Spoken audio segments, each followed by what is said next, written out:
Ascendance of a Bookworm. Part 4. Founder of the Royal Academy's so-called Library Committee. Volume 5. By Mia Kazuki. Prologue. Once the Archduke conference was over, the nobles and jibes in the castle were all informed of the decisions that had been made. One of the more important outcomes was that two brides from Ahensbach were being wed into the duchy. They permitted Freuden's marriage. The exclamation came from Viscount Sidonius Wiltord, who had just heard from the Archduke that his eldest son, Freuden, was being permitted to marry. Considering that the marriage had already been refused once before, this was marvelous news, so marvelous that his voice cracked as he spoke it aloud, and the letter shook in his trembling hands. He knew exactly who to thank for this gift. "I must inform Lord Grausom at once," he said to nobody in particular. An ordonnance soon began its journey from Wiltord to Gerlach. Both provinces were in the south of Ehrenfest, and their jibes were considered the very center of the former Veronica faction. The white bird shot through the wall of Gerlach's summer estate just as he was eating dinner with his family, attracting the attention of all those gathered. Gerlach's youngest son, Matthias, was the first to react. He turned at once, his dark purple hair swaying as he dropped his fork and immediately readied his stab. It was a response that now came to him naturally as a midnight due to enter his 4th year at the Royal Academy. His blue eyes carefully followed the ordonnance. Only under the most urgent circumstances would one send such correspondence after 6th bell. The white bird circled the dining room leisurely before settling down on Viscount Gerlach's arm. "Lord Grausom, this is Sidonius," it said. "Aup Ehrenfest has sent word to me. It seems that, due to a discussion with Ahensbach during the Archduke conference, my son Freuden has been permitted to marry Lady Bettina. I shall tell you the details myself the next time we meet in person." Matthias continued to stare at the ordonnance. He knew there was no reason to doubt what he was hearing. It was an update from Jibe Wiltord, a man who was very much not their enemy, but he struggled to believe his ears even as the bird spoke its message a third time. "Lord Freuden and Lady Bettina's marriage was rejected years ago," Matthias muttered. "To think it would be permitted now, when the Aup knows that reversing his decision will cause unrest in the duchy. Is this truly happening?" The mana shortage was being felt all across Jürgenschmidt, and Matthias knew from his intelligence gathering in the Royal Academy that Ahensbach was especially devastated. It made no sense that its Aup would willingly relinquish a med-noble to another duchy.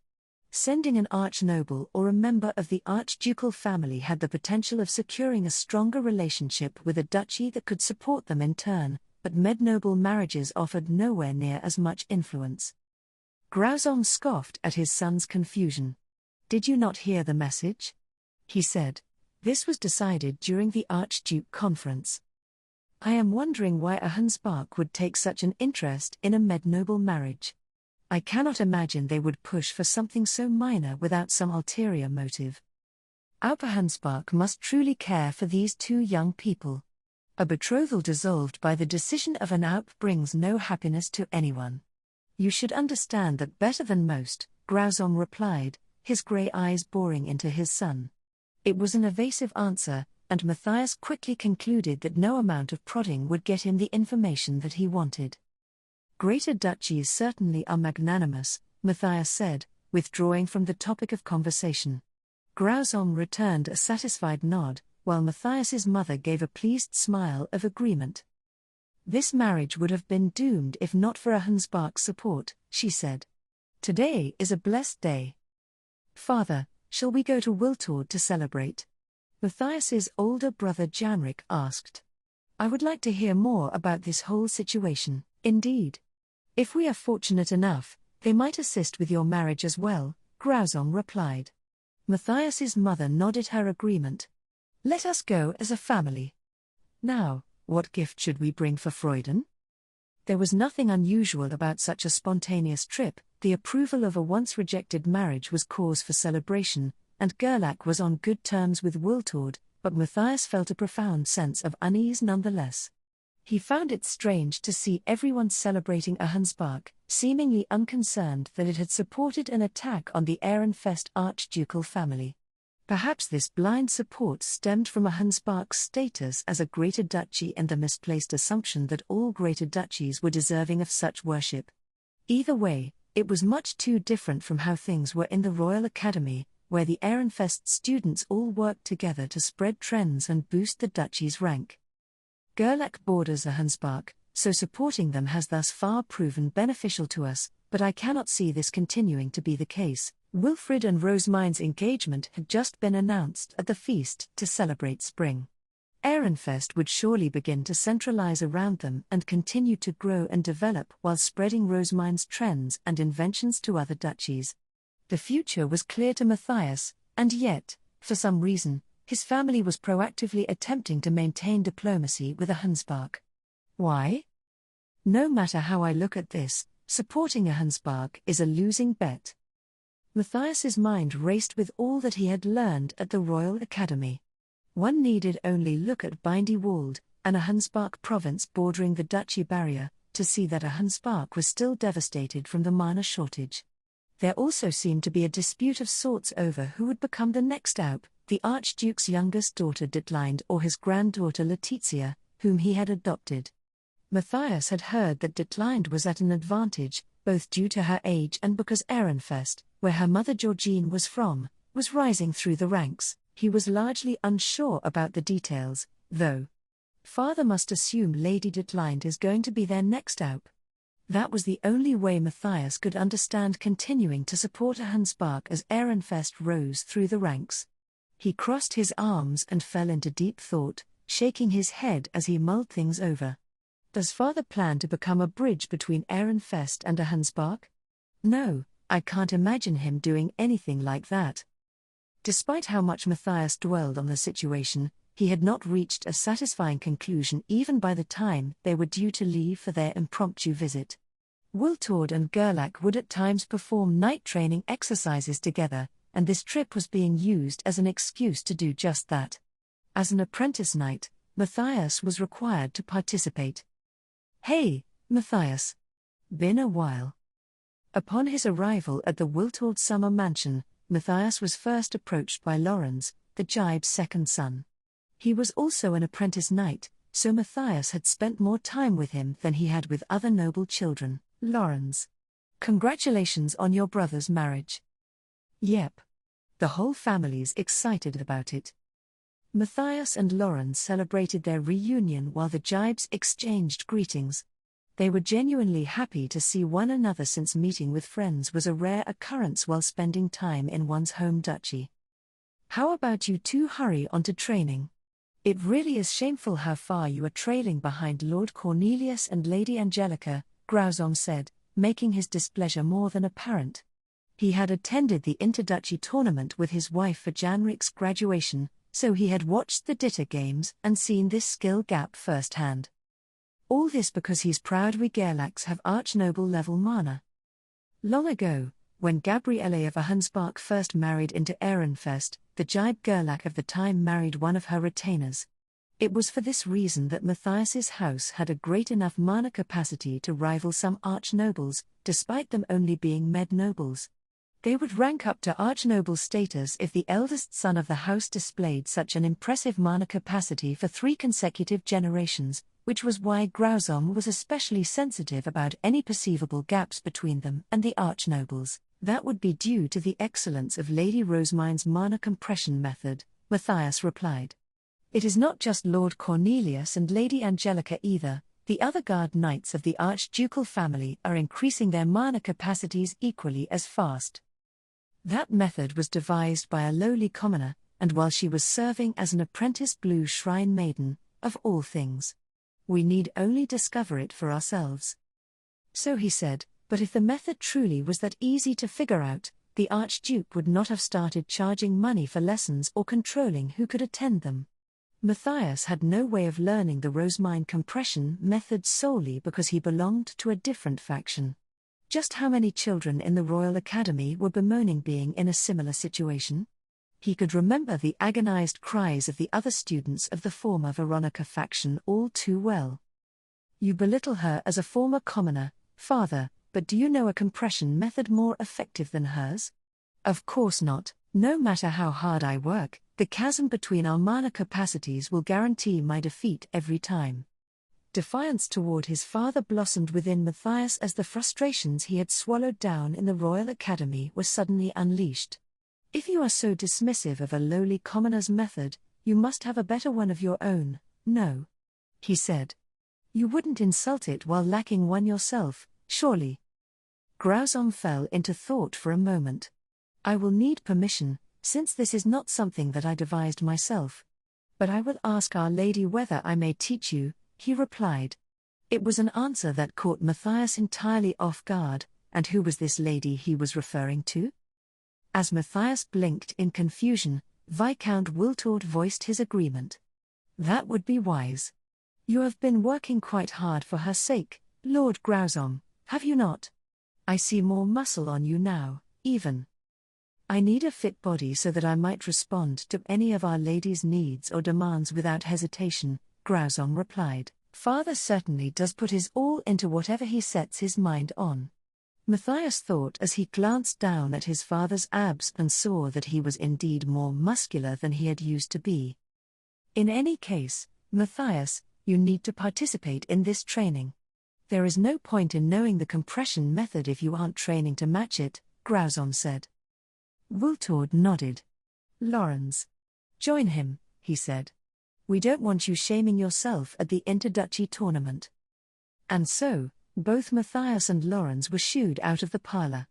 Matthias glanced over at Lorenz as they made their way to the training grounds. Lorenz looked so much more like a knight than he did, being taller and fitter despite being 1 year younger. Matthias clenched his fists and tried tensing his arms, but even then his muscles paled in comparison. He didn't seem to get any more buff no matter how hard he trained, and it frustrated him that he looked more like a spindly scholar than anything. Hey! Lorenz suddenly pulled Matthias from his sad musing, his orange eyes shining with excitement. Do you really think Lord Grauzom is going to teach us that compression method he spoke about?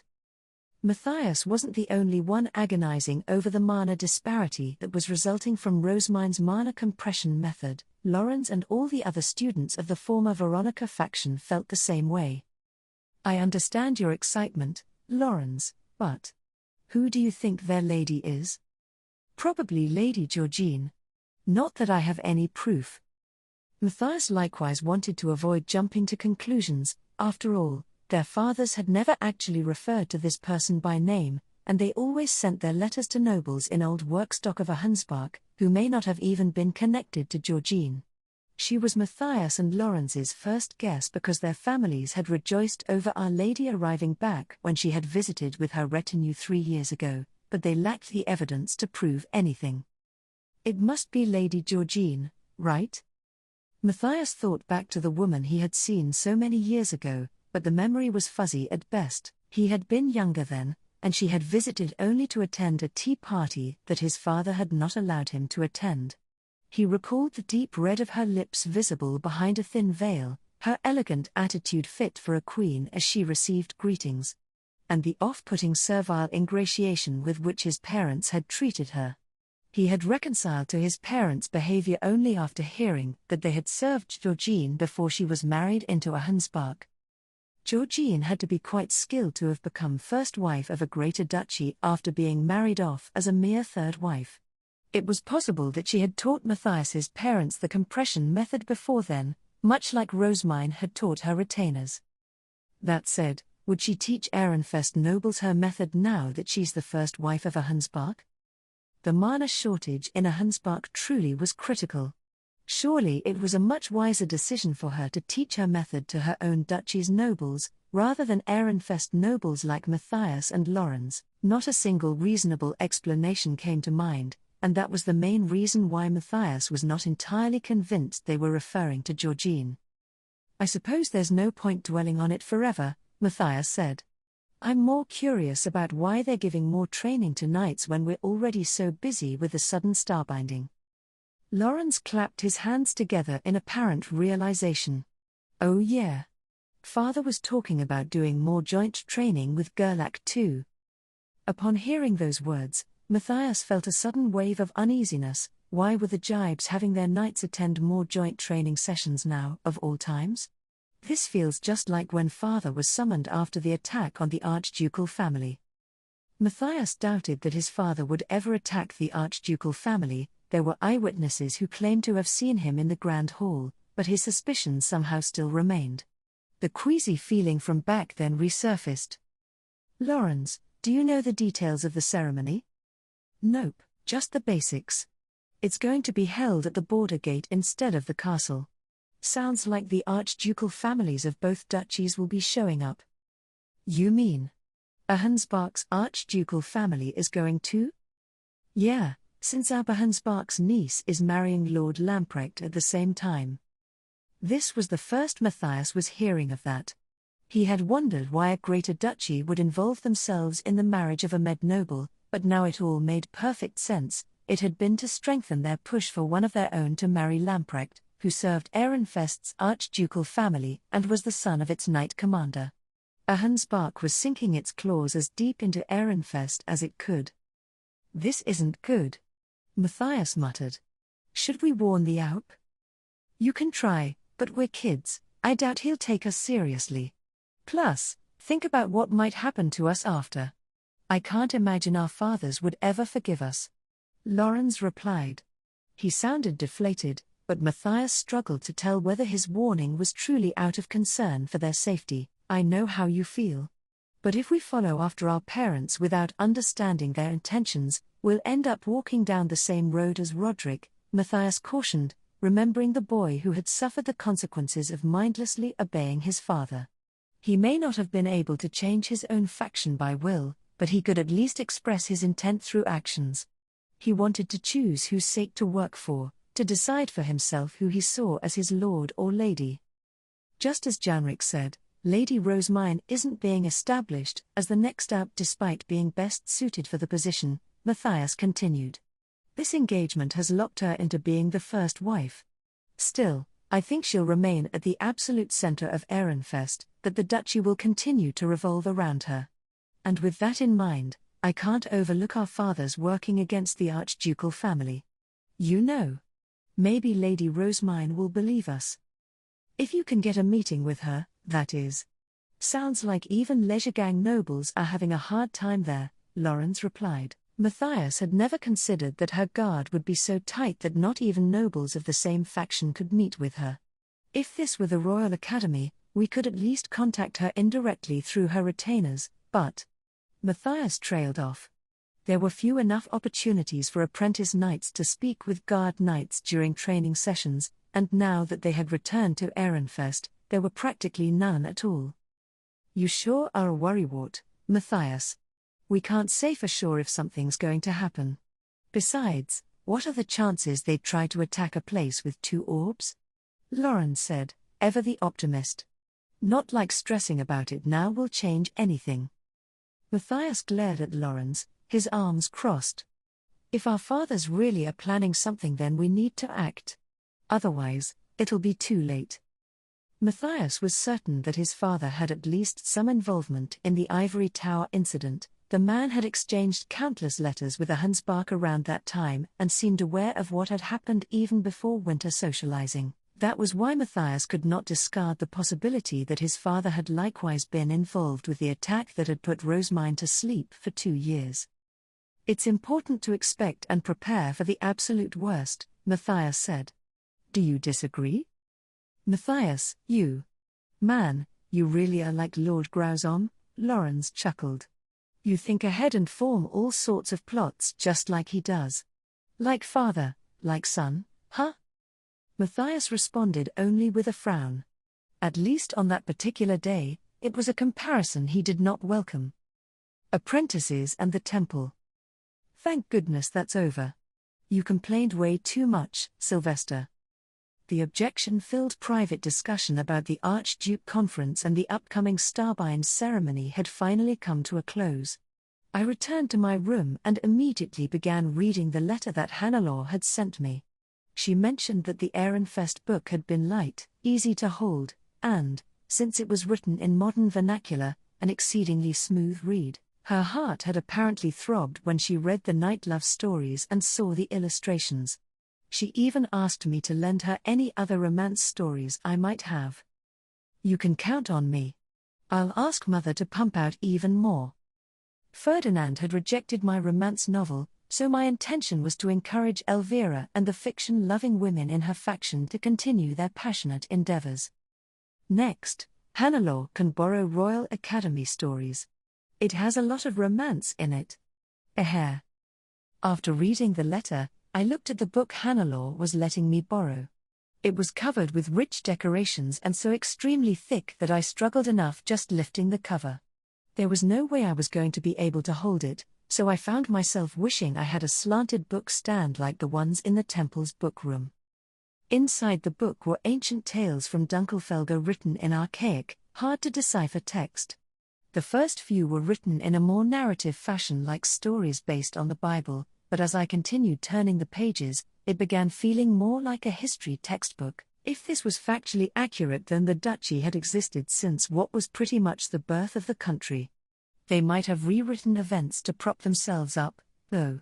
I'll need to cross-reference with a bunch of works from other duchies to be sure. Dunkelfelger was a duchy founded on the principles of the warrior spirit, so many of its stories were about knights who persevered no matter how many times they lost. They fought, and fought, and fought until they eventually won in the end. It was exciting to read tales that reflected the cultures of the duchies they came from. The book was packed with things I didn't know, which meant there was plenty for me to transcribe. Feline, Hartmut. I imagine you are going to be busier in the coming season as you travel between the temple and the castle, but please do assist with transcribing this book, I said. Does this mean the Alp is allowing apprentices to accompany you to the temple? Hartmut asked, his voice tinged with excitement. Indeed. After discussing it with Sylvester, it has been decided that your permissions in the nobles' quarter shall now extend to the temple. That said, the only rooms in the temple for noble retainers are the 2 rooms for guard knights, and only adult guard knights may stay in them. The rest will need to commute. Understood, Hartmut replied, agreeing at once. There was an unmistakable sparkle in his orange eyes. I turned to look at my female retainers, concerned that they might be uneasy about the idea. Having permission to enter the temple and actually going there are separate matters, I said. If your family is opposed to you entering the temple or you feel uncomfortable about going there, you may continue staying behind. No, that's okay. I want to try the temple food Angelica was talking about, Judith replied, actually sounding excited. She didn't seem too opposed to the temple, which was somewhat of a surprise considering how poorly it was seen by noble society.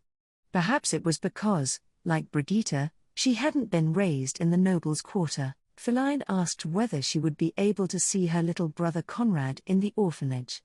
I would need to contact Wilma beforehand, but it seemed safe enough. Meanwhile, Leonore was agonizing over the situation as an arch-noble. Cornelius recommended that she try visiting the temple before making a decision, so she settled on doing that. I certainly thought it was a better idea than refusing to go based on prejudice alone. It seems that all of my apprentice scholars and apprentice guard knights will be accompanying me on this first trip, but what of my apprentice attendants? I asked. Lieslita exchanged a glance with Brunhilde. I would like to prioritize the embroidery, she said. Once the outfits are made, I would appreciate the chance to see the home in which you were raised, Lady Rosemine, but... Fear not, Lieslita. The temple is not going anywhere. You may prioritize Schwartz's and Weiss's outfits, I replied. Ferdinand was being very picky about the quality of the clothes anyway, so I greatly appreciated a young noblewoman with deft hands taking care of the embroidery for me. She gave a refined chuckle as she reached for the sewing box. In that case, I will remain in the castle and embroider as well. I assume we are not needed there, since you have your temple attendants, Brunhilde said. She then went on to point out that her and Lieslita's presence would only deprive my temple attendants of work, a valid point that I admittedly hadn't considered. I will focus on my castle work, but please do call me for any meetings on dyeing or the like. Incidentally, I received word from my father the other day. Groschel has finished preparing to import the printing industry. He said that he will soon be contacting Lady Elvira. I inhaled sharply. That is much sooner than I expected. I had assumed they would need more time, since such preparations required dealing with commoners. Maybe the other provinces would finish just as quickly. Brunhilde responded with a polite giggle just as I began considering whether I should rethink my printing plans. Our house shares blood with Lady Elvira and received much advice from Jaib Denzel, which enabled us to finish so quickly. I see. In that case, once Wilfred has performed the final checks, we can go to Groschel with the Gertenbergs. I am excited to see what kind of place it is. Please take me with you, Brunhilde said. I nodded my approval. We would want a guide, anyway. Once I had finished directing my retainers in the castle, an ordonnance arrived from Ferdinand stating that we would be returning to the temple tomorrow after breakfast. I brought my retainers to him when the time came, which earned me a strange look. This is quite the crowd, Ferdinand remarked. Do you truly need so many people? Think of this as a guided tour for the apprentices, I replied. I plan to show them the temple and explain their respective workloads. When there are no meetings, the scholars can work in shifts, and only 2 guard knights need to accompany us. But in any case, will you not be glad to have extra helpers? Naturally, I intended to bring them all with me when it came time to help Ferdinand with his work. He nodded with a quiet interjection and gazed across my apprentice guard knights. His lips then curved into a slight grin of amusement. I returned to the temple via High Beast with Hugo and Rosina. It was strange to be surrounded by my retainers' high beasts as well. Fran and Monica watched with widened eyes as we all landed by the temple. I also saw several stiff expressions among my retainers at the sight of the Grey Priests and Shrine Maidens who were here to welcome us. Fran, Monica, these are my retainers, I said. They are henceforth going to be visiting the temple on a more regular basis. Everyone, this is Fran, my head attendant within the temple, and this is Monica. They are not of the castle, but please consider them your equals as those who serve me. Thanks to Fran, I can focus on guard duty in the temple. The Grey Priests Lord Ferdinand trained are really good, Angelica noted, puffing out her chest as she praised Fran for letting her escape the tedium of paperwork. Some chuckles leaked out and the tension in the air quickly faded. Now then, I shall go to my chambers to get changed. Damuel, Angelica, use that time to take everyone to the rooms for guard knights. Understood. I entrusted the 2 of them with guiding my retainers before following Monica and Fran to the High Bishop's chambers, where I then explained the circumstances to Zam. My apologies, I said to him. I imagine you might find it quite nerve-wracking to have nobles walking around the temple. You need not worry about us, Lady Rosemine, he replied. As you are the Archduke's adopted daughter, we have known for quite some time that this day would come. After a brief rest, at third bell, we will be leaving to help the High Priest. I intend for my retainers to experience life in the temple for themselves. Damuel and Eckhart can manage, so I am sure the others can as well. Fran gave a bemused smile, no doubt thinking about how my retainers were being thrown into work so soon after arriving. Will Lady Angelica be guarding the door as always? He asked. Yes. It is important for them to see how things will usually be. Zam and Fran left for the kitchen to prepare tea, while Monica stayed behind to help me get changed. Monica, if any of the visiting nobles say anything nasty to you, or you feel that you're in even the slightest bit of danger, please do tell me right away, I said. I do not want any of you to be hurt while I am unaware. As you wish. I will report even the smallest detail, she replied with a relieved smile. As expected, she had been nervous about so many unfamiliar nobles visiting the temple. Once I was changed, I called everyone over. Refreshments had already been prepared, so I took a demonstrative bite of Nicola's sweets and sipped the tea that Fran had poured for me. It's been too long since I had temple sweets. I don't even get to eat these at home, Cornelius noted as he happily reached for some. He was of a higher status than any of my other retainers, so it was only after he started eating that everyone else followed suit. Wow! These are so tasty, Judith murmured. Have Angelica and Daniel been eating sweets this good this whole time? Lady Rosemine, I want to do as much guard duty here in the temple as possible. You may take up guard duty here, but only on days when you do not have apprentice training, I replied. She was practically tearing up with disappointment, but Daniel and Angelica more than sufficed. I was much happier having the apprentices prioritize their training with Bonifacius. After tea, Daniel explained what guard duty in the temple entailed. I asked Monica to show the two apprentice scholars how my work desk was arranged and whatnot, then looked over the letters and boards that had piled up in my absence. I suppose we should send immediate responses to these letters from the Guildmaster and the Plantin and Gilberta companies, I observed. The Guildmaster's letter contained questions about the Waskan and the dyeing competition. The Plantin companies said that Johann had finished the safety pin, and that they wanted to know the Gertenberg's next destination as soon as it was decided upon, and the Gilberta companies reported that my summer hairpin and the hairpin for Ella were now both finished. Fran, I will meet with the Guildmaster, the Plantin company, and the Gilberta company 3 days from now. Please send out letters of invitation. As you wish. Come third bell, I brought my temple attendants and noble retainers to the high priest's room. Angelica took her usual position at the door the very instant we arrived, as if worried that someone might attempt to steal her spot. My apprentice guard knights gasped at the state of the room before staring in shock at Eckhart and Daniel, who were casually doing paperwork. For as long as I am in the temple, I assist the high priest with his work every single day, I explained to my noble retainers. I am delighted to have you all working with me. Seeing as you have this many lackeys to handle the busy work, Rosemine, I suppose I can teach you new jobs to do, Ferdinand said. And with that, I evolved from a mere calculator that obeyed instructions to the head of the temple budget. I truly was working my way up in the world. Lady Rosemine, do you really do this every single day? Judith asked. I do. Now, come on. Your hands have stopped. I see. Guard duty in the temple isn't easy at all. She muttered, but her sad whispers were drowned out as fourth bells started to chime. My retainers took turns eating lunch, as per usual. Feline and Judith were both moved by the deliciousness of temple food, and while Cornelius was already used to eating delicious meals at home, he was enjoying the opportunity to try new things.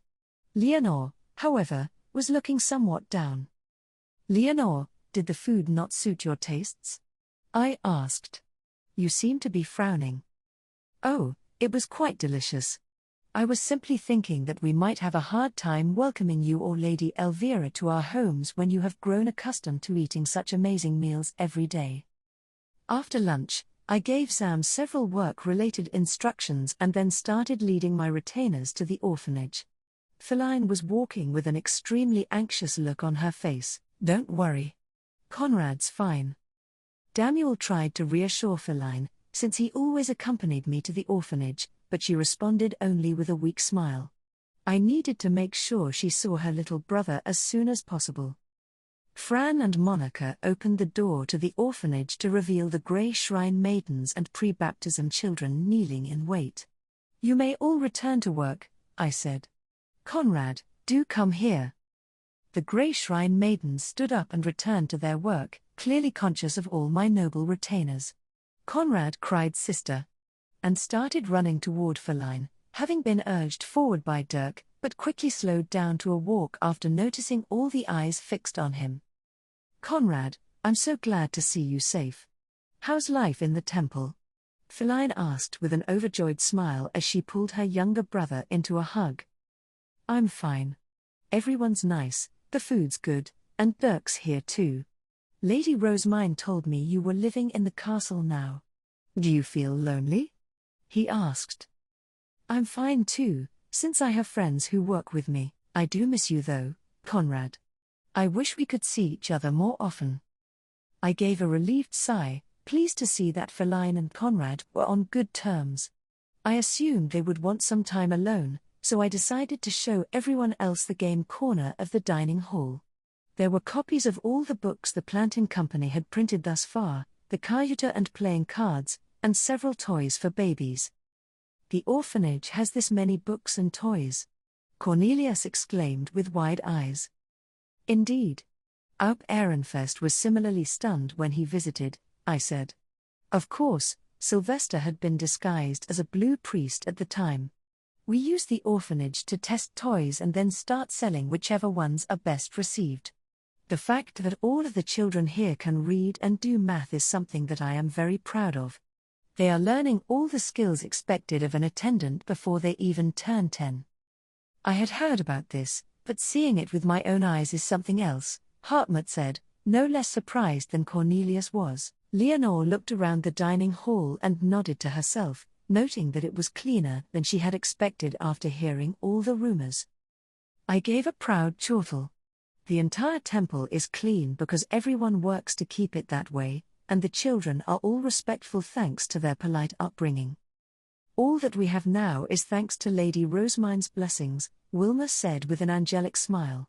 We are all endlessly grateful for all that she has done, she said. Her glowing words of praise prompted an immediate response from Hartmut, who eagerly leaned forward. You there? I would like to hear more about what Lady Rosemine has done here, he said, his intensity causing Wilma to take a step back. She was deathly afraid of men, so I stepped between them to protect her. Hartmut, I will not allow you to do anything untoward to Wilma, I declared, defensively holding out both arms. Untoward? Hartmut repeated, his expression deflating in an instant. The sight of our exchange made Wilma giggle. Lord Hartmut, if I were to elaborate on Lady Rosemine's splendor, we would most certainly be here for the rest of the day. There is no time for such talk now, but perhaps we can speak later. Thank you. I would love to hear about Lady Rosemine's saintly deeds in the orphanage. Wilma, why would you even suggest that? I cried. The very thought of her talking about my saint legends took me by surprise, as did the idea that Hartmut would be making frequent and eager trips to the orphanage.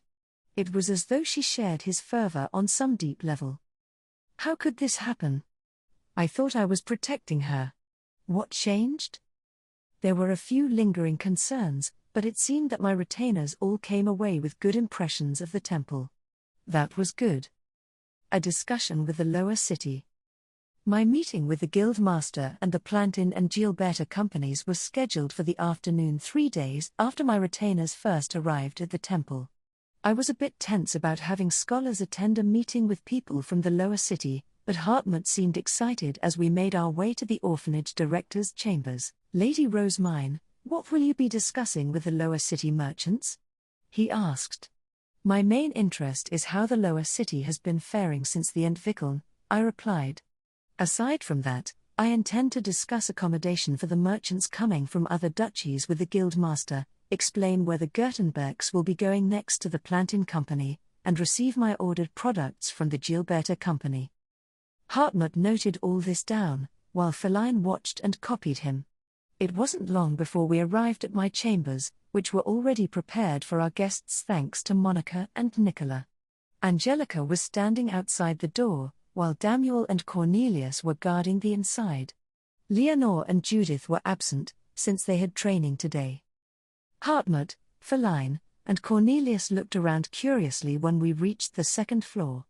Lady Rosemine, I do not believe this furniture suits someone of your status, Hartmut noted with a small wrinkle of his nose. I nodded, his observation was accurate. The previous orphanage director had apparently been of med-noble birth, which meant this furniture was suited for a med-noble.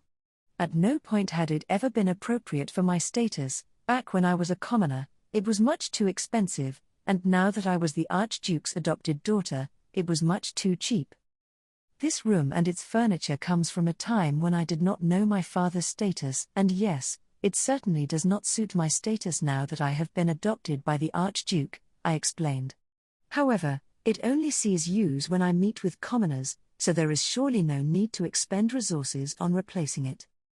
I believe it would be an effective way to further establish how superior you are to them, Hartmut replied, but I wasn't about to waste precious resources on furniture I used so rarely. There was no way he could make me care about this.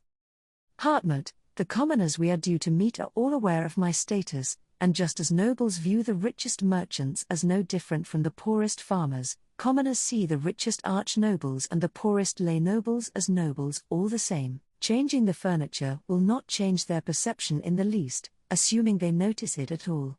If we had the money to replace barely used furniture, I would rather spend it on something more important.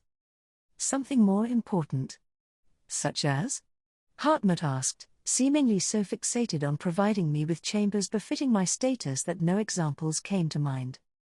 Books, naturally. Or perhaps creating new printing presses, developing new bookcases, or saving for the eventual creation of my own personal library. There are endless productive uses for money, are there not? New furniture is very low on the priority list. Lady Rosemine, as nobles, it is crucial that we prepare environments appropriate to our status, Cornelius said, backing up Hartmut with a bemused smile. In other words, create an environment fit for myself. Understood. I shall save money to the best of my ability and strive to purchase book after book so that I may one day create a library suitable for the adopted daughter of an archduke. We are not talking about libraries.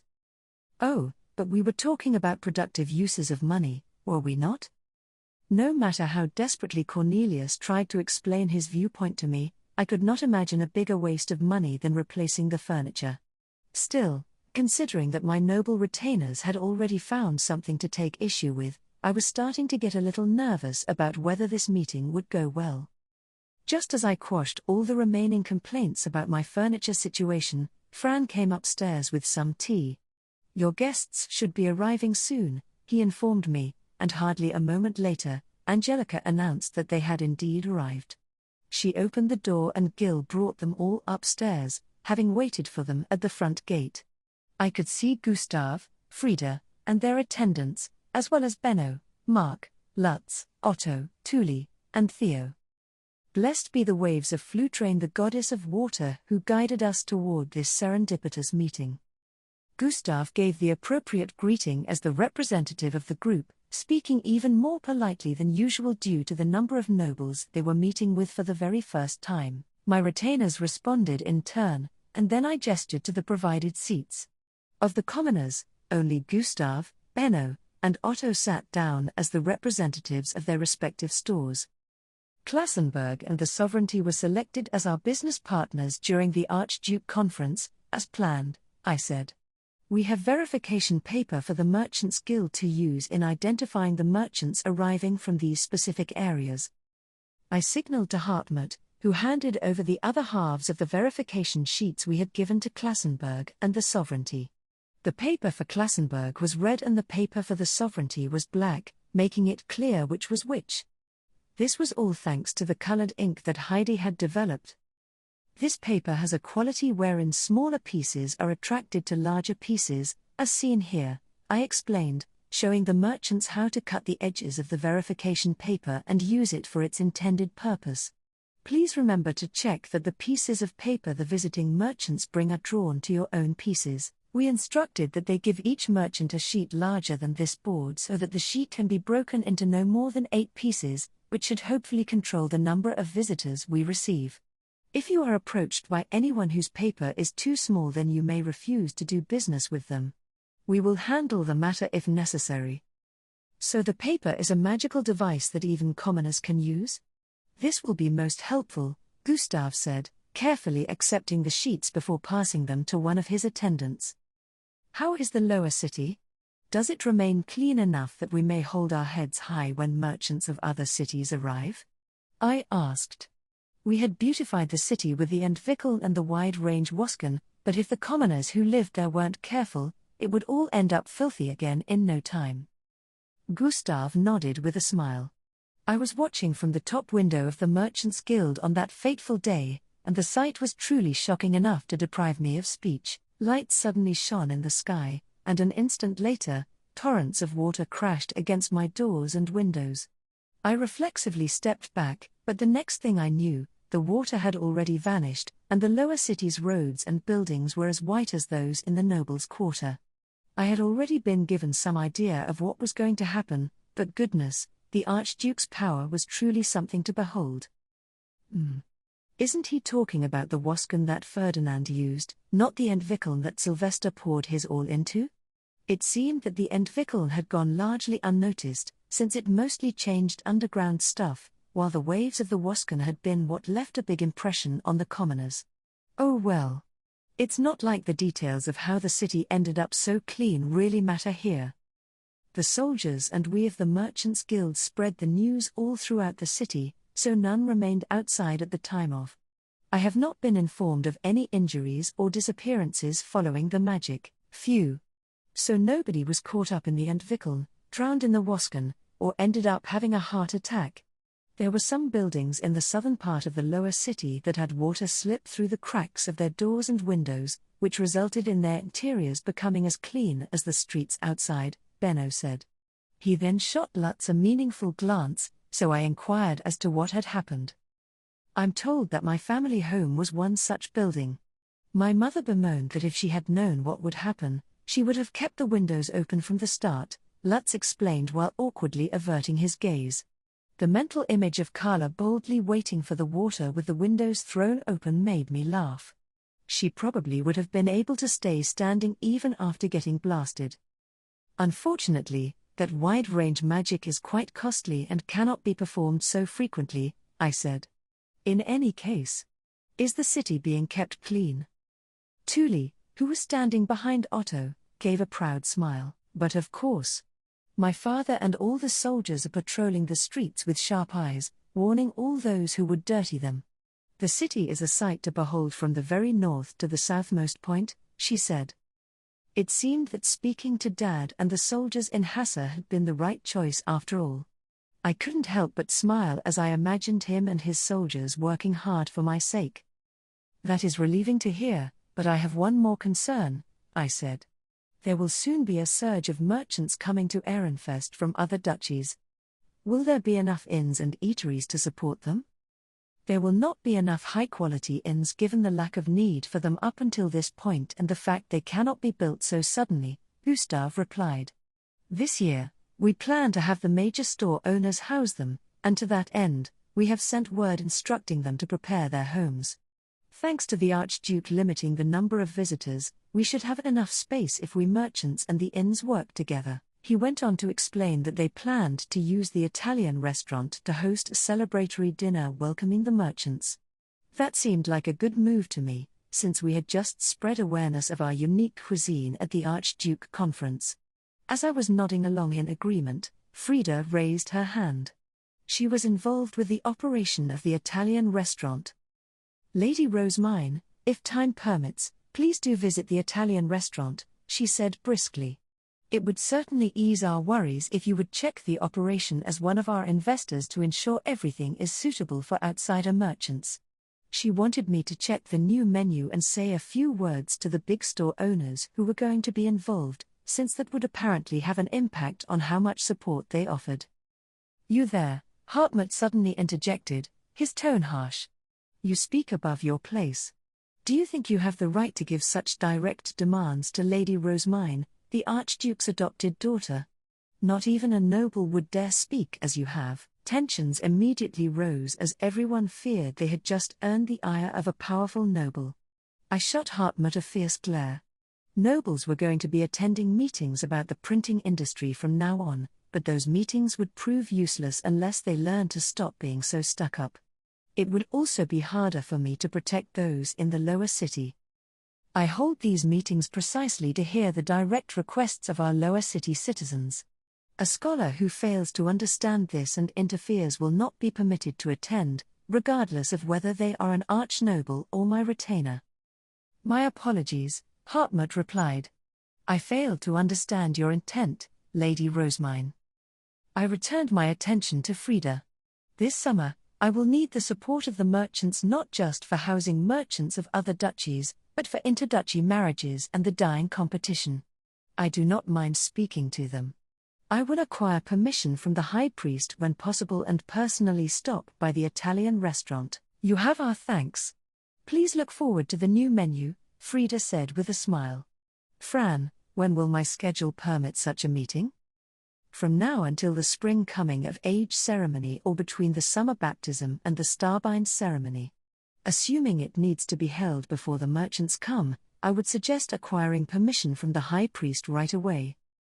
Since this was going to be an opportunity to both visit the Italian restaurant and check up on the lower city, it was possible that Sylvester would want to accompany me just for the fun of it. That made me realize something. "Frida, might I ask you to train some new chefs?" I said. "The Archduke wishes to have more court chefs who can follow my recipes ready by next winter, and there is a chance he will take workers from the Italian restaurant. For that reason, I ask that you train their successors or some new candidates." Sylvester had mentioned not having enough chefs for the Archduke conference, and I could guess that his first instinct would be to poach some from the Italian restaurant. "Understood. I will start on that at once," Frida replied, stiffening up a little and immediately opening her diptych to write down some notes. That was the Italian restaurant matter settled, so I turned my eyes to the plantain company.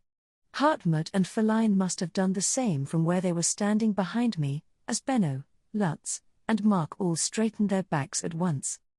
For the plantain company, I have an update on the printing industry. Groschel has finished their preparations, I said. Printing in Groschel? I certainly did not expect them to prepare for the printing industry before building paper-making workshops, Benno said, widening his eyes a little, but his mild surprise was quickly replaced with understanding when I explained that Groschel and Haldenzel were working together. Groschel, unlike Haldenzel, is planned to have paper-making workshops too. This means they will need both a plant paper guild and a printing guild, I reported. Mark and Lutz were busy noting this down in their diptychs, so I turned my attention to Gil, who was standing to my right, to give them more time. "Gil, please decide who from the Rosemine workshop we are going to use and prepare for their departure." I divided them into teams according to your instructions, Lady Rosemine. "They should be ready to go whenever you need them," he replied. "Oh my. I would expect nothing less from one of my attendants," I said with an elegant giggle. Gil gave a small but proud smile upon receiving my praise. He normally would have made his satisfaction more apparent, but that was hard to do with so many nobles present. "From here, the Archducal family and scholars will perform the final checks," I explained. "Assuming there are no issues, the Gertenbergs will then be mobilized. Send word and ensure they are ready to leave when the summons are sent. I should also note, same as last time, that we are planning to mobilize them until this year's harvest festival." "Understood. How will we be traveling this year?" Benno asked. Considering how much he had complained about the hardships of traveling by carriage, I could tell this was his way of asking to use my high beast again. I personally saw no issue with that. Brunhilde was going to be heading to Groschel, so I was going there as well. Plus, as the person who wanted to spread the printing industry in the first place, I would do whatever I could to help them. "We will travel via my high beast," I said. "Plan with that in mind." "We thank you. That information will prove exceptionally helpful." Benno then turned around. "Lutz, the experimental pin." Lutz took a small pin out from a box he had been carrying and politely held it out to me. "Lady Rosemine, this is the so-called safety pin you ordered.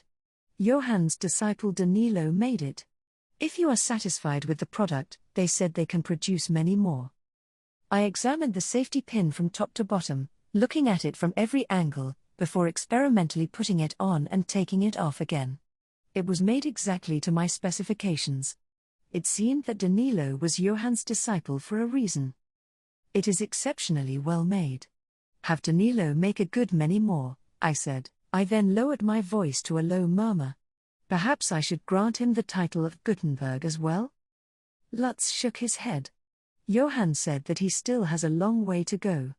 He needs to learn to make metal letter types before anything else. As expected of the first Gutenberg, he is strict with high standards. Tell Danilo that I await the day he earns Johann's approval," I said with a smile. Lutz nodded, his jade eyes crinkling into a smile in turn. "As you wish. I will pass your words on to him. Now, regarding the formatted paper being produced in the Rosemine workshop, may we begin using it first in the lower city?" he asked. The formatted paper had been made to avoid any confusion with paperwork when the merchants from other duchies arrived.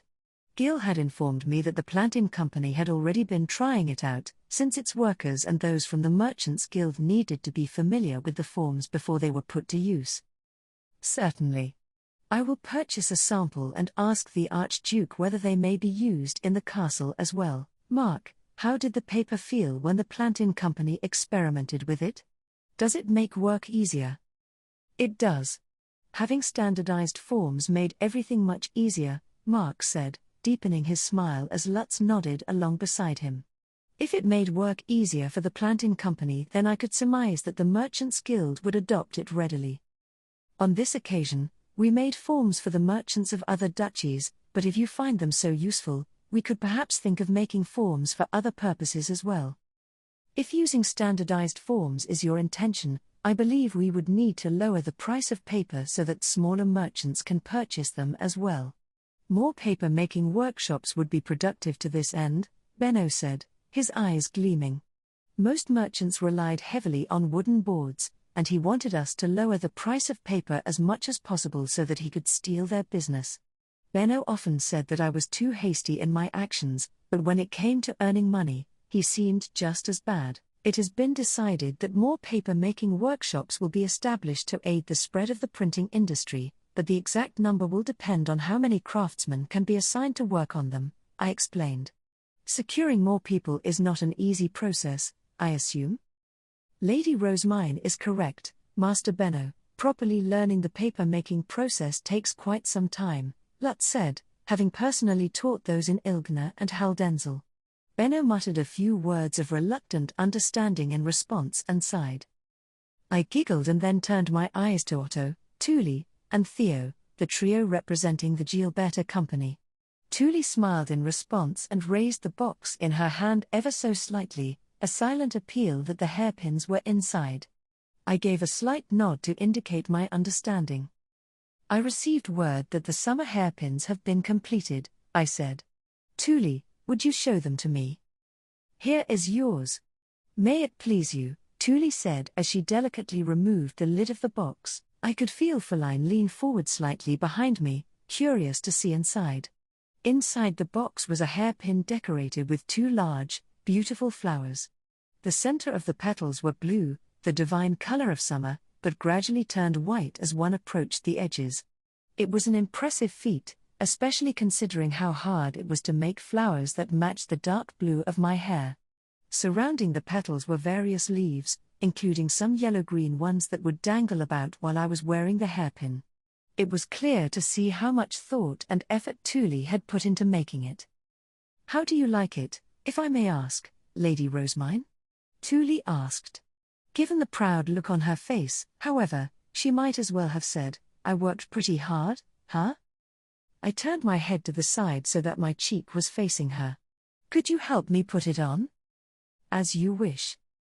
Hartmut and Feline took a few steps back, making way for Thule as she stepped forward with the hairpin, looking especially tense. She removed my current hairpin before slipping the new one into place. I could feel the faint sensation of the hanging leaves brushing against my ear. How does it look, Feline? I asked.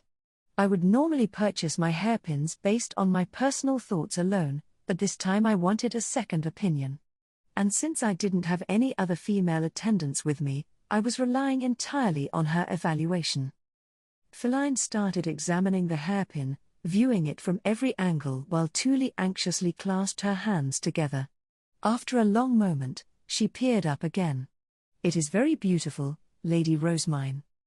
Thule exhaled with relief, her shoulders loosened, and a smile returned to her face.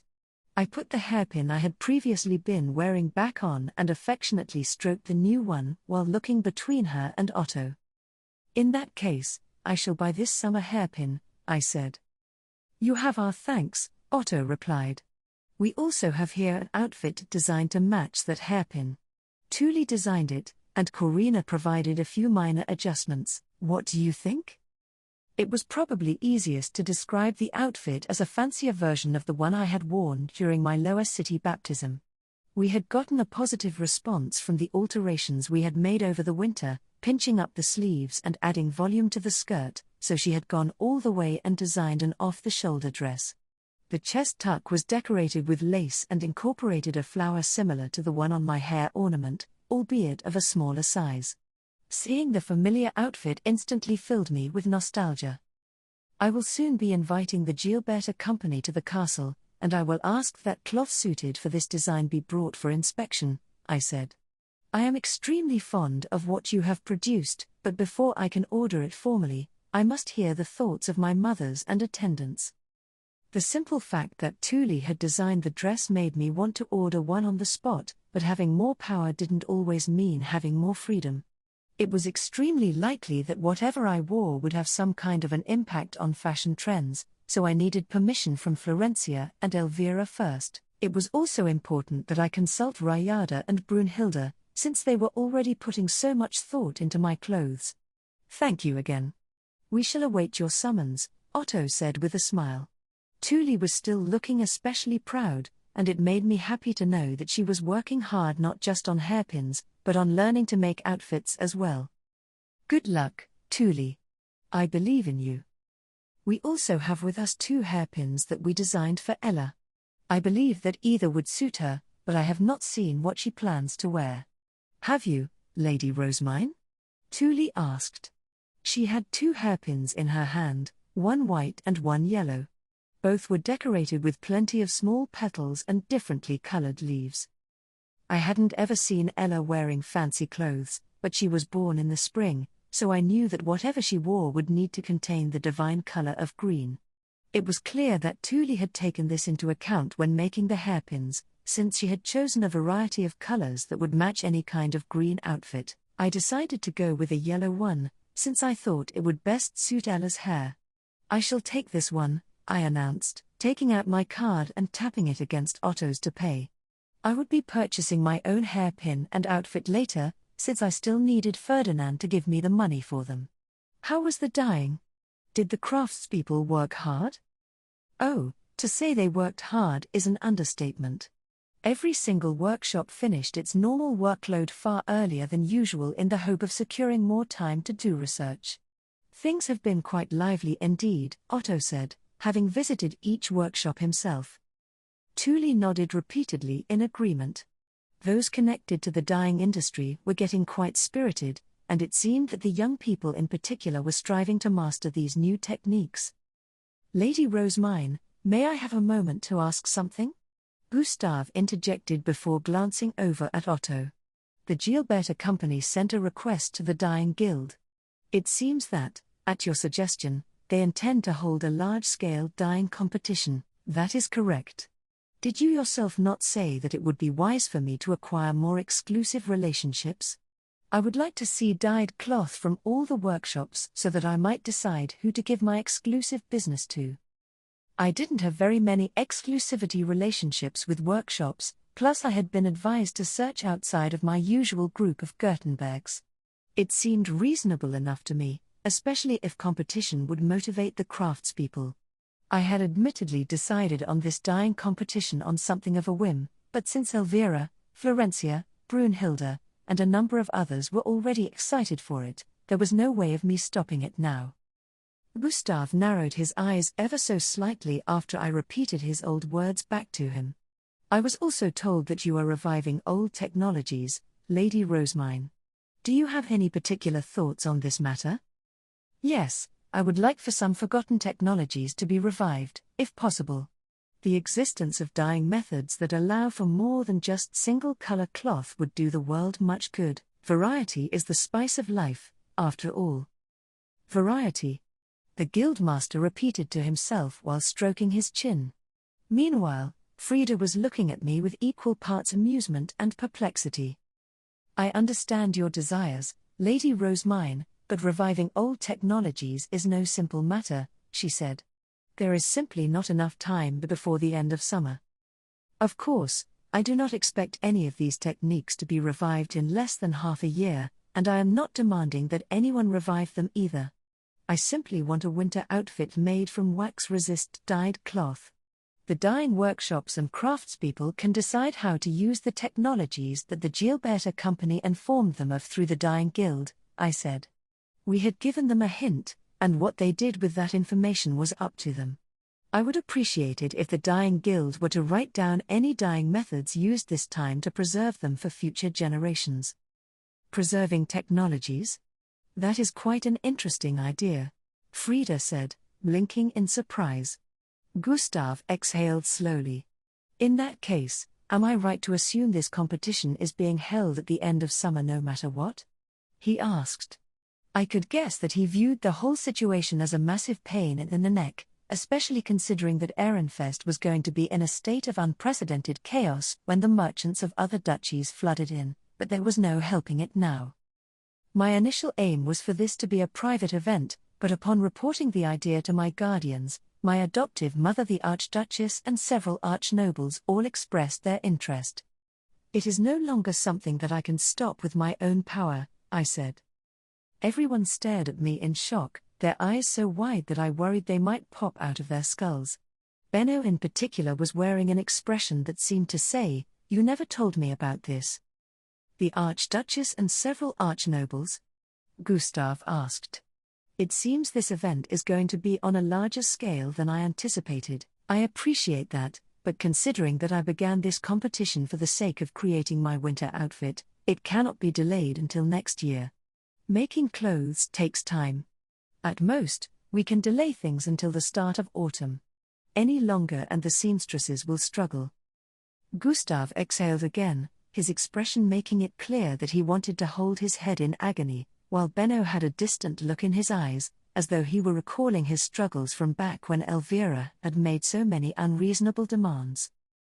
That said, if one looks at this from another angle, this is also an opportunity for dyers to prove their skills to and gain the attention of nobles other than me. I assume this will serve to motivate the dyers even more, since they are more likely to come across clients who will appreciate their particular talents. To each their own, as they say. If we introduced a voting system like we had done during the pound cake taste testing event, there would be more dyers in the limelight, and thus more dyers winning exclusive business relationships. I imagine this is going to be a struggle for you as the guildmaster, since you must keep track of so many guilds at once, but please entrust this matter to the Dying Guild and focus on accommodating the merchants from other duchies, I said. I will speak to the interested nobles about holding the competition at the start of autumn rather than the end of summer, and once the details are settled, we will inform the Merchants Guild and the Dying Guild through the Gilberta Company. And with that, the meeting was over. I returned to my high bishop chambers after seeing everyone off and asked Fran to prepare some ink and paper. There was still some time before dinner at 6th bell, and I wanted to spend it transcribing the book Hannelore had lent me. All those participating in that meeting had diptychs, Hartmut noted. Was that your doing, Lady Rosemine? Diptychs are quite convenient for commoners, as paper is too expensive for them to use comfortably. I believe my attendants and the Gertenbergs have spread them throughout the lower city, although their reach is limited, since so many are illiterate. So you did not give the diptychs to them as gifts? I gave them only to my temple attendants and a selection of the Gertenbergs. They spread from there on their own, I said, which prompted Hartmut to give an exceptionally envious look. If you would like one of your own, I could always introduce you to the Plantin Company. No, I would have liked for you to gift me one yourself. If you gave them only to your temple attendants and the Gertenbergs, can they not be seen as a symbol of your faith? Hartmut asked, which made me realize that I hadn't given any particular gift to my noble retainers. Given that not many of my noble retainers would be particularly happy with receiving a diptych, it might be best for me to think of something else. I will consult Ferdinand and come up with something, I said. Hartmut smiled. My saint legend had driven him somewhat off the deep end and it was troublesome, to say the least, but he was a skilled scholar, and it was a fact that he was of great help to me. I needed to praise my noble retainers just as I had praised Gil when he did his work, but this was a little more complicated. For commoners, I could simply gift them whatever they needed and express my praise through words, but I wasn't sure how it worked with nobles. I turned to my other retainers gathered in my chambers. What would be considered an appropriate reward for a noble? I asked. I want your mana, Lady Rosemine, Angelica cried out before anyone else could speak. No. Lord Ferdinand forbade it. Daniel and Cornelius shouted in unison, recalling the incident that had resulted in Stenluke. Indeed, the problem here was that I needed to avoid carelessly giving people what they wanted, even when it was well within my means. I will decide after asking Ferdinand what level of accomplishment is deserving of a reward, and what that reward should be, I stated. Drawing a conclusion on my own will only lead to me getting scolded. Cornelius laughed. Right. Lord Ferdinand gives rather long lectures. I would be happy with whatever you chose to give me, Lady Rosemine, Feline said. It was such an adorable response that I wanted to give her absolutely everything. I really do need to ask Ferdinand first, though. He'll get mad for sure if I start giving out whatever I want. As we spoke, the preparations for the transcribing were finished, meaning Feline and I could start working through Hannelor's book. Feline was copying the text exactly, while I was rewriting it in modern vernacular. This certainly is a hard book to read, what with all these old turns of phrase. How can you understand it so effortlessly? Feline asked me. I am simply used to it. The first book I ever read was the Bible, and so many of the other books in the temple are written in older language.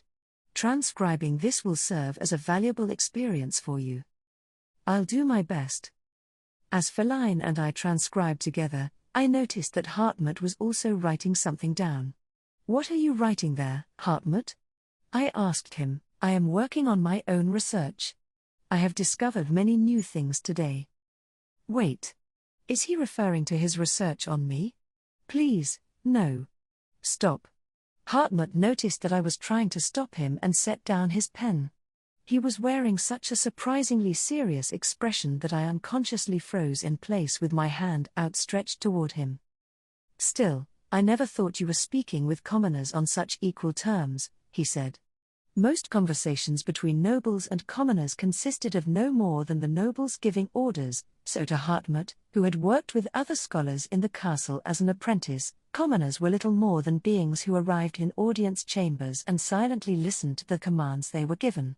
In the castle, they do not speak their opinions or give reports like that, not even to lay nobles. And that is something I find troubling. I would rather nobles pay more heed to those beneath them, I said. Feline looked rather pleased about my statement, but Hartmut seemed unconvinced, presumably because he was an arch-noble and was thus used to others paying attention to him. I pondered the situation for a moment, wondering what I could say to make him understand. Although nobles are the ones to establish trends, commoners are the ones who actually create the trendy products. If one wishes to spread the trends they worked so hard to establish to other duchies, cooperation with commoners is essential. Ehrenfest has no doubt remained a bottom-tier duchy for this long precisely because it failed to understand this. You believe so?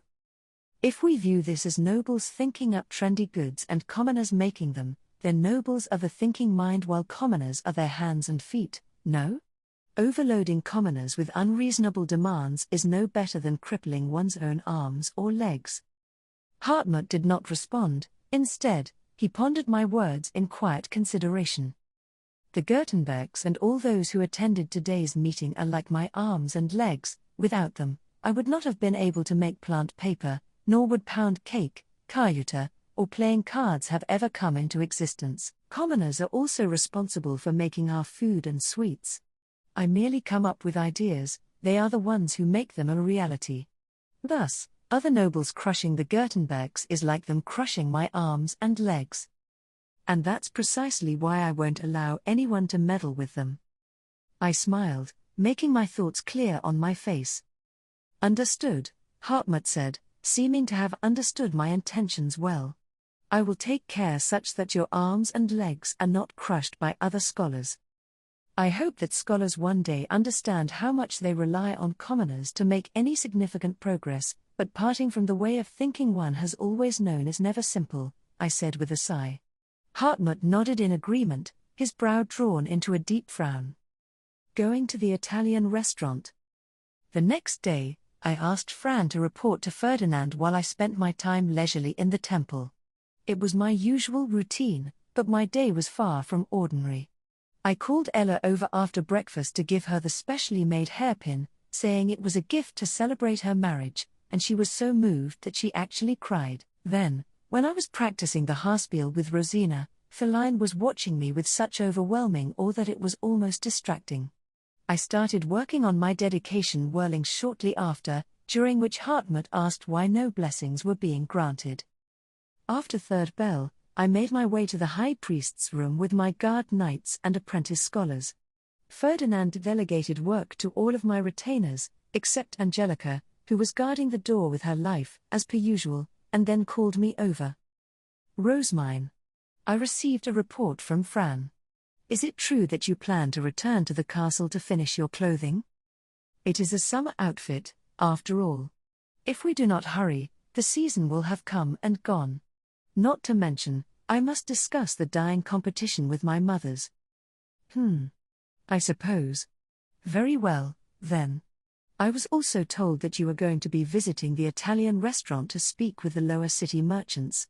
Know that I have decided to accompany you, both to forestall the danger inherent in leaving you without supervision and to observe the condition of the lower city since the Entwicklung. So you say, but you're actually hoping to try the new menu, are you not? The only recipes of mine that Ferdinand knew were the ones he had purchased through Todd. There was no doubt in my mind that he was interested in more than just the state of the lower city. He responded only with a casually raised eyebrow, but his silence was more than enough to confirm my suspicions. My attendance is already set in stone, Ferdinand eventually said, but say nothing of this to Sylvester. If even a word of our plans reaches his ears, he will tag along for certain, and that is a mess we do not want to endure. Something tells me the merchants will be quite motivated if the Archduke himself arrives to speak to them. This trip is scheduled for before the spring coming-of-age ceremony, correct? At the moment, some strange fervor has possessed Sylvester to actually begin going through his immense backlog of work. It is best not to disturb him now. Ferdinand was evidently set on blocking Sylvester from joining us. I agreed with his assessment for the most part, since having the Archduke with us would only make things more complicated than they needed to be. Furthermore, regarding the interior of the orphanage director's chambers, Ferdinand continued, presumably having been informed of my retainer's criticisms of my cheap furniture through Fran. I was afraid that he was going to push me to waste money, but my expectations were soon confounded in the best possible way. The orphanage director's chambers may remain as they are. Meetings with scholars from the castle will be held in the noble section of the temple, in rooms that are closer to the front gate. I have no intention of bringing nobles to the orphanage, nor do I know how they will respond to the blue priests. I intend to allow the scholars to go only where I can see them. If that means I don't need to buy new furniture, then I agree entirely. Indeed. I also intend to reuse the previous High Bishop's furniture for the more formal meeting room. Waste not, want not, as they say. I nodded sagely as I voiced my agreement, which earned me an exasperated look from Ferdinand. However, the orphanage director's chambers are a unique case. Remember well that you will need furniture appropriate to your status as the Archduke's adopted daughter in every other situation. I continued to nod as Ferdinand explained that this would most likely be relevant when it was time for me to get married. That was still a long time from now, so I immediately stopped thinking about it. Ferdinand, if you would allow me to change the subject. What would make a suitable reward for my retainers? I gave clothes and diptychs to my temple attendants, and those who work especially hard in the orphanage get dessert, but I do not know what to give nobles.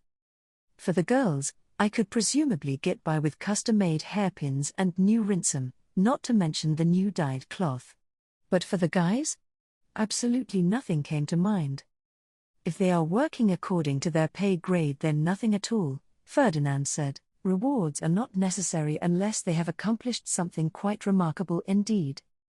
As it turned out, being a retainer of the archducal family was considered enough of a reward in itself. The best thing I could do for them was to be a lady deserving of their service. I believe that will create a significant gap between them and my temple attendants, I said. If we were to assume they did accomplish some remarkable deed, what would make a suitable reward for them? something with a crest engraved on it. But such things are not to be given out lightly, so I would sincerely recommend that you discuss the matter with others before taking any action. We continued working with Ferdinand until fourth bell, and after eating lunch, I wrote a letter to Frida of the Otmar Company. I explained that I had been permitted to meet with them in the Italian restaurant, but that my guardian, Ferdinand, was going to be accompanying me. I also noted that we would be bringing 2 guards and 1 attendant each before asking for details on who the other expected guests were. As for the date, I asked them to select something that was at least 5 days from now, but 3 days before the spring coming of age ceremony. That would give me enough breathing room in case I fell sick during my commute between the castle and temple. Gil, deliver this to the Otmar Company. I handed over the letter before returning to the castle with my retainers. Upon my arrival, when I told Rayada that we were working with the Gilberta Company to produce a new outfit, she rejoiced to high heaven. My.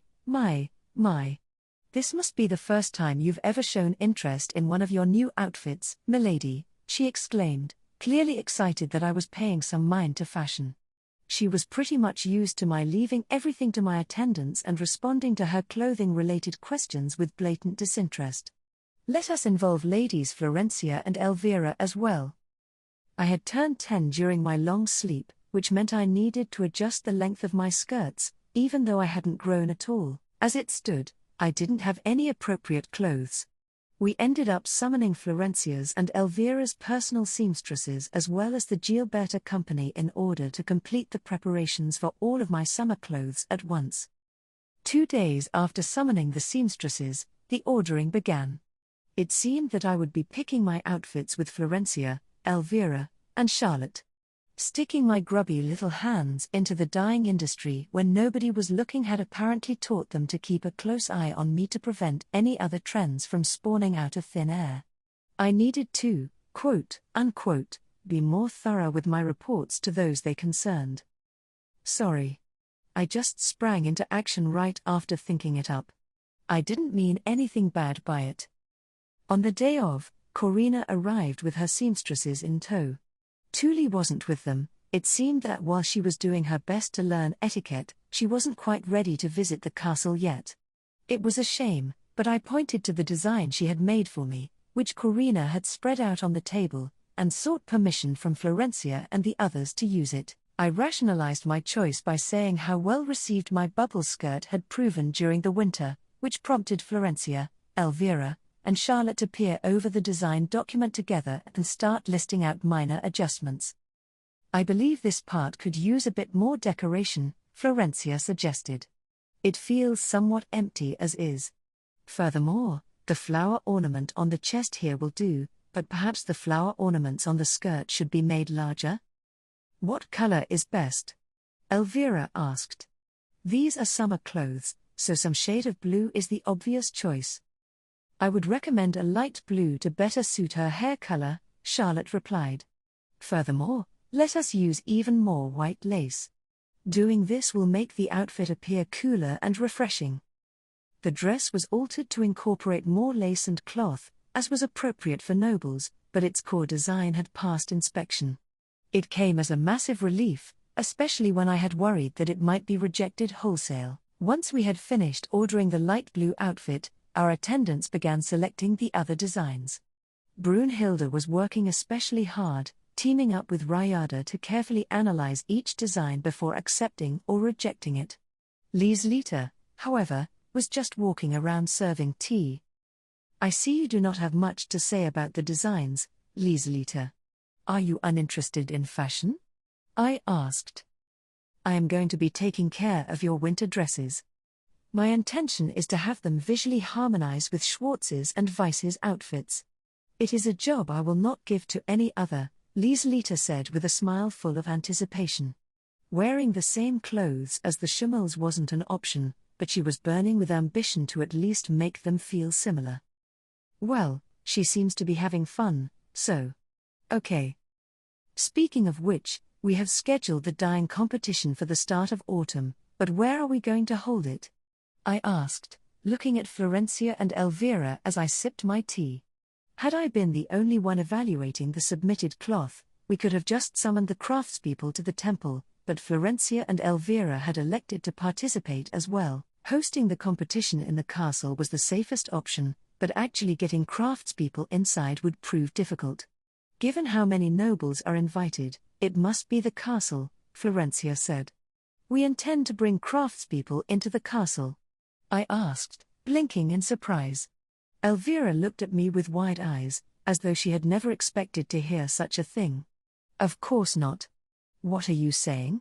We would never allow craftspeople into the castle. Commoners are hard on the eyes, we do not need them walking around while we are attempting to judge which cloth will be the most popular. Well, I suppose that makes sense. Not even Thule is allowed to visit the castle yet. Completely untrained craftspeople would never survive. I had thought that it might be an opportunity for me to see Mom, but reality was not so kind. After brainstorming for a while longer, we decided to have the dyeing workshops entrust the Gilberta company with their cloth, which we would then display in the castle. Each piece would have a metal plate beneath it displaying the name of the workshop that had dyed it, and we would vote on our preferred cloth over a tea party before selecting our preferred workshop and craftspeople. Once I was finished with my business in the castle, I returned to the temple. The apprentices had training today, so only Damuel and Angelica were accompanying me as guards. Feline looked pale, since scholars of the archducal family would start training with the Knight's Order 3 days from now. A single shout from Bonifatius was apparently enough to wipe her mind and route her to the spot. In the event of an actual attack, loud voices are going to be the least of your concerns, I said. Freezing in place will put your life at risk. Please do train to be able to escape from danger. As we talked, I started writing a letter detailing the various decisions that we had made in the castle. Hartmut read it and then gave me a curious look. You give commoners more details than I would expect, Lady Rosemine. Of course. By conveying the desires of the nobility in simple terms, we make it easier for the commoners to understand them. They will answer our demands more promptly the more information they have. I gave Hartmut the finished letter and asked him to create 2 more copies. We needed one for the Guildmaster, one for the Gilberta Company, and one for the Dyeing Guild. As he started copying them out, and while Feline returned to transcribing the book from Dunkelfelger, I looked over Frida's response letter. Her writing was well composed, indicating that she had experience writing for a noble audience, and the elegance with which each word was written made it more than apparent that she had undergone a lot of calligraphy training. It was a fairly thick letter listing each guest, their store, and the products they dealt in. There was even more detailed information regarding who had introduced the most other customers, who visited the restaurant most often, and what their recent profits were. Frida had scheduled the day of our visit for 5 days from now, and she concluded the letter by asking whether there were any foods that Ferdinand and I especially liked or disliked. Fran, Zam, do you know of any foods the High Priest would rather not eat? Also, if you know of any foods he particularly enjoys, please do tell. I do not believe there is anything he dislikes enough to outright refuse. He will eat anything served to him, Fran replied. I believe he liked the soup served in the Italian restaurant the most, Zam added. He has said that his own personal chefs are yet incapable of providing the flavor he desires, that Hugo so masterfully accomplished. I noted down everything they had learned through their attendant information network and fell into thought, wondering whether to include a recipe in my response to Frida. I answered the questions she had asked, wrote an explanation on how to make panna cotta, and then included some of the gelatin we had made when creating our hide glue. If she leaps on the recipe, I'll sell her the production method for gelatin and have the Otmar company start making it from now on. Zam, instruct Gil to deliver this to the Otmar company.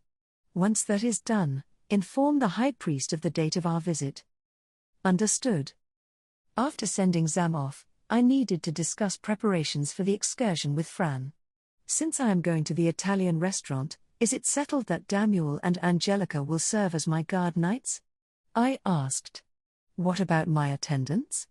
I hesitate to bring those from the castle with me to the lower city. Your temple attendants will accompany you, myself included. We have been there before and therefore know what we need to bring. I nodded in response. It seemed that I was safe leaving everything to him. The day of our visit eventually came. Frida had sent 2 carriages to the temple such that we could arrive at the store around 4th bell. One was noticeably old, while the other was the newest model available. My grey priest attendants climbed into the old carriage with dishes and various other implements they would need when serving us. Rosina was accompanying them, since she was going to be playing for us. Only after they had departed did I climb into the shiny new carriage with Angelica, Ferdinand, and Justus. Damuel and Eckhart were going to be guarding us outside the carriage. "Why is Justus here?" I asked. "Did you not say we are using our temple attendants as our servers?" "I am here as a guard, Lady Rosemine." Even after returning to noble society, Ferdinand apparently hadn't really taken on any new personnel. There were no guard knights who wanted to go to the lower city, so Justus was accompanying us this time just to round out the head count. "Justus, the fact you did not contact the guard knights because you wanted to come yourself is a separate issue from whether they would have wanted to visit the lower city," Ferdinand said. "I was simply being considerate, since I already knew what their response would be. I need to make good use of this rare opportunity to visit a store in the lower city aimed at the wealthy and locked behind an introduction system." It seemed that not even Justus could find an easy way to enter the restaurant. As an archnoble he could not visit the lower city without an excuse, and although he could circumvent this with a disguise, he would then lack the authority to request an invitation from a rich merchant. You know, for the introductions-only system to have shut even Justus out so thoroughly, it must be a lot more impressive than I assumed. My thoughts were interrupted as the carriage started to move. Ferdinand furrowed his brow slightly as he examined the interior. "Am I mistaken, or is the carriage bouncing much less than last time?" he asked. "Oh, yes. I had Zach of the Gertenbergs design a new carriage based on the technology I described to him. He truly is incredible," I boasted. "And it seems the Guildmaster wasted no time in implementing them." Ferdinand gave an exceptionally conflicted frown. "I had thought the Gertenbergs were concerned only with printing. Do you mean to tell me they are now designing carriages too?" "Well, Zach is a smith. His work encompasses more than just the printing industry. He is also the one who made the pumps. You were there when we attached it to the temple well, were you not?" "Ah. That smith was Zach," Ferdinand murmured. "I had thought the Gertenbergs were busy expanding the printing industry, but if they have the time to produce designs such as this, they truly must be wanting for work." "No, they're not," I protested. "But unless they take on work that involves the lower city, their other patrons will abandon them.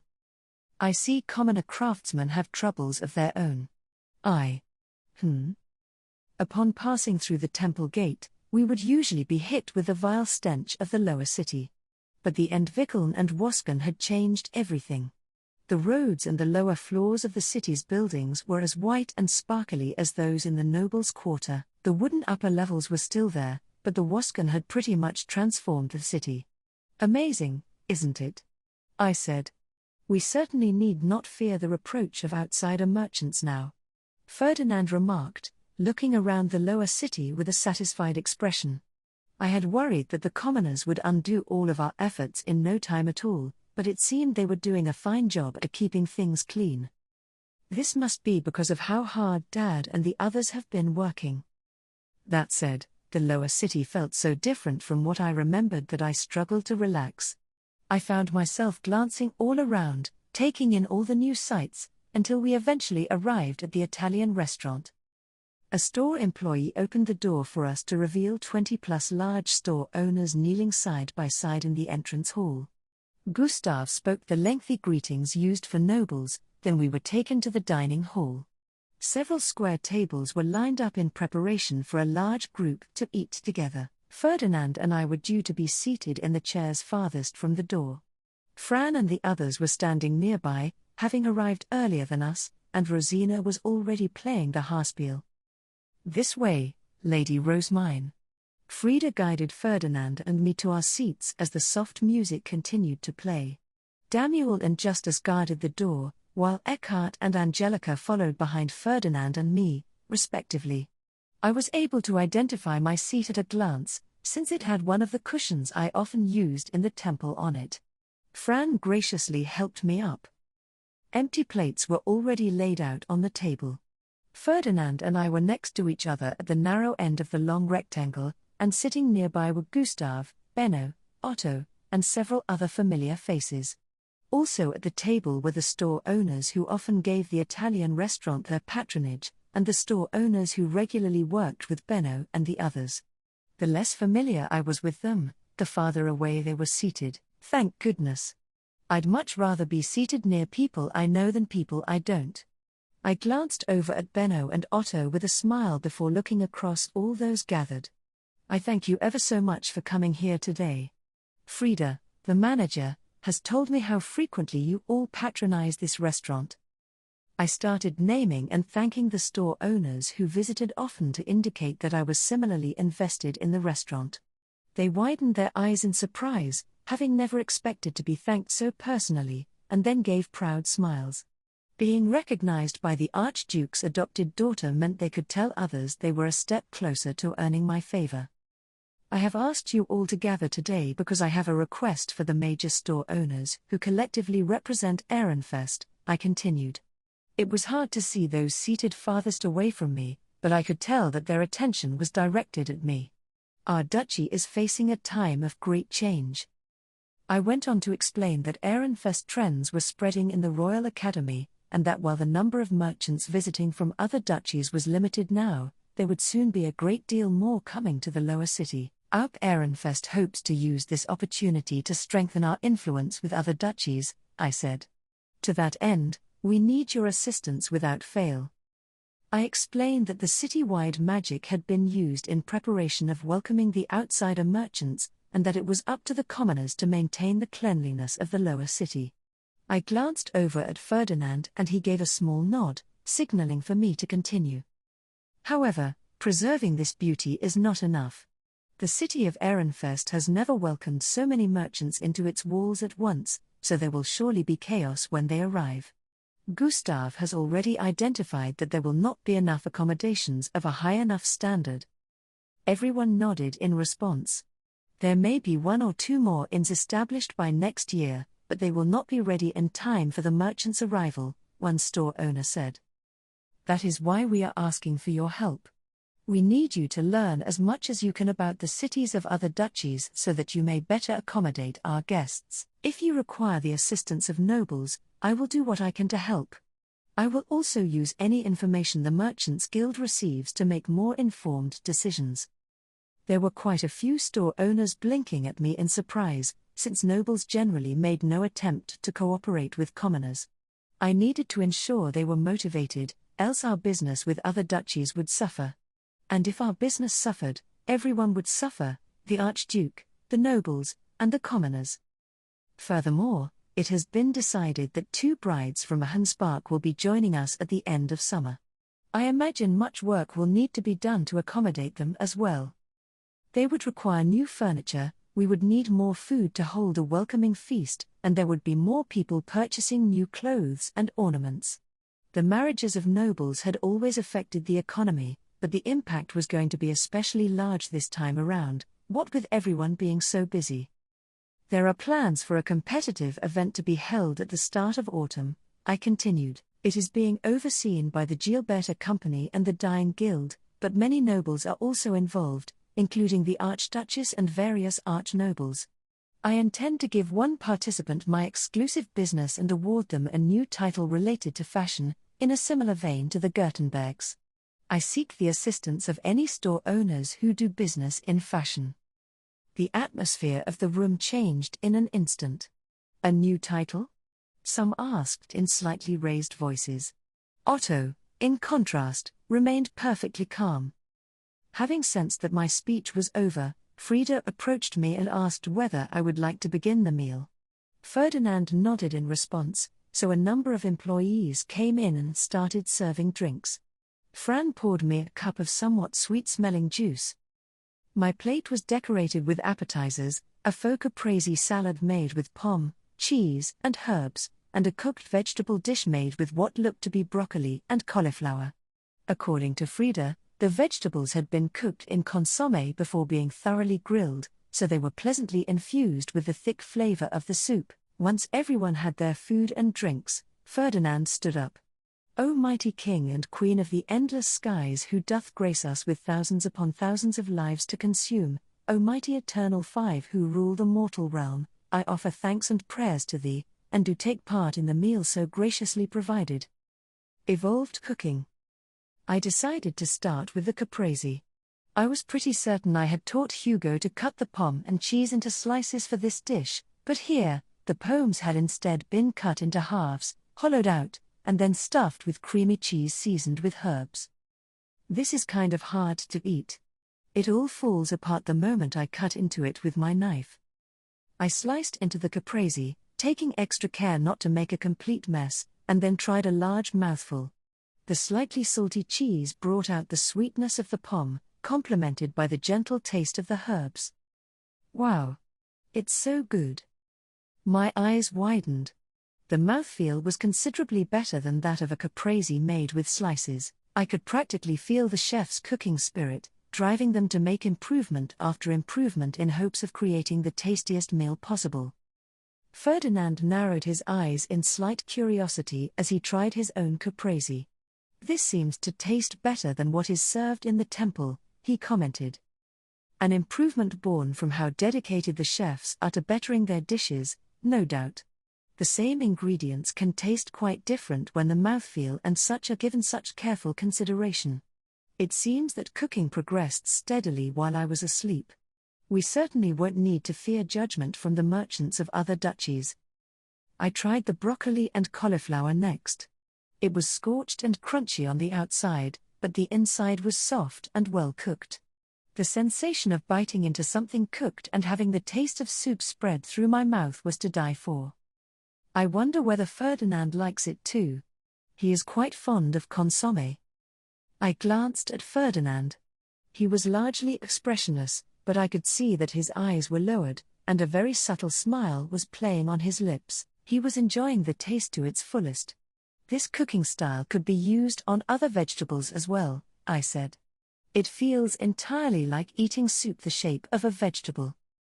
It was my house's chef who devised this dish, Gustave noted. I immediately recalled Liza, who burned with the desire to improve her recipes and considered Hugo her rival. Is Liza experimenting with the foods served in the Italian restaurant? I asked. I am surprised that this is better than it was 2 years ago.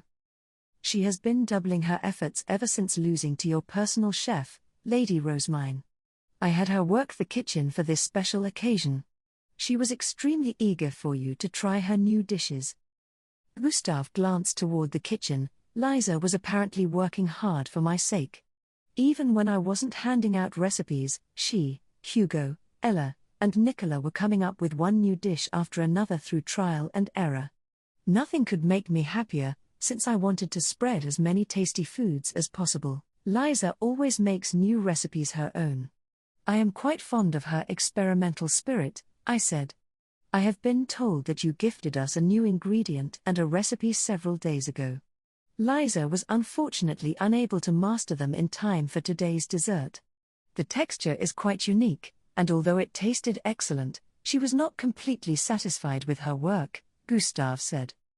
Liza had apparently experimented with the panna cotta, but she hadn't been able to make anything of a good enough standard for her to feel comfortable serving today. Lady Rosemine, what was that new ingredient? Gustave asked. Liza mentioned she would like more, but I could not identify what it was.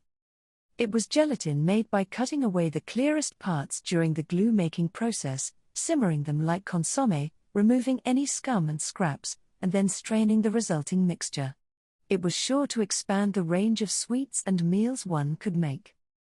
I intend to sell the production method to Frida at a later date, I replied, which made all of the store owners look up at once. Gustave was completely taken aback, while Benno, who was sitting beside him, shot me a sharp look. His dark red eyes narrowed slightly as he leaned forward to speak.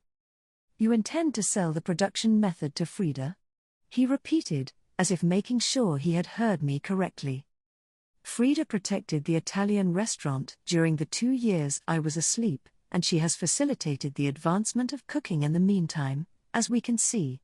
I will teach her the production method as a reward, after she pays me an appropriate fee, of course. Besides, there's no point in me selling anything cooking related to you, Benno, is there? The planting company already had their hands full with their own work. They were so busy, in fact, that they were having to go on frequent trips to other provinces to spread the printing and paper-making industries. I had heard they had so little manpower to spare for the Italian restaurant that they had entrusted everything to Frida. I was a co-investor in the Italian restaurant, and since my name alone served as marketing to draw in customers, I received a reasonable portion of its profits. That said, I hadn't done anything since offering the initial investment and providing some recipes. It seemed more efficient for me to just give any new recipes to Frida. Not to mention, the Otmar company prepared a lot of pound cakes for the Interduchy tournament, which must have been pretty rough on them. This has to be okay. The planting company has nothing to fear. I understand that it is unwise to offer production methods at a lower price, so the fee I request will be more than reasonable, I said, puffing out my chest. Benno's lips curved into a slight frown to show how little he was amused.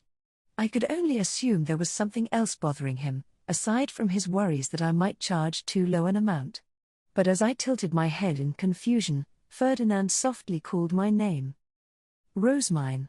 Rewarding those who protected the Italian restaurant and aided in the development of cooking techniques is an understandable, if not entirely normal, response. It is also understandable to reward the Gilberta company for successfully completing an order for royalty, and have you also rewarded the planting company for dedicating themselves to spreading the printing industry? They were working hard to accelerate the process simply because I wanted things done faster, but when it came to rewards, the Gilberta company had received nothing more than my new dyeing techniques. These weren't something they could earn much of a profit from, since I was selling them at a rather low price, but hosting the dyeing competition would secure the Gilberta company some important noble exposure while also increasing its influence. However, although I had praised them for their efforts, I hadn't given the planting company or the Gertenbergs any rewards of particular note. I suppose I do have other product ideas I could sell to them, if they're willing to suffer the consequences. I looked over at Benno and Mark with a hand on my cheek. There are various kinds of stationery that I am interested in having made, and if the planting company so wishes, I would not particularly mind selling the rights to them and their production methods. I must warn you, though, doing this will require the planting company and the Gertenbergs to take on even more than they have already. Are you sure this is what you want? Benno faltered for a moment, and Mark averted his eyes. But an instant later, Benno responded with a nod, now wearing the calculating smile of a merchant. We will gratefully accept any product ideas you have, he said. I could tell from the look in his dark red eyes that he wanted the rights to anything printing or paper related, no matter how busy he became as a result. That was fine by me, but the trip to Groschel came first. Then we may speak of this another time, I said. Once things have settled down a bit. Your consideration honors us, Benno replied. Just as I thought everything was settled, Ferdinand shot me a deliberate look, the corners of his lips curving up into a grin. So, now you have rewarded all those who devoted themselves to labor during the 2 years you were asleep, the planting company, the Gilberta company, and the Otmar company. In other words, give me something too. Sure. I get you. Ferdinand hadn't just helped me while I was asleep either, he was taking good care of me even now that I was awake again. I was more than happy to reward him with something so long as he was direct about it, but his normal bored expression made it impossible to tell whether he cared about this at all. As you have also greatly assisted me, Lord Ferdinand, I am more than willing to give you what you desire. Is there something I have that you seek? I asked. The recipes made by your chefs. Even more have accumulated over time, correct? It was hard to imagine that a few recipes was enough of a reward, especially considering how much he had done for me by helping me gather potion ingredients and make Schwartz's and Weiss's outfits, but I wasn't about to question what he wanted. If recipes were enough for him, then recipes he would receive. Very well. I shall offer you Hugo's recipes. I plan to compile and sell them as a recipe book, however, so please do keep them a secret, naturally. More soup was brought over for Ferdinand, who was pleased at having acquired what he wanted. Frida had even come over with a sheet of paper to explain the dish to him and me. She sure has grown up. She had always been seated too far away or standing beside Thule, who had very good proportions, so the realization had completely passed me by. Now that I could see her up close, however, I could tell that she had grown up a lot. The devouring meant she had been fairly small when I first met her, but now she was as big as any other girl her age. Hopefully I'll grow up too, soon. I let out a sigh, comparing my hand to Frida's as she began to explain the menu. Today's soup is a double consommé. It seemed that Ferdinand was somewhat dissatisfied with the consommé served in the temple, since although the temple chefs were good, they were not quite as good as Hugo. Fran and Zam had passed that information on to me, which I had then passed on to Frida, so she had prepared one of his favorite dishes, double consommé. I am told that you enjoyed Hugo's consommé, Lord Ferdinand. Our chef so eagerly wishes to outshine Hugo, so she has made the most carefully produced consommé of our time. Please do enjoy. Liza had apparently put her all into making the amber soup before us, determined not to be beaten by Hugo. The taste practically carried on the steam that wafted into the air, such that the aroma alone was enough to make one's stomach grumble. It was pure enough that the bottom of the bowl was clearly visible through the liquid, and the thick color showed it had been made with the utmost care. I brought a spoonful of consommé to my lips. The concentrated flavors of various vegetables and meat flowed through my mouth like a river of ambrosia. Is the soup beautiful, Lord Ferdinand? I asked. Yes, it is a picture of beauty, Ferdinand replied. He was wearing a soft smile that seemed to come from the heart, an especially rare sight indeed. Its flavors are more complex than those of the consommé I recognize, but they are simultaneously more unified. The creation process is similar to brewing in that one changes not only the quality of the ingredients, but the brewing process itself. Not just the ingredients have changed, but also something fundamental about the recipe itself. I didn't understand a word of what you just said, Ferdinand. He was being more verbose than usual, expounding how challenging it was to rethink a process from the ground up and how beautiful of a success their efforts had produced. I couldn't follow in the least.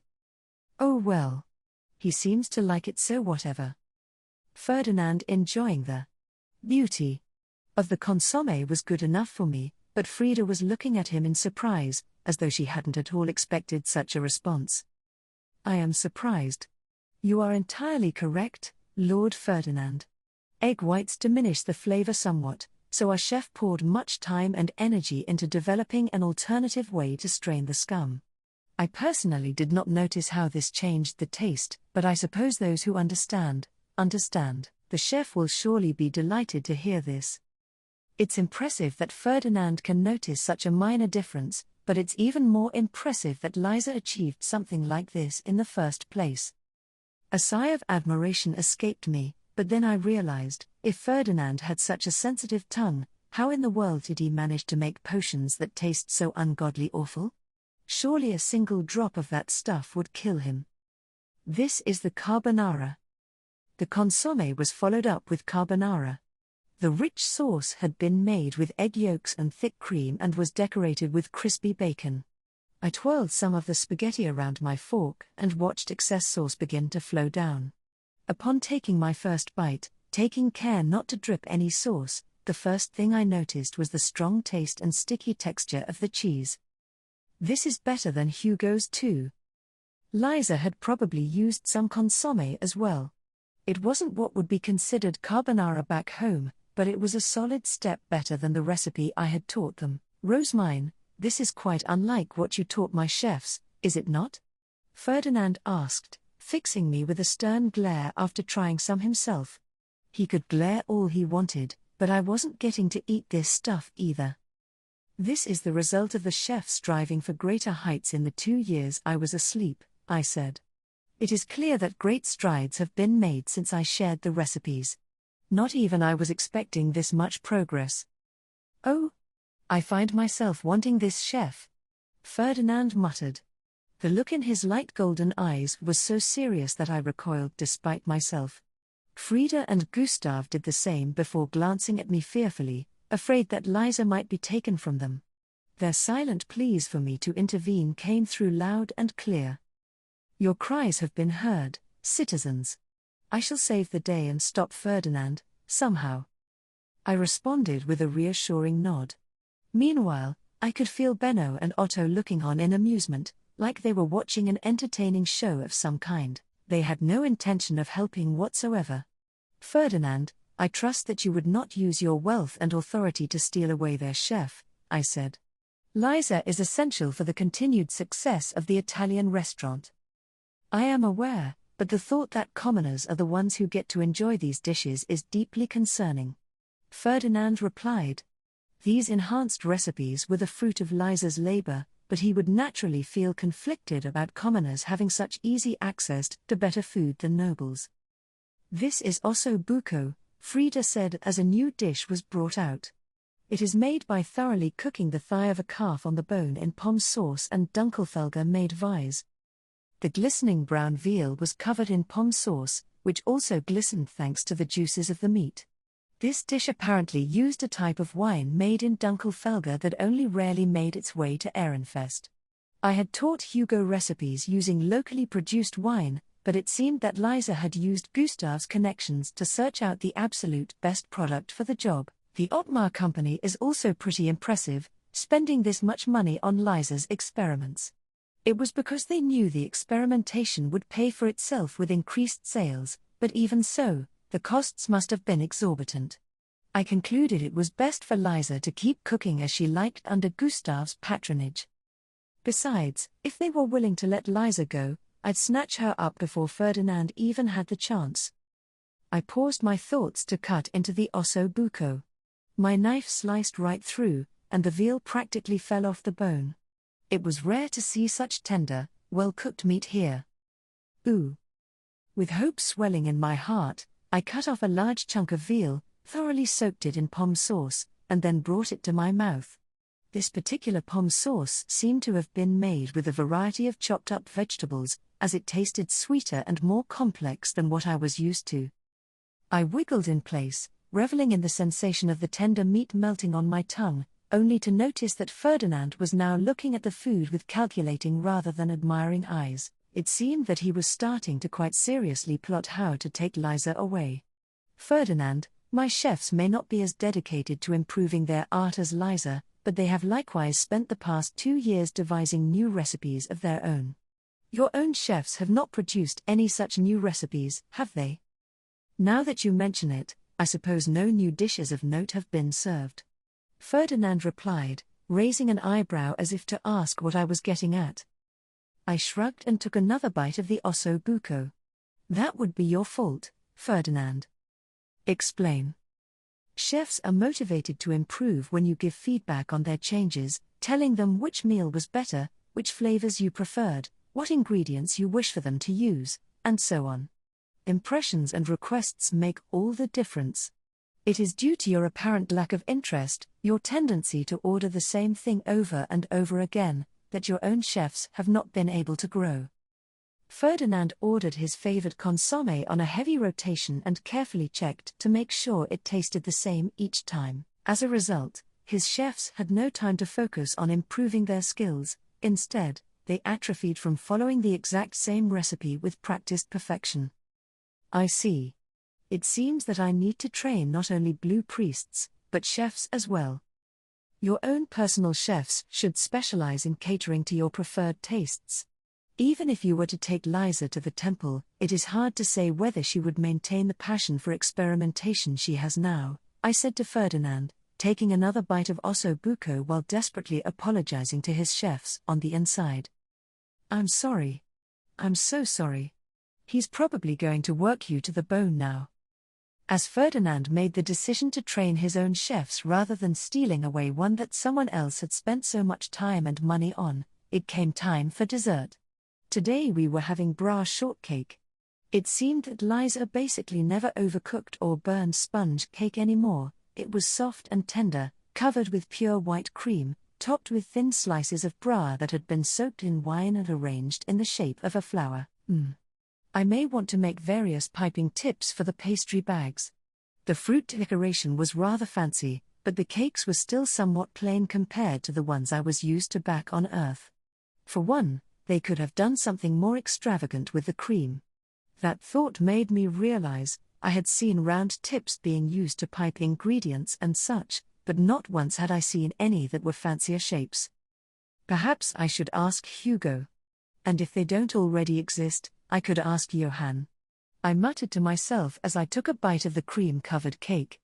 Of course, Benno overheard me with his bionic hearing and shot me a wary look. "Lady Rosemine, do you have immediate plans to make something?" he asked. Johann is presently quite occupied making pumps to attach to as many wells as possible before the merchants from other duchies arrive.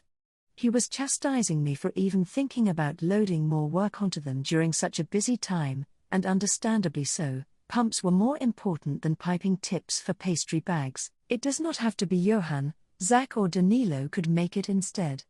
I will send the schematics at a later date. Now that you mention it, however, we certainly are lacking in available smiths, aren't we? It may be wise to recruit a few more into the Gertenbergs. The other store owners all pricked their ears up at once, directing their focus our way.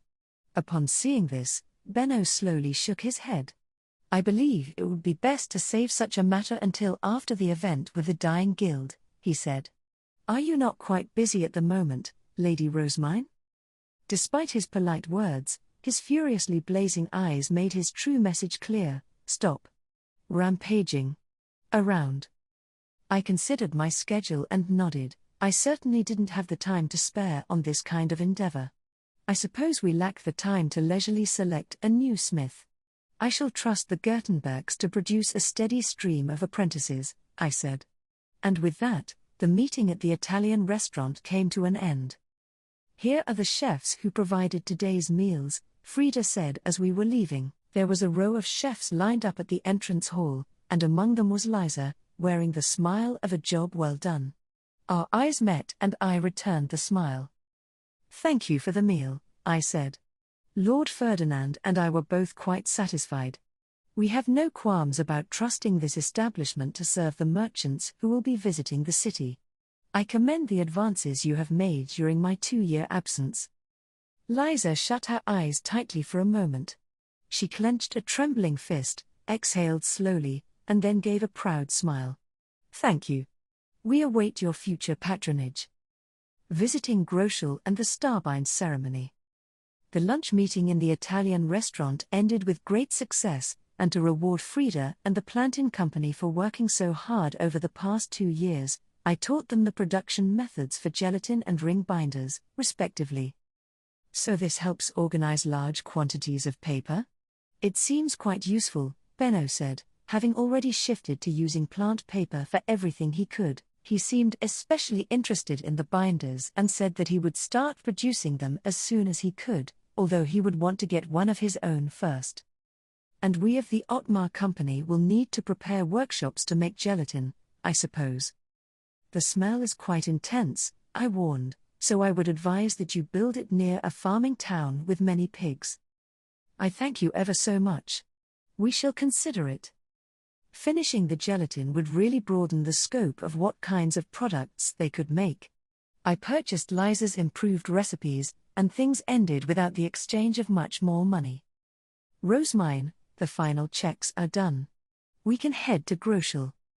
Wilfred contacted me by ordonnance right after the spring coming of age ceremony was over. He spoke with the exuberance of a job well done, and not long after, Elvira sent me an ordonnance as the person in charge of the printing industry. Since the final checks had now been done, I would be heading to Groschel once the summer baptism was over. I told my plans to the Plantin Company right away and asked them to contact the Gertenbergs. At the same time, I had the Gilberta Company prepare clothes for the Grey Priests. I also contacted the workshop through Gil and updated Ferdinand on the situation.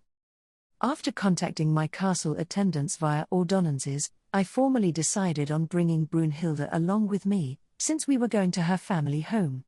I would also need 2 apprentice scholars and 2 guard knights. And so, 2 days after the summer baptism ceremony, we departed for Groschel. We met up with the Gertenbergs at the front gate of the temple just as we had done when heading to Haldensel. Since there were so many of them and they had so much luggage, I was using Lessie in his coach bus form. "Wow, the heck is this thing? It's so cool," Heidi exclaimed, her eyes sparkling. She practically dived into Lessie before anyone else, leaving all the luggage to her husband Joseph, and squealed with joy as he hopelessly shouted for her to come back out and help him. "So soft. So fluffy. So nice to touch. What in the world is this made of?" she asked while patting the inside of my pandabus all over. Ingo looked at Lessie with mild repulsion, and at Heidi too, for that matter, but upon seeing Benno, Damien, and Lutz casually checking and loading their luggage alongside Zach and Johann, he clenched his fists to pump himself up and joined them. "Lady Rosemine," Gil said. He had just arrived at the front gate with the Grey Priests and the workshop's luggage. The Grey Priests were wearing second-hand clothing of a quality similar to what Plantin Company apprentices would wear, since they were going to be doing work outside of the temple and cooperating with scholars. Upon returning from Hassa's monastery, I had noticed them sometimes checking their necks and pulling on their sleeves.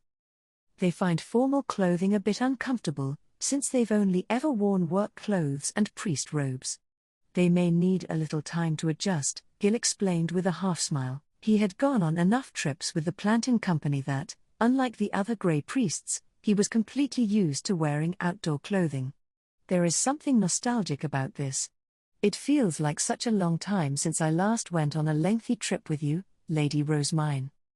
"I suppose the last time was when we went to Ilgner," I replied. He hadn't come to Haldensel for their spring prayer, so it really had been a long time since we last went somewhere together. The realization made me look forward to the journey ahead just a bit more. After everything was loaded into Lessie, Angelica climbed into the passenger seat and the Gertenbergs onto the back seat. The first-time riders wore stiff, anxious expressions, while those who had ridden before swiftly put on their seat belts and relaxed. Heidi was an exception to both groups. She was curious and wiggling around more than anyone. "Farewell. Remember to prop Wilfred up during even the smallest of conversations and avoid causing any problems. Ensure this does not become another one of your rampages," Ferdinand said. "I know. I have sent Hugo to your kitchen, so you should be able to enjoy a few new recipes in my absence." Ferdinand and Franz saw us off as I took Lessie up into the air. We met up with Elvira and the others at the castle before heading to Groschel under the protection of the Knight's Order. Wilfred and Charlotte were sitting this one out, so we were having some lay scholars come with us instead. I could see Damuel's older brother Henrik flying among them. Groschel was some distance beyond the river west of Ehrenfest. It had once been part of the central district, but when the Archduke candidate previously set to become the next Archduke had married Gabriele of Ahensbach, thereby taking himself out of the running, he had been given some of the Archduke's land to become a jibe. Had Gabriele never married into Ehrenfest, that Archduke candidate would have become the next Archduke, and Brunhilde might have been an Archduke candidate right about now. In short, Groschel was the home province of both Veronica and the late High Bishop Bezuanst. Its jibe's current wife was of direct Legergang lineage, and he had refused to accept Bezuanst's belongings following his death. "Welcome, Lady Rosemine. And Brunhilde, it is good to see you well," Jibe Groschel said. We exchanged our long formal greetings and then, while Elvira was speaking to the jibe, Brunhilde went to prepare my room. She apparently wanted to console her family by showing that she was serving me as a more than competent attendant. After watching Brunhilde go, I introduced the Gertenbergs to the scholars Jibe Groschel had chosen to be in charge of his province's printing industry. Setting things up in Ilgner and Haldensel had both required lengthy stays, so the Gertenbergs were going to be staying in the side building used during spring prayer and the harvest festival. Once the introductions were over, Everyone but Benno and Damien carried their luggage to the side building and started preparing their rooms. "What about the workshop luggage?" Benno asked. "Should we set it down for now?" "If possible, I would like it brought to the workshop by the end of today," I replied. "Unloading it from my high beast only to put it back in tomorrow would be a waste of time. Now, I would ask that someone guide me to the workshop." You'll be visiting the lower city, Lady Rosemine?" one of the lace collars asked, balking at the very idea. That attitude wouldn't do.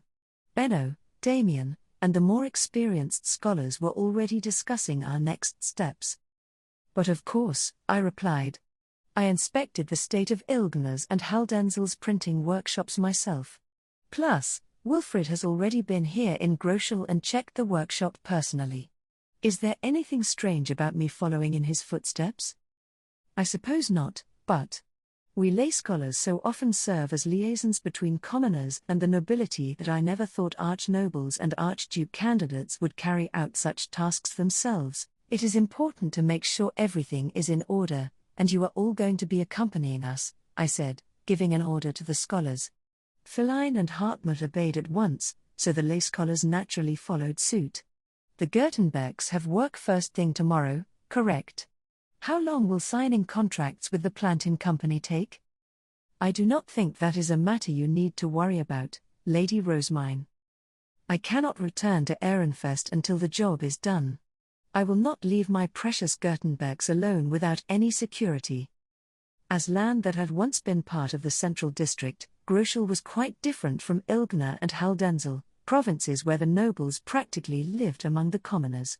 Here, the castle came off almost like a second noble's quarter, and the inside was strictly delineated from the lower city. Perhaps it was unwise for us to approach this province in the same way we had the others.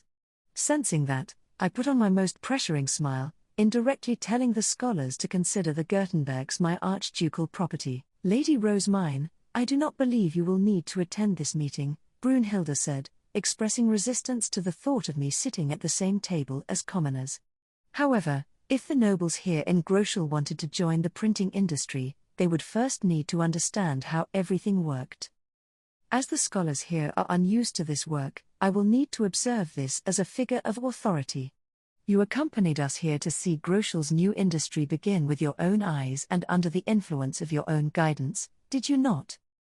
I shall accompany you." Although Jibe Groschel, Brunhilde, and the lay nobles raised in the nobles' quarter were all surprised, I climbed into Lessie with the Gertenbergs and went to the printing workshop in the commoners' district. My pandabus seemed to have deeply unsettled the commoners, and the older guy who seemed to be the foreman welcomed us with his mouth agape.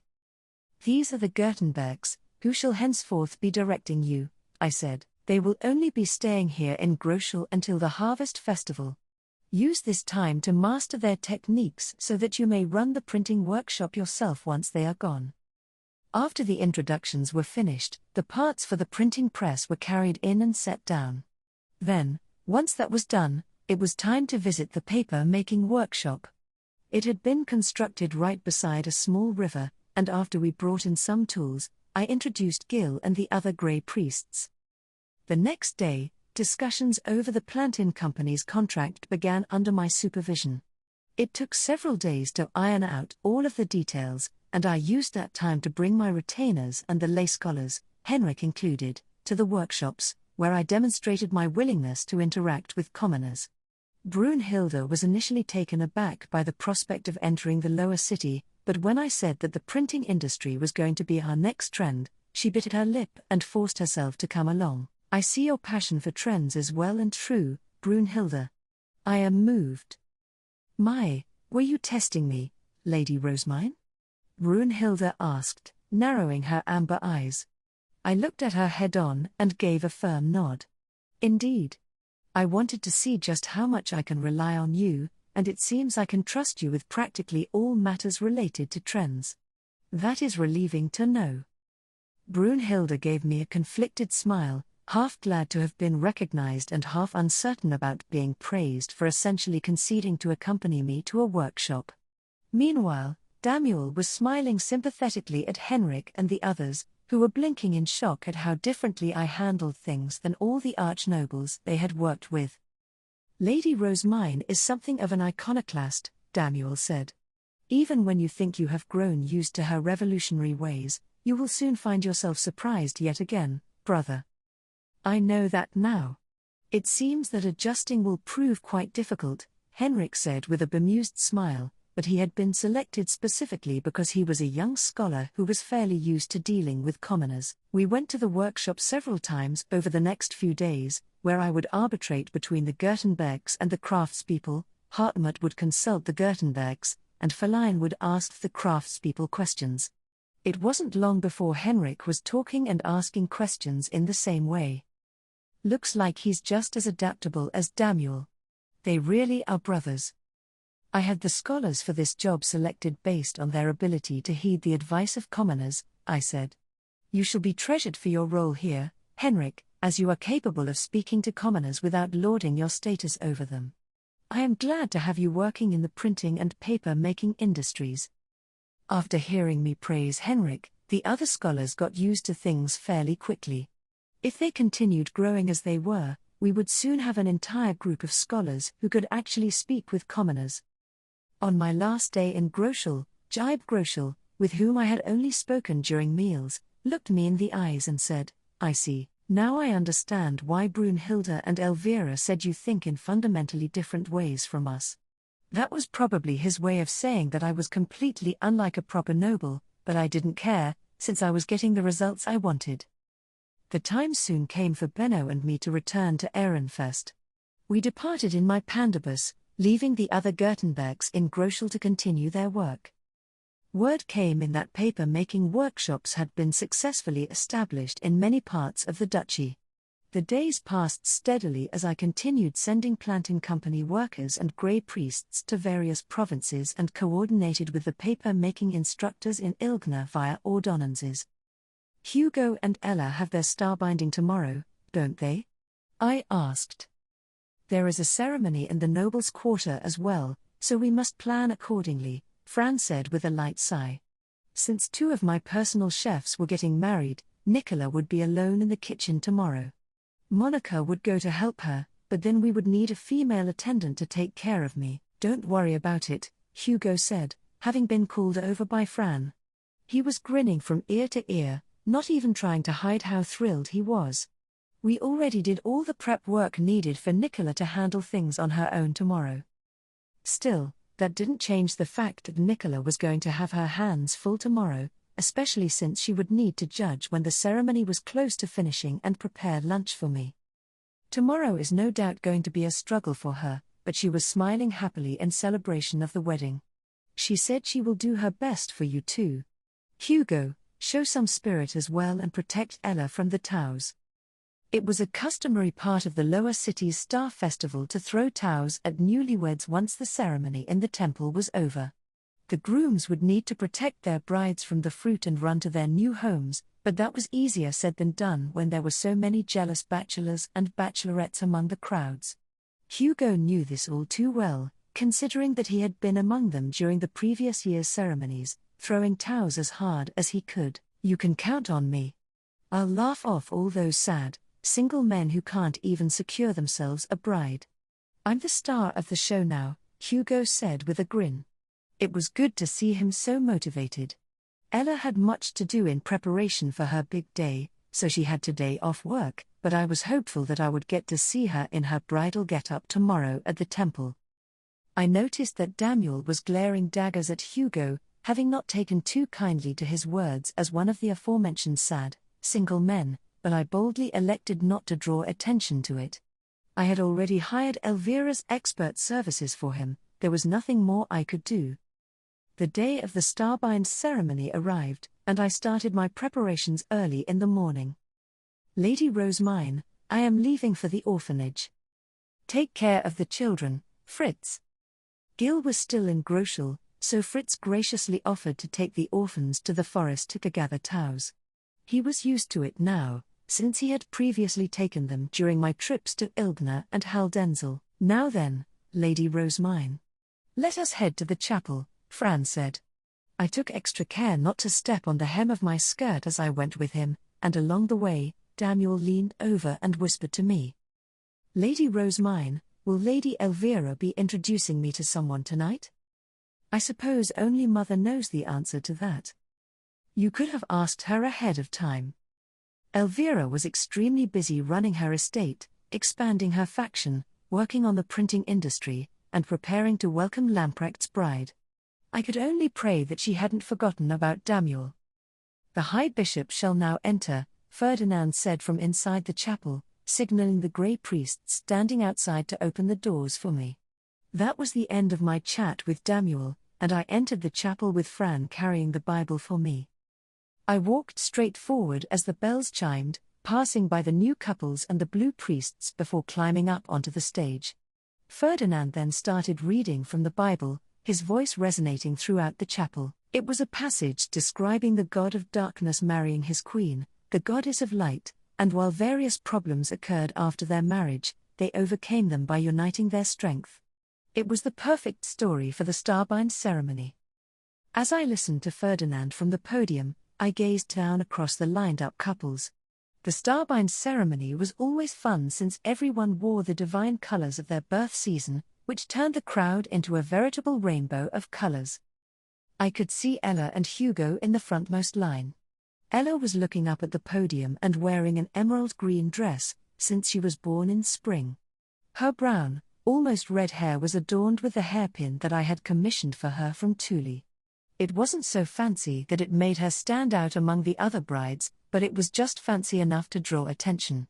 I normally only ever saw her in work clothes, so seeing her all dressed up made her look especially cute, and especially prim and proper compared to the other brides, no doubt due to being influenced by Nicola's proper manners at the temple. Ella seems fine, but how about Hugo?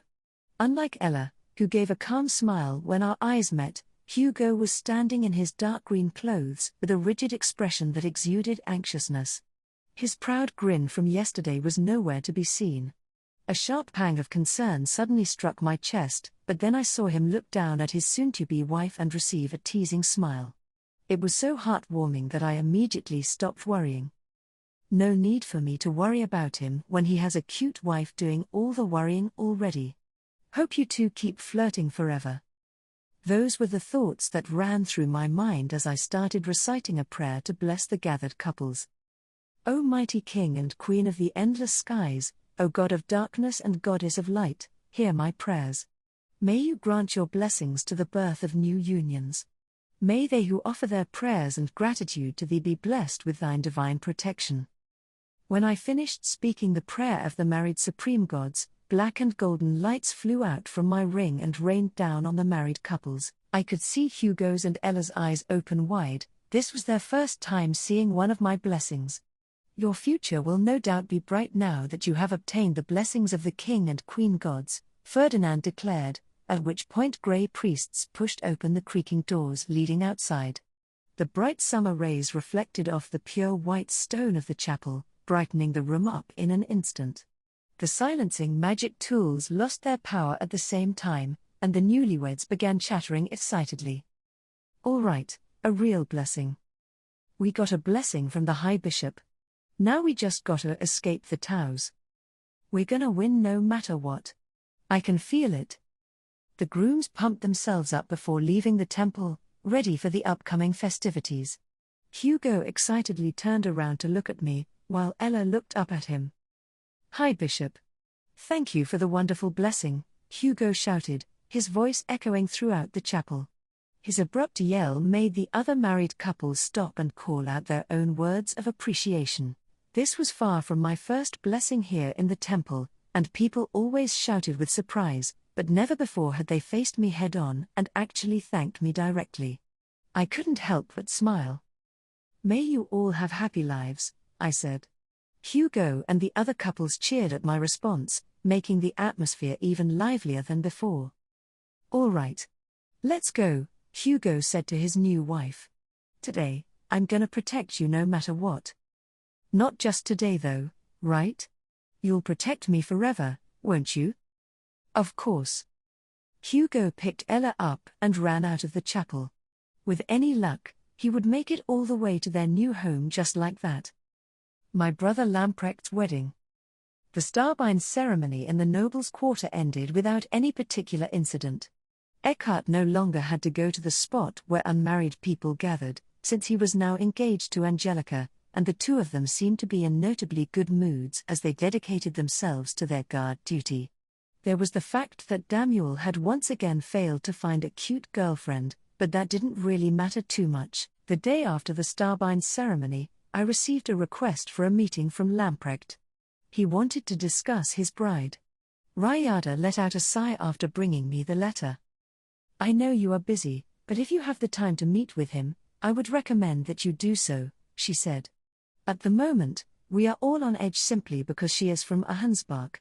We can only pray that she is not the second coming of Lady Gabrielle. Gabrielle was the Archduke candidate who had married into Ehrenfest by force and caused all sorts of chaos back in the day.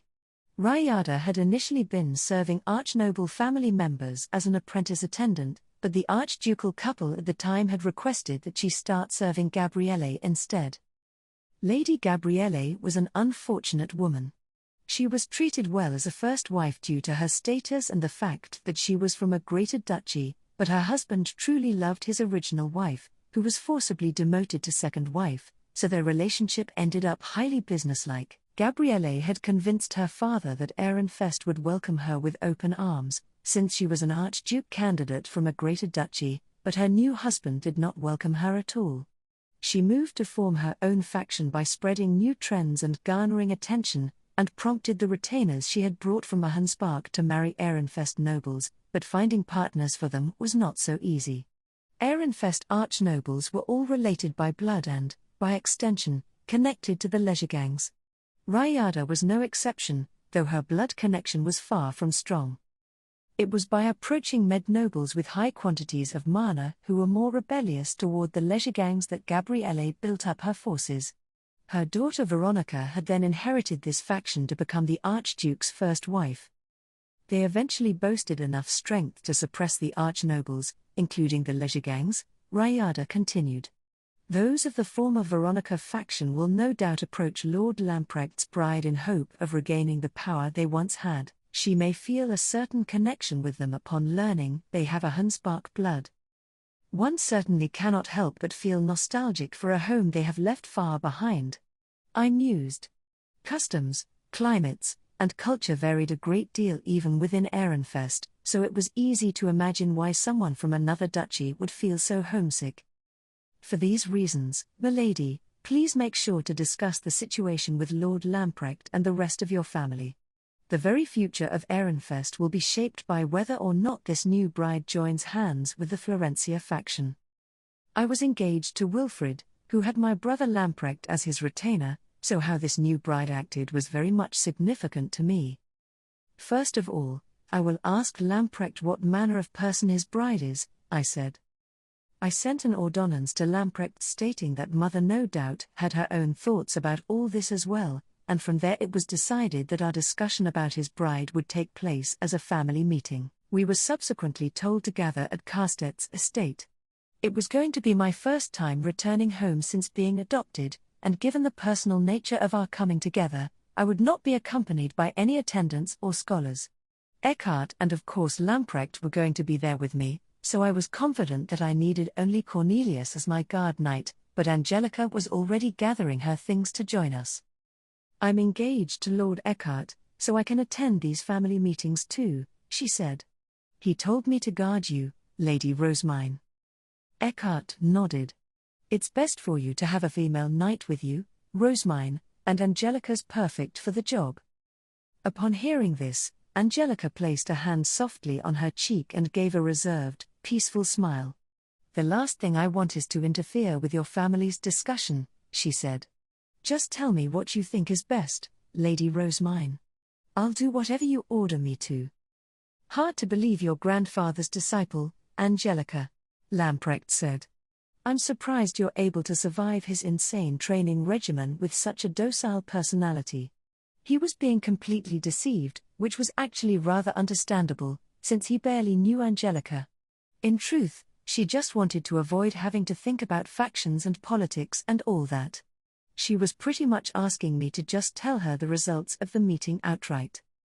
Eckhart and Cornelius both knew Angelica's true form, so they merely exchanged glances and shrugged.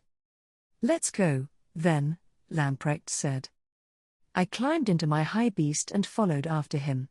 I was used to traveling from the temple, but I hadn't returned to my family home a single time since moving to the castle. Truth be told, I couldn't even remember where it was.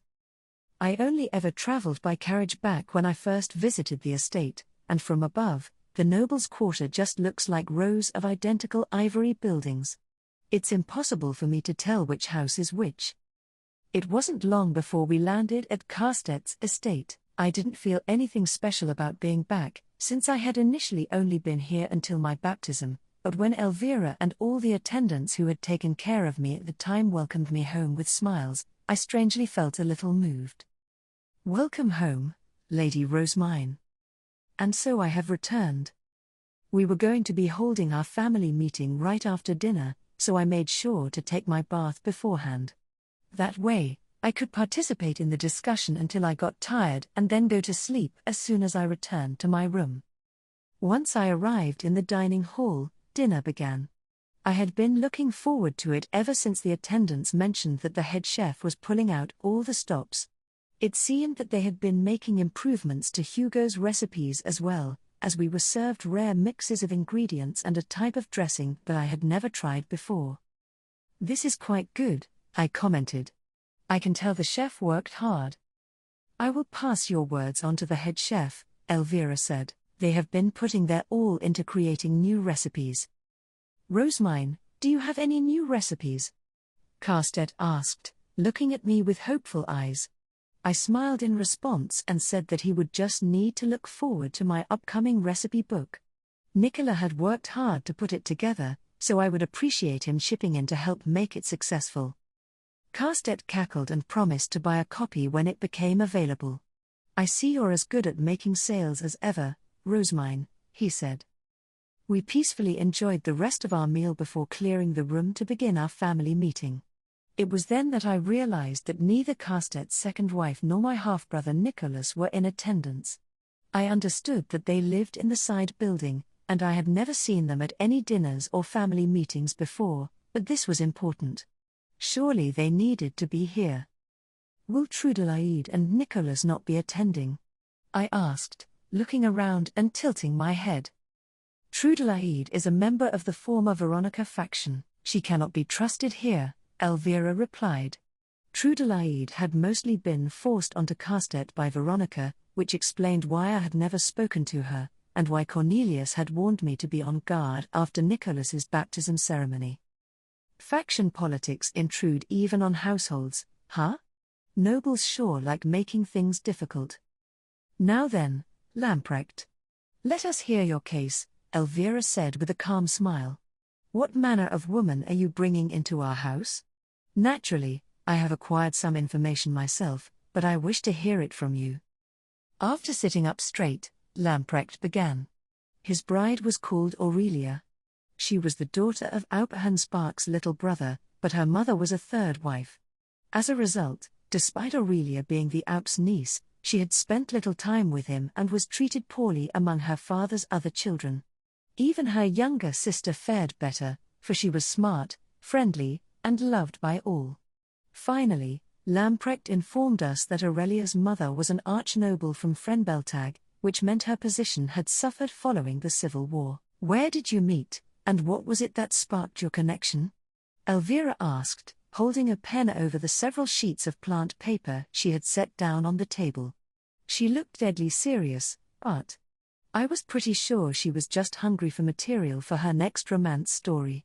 She pried into every detail from the first time they had met to how they had felt about having to separate, and then gave a satisfied nod.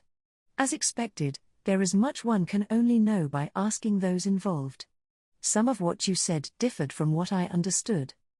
"I'm unsure what you heard, Mother, but Aurelia simply has naturally sharp, narrow eyes that make her resting expression look deceptively evil. She is not a bad girl, in truth."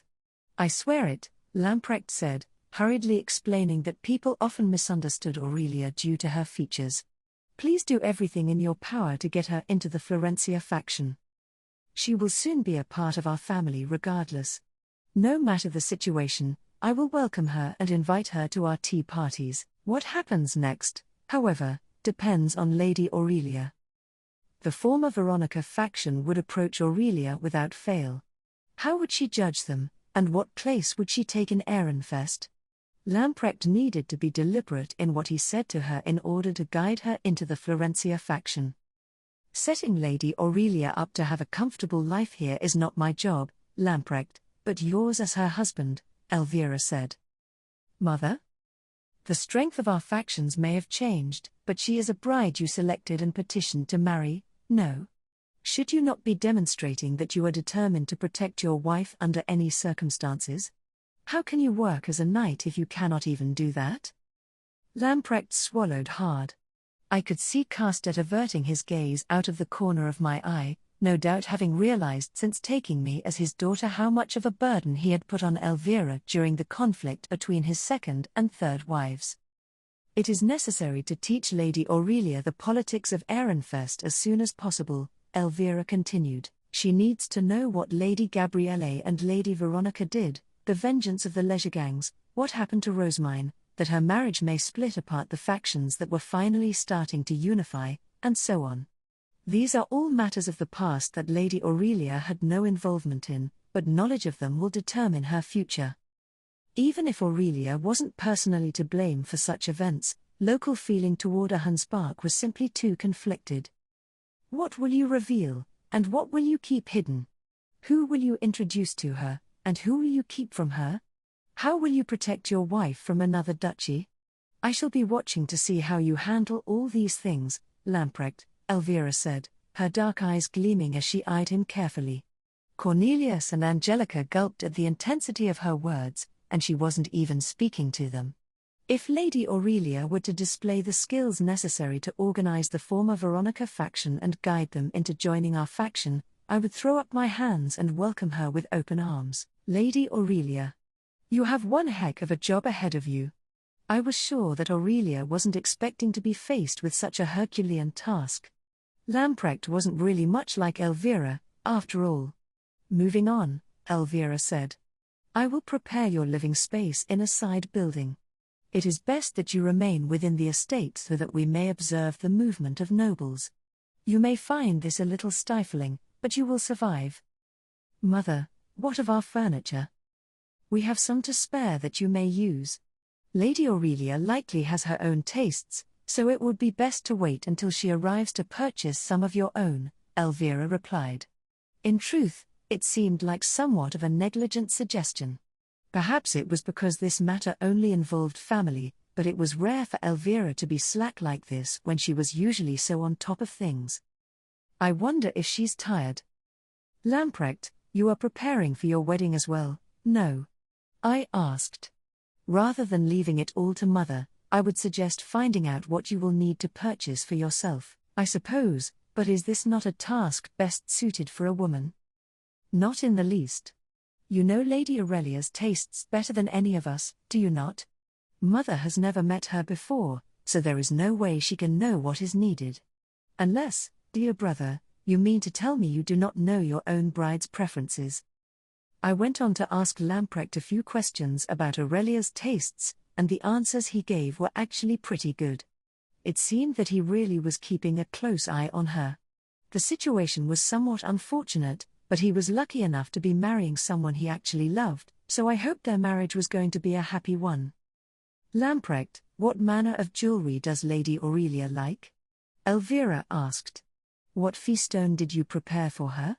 Choosing furniture will prove considerably easier if we go with a common theme that is to her preference. Elvira continued probing further and noted down each response. She was clearly having fun with this, since it all served as new material for her stories. I had to respect her ability to keep enjoying her hobbies no matter how exhausted she was from work. Eventually, Elvira set down her pen with a satisfied smile. I hope that she is as sweet of a girl as you claim, she said to Lamprecht before looking over at me. Rosemine, Avoid contact with Lady Aurelia until her place is certain.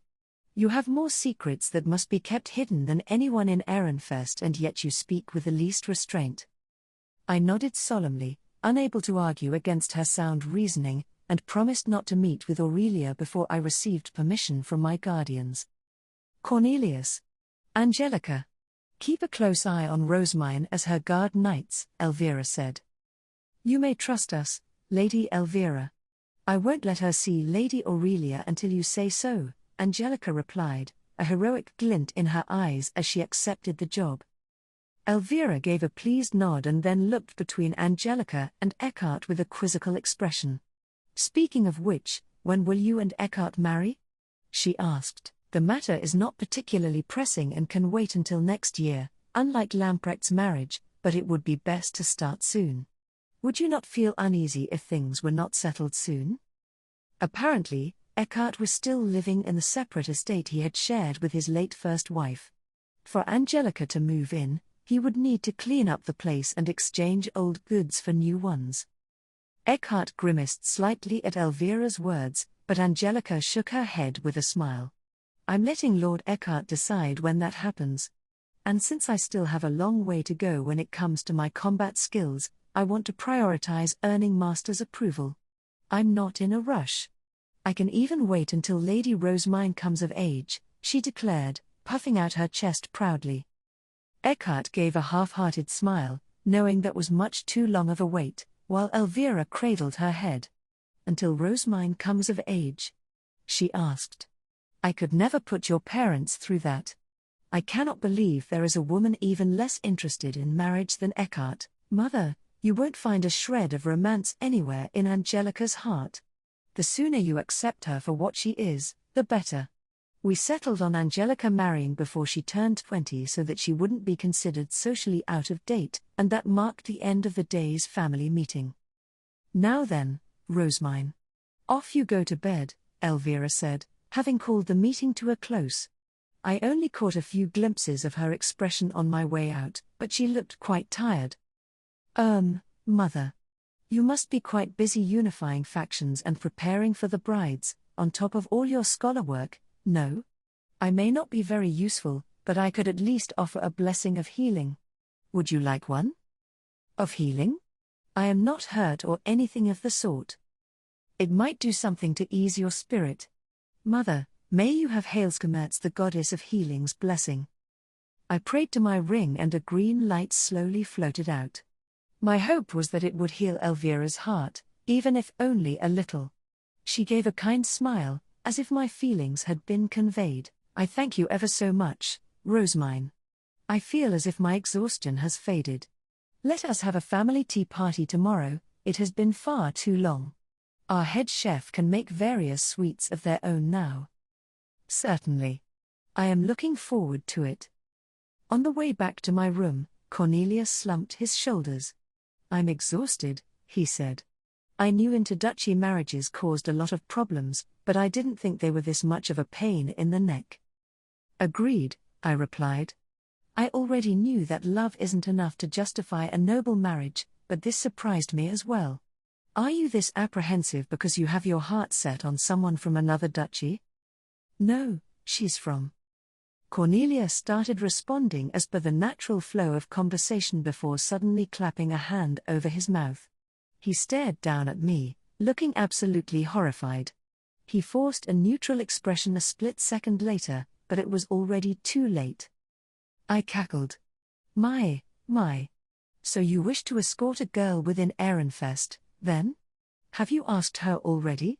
If you wait too long, some handsome man may come and sweep her off her feet. Gah. It's like I've got two mothers now. Here, we're at your room. It's time for you to sleep. You're tired, right? You've got to be tired. You should rest now so that you can sleep with Schlaftraum's blessing. And with that, Cornelia speedily pushed me into my room without answering a single one of my questions. Our tea party the next day was also about Lamprecht's marriage. Since the ceremony was going to be held at the duchy border, we were planning to eat lunch at Count Legergang's mansion before heading to the border gate. Will we be spending the night at Count Legergang's estate? I asked. I would imagine so, Elvira replied. It has not been set in stone, but there are many members of the former Veronica faction in that area, and few other places suitable to house the archducal family, especially now that Lady Veronica has been punished. I recalled that I had been attacked even at Count Lejegaing's mansion during a past spring prayer, while I was in the side building for priests. I had been asleep, so I was unsure of the details, but I hoped the same thing wouldn't happen again. You do not need to fear any attacks, Elvira said with an elegant giggle, no doubt having read my expression. We shall be bringing the Knight's Order with us. We went on to discuss the dinner-time feast that was going to be held on the day of the ceremony, and the debut that would take place to welcome Aurelia. As our conversation went on, I suddenly remembered something. Speaking of which, were you unable to find a partner for Damuel, Mother? Was it too much even for your talents? I asked. The timing is simply unfortunate. There is not much that can be done until the faction politics begin to settle down, Elvira said with a troubled sigh. Finding a wife for Damuel was apparently going to be exceptionally difficult indeed. First of all, Elvira was unable to pair him with another lay noble, although they were of the same status, they would have incompatible mana levels. Pairing him with a med noble seemed like the natural solution, but just as Brigitte had shown resistance, it would take a lot of resolve for a med noble to lower themselves in status to wed into the family of a lay knight with no estate to inherit. On top of all that, anyone who married the retainer of the Archduke's adopted daughter would essentially be locking their faction alignment in place. Few med nobles wanted such a thing, as their general strategy was to stick with whoever appeared to be winning. And now that Hunspark brides were being wed into the duchy, lay nobles and med nobles alike were all watching with bated breath to see how the power structure would shift. Of course, there was also the fact that, despite him now being my retainer, Damuel had originally been made to serve in the temple as punishment.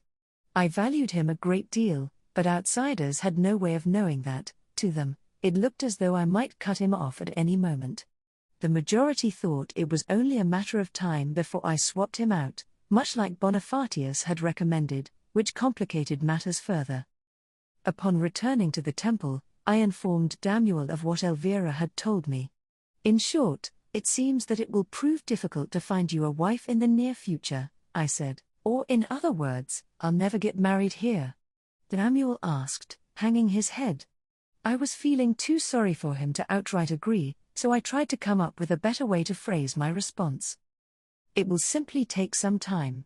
You need only wait until politics have calmed down and my mothers have complete control over Ehrenfest, or when younger lay nobles with my compression method grow up enough to match your mana.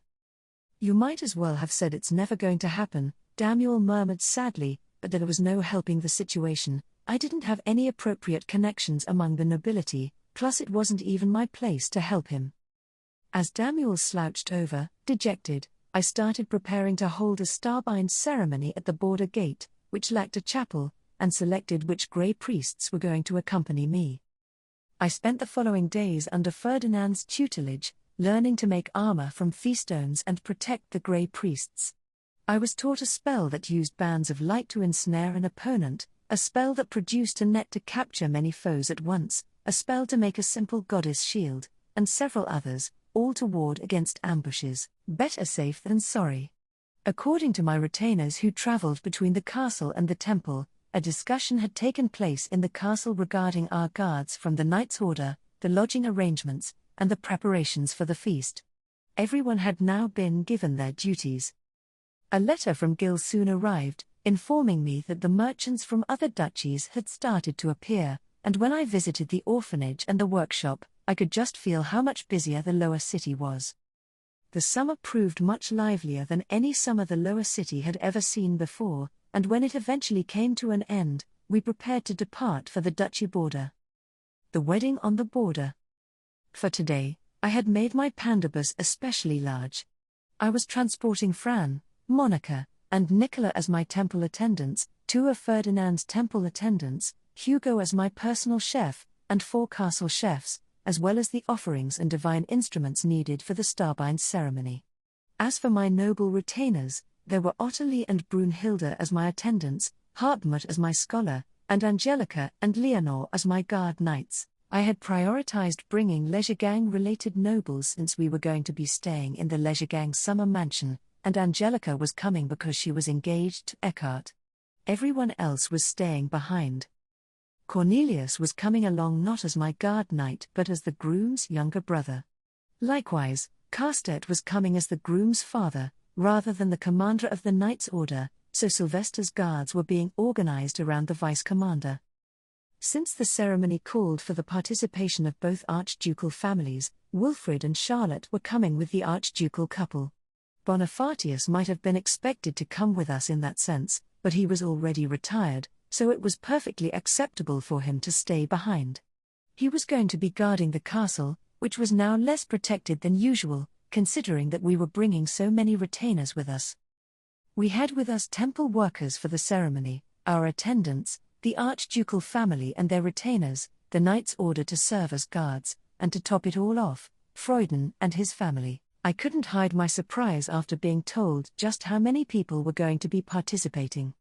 That certainly is a lot, I said. If not for diplomatic tensions and the fact that the bride is the niece of the current Aupe-Hansbach, we would not have needed to come out in so much force, Ferdinand noted. It seemed that when a normal noble was being wed into another duchy, their families would receive permission from the Aupe before going to the border gate to see them off. The involved families would greet each other, then the bride or groom would take their partner home. They would not be married at that point and would simply wait for the summer Starbine ceremony to be officially wed. What would an abnormal noble be? One who requires permission from the king. Marriages involving royalty and archducal family members required not just the permissions of the relevant orbs, but also the permission of the king himself. Such weddings were held at the Archduke Conference with the sovereign high bishop coming from the sovereignty's temple to perform the rites. The Starbine ceremony would then be held in the chapel deep within the Royal Academy, where we had gone to get our divine wills, and following that, those wed would be debuted in their duchy. The wedding certainly wasn't held at a border gate with the archducal families gathered like this. The question is, why has this particular marriage ended up so large scale?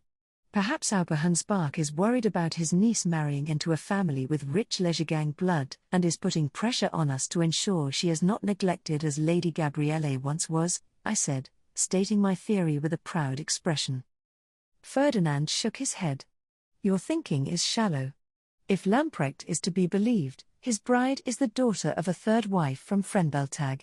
She would not be worth this much of a fuss.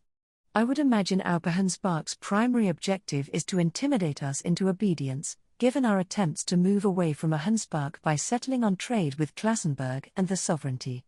His duchy is presumably in quite a panic right now, he said with a sigh.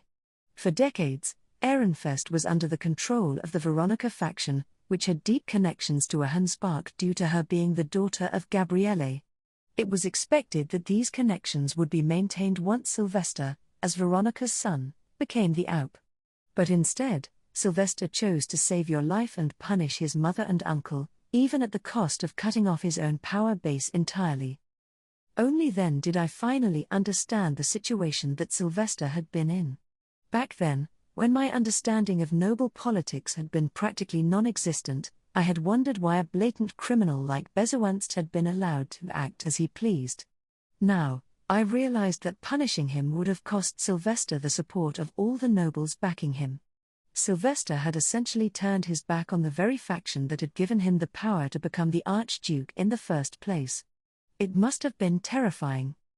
Sylvester's situation was comparable to me executing or distancing the archducal couple, my siblings, Carstedt, Elvira, and almost all of my retainers at once. My new power base would become former allies who no longer trusted me, nobles who weren't at all close to me, and nobles of the opposite faction who had previously been working against me. I would need to live and lead the duchy with barely anyone I could trust on my side. You do not need to look so down, Ferdinand said. Sylvester made the decision he did because he believed it was necessary. And indeed, it was necessary for the future of Ehrenfest. That aside, I imagine a Hansbach hopes to use this opportunity to observe you, which they failed to do at the Royal Academy. Let me stop you there, Ferdinand. I already know what you're getting at. I won't do anything without your explicit permission, and I need to keep the power of my blessings to a bare minimum. Is that what you were about to say? Ultimately, the plan was for me to follow behind Ferdinand like a duckling, to make it seem like I was little more than a powerless puppet being controlled and propped up by my guardians. It was early in the morning when we actually departed, and we arrived in Leisure at noon. Compared to when we traveled all over for spring prayer, it was a rather quick journey, and a rather simple one, considering that we had just needed to move in a straight line. It helped that we could go faster in our high beasts than normal, since everyone in our group was a med noble or greater. Welcome, welcome. Upon our arrival, we were greeted by Count Leisure and his entourage. The archducal couple, Wilfred, Charlotte, and the others were guided into the mansion, accompanied by their retainers and the Knight's Order. These are our chefs, one of the mansion attendants said. They are ready to provide their service. Hugo and the court chefs from the castle were here to help prepare tonight's feast. They were also going to be demonstrating how to make the recipes in the book my great-grandfather had purchased, to compensate the Leisure gangs for allowing us to stay in their mansion. Although we had now arrived at our destination, Ferdinand and I could not go inside immediately. We needed to ensure my high beast would stay formed without me and give instructions to Fran and the others. Our noble retainers stood by while we directed our temple attendants. After lunch, we will go to the side building to change, I said. Ensure our rooms are ready by then. Just like during spring prayer and the harvest festival, priests and shrine maidens couldn't go into the Count's mansion, so Ferdinand and I had to change into our ceremonial robes in the side building instead. This was apparently the norm, and in retrospect, Ilgner was pretty slack for having allowed the Grey Priests to walk freely in their mansion in service of me during the harvest festival. We shall depart for the border gate first, to prepare the shrine, Ferdinand added. We do not have much time. Understood. After receiving our orders, the Grey Priests got to work. They needed to ensure the side building was clean, move everything we would need to get changed into our rooms, and find an opportunity to eat the lunches that Ella had prepared for them. All in all, they were going to be pretty busy. Once we had confirmed that the Grey Priests had started carrying out their instructions, Ferdinand and I entered the mansion with our retainers. We were going to have lunch, change into our ceremonial robes, and then prepare to leave for the shrine. It was temple business, but we were going to be bringing our noble retainers with us nonetheless. Ceremonies weren't usually held at the border gate, so there was no shrine there for us to use. We were having to make one ourselves. At the same time, as a precaution in case of any ambushes, Ferdinand was going to be performing several modifications to the gate waiting rooms and the room where the ceremony was being held. Monica and Nicola helped me change clothes, then we all climbed into Lessie. Angelica was in the passenger seat, and after making sure all the Grey Priests were in the back seat, we set off, traveling through the air to a point further south than Leisure. What? Back when I had performed spring prayer as a blue shrine maiden, the border between Ehrenfest and Ahansbach had been blurred by a great forest. Now, however, it was clear as day, as the vast expanse of trees abruptly became a flat grassy plain. I had only been handling spring prayer and the harvest festival in the central district for quite some time now, never having reason to come this far south, so I had been unaware just how dramatically the border had changed. I glanced over at Ferdinand, who was observing the scene with a tight frown. As expected, this had bad implications. I wanted to ask him a few questions, but the wind roared in our ears, and I could tell that he would chastise me as unladylike for trying to shout over the noise when there was no emergency.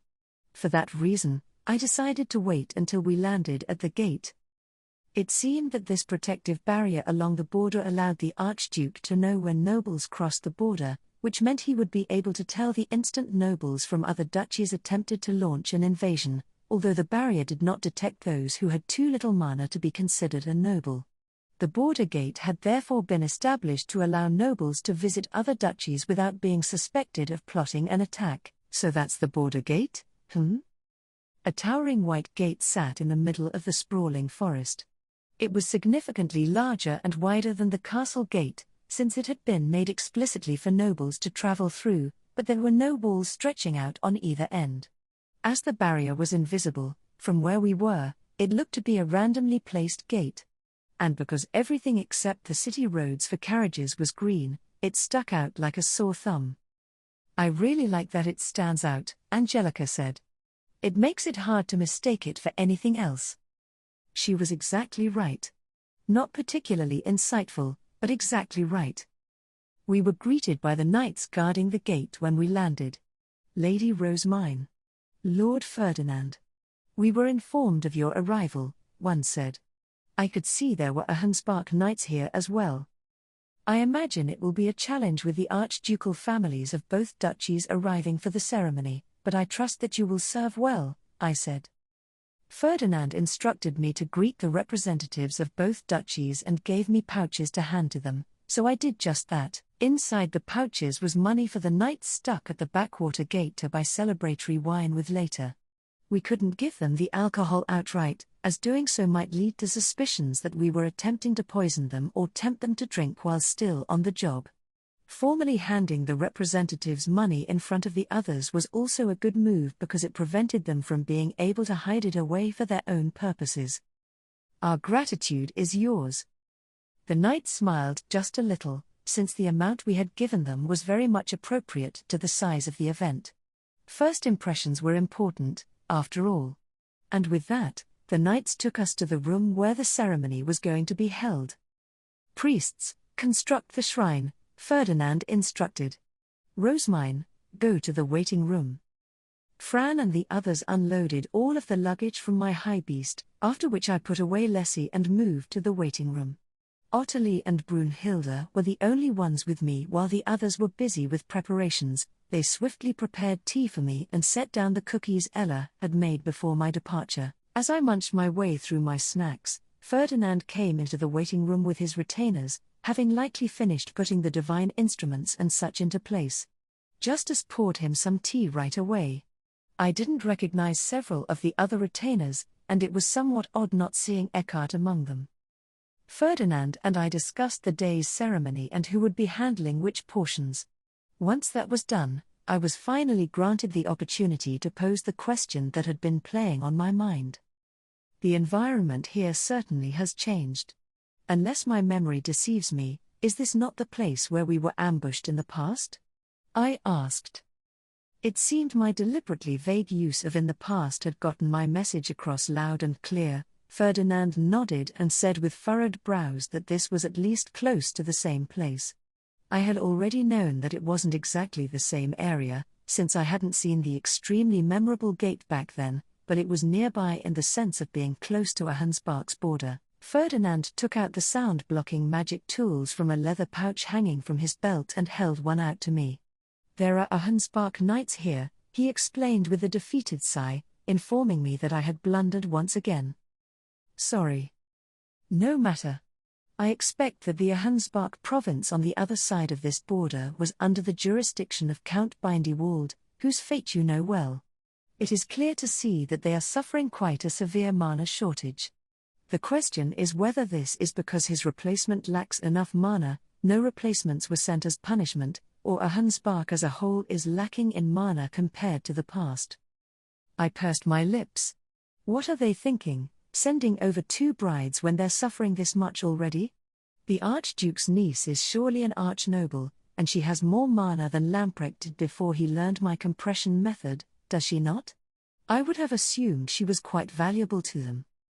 They will be demanding something of greater value than the 2 brides, obviously. We simply do not yet know what that something is.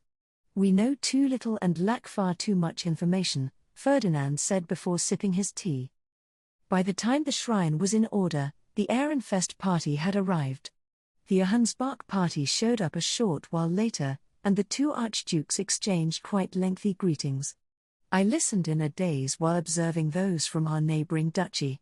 The brides were standing in the back, their faces covered with embroidered veils, so I was mainly watching Aup Ahenspark and his family. "So this is Aup Ahenspark, huh?" He was presumably no younger than 55, old enough to be called a grandfather without hesitation. Georgine genuinely looked like his daughter standing next to him, and with Detleinde there too, it was like seeing 3 different generations all at once.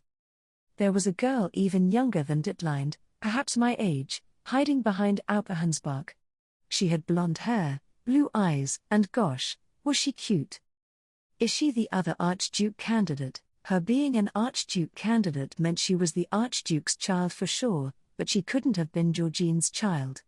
I had heard that Detleinde was her youngest daughter. Not to mention, they looked entirely different, and she was standing too far apart from the others. Either the Archduke has another wife, or he adopted her just like Sylvester adopted me. The archducal greetings ended as I observed the Hansbach archducal family. Georgine was standing a half-step behind the foreign Alp, a peaceful smile on her face. She came across as more restrained here, and very different from how she had seemed in Ehrenfest. Detleinde approached Wilfrid, looking especially friendly. "I heard you are now engaged to Rosemine," she said. "It does not seem to me that your relationship has changed much." "We were family to begin with," Wilfrid replied. "It is only natural that our relationship would not change." I watched Detleinde go on to exchange first greetings with Charlotte before turning to look at Aurelia, who was standing with her family. The veil covering her face meant I couldn't see her facial features very clearly, but her fancy clothes were certainly appropriate for the niece of an archduke. She was quite tall for a woman, which made her a good match for a muscular knight like Lamprecht. They would no doubt look great standing together. Aurelia's father seemed just as old as Aupe Hansbach. His first grandchild was surely coming of age right about now. Aurelia's mother was his 3rd wife, and presumably his latest. She seemed about as old as Elvira, and she was standing beside a girl whose identity was easy enough to guess. Is that the smart, friendly, and beloved little sister? She looks a little bit like Thule, I think. Her long braid, bright smile, and lively awe all made me think of my own sister. She looked to be about the same age as well, but Thule was more well-developed than most, so I could assume this girl was actually about as old as Detleinde. She was already in the Royal Academy for sure, even if they weren't in the same grade. Behind Aurelia's family, I could see Freuden's family greeting the Hansbach med-noble family from which his bride descended. Now then, let us begin the Starbind ceremony. Ferdinand signaled for the Starbind ceremony to commence, prompting the involved families to move to the room with the makeshift shrine.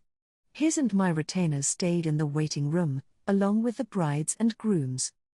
Are you perhaps Lamprecht's little sister, the High Bishop who will be performing this ceremony?" Aurelia suddenly asked. "I am told you are known as the Saint of Ehrenfest, but will you be okay performing at such a young age?"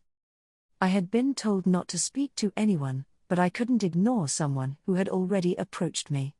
I turned around on reflex just as Angelica and my retainers surrounded me, the former having taken up a defensive posture. The knights from Hansbach did the same around Aurelia, as if acting in response. "Stand down. There is no place for violence on this day of celebration," I said to my retainers before turning my attention back to Aurelia. "I understand that someone not from Ehrenfest might find it unsettling to see someone as young as me being entrusted with such an important event, but I have performed many ceremonies as the High Bishop before. You may rest assured that your wedding will be a blessed one." "Lady Rosemine, it is forbidden to speak directly to the bride," Leonore said. I raised my chin and turned my head away from her dismissively, prepared for whatever scolding my guardians would give me later. "I am not speaking to the bride," I said. "I am merely thinking aloud." My. Your voice was quite loud though," Ottilie said, but I was determined to stand my ground. That was when a thin, shaky voice came from amid the Hansbach knights. It was presumably Aurelia, but there were so many people now between us that I couldn't quite tell. "This is me thinking aloud too, but will you truly be blessing us?" I blinked, as surprised as Aurelia sounded. Ehrenfest was rupturing internally since the former Veronica faction was feeding information to Hansbach, at least from what I knew. From our perspective, these brides were being forced onto us, But perhaps they were being forced into this by higher authorities. If so, they must have been more worried and anxious than anyone, since they were traveling to new homes amid what was nothing short of political turmoil. I am still thinking aloud, but it is only natural that new couples would be blessed. That is why I am here. Of course, I imagine everyone is ill at ease, given the complex political relationships at play. But the brides and grooms will need to build their own lives in Ehrenfest by communicating and supporting one another. I pray that these lives will be filled with joy. As Aurelia and I continued our conversation under the weak guise of thinking aloud, our guard knights faced each other, sighed, and then ultimately backed down. The atmosphere in the room seemed to relax soon after. "The High Bishop shall now enter," came Fran's voice from the other side of the door. I smiled at the two brides before heading for the open door with the Bible in my arms. I entered the room in which the ceremony was being held and made my way over to Ferdinand, naturally taking great care not to step on the hem of my robes and fall flat on my face during this important ritual, before eventually taking my place beside him. I could feel the intense gazes I was receiving from Ahenspark's side of the room. I had Ferdinand put the Bible on its podium, as per usual, and then stepped onto the stand that had been placed for me behind it. Ferdinand began speaking when I was ready. "Now begins the starbind ceremony. All brides and grooms, step forward." Grey priests opened the door, and the two new couples stepped inside. It was a tense moment for both the Ehrenfest and the Ahenspark Knights Order, who were busy staring each other down, but the involved families clapped and gave words of celebration, which was a relief to see. Ferdinand read from the Bible before confirming the couple's intent to marry as both archdukes stood by. Since the brides were marrying into Ehrenfest, we were the ones who had to prepare the wedding documents. Sylvester took out 2 contracts, which went up in golden flames after the brides and grooms signed them with magic pens. Once they had vanished completely, the wedding was complete. "The High Bishop shall now bless the newly formed couples." It was my time to shine. Ferdinand handed me a feastone he had preemptively filled with the proper amount of mana, such that my blessing would not end up being too great. It was effectively Plan A in his Rosemine chaos prevention scheme. He gave me a sharp look that seemed to stress just how important it was that I not mess this up, and I returned a brisk nod to show my understanding before taking a deep breath. "O mighty King and Queen of the endless skies, O God of darkness and Goddess of light, hear my prayers. May you grant your blessings to the birth of new unions. May they who offer their prayers and gratitude to thee be blessed with thine divine protection." As I prayed to the supreme gods, black and golden lights swirled in my ring like usual, then shot up to the ceiling. The colors overlapped, mixed together, and then burst apart into specks of light dust, which rained down upon the newlyweds. I had been told not to make a spectacle, and since there were only 2 couples, the blessing ended up fairly small.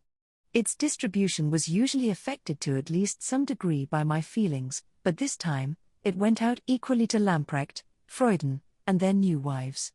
As I sighed in relief, I heard awed mutters and whispers from the Ahenspark side of the room.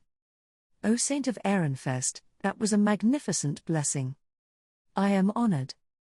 Aup Ahenspark wore a smile as he praised my efforts, but his eyes were not on me. They were on Ferdinand. Pre-meeting for the dyeing competition.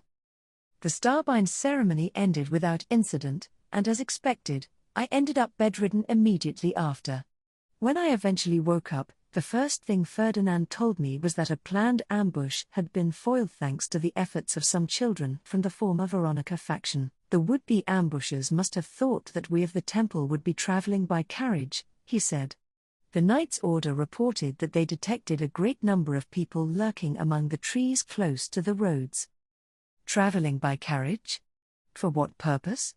I muttered in confusion.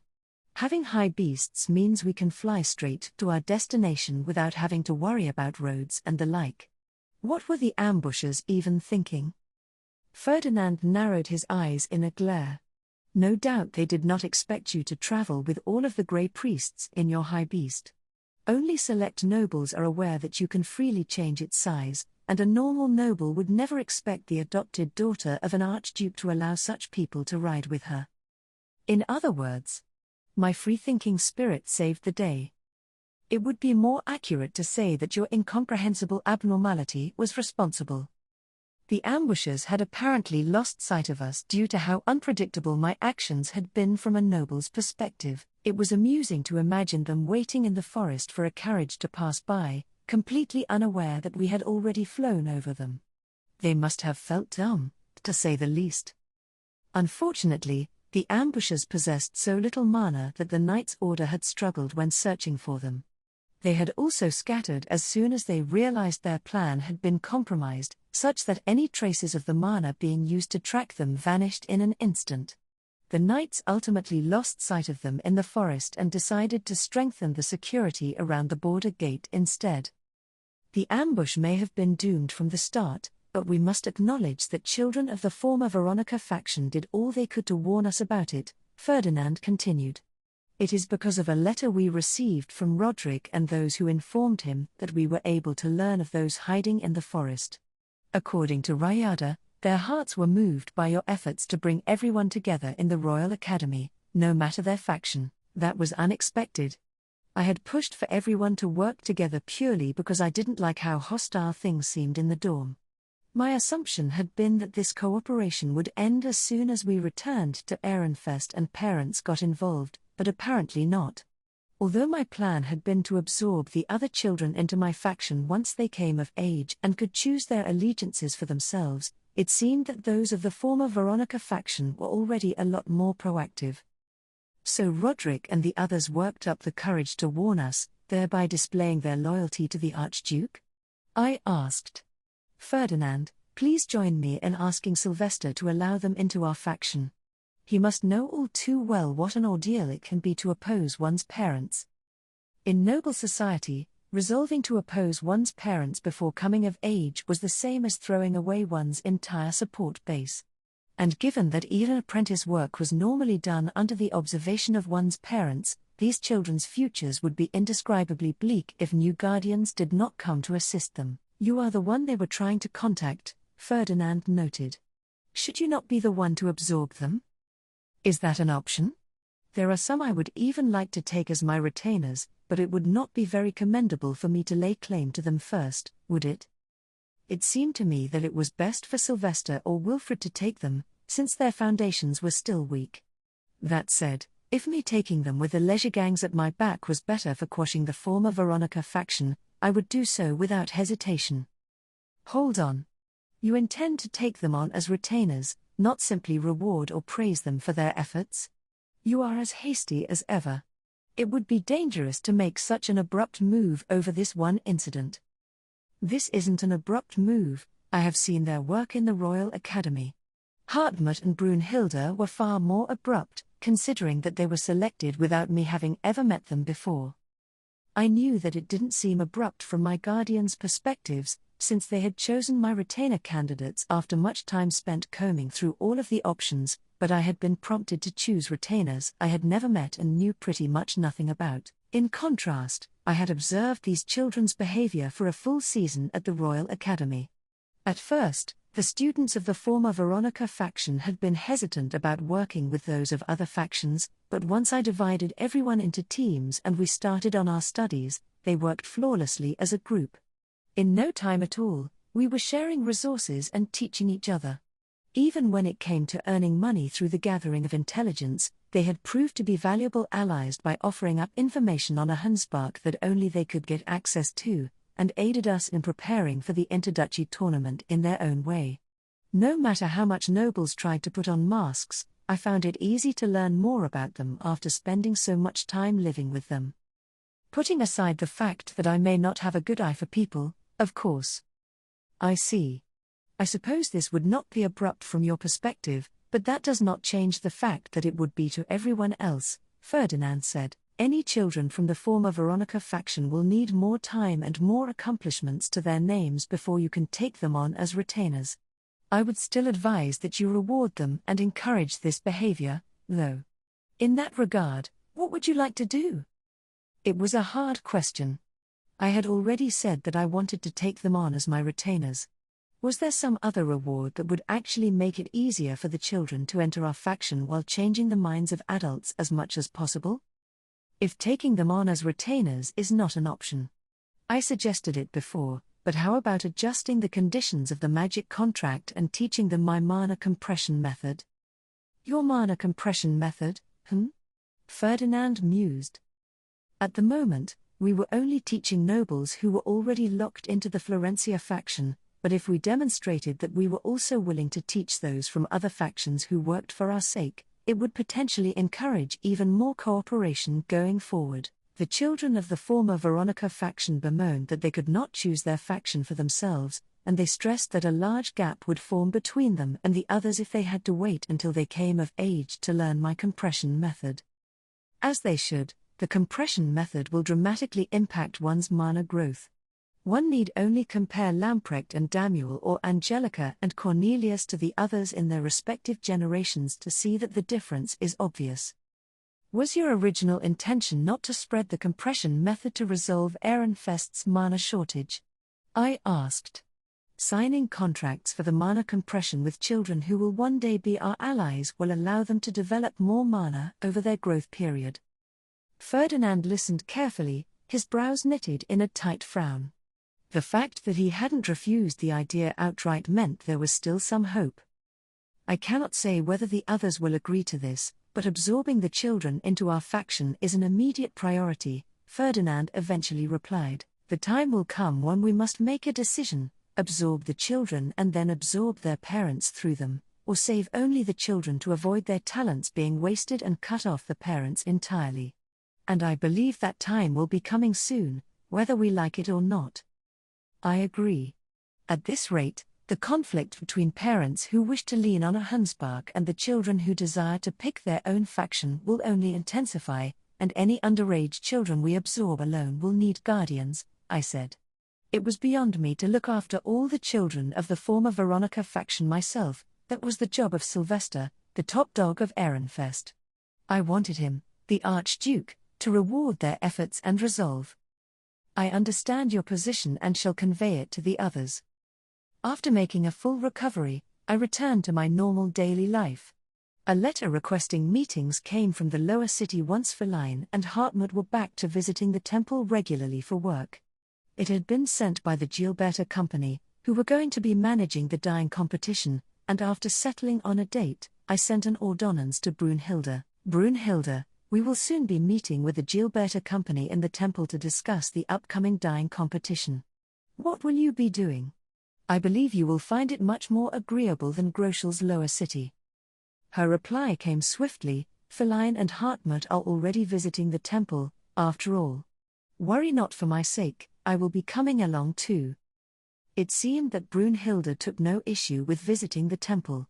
Her resistance toward it had faded considerably compared to the lower city, since she regularly spoke with her fellow retainers who visited the temple almost daily. Hartmut, what have you said about the temple? I asked. That it is as clean and orderly as the castle, simply with priests in place of nobles, and that even the commoner grey priests are well trained enough that spending time with them is not unpleasant in the least. I've been telling Brunhilde about my work here too, Feline added with a smile. Lady Rosemine, Hartmut said, if the next meeting with the Gilberta Company is going to be a preliminary discussion on the dyeing competition, I would suggest contacting not just Brunhilde, but Lady Elvira as well. I followed his advice, and it was subsequently decided that Brunhilde and Elvira would attend my meeting with the Gilberta Company, alongside a number of guard knights and scholars. Since we had Elvira and Brunhilde joining us, rather than using the orphanage director's chambers as per usual, we were going to be using a newly renovated parlor that was as close to the temple's front gate as possible. We are on our way, Elvira informed me via an ordonnance. I asked Nicola to make tea and sweets, then headed to the front entrance with Fran, Monica, Daniel, and Angelica. I watched the sky and soon spotted several high beasts flying toward us in formation, coming from the direction of the castle. There were more than I expected. As well as Elvira and Brunhilde, there were 2 apprentice scholars and 3 apprentice guard knights. So this is the temple, Brunhilde muttered. But as she looked around curiously, taking in the sights she had never seen before, Elvira walked inside without the slightest hesitation, having visited my High Bishop's chambers before. It was a sight that made Brunhilde widen her amber eyes in disbelief. Nobody else hesitated either, and Brunhilde soon found herself swept up in their march into the temple. She was trying to maintain a blank facade, but I could see her eyes wavering a bit. "This is the parlor, which we shall use for meetings between noble scholars and the lower city merchants," I said. We were using the furniture that had once belonged to Bezuanst and had otherwise been gathering dust in the temple storeroom, since his family didn't want it, and the blue priests had sensed that politics were going to be changing. Ferdinand had instructed that we use the furniture for the sake of efficiency. Bezuanst had already ensured that it was appropriate for his family's status, and after reupholstering the chairs and polishing the wood, it was perfectly suited for a parlor being visited by arch-nobles. Brunhilde twirled around once as she looked the room over, then nodded with satisfaction. Feline, however, seemed frozen to the spot. Perhaps the furniture was too fancy for lay nobles, so she was hesitant about using it. "Today's sweets are fallold tarts. They are quite new," I said, recommending the seasonal treats that Ella and Nicola had made. Fran poured tea in the meantime, and it seemed that Brunhilde rather liked his brew. She took one sip, then closed her eyes as if to savor the taste. "This tea is quite good," she remarked. Fran was trained by Ferdinand himself and received notably high marks. Goodness! We enjoyed our tea and sweets for a while longer until, soon enough, Fritz arrived with our visitors from the Gilberta Company. I saw Otto swallow hard when he saw how many nobles were packed into our new meeting room. He then looked my way and put on a broad smile, probably to hide how unsettled he was. Can't say I blame him. There are 10 nobles here. After the long greetings, I directed Otto to his seat and prompted him to have some tea. "How is the lower city?"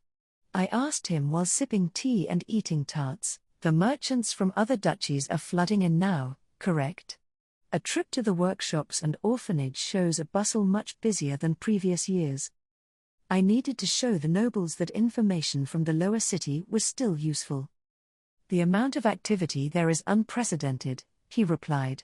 "The Merchants' Guild and the large stores all have their hands full with business, and while there is much room for improvement heading into next year, things are currently going smoothly." More people meant more business opportunities, and it seemed that the large store owners who had come to my meeting at the Italian restaurant were already working to prepare for next year.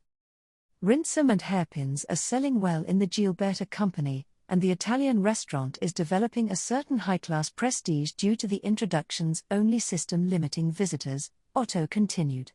Even the sovereign merchants were stunned when they tried the food for themselves. Ehrenfest is still lacking in many areas, but what we do have excels far beyond that found in other duchies, so we can do business with our heads held high. The image of Otto and Benno Coccoli doing business with sovereign and Klassenberg merchants easily came to mind and was endlessly amusing. "I am glad to know there have been no major problems," I said. "Is the cleanliness of the city being maintained also?" "But of course.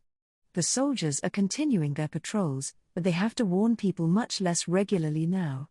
You may rest assured, everyone has grown used to their new way of life." It seemed that passages and roofs were being built such that people could properly dispose of garbage and waste even when enduring the deep snow of winter. Construction workshops and lumberyards were apparently quite busy as well. Moving on, let us discuss the dyeing competition. "How are the dyeing workshops?" I asked. "They are exceedingly invested in the competition, since it is an opportunity to earn a title from the archducal family and secure exclusive business from the nobility. The young craftspeople are burning with passion to acquire a title equal in prestige to that of the Gertenbergs, and seasoned craftspeople are frantically working together in an attempt to remember what the foreman of their youth said of the techniques. The dyeing techniques may have been abandoned, but there were still old records and pieces of cloth in the Gilberta Company and scraps of documents in the storerooms of the Dyeing Guild, which were being used to revive them. Things were apparently quite lively.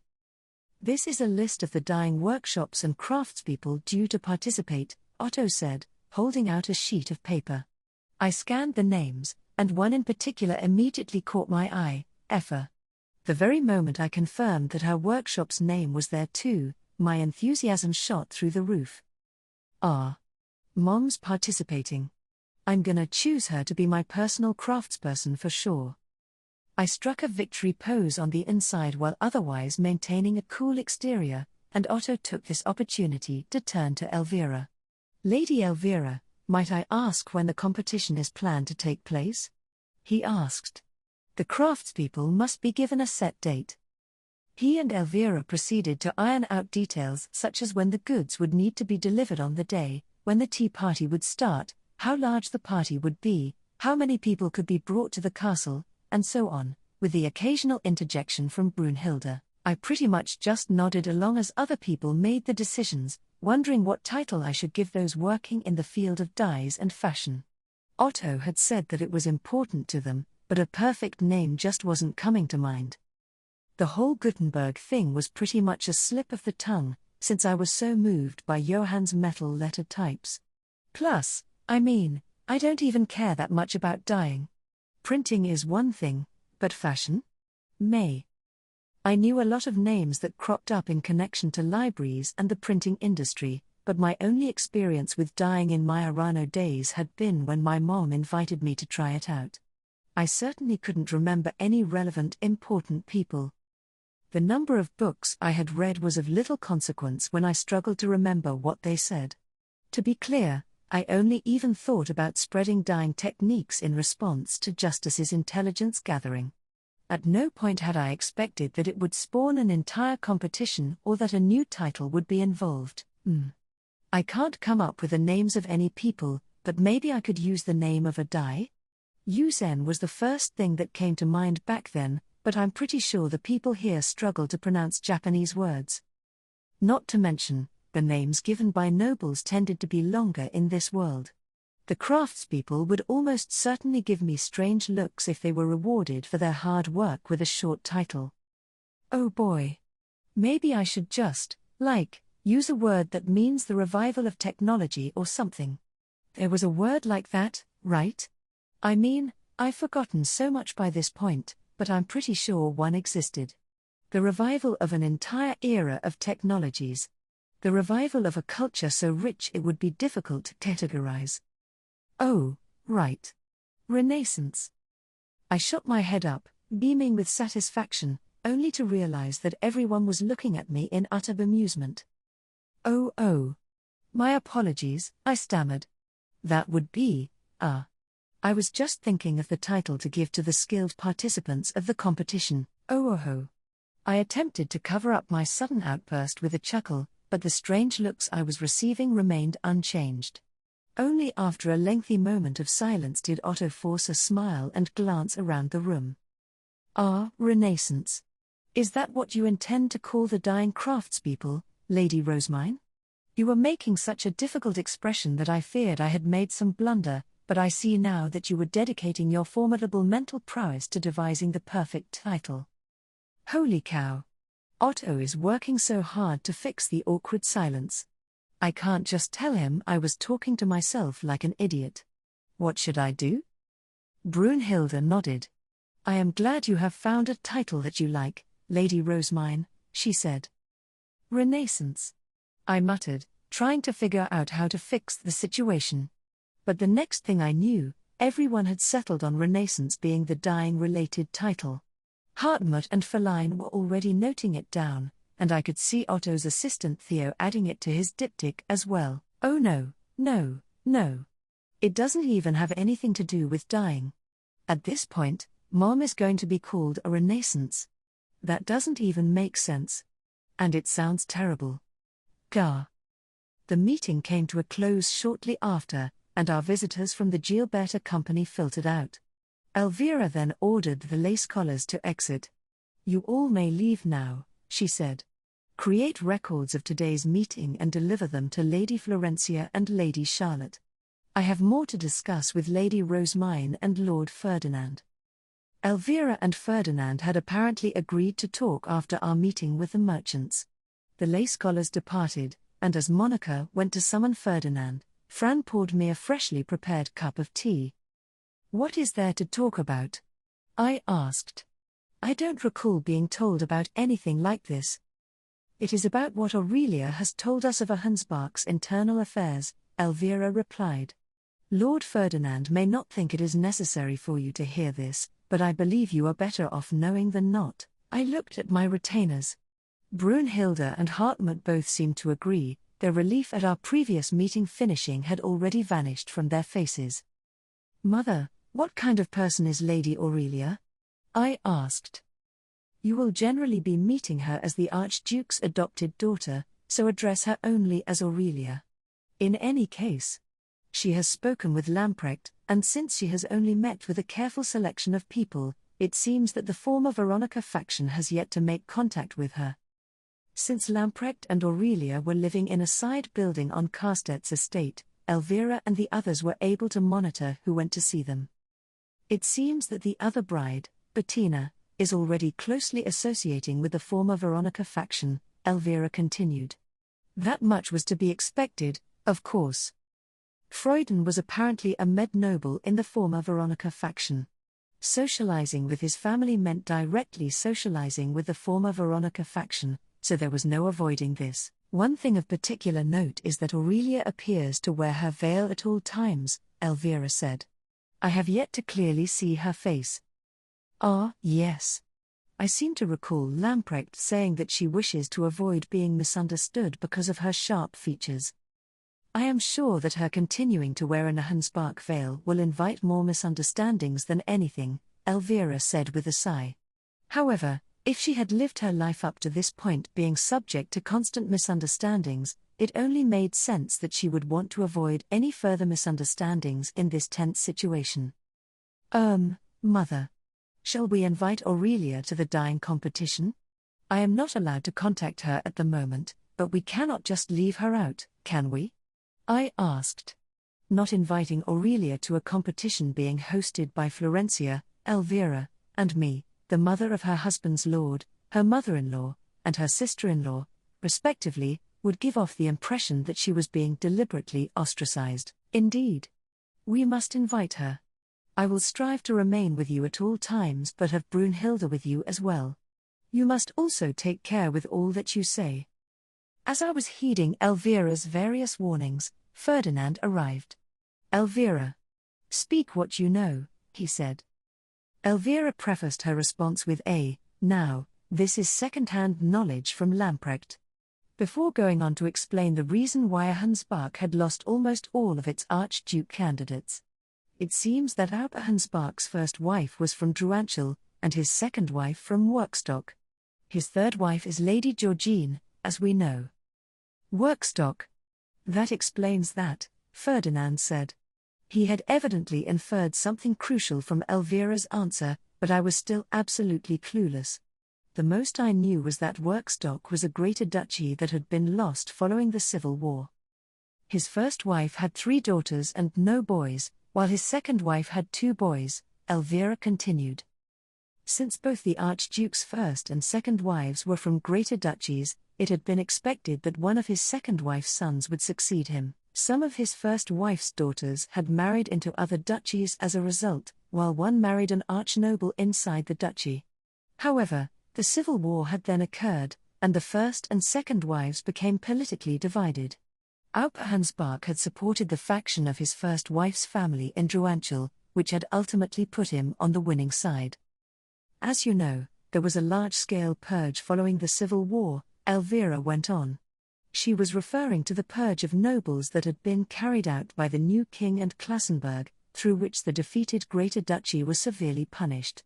Hansbach's second wife was executed for being the little sister of Workstock. Her sons were going to be executed along with her, but due to the desperate pleas of Hansbach, their lives were spared on the condition that they would be reduced in status to archnobles. Thus, despite Hansbach being on the winning side, it quickly fell into a succession crisis. This was only made worse by the fact that they had been given a portion of Workstock's land to manage, thereby enlarging their duchy. By the time the second wife's sons had been reduced to being archnobles, the first wife's daughters had already been married away, meaning they were no longer of a Hunspark's archducal family. It seems that Aupe Hunspark is attempting to increase his duchy's number of archduke candidates by adopting his daughter's children, that is, his grandchildren. Unfortunately, every duchy was suffering from a shortage of nobles, so he had only been able to adopt one of them. His plan was to raise this child as the next Aupe. Incidentally, when his first wife died, Georgine had taken her place. Lady Georgine's oldest daughter had similarly wed an archnoble and is no longer an archduke candidate. That leaves only Lady Detleinde and Lady Letizia, the previously mentioned adopted granddaughter. The archduke's younger brother is a member of the archducal family, is he not? Ferdinand asked.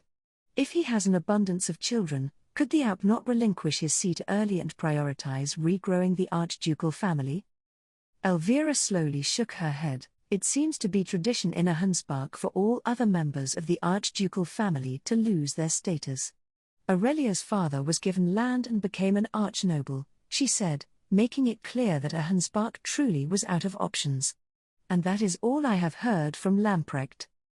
I still have many questions, but given that Aurelia is the daughter of a third wife from Frenbeltag, it is possible that she knows no more than that, Ferdinand said. His brows were pulled into a frown, and he began to contemplate the situation with a look of thorough displeasure on his face. The dying competition. Since Lamprecht's and Freuden's star-bindings had taken place at the end of summer, the summer coming of age and the autumn baptism ceremonies came right after.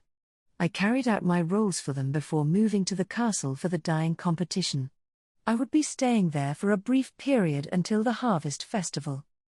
Just a bit longer, Lady Rosemine, Lieselita said when we arrived. She was spreading out colorful cloth adorned with intricate magic circles, and decorations to hide these magic circles, with an overjoyed smile on her face. The embroidering for Schwartz's and Weiss's outfits was almost done thanks to her, Charlotte, and the others. They look wonderful, Lieselita, I exclaimed. There's still a bit more that needs to be done. Let me help too, Angelica said, her blue eyes flashing intently as she picked up a needle. She was determined to learn the magic circles. Judith quickly grabbed some thread, not wanting to be beaten out. Wowie! Everyone has so much girl power. I could only bow to their overwhelming femininity, so I elected to do something else entirely. Damuel, Cornelius, I will entrust you with guard duty. Hartmut, Feline, there is transcribing to be done. We do not have much time, so let us hurry, I said. My aim was to finish transcribing Dunkelfelger's book and translating it into modern vernacular before my return to the Royal Academy. I left the tea party preparations to Brunhilde, Elvira, and Florencia while focusing on my translation, and soon enough, the day of the dying competition arrived.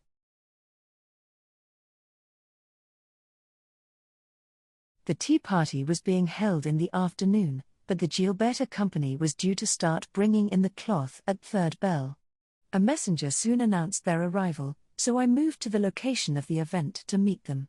I was the first one there, but Florencia and Elvira came moments later. Otto paused giving instructions to his workers when he saw us and came over. We exchanged lengthy noble greetings, then Elvira peered around the room. Otto, what are these wooden frames? She asked, nodding toward the objects that the Gilberta Company staff were setting up along the walls.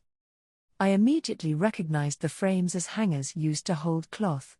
They were around 2 meters tall and somewhat similar in appearance to a torii, the gate built at the entrance to Shinto shrines. In fact, they were better compared to the stands used to display kimonos in Japan. Florencia and Elvira were used to merchants spreading the cloth out for them rather than hanging it up for all to see, so they didn't quite understand. Elvira was watching the workers with her brow furrowed. Otto responded with a subtly troubled smile. Although this is the debut of the new dyeing method, it is also a tea party. We thought this would allow guests to view the cloth from a distance, he said. Normally, when nobles decided on cloth, the various options were lined up in front of them.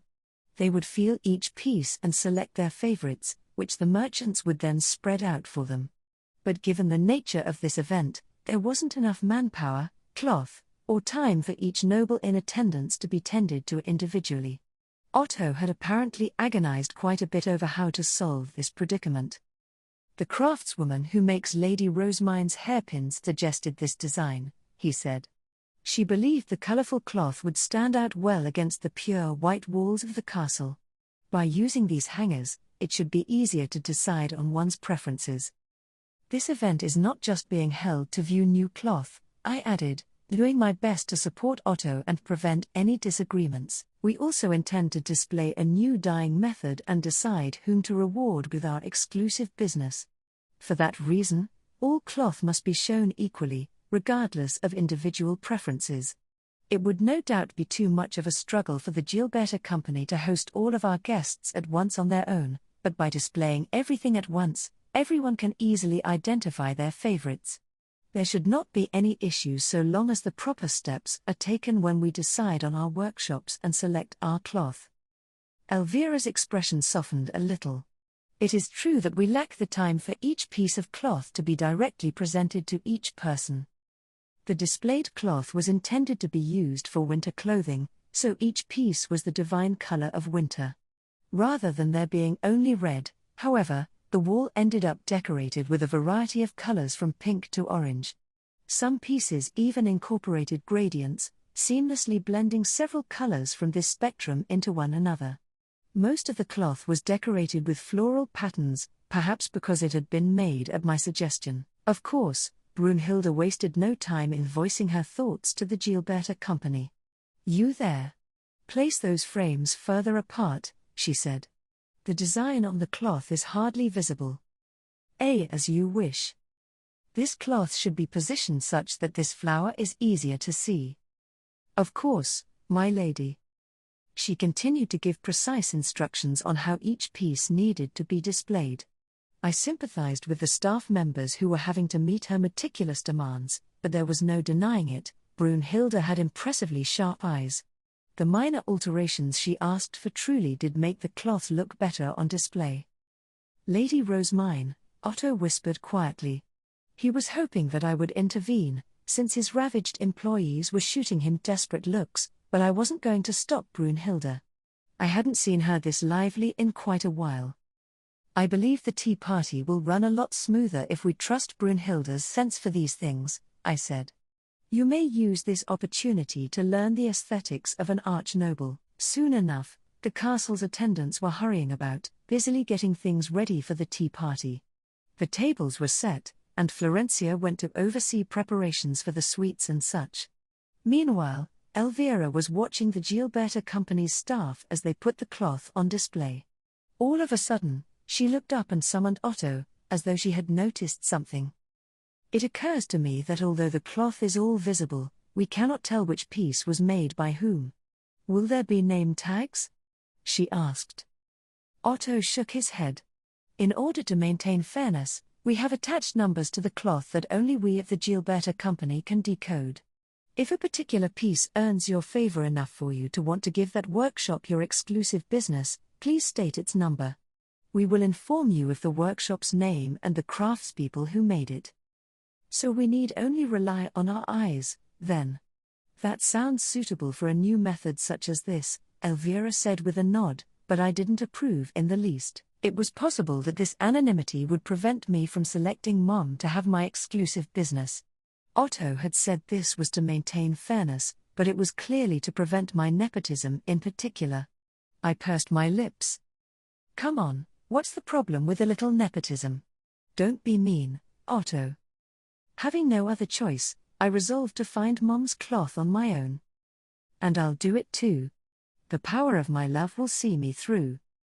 After lunch, we checked over the preparations and then waited for fifth bell, when the event was due to begin. Rayada had scolded me for having a light lunch so that I could gorge myself on sweets at the tea party, but Ella had started focusing on pies and tarts recently, so I needed all the room I could get. "Lady Rosemine, if you do not mind, there is someone I wish to reintroduce you to," Elvira said. She had returned home for lunch and now had Aurelia with her.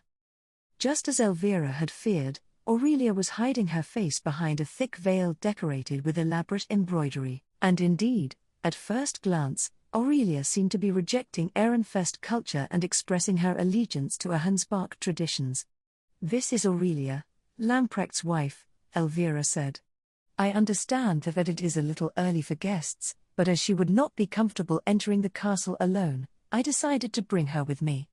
Aurelia, this is Lady Rosemine. She is my daughter and Lamprecht's younger sister, but she was adopted by the Archduke.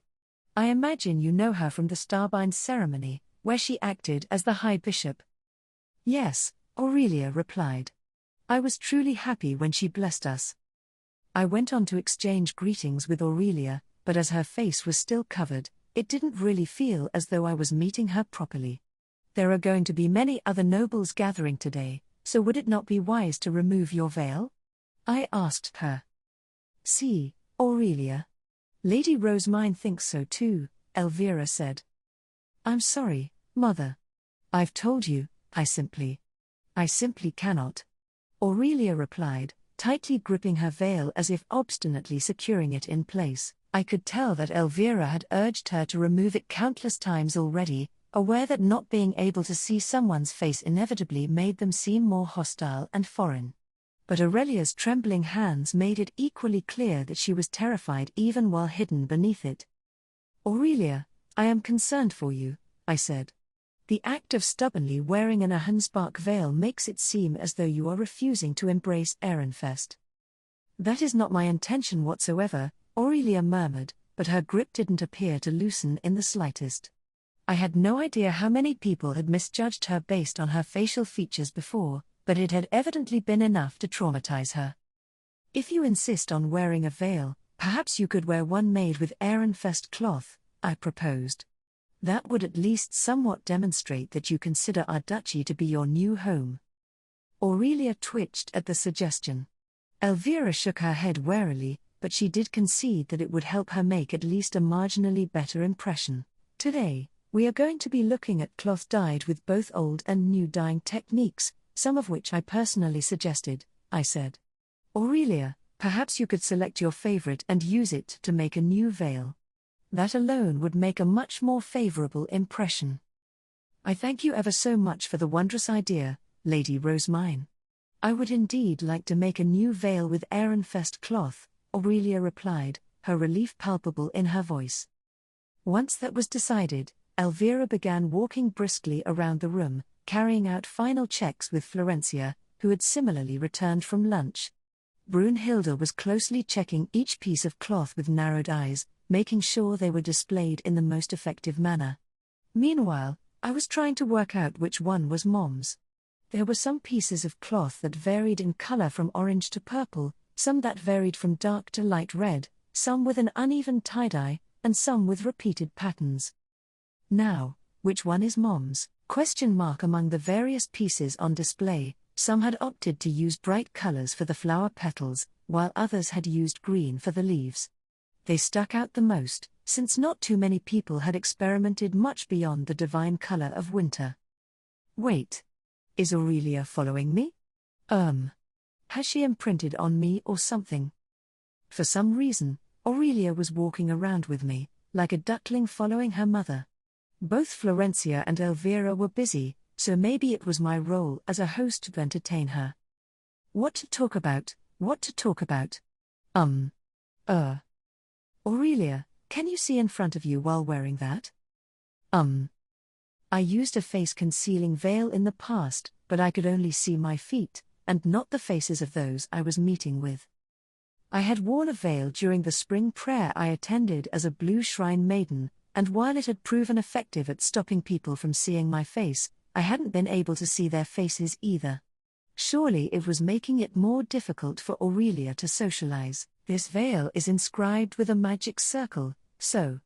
Aurelia trailed off, her tone apologetic. It seemed that she could see her surroundings just fine. "So you're able to see the people around you, even with your face covered?" "Yes, that's right. The embroidery does seem fairly complex. Are you skilled at embroidery, Aurelia?" "I am merely average." "In other words, super good?" I'm pretty sure Lieselita described herself the same way. "You are skilled at everything, aren't you, Lady Rosemine?" Lamprecht always boasts about being your older brother. I am told you are as compassionate as a saint, Aurelia said. Apparently, Lamprecht had mentioned at some point or another that he was only where he was today because I had saved him. Lamprecht said that you would not despise me when we first met, as you show compassion even to orphans and those of other factions, but I could not bring myself to believe it, Aurelia continued. And yet, on the day of the Starbind ceremony, you graced me with kind words. I was truly happy. Even today, rather than having me remove my veil, you graciously suggested that I replace it with a new one. I can hardly express how thankful I am. I hadn't known this, since I rarely had reason to meet with Lamprecht and thus rarely spoke to him, but he was apparently really grateful to me. It seemed that Aurelia was sticking to me so closely in large part because she valued his words so highly. I wanted to praise Lamprecht in turn and boost her opinion of him further, but nothing really came to mind, so I elected to continue deepening my own bond with Aurelia instead. In that case, as your new little sister, I will give you a piece of cloth myself. Consider it a gift in celebration of your marriage.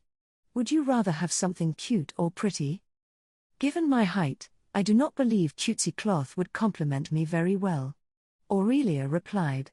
She shook her head dismissively, but I could tell from her tone that she liked cute things, even if she didn't think they suited her. As this is only a face covering, there is no need for you to fret about your height, I said.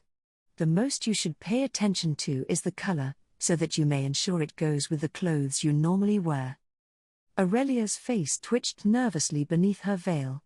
It was as though her heart was speaking through her body, which was pretty amusing to see.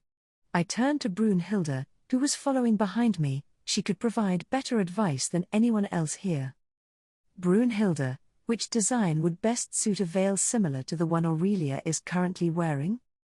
Might I suggest this one made using both tie-dyeing and resist dyeing? Brunhilde responded. If you would prefer a more prominent design, this one is quite nice. If one's intention is to embroider a magic circle, cloth with designs on the side but none in the middle might be easiest to use. Aurelia began looking at the pieces of cloth on display. I couldn't see her expression, but I could tell that she was examining them more seriously, because she was actually stopping in front of them and staring at them for much longer than before. Brunhilde was observing this process, writing down the numbers that Aurelia considered for a particularly long time. As this went on, I returned to looking for Mom's cloth. Because of my time spent bonding with Aurelia, I was seated between her and Elvira when the tea party eventually began. I had received the secret order to bring up a Hansbach and try to extract as much information from her as possible. It was a critically important mission. A Hansbach topics, I sipped my tea and then turned to Aurelia. You know, Aurelia, there are a few questions I have about a Hansbach. Could you assist me? Yes. Of course. Assuming they are questions I can answer. Aurelia replied. She sounded defensively tense, but I needed to press on with my important mission. How many books are there in a Hansbach's libraries? Books? Libraries? Aurelia repeated, her voice cracking in surprise. Meanwhile, Elvira and Florencia lowered their eyes, as if showing their dissatisfaction with my choice of question. Indeed. As a greater duchy, the castle must be filled with books, no. My apologies, but I do not know the precise number. I did not visit the castle very often. I do remember, however, that the Royal Academy's library has many more books. I recalled that despite Aurelia being the Archduke's niece, she had been poorly treated as the daughter of a third wife. It made sense that she wouldn't visit the castle on a regular basis. In that case, did you perhaps bring any Hansbach books with you when moving here? I asked eagerly. I have a particular fondness for stories. Dunkelfelger has many tales about strong knights, but what of a Hansbach? If you know of any, I would love to hear them. Aurelia tilted her head. If you are asking about famous knight stories, then tales about the slaying of sea beasts are quite popular. Oh my! There are such tales in a Hansbach? Elvira interjected. I would very much like to hear one. This one is very widely known, but if you do not mind, Aurelia went on to tell us the story of a knight who slew a massive beast of the sea. It may have been a common tale in her home duchy, but it was tantalizingly unique here in Ehrenfest. Feline was desperately writing it down behind me. Aurelia mentioned various sea creatures in her story, so I was sure I could secure some dried seaweed or something of the like by getting on good terms with her. My excitement rose through the roof despite having been so thoroughly quashed before. Fish. Seafood. Yahoo! As my mind swam with thoughts of delicious new meals, the complex design on Aurelia's veil started to look increasingly like a school of appetizing fish. I learned during my geography lessons that a Hansbach, unlike Ehrenfest, borders an ocean. What types of sea creatures can be caught there? Are they tasty? Are they delicious? I asked, squeezing my hands together and gazing up at Aurelia with hopeful eyes. She trembled slightly in fear. I believe Ehrenfest food is more delicious, Aurelia replied, trembling slightly under the intensity of my stare. I do enjoy Hansbach food, as it is the food of my homeland, but here in Ehrenfest, eating fish is something of an unrealistic dream, I said, expressing my sadness that she didn't have any for me. Aurelia likewise slumped her shoulders. I do have some in a time-stopping magic tool that I brought with me from a Hansbach, but they are not edible. Why not? Unfortunately, there is nothing in there that I am able to prepare. Aurelia had intended to bring prepared meals with her so that she could eat them whenever she grew homesick, but in the end, she had only been given raw ingredients. A proper archnoble lady did not cook for herself, such work was delegated to her chefs, and so she was unable to do anything with them, no matter how fresh they were or how much she longed to eat them. For now, she found Ehrenfest food, or rather, the food served at Karstedt's estate, delicious and intriguing enough that she had not needed to touch the contents of her magic tool. Since the mana expenditure for running the time-stopping magic tool is so great, I am planning to dispose of the fish, Aurelia said. I will not be eating them either way. Wait a moment. I implore you to reconsider. If you are going to dispose of them regardless, I ask that you at least give them to me. Lady Rosemine, asking for things in that manner is simply shameless. Elvira chastised me, grimacing alongside Brunhilde, but disguising my desires here simply wasn't an option. If all that valuable fish was so wastefully thrown away, I would feel enough regret to kill me 1,000 times over. Fish. Seafood. Must eat. Must eat so much. I'll even take plain, grilled fish. Just. Please. I need it. Aurelia, I shall have my personal chefs cook the fish. The flavor will not be exactly as you remember, since the seasoning will differ, but I can certainly create new dishes with it, I said. New dishes? Aurelia repeated. Elvira's eyebrows twitched. If a married couple does not respect one another's cultures, everything will fall apart, I said. It is unfair that one should endure while the other lives freely, Aurelia, and it is only natural that you would feel sentimental about your home duchy. One never forgets the meals one grew up with. However, if you have only the ingredients, why not try making them with Ehrenfest seasoning? This, too, is inter-duchy diplomacy. It wasn't as though I had married Aurelia myself, and I was aware that I was basically spewing nonsense in the hope that nobody paid too much attention to the actual words coming out of my mouth. But that wasn't important. What mattered was whether I could exploit her marriage to secure myself some seafood.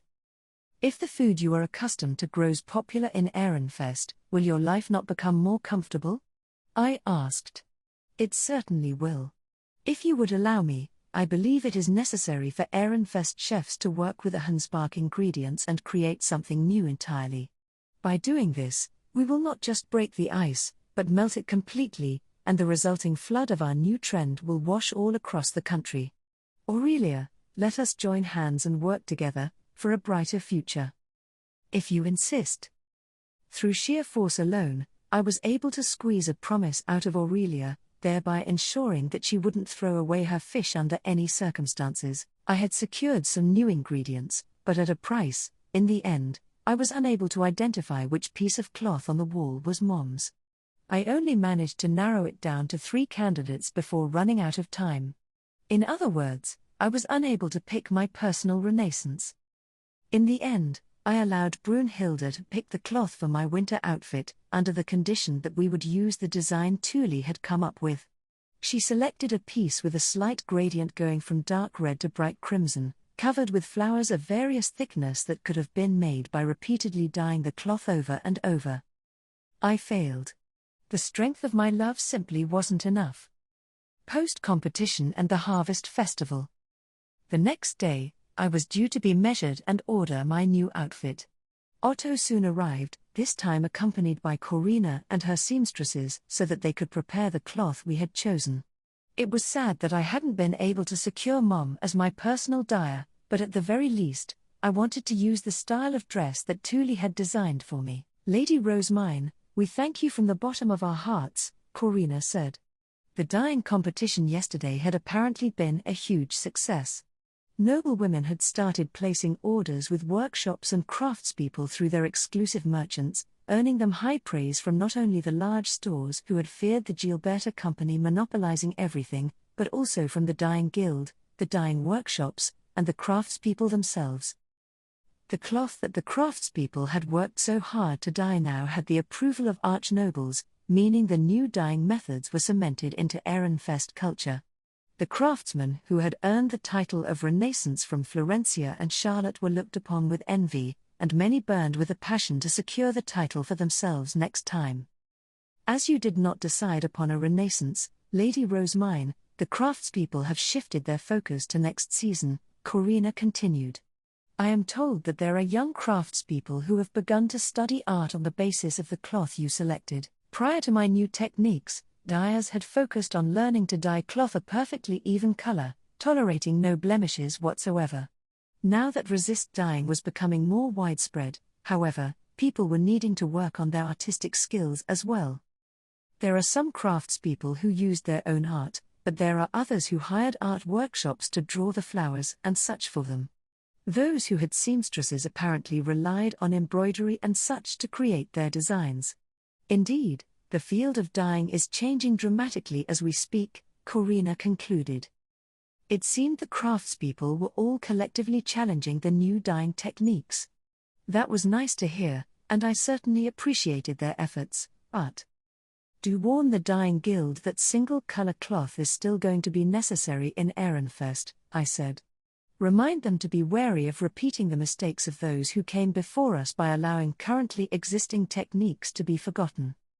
I wouldn't want this new trend to make everyone forget the techniques they currently used. There was no point in repeating what had happened when Gabriele of Ahenspark made single-color dyeing trendy. I will ensure they are warned, Corina said, nodding her understanding as she busily measured me. I made sure to listen carefully as she spoke to her aides, and it was then that I realized the numbers were a little greater than before. In a shocking twist, I was actually growing a bit. Heck yes. I've grown a very tiny amount over the past year. I could feel my excitement bubbling up within me, but I made sure to keep it from showing on my face. Corina gave a meaningful smile while placing the cloth that Brunhilde had selected against me. You truly have sharp eyes, Lady Rosemine, she said. The piece of cloth you selected is the one that Effa dyed. Even when no names were provided, you were able to identify her work so easily. Otto could scarcely believe it. No. It wasn't me. It really wasn't. I had narrowed it down to a select few candidates, but Brunhilde was the one who had made the final choice. Brunhilde succeeded where the strength of my love failed. Brunhilde, I kneel before your greatness. Had I known this was Mom's cloth, I would have granted her the Renaissance title. I had already announced that I hadn't selected anyone, however, and it was too late to backpedal. I was disappointed that I hadn't managed to identify it on my own, but I was still genuinely glad to be using Mom's cloth for my winter outfit. I quite liked my summer outfit and would appreciate something similar for winter, I said. Corina nodded with a knowing smile. I had already told Elvira and Florencia that I wanted to establish bubble skirts as a trend, and Charlotte had called them cute and expressed interest in having her own made, so they were pretty much set in stone. Furthermore, do instruct Thule to create a hairpin to match this outfit. As you wish. Once the measuring was done and my outfit and the hairpin were ordered, I prepared to depart for the temple. The harvest festival was fast approaching. Upon my return, I reported to Ferdinand what had happened during the dyeing competition. I also mentioned that I had spoken to Aurelia and wanted to make new recipes with the Hundspark ingredients, at which point he began to shake his head. It is simple for you to say that you wish to make new recipes, but the chefs will struggle a great deal with your request, he began. To summarize the list of points he bombarded me with, my personal chefs wouldn't know how to handle the bizarre ingredients from a Hundspark, and this inexperience was considered dangerous. Unknown ingredients were pretty much treated as explosives. I suppose that's fair enough. I seem to recall there being quite a few ingredients that needed special treatment back in my lower city days. There was the faux garlic one had to crush ahead of time, mushrooms that one had to burn to stop them from dancing. Ferdinand was right that it was unwise for the chefs to try to use these newer Hundspark ingredients without knowing how to deal with their quirks. In the past, southern nobles would at times offer a Hundspark ingredients to the castle, so court chefs and those serving nobles of the former Veronica faction might be familiar with them, Ferdinand said. But we cannot trust Aurelia enough to simply use ingredients she has brought with her. At this rate, his lack of trust in Aurelia was going to delay my chance of eating seafood. I needed to do something, and fast. Aurelia is by no means a bad person, I said. In fact, she was so timid that she could not even remove her veil. Fool. This is why you are called narrow-sighted. Think not just of Aurelia, but also of those around her, Ferdinand shot back. I almost wanted to cry. The fish are within my reach. They're so close I could touch them. Unless I can eat them soon, I'm literally going to die. Ferdinand. We need to research these Hundspark ingredients, not just for the sake of adjusting Aurelia to Ehrenfest, but also in the interest of preparing new trends. Indeed, I really want to eat fish. I'm even willing to accept it plain, grilled with nothing but salt. The more complex flavoring can come with time. I need fish. Now. Perhaps I could squeeze some citrus juice over the cooked fish to add some seasonal flavors. Either way, I just wanted to eat some seafood. Anything would do. Ferdinand started rubbing his temples. You attempted to obfuscate your goals with lofty claims of wishing to help Aurelia and producing new trends, but you could not even finish your point before you revealed that you care only for satiating this apparent lust for food. Good grief. You truly never change. It seems as if educating you has been a complete waste of my time. Actually, your education has helped me change quite a bit. If not for your guidance, I would have barged into Aurelia's home with Hugo and Ella that very same day. We would not be having this conversation, because my mouth would already be filled with fish. I was going through the appropriate procedure here. Some might have argued this was the absolute minimum expected of me, but as far as I was concerned, it showed just how far I had come. As I puffed out my chest and started bragging about my growth, however, Ferdinand scolded me and said that there was still much more for me to learn. Well. Yeah, okay. That's fair. I will consult Sylvester to see whether any of the castle chefs are familiar with the Hundspark ingredients, Ferdinand said. You remain in the temple. I feel as though you will wander out on your own if you are not placed under supervision. You would no doubt make convenient detours while traveling between the temple and castle, tempt gourmands for their political support, and... Ferdinand went on to describe all the things he thought I might do, counting them off on his fingers one by one. I could now travel between the temple and castle without him, since I had adult noble retainers with me, and it was absolutely true that I was thinking about sneaking away during one of the journeys to further my fishy agenda. He had seen right through me. This isn't good. I'm like an open book to him. Can he read minds or something? I awkwardly glanced up at Ferdinand, who grimaced slightly in response. I simply listed the past actions of a certain archduke with escapist tendencies, but I see that some rang a bell for you, he said. Curse you, Sylvester. Furthermore, your thoughts are written on your face. Are you not excessively lowering your guard due to the fact we are in the temple? NGHHH.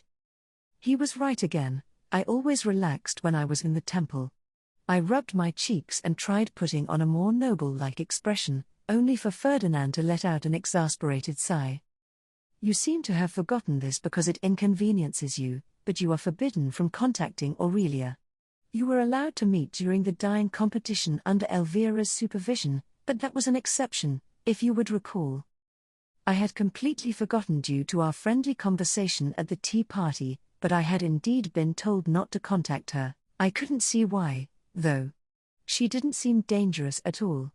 And I really wanted some fish. I can't contact her without supervision. So I can contact her with supervision. I slapped my cheeks, straightened my back, and put on a noble smile. I would very much like to prepare offerings to Kuakokalura, the god of cooking, before all the lives of this land are blanketed in the harsh winter brought about by Ujalid, the god of life's frigid emotions. Let us satisfy Kuakokalura with offerings made by the joint wisdom of Ahansbach and Ehrenfest. Lord Ferdinand, would you take the time to join us in this endeavor? If rumors spread that Aurelia is attempting to spread Ahansbach cooking throughout Ehrenfest, the former Veronica faction will take it as an opportunity to leap to her side. Do not give Elvira even more work to deal with, Ferdinand said, dismissing my suggestion with a harsh glare. It seemed that the fish would need to wait until the former Veronica faction settled down, and so, my fish dream fades away. My fish. My fish.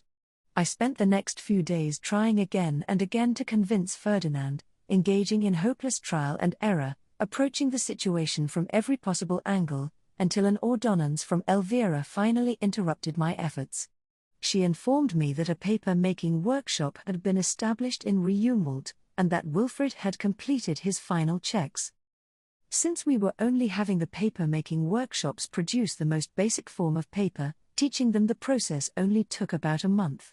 We could easily be back in time for the harvest festival. 4 grey priests from the Rosemine workshop climbed into Lessie alongside those from the planting company who needed to establish a plant paper guild. Then we headed to the province in question. The instructors were made up of grey priests with experience staying in Ilgna, and grey priests who had socialized with the commoners in Hassa. There were Leehurls from the planting company as well, so I wouldn't need to worry. I simply needed to emphasize that the grey priests were not to be treated poorly or as though they were property. Aside from the trip to the paper-making workshop, I needed to select priests to swap out with those at Hassa, organize winter preparations, and check over the printing industry. I was kept so busy that the harvest festival seemed to come around in the blink of an eye. There wasn't actually much ground for me to cover this year, since Wilfrid and Charlotte were helping as well. Ferdinand said that we could just go to the same places we had gone for spring prayer, so our roles were settled without much discussion at all. On top of my harvest festival duties, I was also going to be visiting Groschel to fetch the Gertenbergs. Justus was not accompanying me as my tax official this year. Instead, another archnoble was taking his place. This arch-scholar was Hartmut's uncle, who had also been his superior before Hartmut became my retainer. Lady Rosemine, will you be travelling by high beast? He asked. It was normal for carriages to be used when travelling with blue priests. The long nature of the journey and the necessity of bringing luggage meant they were essential even to nobles. The scholar seemingly wanted to confirm that high beasts were actually used in the temple. I explained that I would send my luggage and attendants ahead via carriage, while we travelled by high beast. It was a system designed with my health in mind. I told the scholar that he was welcome to use a carriage, but he replied that he would rather use a high beast as well. I can't blame him. High beasts are faster and more comfortable than carriages. After a brief meeting, we prepared to depart. Since the harvest festival was a religious ceremony and was being held outside of the castle, only Damuel and Angelica were accompanying me. The underage apprentices were having to stay behind. Upon being told this, Judith shot Damuel a vexed glare and grumbled about being stuck without work again. "Come on, Judith. It isn't my fault this time," Damuel said, scratching his cheek. Angelica nodded in agreement. Right. Rather than envying Damuel, you should work hard so that you can serve Lady Rosemine properly when it's your turn to guard her. I should ask Master to train you while we're gone. Judith shook her head. I've already been told to improve my accuracy, so I'll focus on that instead. The last thing I needed to do was delegate work to be done in my absence. The apprentice knights generally spent each day working on their coordination. This doubled as training for the hunting tournament for the castle's winter preparations, which took place during the harvest festival. Shine so brightly that even the adult knights pale in comparison, I said. Yes, my lady. Your wish is my command. Hartmut, Feline, please continue transcribing our book from Dunkelfelger. As you wish. And as for my attendance, I ask that you complete the embroidery. Lord Ferdinand is going to be looking it over when he returns from the harvest festival, understood? As I continued to delegate work, my eyes fell on Brunhilde. You suggested that all girls wear hairpins at the Royal Academy's advancement ceremony and fellowship gatherings, correct? I asked. Summon the Gilberta Company and have them prepare hairpins for this year's female students at the cost of a small silver each. 1 small silver? Brunhilde repeated, her brow furrowed. Such hairpins would only be suitable for lay nobles and med nobles. They are beneath you, Lady Rosemine. I intend to wear it double with my usual hairpin, and the archnobles may mimic this. I do not want lay nobles to find themselves struggling for money because they have been forced to purchase something at my order.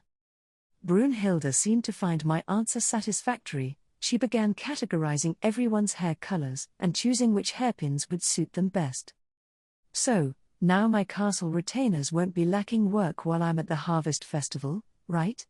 Assigning suitable tasks to everyone is surprisingly difficult. During the harvest festival, I was going to be traveling by high beast with Fran and Angelica, while Monica, Hugo, Ella, and Rosina were going to be traveling by carriage. Those going to Hassa's monastery were going to be guarded, as per usual, with Dad at the front. I gazed across all the gathered soldiers. I saw with my own eyes when visiting the Italian restaurant that the beauty and cleanliness of the lower city has been maintained, I said. During my meeting there, the large store owners of the Merchants Guild reported just how hard all of you soldiers have been working. You have my utmost gratitude, and the Archduke is extremely pleased with this result. I am looking forward to hearing tales of your efforts over dinner tonight, at the monastery. As you wish. It will be my pleasure, Gunther said. He rapped the left side of his chest twice with his fist, and the soldiers behind him mimicked the motion with proud grins. I returned the gesture and then watched as the carriages departed. It was afternoon when I arrived in Hassa, and the harvest festival immediately began. The farmers welcomed me with jubilation, pleased that the year had given them another bountiful harvest. I performed the baptism, coming of age, and star-binding ceremonies while the arch scholar who had accompanied me discussed taxes and the dead with the mayor, Richt. Once the ceremonies were over, it was time for the wharf tournament. The townspeople were as passionate about it as ever. I felt a little bad for the poor wharf getting kicked around, but nobody else seemed even the slightest bit bothered. Even though this was Hassa's harvest festival, I decided to leave midway through, as I would have done anywhere else. The tax official was still at the winter mansion when I made my way to the monastery. Lady Rosemine. Upon my arrival, I was greeted not only by the grey priests, but by the soldiers as well, who were in such a fervor that one would think alcohol was being served. I changed from my ceremonial robes to my usual robes and then headed to the dining hall. The monastery's fields were bountiful as well. It must be because the earth is still overflowing with your mana, Thor said, gleefully showing me the vegetables he had harvested. They looked tastier and much larger than the ones I was used to from my commoner days. Rick smiled with Thor and pointed at a box in the corner of the dining hall. We prepared the best vegetables to be sent to the temple for you to eat, he said. Greens go bad easily, so they're soaked in oil or heavily salted, but we plan to get the root crops first thing tomorrow morning. Please do share them throughout the temple orphanage. Perhaps because they had spent so long doing farm work, the monastery's grey priests looked healthier and more tanned than the grey priests who had just arrived from the Ehrenfest orphanage. It must have been hard for the grey priests to learn Hassa's ways, considering that they arrived without any farming experience, I observed. It was, but the hard work allowed us to produce such delicious vegetables, one of the grey priests replied. Seeing the fruits of our labor lined up before us is infinitely more joyous than sitting and waiting to be given morsels. The loss of so many blue priests had meant that food shortages were once commonplace in the Ehrenfest orphanage. Only by providing for themselves had those living there managed to avoid going hungry. The grey priest smiled to himself, no doubt amused about how much they had once struggled to do something that now appeared so simple. He exuded the happiness of someone who had forged a new path for themselves, and that made me happy too. After praising the grey priests, I walked over to the soldiers.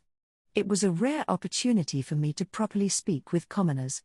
I paid close attention to their thrilling tales of running around the city before the Entwickeln and then asked about how things were faring with all the merchants from other duchies visiting.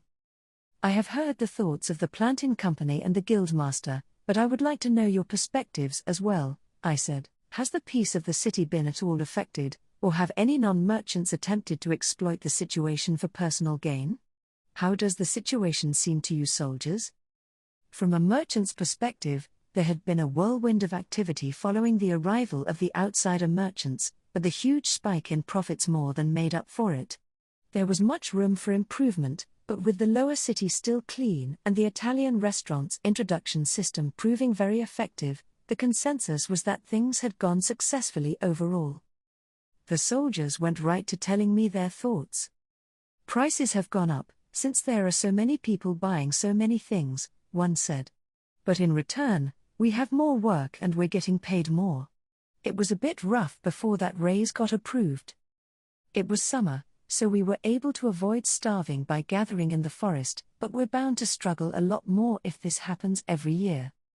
The eateries and taverns were completely packed for days on end. I've never seen so many people in the city at once. I noticed that Fran was frantically trying to write down all of the soldiers' responses in his diptych. I took out my own diptych and did the same.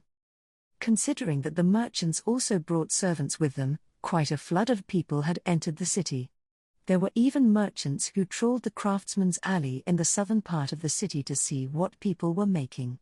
Few were actually allowed into workshops, however, since nobody recognized them.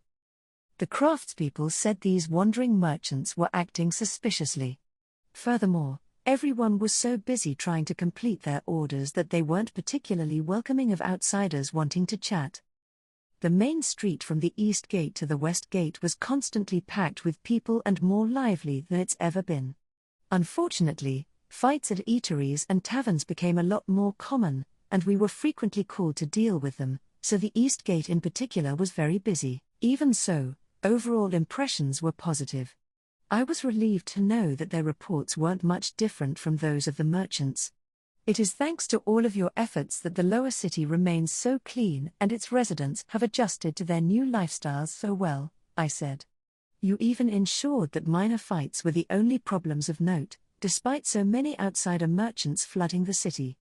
I thank you ever so much, and I look forward to your continued service. If not for your sage advice, Lady Rosemine, we would not have patrolled the city so thoroughly or put quite so much work into warning the others, Dad said. It is very likely that the lower city would have ended up being demolished entirely. Our job as soldiers is to protect the city, so please do contact us if something like this happens again, he concluded, once again tapping his chest twice in salute. Good. Sounds like I managed to keep everyone safe. Groschel and the Harvest Festival. It was a relief to know that the lower city was fine after all, but from what I could tell, it had reached its limit accommodating the merchants this year. Its current capacity wasn't enough to manage trade with any additional duchies, and there was no way we could prepare enough high-class inns and workers in time for all the new merchants who would presumably be coming in a year's time. It might be time to consider selling how to make rinsum and hairpins. The grey priests woke up first thing in the morning the next day to gather vegetables from the fields for us to bring back to the temple. I ate breakfast in the meantime. Today's menu was soup and salad made with the fresh vegetables from the monastery's own produce, paired with some bacon brought in from Ehrenfest. We also had some bread slathered with jam made from honey and vireebs, the latter of which closely resembled the black currants found on Earth. The shrine maidens here had gathered the ingredients from Hassa's forest, which had then been prepared specially for my visit. The sour vireeb contrasted nicely with the sweet, thick honey, making for a truly delicious spread. The soup and jam were both delicious, I said. I am sure we can thank the fruit and vegetables you have all grown together. The area around this monastery is brimming with your mana, so there is much more to gather in the forest, Thor said. It seemed that the land around the monastery was even richer than the land surrounding Hassa's river. I poured an extra amount of mana into the chapel feastone so that they could enjoy delicious fruits next year as well. After finishing my breakfast, I saw off the carriages heading back to Ehrenfest. Inside were the grey priests who had switched places with new priests and were now going back to the orphanage. Being transported along with them were the vegetables that Thor and the others had farmed, the printed books from Hassa, and the monastery's budgetary documents. Dad and the soldiers lined up before me, as they had now done several times before, waiting for me to pay them and see them off as well. I imagine that disposing of one's waste is going to be quite the ordeal once the snow begins, I said, and that is precisely why I asked that you help ensure the lower city does not regress by spring. Of course. They are currently making roofs so that waste can be disposed of even when the weather worsens. From there, everyone will simply need to work together. Rest assured, we will continue keeping an eye on things. We soldiers work no matter the weather. I nodded, remembering that Dad would work even through snow. It was safe to entrust the lower city to him and the others. The soldiers saluted me, I returned the gesture, and then the carriages started on their return journey. Once the carriages had disappeared into the distance, it was time for me to go too. I still needed to head to Hassa's winter mansion and check things with the tax scholar. Monica and Rosina took care of preparing for the departure, while the grey priests and shrine maidens cleaned up from breakfast. I moved to speak to Nora while watching Hugo and Ella deliver boxed lunches to Fran. Nora, has the monastery finished its winter preparations? Yes. We now work in cooperation with the people of Hassa. We could not continue to rely on the planting company forever, she replied. In the past, those of the monastery had gotten through winter only with the planting company's help. Now, the monastery had formed a cooperative relationship with the city of Hassa by providing both money and manpower. I would need to thank Rick later and encourage this collaboration to continue. Lady Rosemine, Fran said. Everything is ready. I nodded. If you'll excuse us then, Nora. I entrust the rest to all of you. The monastery is changing slowly but surely, which will no doubt trouble the new priests we have brought here from Ehrenfest. Please help them adjust to life here, while at the same time re-evaluating yourselves, such that you do not depart too thoroughly from temple life. Too much change will cause chaos when it is time for you to visit the Ehrenfest orphanage. Understood. I headed for Hassa's winter mansion with Fran and Angelica, walking my pandabus beside the carriages that were transporting Monica and the others. I reunited with the tax official's attendants at the winter mansion and then moved to his quarters. I would be double-checking his work while traveling by Highbeast. Monica, let us meet later. Yes, Lady Rosemine. After watching Monica and the others go, Rick guided me around the plaza. I watched the tax official teleporting harvested crops to the castle, as was his duty. The magic circle-adorned cloth that had been put on yesterday's stage was now spread out wide. A new set of taxed goods was placed atop it. The tax official touched the circle, making it light up, and then the goods disappeared. A portion of said goods were going to me. Richt, I'm told the people of Hassa are assisting the monastery with their winter preparations, I said. The grey priests were raised in the temple and know little of the world, so you are doing them a great service by providing them the tools to survive. It is nothing. They are paying for our services and allowing us to gather near the monastery, Richt replied, returning a smile that seemed to say that everyone needed to stick together. The forest around the monastery was so rich with my mana that it produced rather large fruit, which in turn attracted various animals. It was even a perfect place for hunting. I very much hope this cooperation between Hassa and the monastery continues, Richt said. Indeed. As do we, I replied. We smiled at each other, and it was about then that the tax official completed his work. Lady Rosemine, let us head to the next city, he said. We flew to the next winter mansion by High Beast. I performed the necessary rituals, and then we departed the next morning once the tax official was done with his work. He and I mostly spoke about this year's harvest or Hartmut as we travelled. He said that Hartmut had once been an exceedingly uncaring child but that he was now brimming with devotion to the saint of Ehrenfest. This change apparently came as both heartwarming and concerning to him. Honestly, I'm concerned too. It's scary because he's just that skilled at what he does. He even said that researching me is his life's work. Hartmut will obey his lady's orders, so please do keep a tight rein on him, the tax official had said to me. I seem to recall Ottilie telling me the same thing.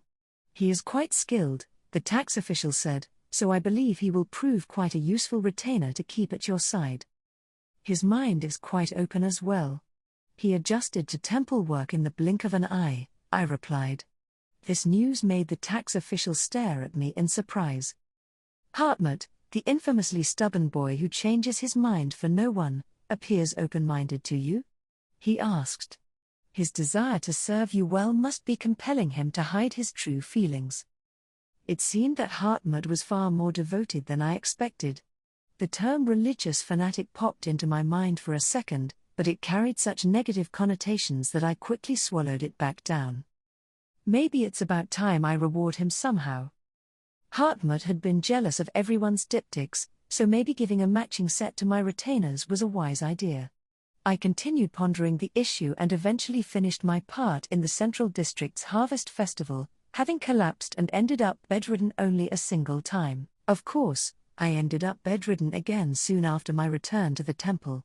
I was the last one to complete my duties, due to my collapsing incident. Wilfred and Charlotte had narrowly made it back in time to participate in the hunting tournament. Ferdinand, I said. I am going to Groschel next, as I recall. Contact Elvira first. You are going there not just for the Harvest Festival, but also to retrieve the Gutenbergs and observe the efficacy of their fledgling printing industry, are you not? Ferdinand asked. I clapped my hands together in realization. I had been planning to visit Groschel as the High Bishop, stay in the side building for the ceremony, and then grab the Gutenbergs and go, but I was most likely going to have to meet with the Jibe as well.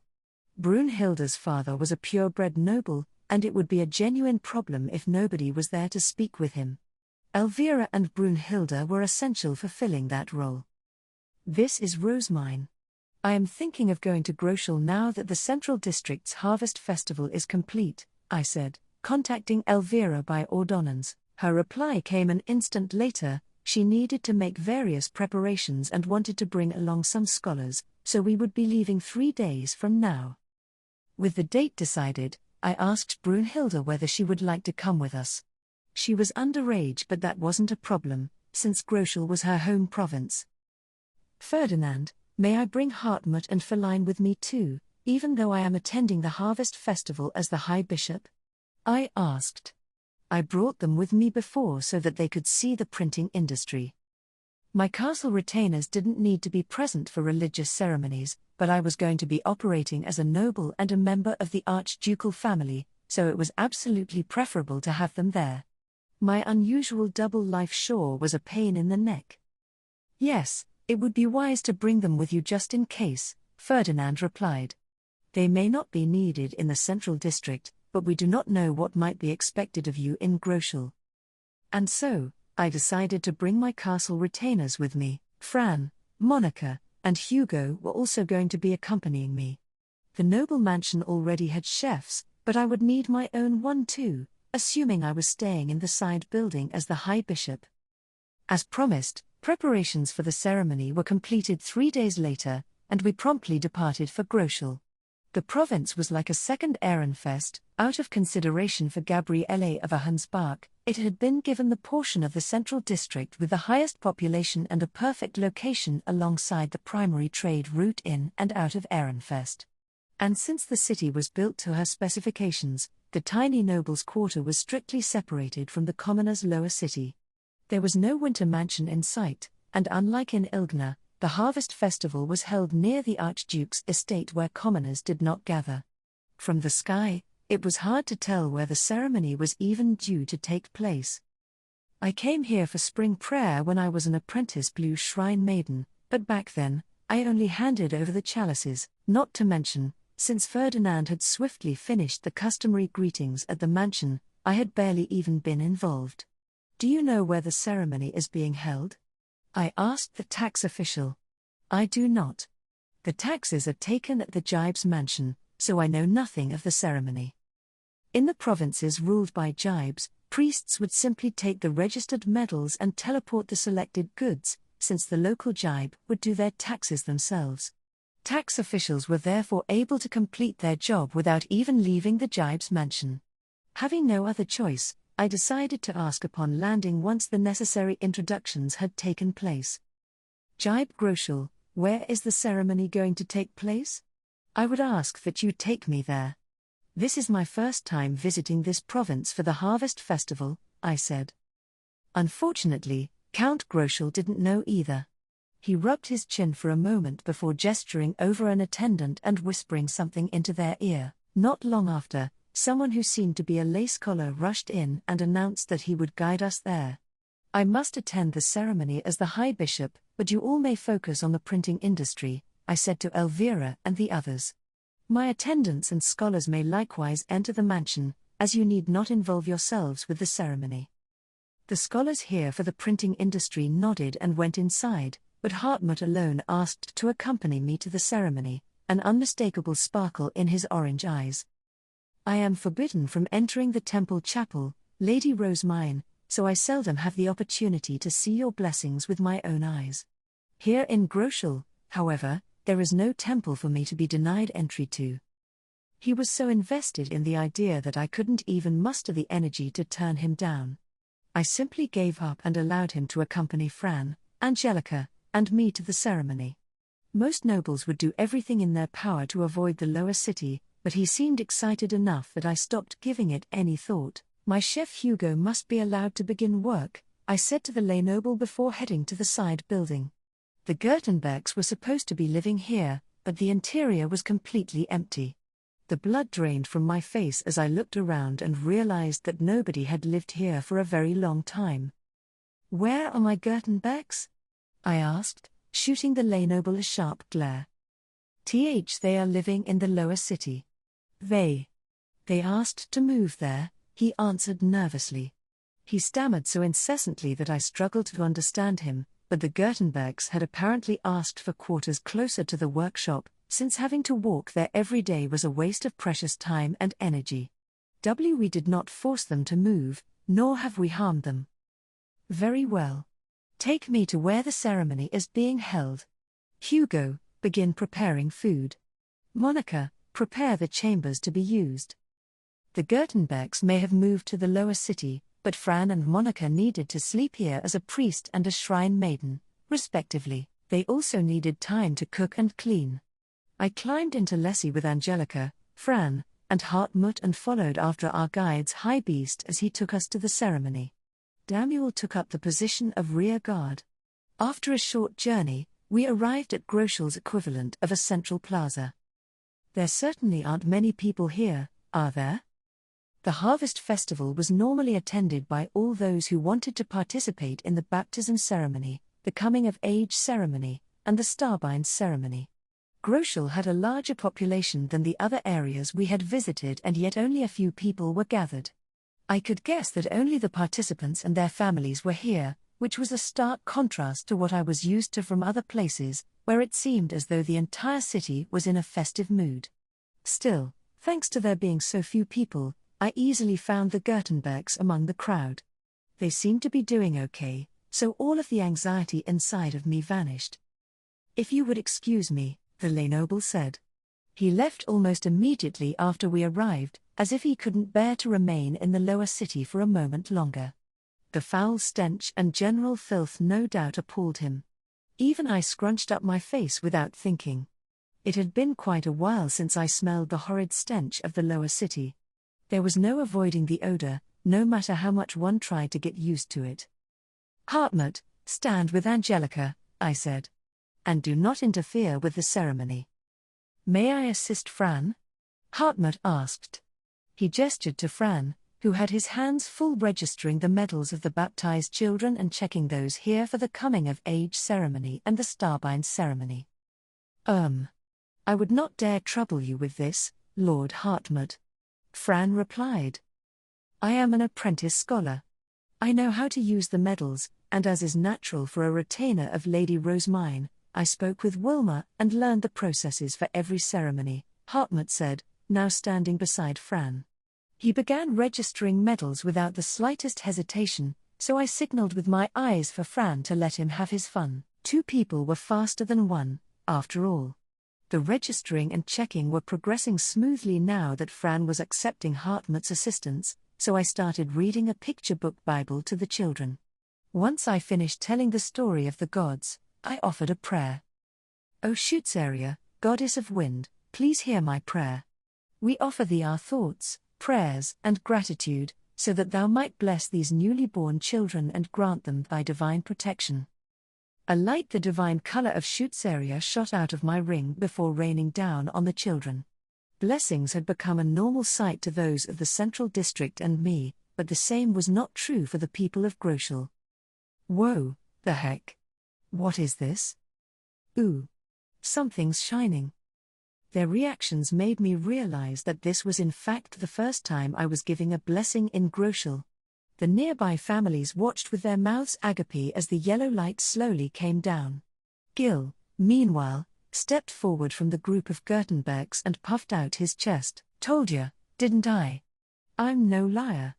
Lady Rosemine's a saint who gives real blessings, and I'm her attendant," he declared. His language was crude again, perhaps because he had spent so much time in the province's lower city. I thought it was a heartwarming display, but Fran seemed to think otherwise. He grimaced, muttering his disbelief that Gil would identify himself as my attendant while speaking in such a manner. "Rest in peace, Gil. You're going to get lectured when we get back." Either due to the awed cries of the children or Gil's loud bragging, a sizable peanut gallery began to form. By the time I had given the blessings for the coming-of-age ceremony and the Starbind ceremony, quite a large crowd was watching. "With this, the Saint of Ehrenfest's legend has spread further," Hartmut said, an almost drunken look of satisfaction on his face. It seemed that he was exceedingly overjoyed to be present for this moment. I simply did not understand it. "I haven't done anything particularly special," I replied. "The blessings used in ceremonies like these didn't require much mana. It wasn't too much different from lighting up a ring during noble greetings." Hartmut, however, shook his head. "It is quite something to use one's own mana to bless commoners who are incapable of blessing one back," he said. Once again, I was finding out just how wide of a gap there was between myself and other nobles. Although the event was called the Harvest Festival, Groschel was similar to Ehrenfest's lower city in that there was no actual harvest for everyone to celebrate. There were feasts held among neighbors after the ceremonies, and as the excitement faded, people gradually dispersed in groups of 2 or 3 until everyone was gone. I gestured for the Gertenbergs to approach as the crowd continued to thin. Gil was the first one to run over. "You called, Lady Rosemine?" he exclaimed. It seemed that he had not entirely forgotten how to speak properly. I decided that I would put in a good word for him if Fran actually did try to scold him, although the thought alone made me chuckle. "Please spend tonight in the side building. I would very much like to hear about your stay here," I said. "We have carriages prepared, since we knew you would be coming for the Harvest Festival," he replied. "Let us go to them by high beast, then." I climbed inside Lessie, ready to go to the places where the Gertenbergs were staying to fetch the others, but the grey priests refused to get inside with me. "We must cleanse ourselves and change clothes so that we are presentable enough to be seen with you, Lady Rosemine. Riding inside your high beast would simply be..." The Grey Priests had been fine with living in the lower city, but now that I was here, they couldn't help but be self-conscious. There is not much time, I said. I will cleanse all of you at once. I had everyone gather into one spot after putting their things into Lessie. Lutz, Gil, Zach, Johann, Joseph, and the others looked around nervously, not sure what was about to happen. Everyone, please hold your noses and close your eyes, I said, whipping out my staff and filling it with mana. Lady Rosemine, please know your strength, Damuel hurriedly warned me before grabbing his nose, prepared to get wrapped up in the spell even from where he was standing behind me. The Gertenbergs followed suit upon seeing how quickly he had moved. Wasken. This time, everything seemed to go well. A wall of water appeared only around the Gertenbergs and then disappeared a few seconds later. A few began to splutter, having opened their eyes and mouth in surprise at being so suddenly submerged in water, but everyone was now clean. As a bonus, the ground where the Wasken had touched was now spotless as well. There we go. That should do it, I said. Now, we ride. The Gertenbergs climbed into Lessie with disconcerted expressions. I heard Lutz mutter about that spell being what must have cleaned the lower city. Astute as ever, Lutz. Once we were back in the side building, the Gertenbergs changed their clothes and then began speaking about where they were going to sleep tonight and such. I had Monica change me out of my ceremonial robes and into my noble robes. I could just send an ordonnance to Brunhilde once I was done talking to the Gertenbergs. How has life been here in Groschel? I asked. They replied that it was not much different from life in Ehrenfest's lower city. They had endured very little contact with nobles, and thanks to the threatening look I had given the craftspeople of Groschel during our initial arrival, business had progressed smoothly. There were no problems in particular, Gil said. Lutz nodded. The Grey Priests were just a bit overwhelmed. The craftspeople had been fine here, since they were used to living in the filth that had once been everywhere in Ehrenfest's lower city. The Grey Priests, however, had been raised in the temple, so they had found it especially challenging to adjust to the foul smells and general uncleanliness. The smell in Ilgner was not particularly bad, since there were few people and waste was used for agriculture, but here it has been quite something, one of the Grey Priests said, sounding somewhat unhappy. We have grown more used to it, though. I found it a lot easier to understand the Grey Priests' thoughts and feelings now, perhaps because they had spent so long in the lower city, where one needed to be more direct for others to understand them. Just as those in Heldenzel struggled, the smiths here failed to earn Johann's approval for their letter types, Zach said. But they were close, and we discussed them staying in our workshop over the winter, Johann added. Could you acquire the Jibe's approval for this, Lady Rosemine? I gave a curt nod. It seemed that Johann had successfully formed a relationship of trust with the smiths. His experiences in Heldenzel had prompted him to speak more often, and Zach had apparently arbitrated between them. I've taught the carpentry workshop how to make a printing press. They'll need to work with a smithy going forward, but there shouldn't be any problems, Ingo said. The workshop had successfully built 2 new printing presses. They had smoothly established which kinds of wood to use, how to cut them, and then how to put them together. What about the ink workshop? I asked. Me. I can answer T. Heidi shot her hand up, eager to speak, but when Joseph saw that I had Hartmut with me, he immediately clamped a hand over her mouth. Heidi, I'm begging you. Shut up. Joseph muttered. He then turned to me and cleared his throat. Ahem. The ink workshop had no problems producing black ink, but the colored ink we know requires materials that cannot be gathered in this area. Instead, they have begun to experiment with ingredients local to Groschel. Thank you, Joseph. It seemed that, because of the black ink they had successfully produced, the printing itself was able to proceed without a hitch. Now, they simply needed to figure out what other ingredients would make the colored ink they wanted. And the paper-making workshop? I asked. It didn't go very well, Lutz said, his shoulders slumped. Gil and the Grey Priests exchanged looks, then they sighed and took out a few sheets of the paper made in Groschel. It certainly appeared to be of a lower quality than I was used to. At first glance, it looked like straw paper. Why is that? I asked. The water here is filthy. It affected the paper. In Ehrenfest, the wide river to the west of the city was pretty filthy, but the streams running through the forest were naturally clean and provided water that was suitable for paper making. In Ilgner, the water was clean in general, probably because the province was located in the countryside. This was our first time encountering such a problem. They must either import clean water or clean their current sources, I said. Then again, I suppose this is not an issue that mere craftspeople can solve. I will speak to Jibe Groschel. And with that, our discussion came to an end. I was looking over Hartmut's notes on the meeting when I noticed Lutz and Gil exchanging looks. They grinned at each other and then both started walking over to me. We would like to offer you this gift, Lady Rosemine. This is a book made here in Groschel to demonstrate the printing process. It does not contain much, and it will not sell to nobles, but we believe it will suit your tastes. They had used paper from Ehrenfest, so the quality wasn't bad. It was very similar to the books I was used to, aside from being a considerable deal thinner.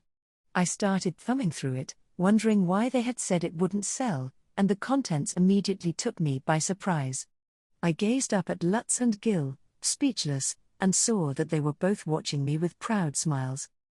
By collecting stories as we establish the printing industry, we can gather tales from a variety of provinces, Lutz said.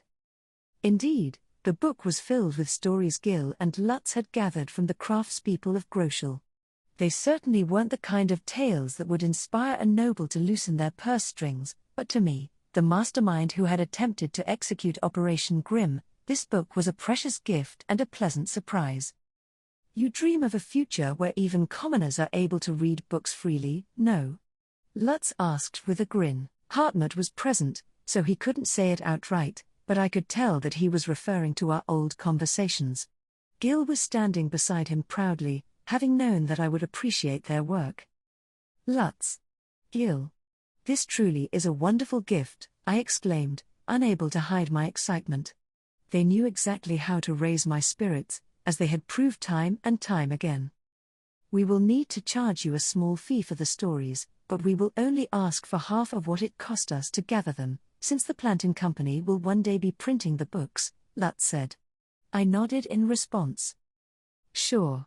You can have as much money as you need. Just bring me more stories. Groschel nobles and the printing industry. That evening, we had dinner at the Jibes estate. The soup had a proper umami flavor, which was probably the result of Count Groschel purchasing my recipe book and getting his chefs to master its dishes. I had to admit, though, Hugo's food remained overwhelmingly more delicious. I wish I was eating with everyone in the side building right now. Even if casually chatting with the Gertenbergs was no longer an option, I could at least enjoy the atmosphere of the lower city by sitting back and listening as Lutz and the others talked. Here, the printing industry remained the topic of conversation even as we ate, and the abundance of noble euphemisms and constant probing from both sides was tiring, to say the least. I wished they would at least give me some respite from thinking during meals so that I could enjoy the food. Once we finished our meal, it was time for the local scholars assigned by Count Groschel to report to me on the province's printing and paper-making industries.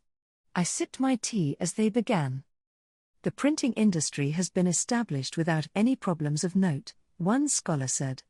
A book was printed to test the process, and we found it was no different from the ones sold in the castle. That means the craftspeople of Groschel are quite skilled indeed, Elvira remarked. She sounded rather impressed, since she knew that the smiths in Haldensel had repeatedly failed to meet Johann's requirements, but this report seemed to contrast with what the Gertenbergs had told me. Didn't they say there were a lot of problems to work on? I couldn't help but blink in confusion, and it was then that Hartmut, who was sitting beside me, looked down at his notes and gave a short sigh. That is not what the Gertenbergs noted in their report, he said. What is the meaning of this? Count Groschel asked, his eyes narrowing as he looked between Hartmut and the scholar. Using his own notes as reference, Hartmut concisely listed the Gutenberg's comments. Just as in Haldensel, the Smiths were unable to produce suitable letter types, he said. The materials we use for colored ink could not be gathered in this region, so research into an alternate recipe needs to be done. Furthermore, due to the low quality of the water here in Groschel, paper can be made, but its quality leaves much to be desired. Count Groschel grimaced. So our commoners are incompetent, then? Nah. Your scholar is the incompetent one for giving such a false report. I wanted to shoot back at the jibe, but I settled on responding in my head, as the Archduke's adopted daughter, such a comment would end up being a veritable death sentence for the incompetent scholar. He would no longer have a future here, that was for sure. I needed to tread carefully. Okay. What can I say instead, to properly bridge the gap between the commoners and the nobility? At this rate, the nobles are going to blame every single problem on the commoners, and nothing will get fixed. Jibed Groschel. The commoners of your province are no less competent than the commoners of any other province, I said. Everyone understood the significance of my position, so all eyes gathered on me at once. Some looked at me in astonishment, surprised to see that I was defending the commoners, while others seemed to plead with me not to throw the meeting into chaos. Your commoners are on track to be successful, they simply need more time. My Gutenbergs have proposed bringing some of your Smiths to Ehrenfest to train them over the winter. You would need to pay the costs of their stay, jibed Groschel, but if given the proper time and guidance, the Smiths will return more than capable of doing their jobs. You would ask me to spend yet more money on commoners? Jibed Groschel asked, his brows tightly knit.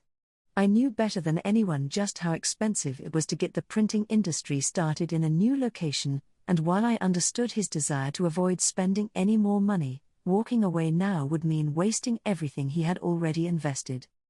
Letter types degrade much faster than you might imagine, I replied. If you do not have Smiths capable of producing them, you will need to rely entirely on imports. In the long term, you are much better off paying for Groschel Smiths to learn to make them, but the decision is ultimately yours to make, jibed Groschel. By giving him a choice of what to spend money on, I was subtly removing the option of simply placing all the blame on the craftspeople. As for the paper-making industry, I believe you will need to either bring water to the workshop on a regular basis or resolve the pollution issue here in Groschel. I must note, however, that neither solution can be done by commoners. Ferdinand maintains that putting a magic tool in place is necessary to purify water on such a large scale, and this can only be carried out by nobles. Jibed Groschel was deep in thought. I speedily made it clear that the problems facing the paper-making industry were not the commoners' fault either, before he demanded unreasonable results from them as well.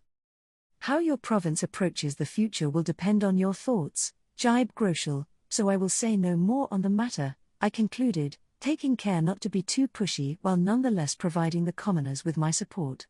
I still wasn't entirely sure which turns of phrase would crush another noble's pride. I wish I was, though.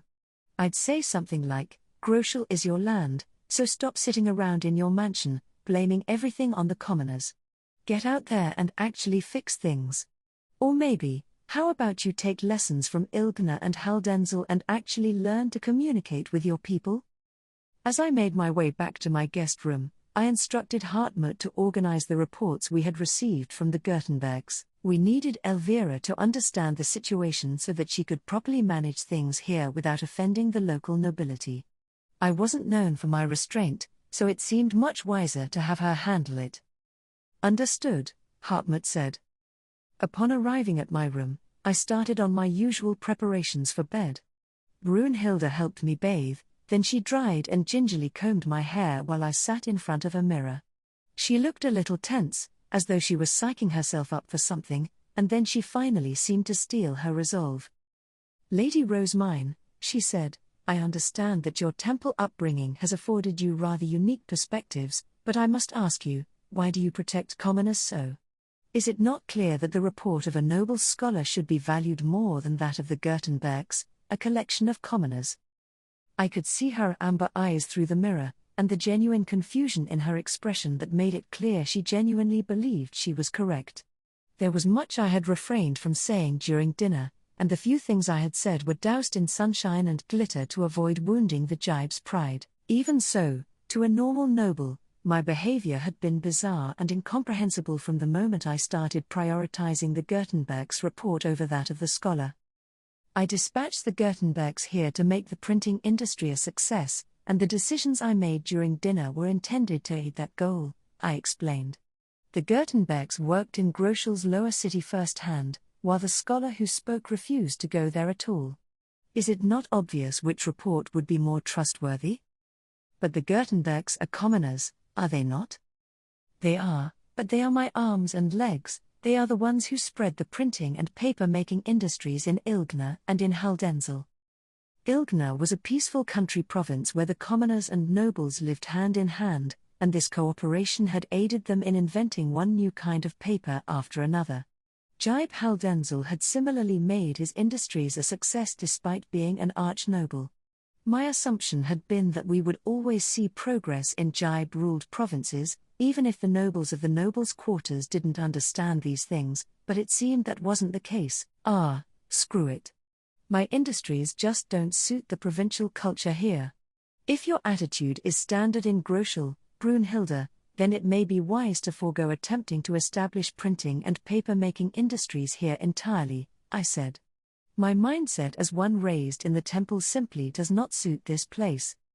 Sure, they could probably manage for a while by giving up on the paper-making industry and buying the tools they needed for printing rather than making everything themselves, but that would make their operation costs skyrocket compared to the provinces that hadn't taken the easy way out.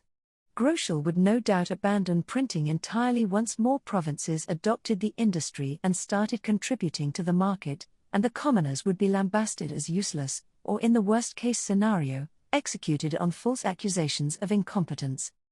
I may need to think of a plan to minimize the punishment they receive. As I pondered the situation, considering the worst-case scenario, Brunhilde set down her comb with a clink and got onto her knees. Lady Rosemine, do you not see a bright future for printing here in Groschel? She asked. Why is that? How does my home differ from Ilgner or Haldensel? I pray that you might share your thoughts. I wished I could, but if speaking my mind were an option, I would have done it during my discussion with Jibe Groschel. All of my hard work smoothing things over at dinner would have been for nothing if I spoke bluntly now. It is very likely that my honest thoughts will wound and offend you, I said. As a Groschel noble, Brunhilde, you would surely not like to hear them. I do not wish for Groschel to be the first failed attempt in Ehrenfest. If we still have time to remedy things, please, tell me how, Brunhilde said, staring at me intently. I could sense the desperation in her voice, as though she felt she needed to make the province's printing industry succeed, no matter what. We had started this endeavor because Brunhilde was my retainer and Groschel was on good terms with Haldensel, which gave them an advantage. For them to fail despite all this would wound their noble pride. Well, there are some things you can only learn with the help of other people. It was hard to notice the disparities between oneself and one's surroundings, and in that regard, some guidance from a third party was sometimes required. Putting aside whether the person in question would accept what they were being told, they couldn't begin to change unless they knew what needed to be changed. I happened to be an expert on this subject, since I was so used to people telling me I didn't understand even the most basic things about the nobility. Compared to the nobles of other provinces, I feel that the nobles of Groschel do not care for their commoners, I said. That is not the case, Brunhilde protested. Father. Jibe Groschel does not consider it his duty to protect his province's commoners. He does not consider them people to live alongside. Am I wrong? Well, they are commoners. It is only natural that we would not live alongside them, Brunhilde replied, speaking as though this were the most obvious thing in the world. I sighed. In both Ilgner and Haldensel, the nobility celebrated spring prayer and the harvest festival together with the commoners. The Jibes rested their pride as landowning nobles on their ability to protect those who live in their domain. However, I feel no such sentiment from Jibe Groschel. He seems less like a jibe protecting the land entrusted to him by the Alp, and more like the nobles of the nobles' quarter. But we are all nobles, Brunhilde muttered, sounding bewildered. She failed to understand the difference between jibes ruling provinces and the nobles living in the nobles' quarter. I have been told that nobles who own land are different from the nobles of the nobles' quarter, I explained, and so I asked for the scholars in charge of each branch of the printing industry to be from the province where it was established. Mother said to me that the scholars would take their duties more seriously, to bring wealth to their province and guide their people. The expectation had been for the scholars to be selected based on their experience working with commoners and whether they would dedicate themselves to developing their province. And yet, the scholars here in Groschel display none of these attributes, I continued. They do not have a solid grasp on the business, they do not go to the lower city to see matters for themselves, and when any problems arise, they push the blame onto the commoners. But commoners are. Indeed. Commoners are unable to complain no matter how nobles treat them. They must endure no matter how unreasonable their workload is. They must stay silent even when they are accused of wrongs they did not commit. Nobles are not even aware they are being unreasonable to the commoners, because this is simply the way of the world to them. Brunhilde nodded. She seemed a little relieved to hear that I understood the distinction between nobles and commoners, but that relief would not last very long. However, that attitude will prevent the printing and paper-making industries from ever succeeding here in Groschel. They will inevitably fail. Brunhilde looked at me with wide eyes, making her utter lack of understanding more than clear, and then blinked several times. After a pause, she spoke up in a quiet voice, her face a bit paler than before. Why is that? Do you truly not understand, Brunhilde? She offered no answer. Instead, she gave me a troubled look, pressing her lips tightly together. Who makes the paper? I asked. Who makes the ink, or the metal letter types, or the printing presses? Who prints the books? Who sells the books? The answer to all these questions is the same: commoners. In this place where nobles make no attempt to observe or learn about the lower city and the printing industry, and where the commoners are blamed for any and all problems despite carrying out their roles with aplomb, the printing industry will never, ever succeed. You are a purebred noble to your core, Brunhilde, so I do not blame you for failing to understand how commoners feel. However, it is simply reality that the industries will not succeed if nobles turn up their noses at the lower city and make no attempt to understand it. Brunhilde quivered each time I stated that the industry wasn't going to succeed. The fear, or terror, even, on her face was something I remembered well. Ah, I get it. For a noble, the failure to adopt a new industry would serve as a stain on their reputation. And this failure would affect not just a single noble, but all of Groschel. With that in mind, Brunhilde's desperation made more sense. And on second thought, even when considering how desperate those from Ilgana had been to revitalize their province, it was impressive that they had dared risk attempting to adopt the paper-making industry when they had not known how likely it was to succeed. During dinner, I offered Jibe Groschel solutions to the problems that the printing and paper-making industries are facing. Whether he listens to my advice or continues down the same path is up to him. Brunhilde stood up, her fists clenched. Your perspective has been very helpful, she said. I thank you ever so much for speaking your thoughts. I climbed into bed, and even as Brunhilde made the final preparations for me to sleep, I could tell she was pondering all manner of things. I could see through her amber eyes that she was lost in a sea of thought. I can see that you are striving to protect your dignity as a noble and the pride of Groschel's nobles from the wounds of a failed endeavor, I said. Your dedication is quite admirable, and something I am fond of myself. But one day, I would like for you to be dedicated to protecting not just the nobles of Groschel, but the land and the people who live there as well. Morning soon came. My schedule for the day was to check up on the tax official and, assuming there were no problems, bring the Gertenbergs back to Ehrenfest with me. Observing the tax official was part of my duties as the High Bishop, so I was only bringing Monica, Fran, and 2 guard knights. The Gertenbergs were getting their things together. The tax official was checking the goods already brought to Groshel's winter mansion as servants piled them onto the teleportation magic circle. I watched the goods be teleported away until Damuel, who had been observing our surroundings, spoke up. "Lady Rosemine, Jibe Groschel has arrived," he said. I turned to see Count Groschel and Brunhilde coming this way, accompanied by Elvira and Hartmut. Count Groschel wore a resolved expression, and when he reached me, he knelt down. "Lady Rosemine," the Jibe said, "I would be honored if you would train my province's smiths. We cannot afford for the printing industry to fail." Behind him, I saw Brunhilde, Elvira, and Hartmut all drop their shoulders a little, as though the tension had immediately disappeared from their bodies. They had all no doubt fought to convince Count Groschel. I was unsure what decision he had made or how he intended to change things moving forward, but it was clear that he wanted the printing industry to succeed, in which case I was more than glad to provide any assistance I could. "Certainly. I shall ensure that the smiths return to Groschel capable of creating metal letter types," I replied.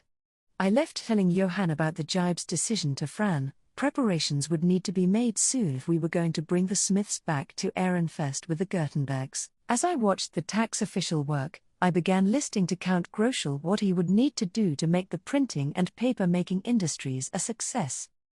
It may be wise to begin by cleaning the lower city so that nobles are not repulsed by the very prospect of going there.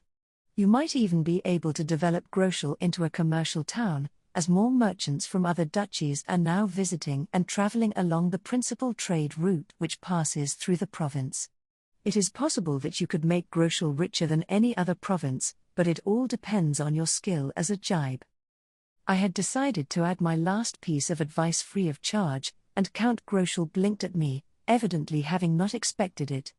We did not have enough cities that could support merchants, and given that Brunhilde's family wanted to spread trends, I would certainly like for them to do their best cleaning up and developing their lower city.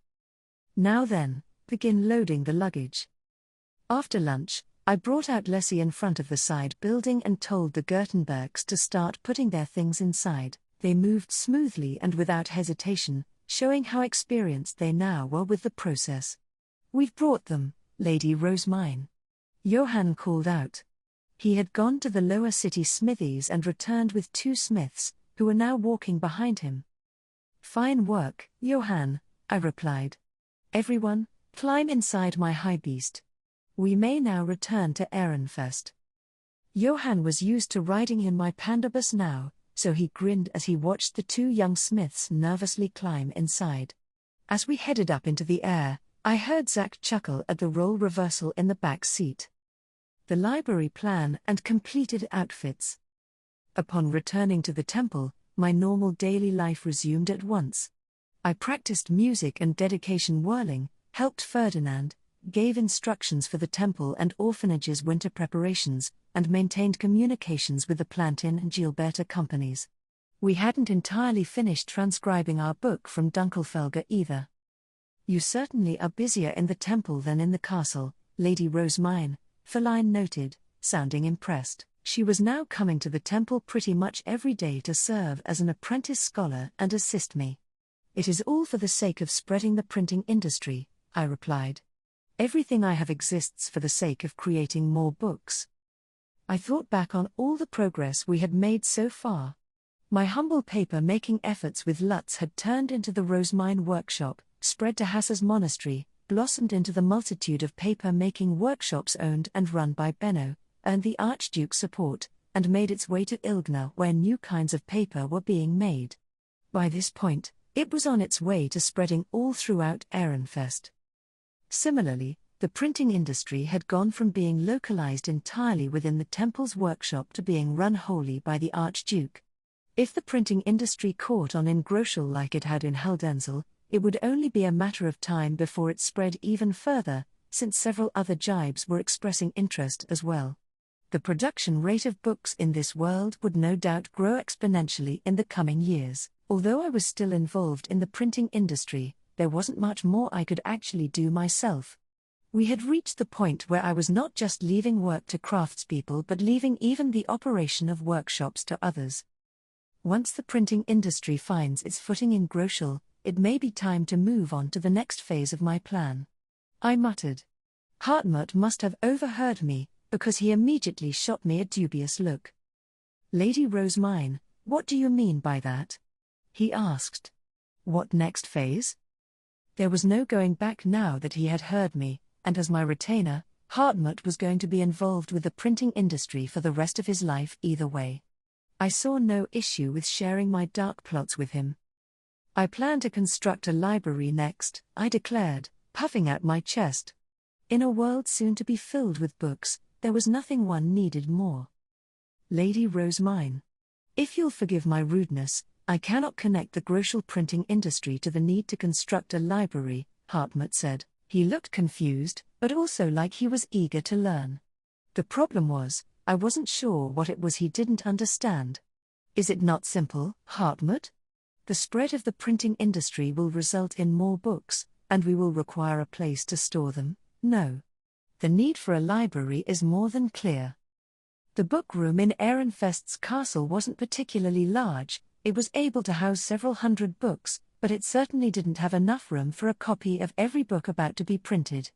The space available to me right now was simply too limited. Once I have learned creation magic from the Archduke candidate course, I plan to construct a library much like how the High Priest constructed the monastery in Hassa, I said. Creation magic would allow me to create a library of Rosemine, by Rosemine and for Rosemine, the very thought of which sent my heart aflutter. The magic tools that existed in this world were entirely unlike anything on Earth, so I was sure I could create a library that was more impressive, more phenomenal, more perfect than any I had seen in my previous life. I saw no reason not to build the largest library in all of Jürgenschmidt. In the meantime, I intend to find out more about the libraries of other duchies so I can create the perfect library of my own, I said. But my words were met with a barrage of questions. You wish to research libraries? Are they not merely places for storing documents? Won't any room with bookshelves do? Hartmut and Feline exchanged glances as they took turns interrogating me. I shook my head violently in response, firmly rejecting their heresy. Libraries are certainly not just rooms for storing documents. First of all, their noble objective is to collect as much written material as possible, organize it for easy access, keep it safe, and create an optimal experience for any visitors. I will thoroughly investigate how the libraries in other duchies, particularly in the sovereignty, are managed, and from there, I will create one that is absolutely perfect. Ehrenfest shall be blessed to serve as the foundation upon which I build the Rosemine Library, a wonder of the modern world that will beat out whichever library in the sovereignty surely holds the most books. Feline nodded with a completely serious expression. Our first course of action should be to secure permission from Lord Ferdinand, then, she said. No. This first hurdle is already impossible to overcome. I'm beaten. My head cooled down in an instant. To achieve the impossible and secure permission from Ferdinand, I would need to learn everything there was to learn about the history and operation of the libraries in this world. I needed to come up with an argument so indisputable that not even he could refuse me. For now, I shall keep my ambition a secret. Let your plans be as dark and impenetrable as the night, and when you strike, strike like a lightning bolt. And so, I began happily plotting out how to obtain my library, brimming with motivation and generally having the time of my life. I'll definitely want magic tools like Schwartz and Weiss. They can work at the counter, instantly detect anyone removing books without permission, protect me from danger. And if all that wasn't amazing enough already, they're super cute too. Ferdinand and Hirscher were both in the process of researching them, so I was sure they would be able to make similar magic tools soon. I grinned at the thought of schimmels of all different colors hopping around and working in my library. Since magic exists and this is a fantasy world, I might as well make the library a magical wonderland. I could add some kind of native growing function that adds more floors as more books are added. Fancy, huh? This isn't exactly what Ranganathan, blessed be his name, meant with his teachings, but I think there's something deeply appealing about a library that develops alongside its collection.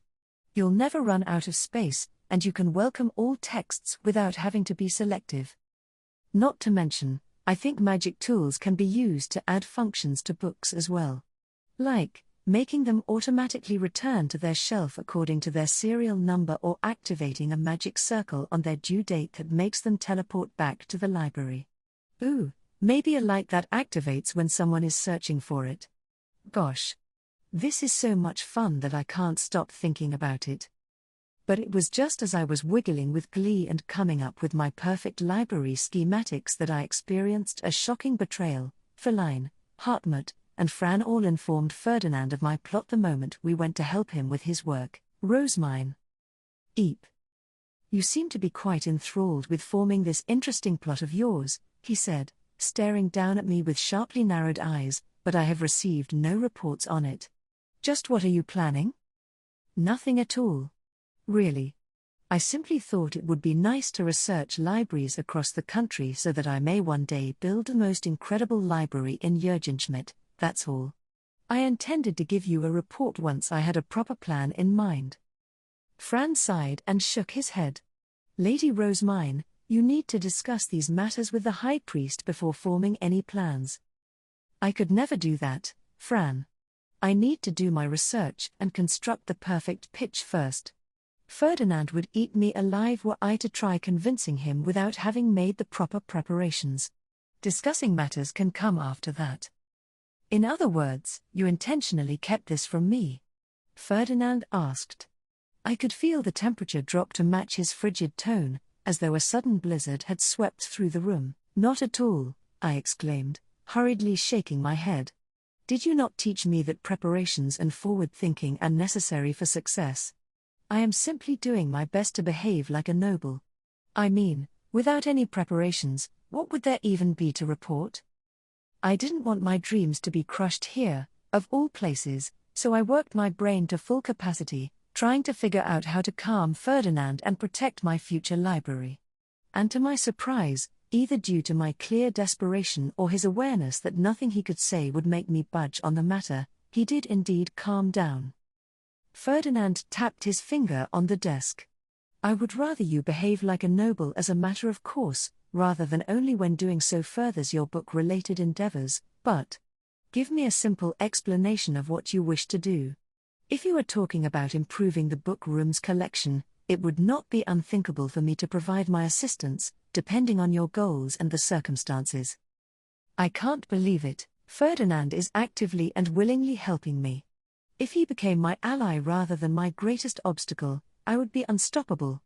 I was so moved by the prospect that I decided to tell him all about my library. I explained how valuable libraries were on the whole, how I wanted mine to be, and even all the different kinds of magic tools I wanted set up inside. The words flowed out of me like water from a faucet. And that's the kind of library I want to make, I concluded. Ferdinand, who had been listening to my passionate speech while tapping his temples, let out a long sigh. You truly are a fool, he said. At least make your plans realistic. Ferdinand. What parts of my plan weren't realistic? I asked. We lived in a world where creation magic could remodel a city in less than a minute, so I was unsure what he meant, and my confusion only worsened when I saw that Feline and Hartmut were just as taken aback. It seemed that they agreed with Ferdinand. But why?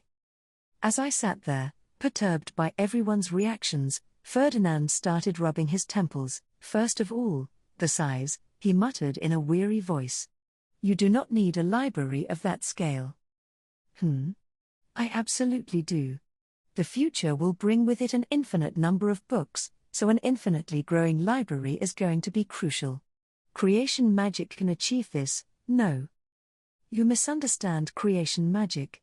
You would not be expanding the library but reconstructing it, Ferdinand explained, and each reconstruction would require an immense amount of mana. In other words, I just need to ensure I have enough mana? I asked. For the sake of my future library, I was more than willing to chug even Ferdinand's ultra-nasty potion. My resolve was made of steel. There is far more to this than having enough mana. Just where do you think you will find the time and manpower required to remove all of the documents and shelves from within the building each time you remodel it? The entwicklung we had performed in the lower city had only messed with the underground parts that weren't touching any buildings, so nobody had needed to take out any of their things, and none of the wooden stories had collapsed. On careful reconsideration, however, I remembered that Bonifacius had mentioned nobles having to put their furniture in the gardens when the nobles' quarter was remodeled to include the toilet slimes. Eep. So, is there a simpler way to add to the building after it has been made? I asked, using my hands to visualize stacking floors on top of one another. Despite all my hopes, Ferdinand promptly shot down the idea. Creating a growing library was too much of an ordeal even with creation magic. Very well. I shall settle on making new side buildings whenever my library needs more space, I conceded. If expanding vertically wasn't an option, I would simply need to take a more horizontal approach. As far as I was concerned, this idea would solve the problem of needing to take out all of the books, but it was likewise rejected.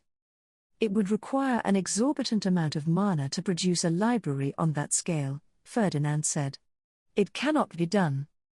I can manage, I declared, my fists tightly clenched. I can simply chug more potions to make it happen. Ferdinand glared at me and then shook his head. It does not matter how hard you try. It requires mana to preserve structures made with creation magic, and it is impossible to say whether your descendants will have enough mana to maintain them. If they cannot, your library will crumble to dust. That will prevent it from accomplishing the goal of preservation, which you stated was essential for libraries. Come again? When using creation magic, the most important consideration is whether the constructions can be maintained moving forward. That is precisely why the Archduke cannot carelessly expand the city. Tell me, who in the world would be able to preserve a library that you were able to construct only through the extensive use of rejuvenation potions? My descendants will surely treasure the library. The children of a bookworm will themselves be bookworms. It's fate. And I'll raise them to love the library more than anything. Sadly, Ferdinand remained unmoved. Do you love what your predecessors left behind more than books? He asked, fixing me with an exceptionally cold stare. No. Naturally. Do not expect from others what you have not even done yourself. His logic was as airtight as it was obvious. I slumped my shoulders, defeated, at which point Ferdinand struck me with even more cold, hard truths.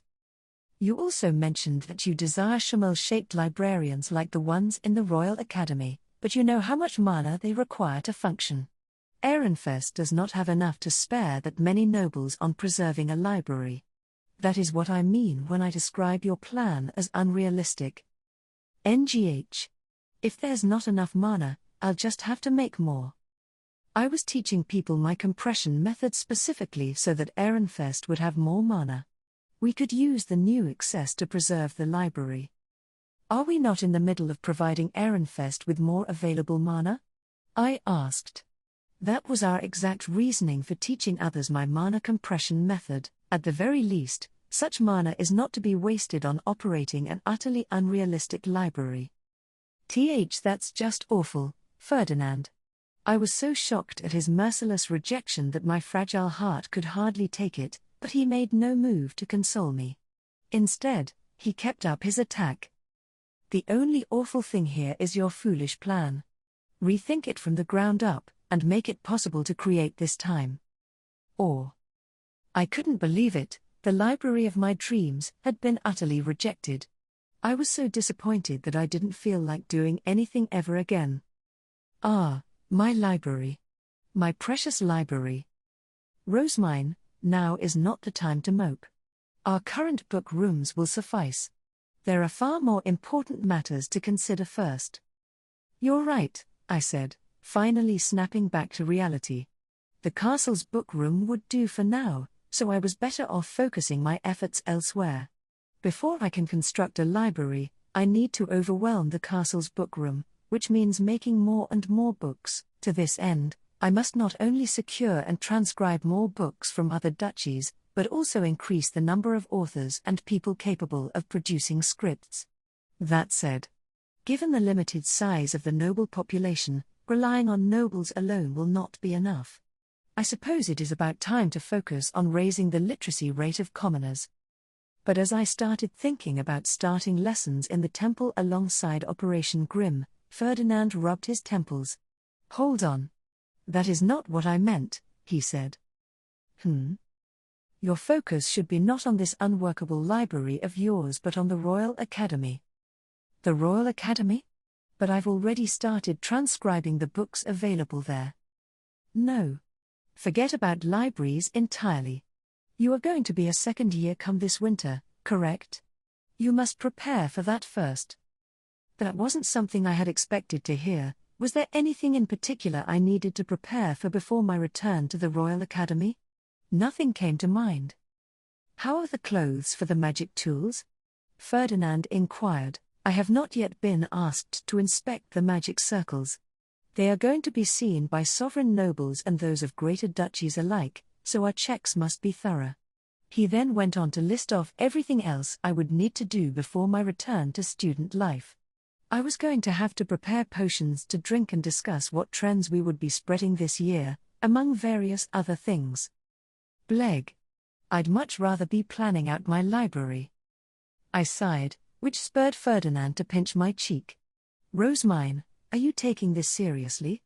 he asked. "I always take everything seriously," I replied. "At least, everything that affects my dream of reading forevermore."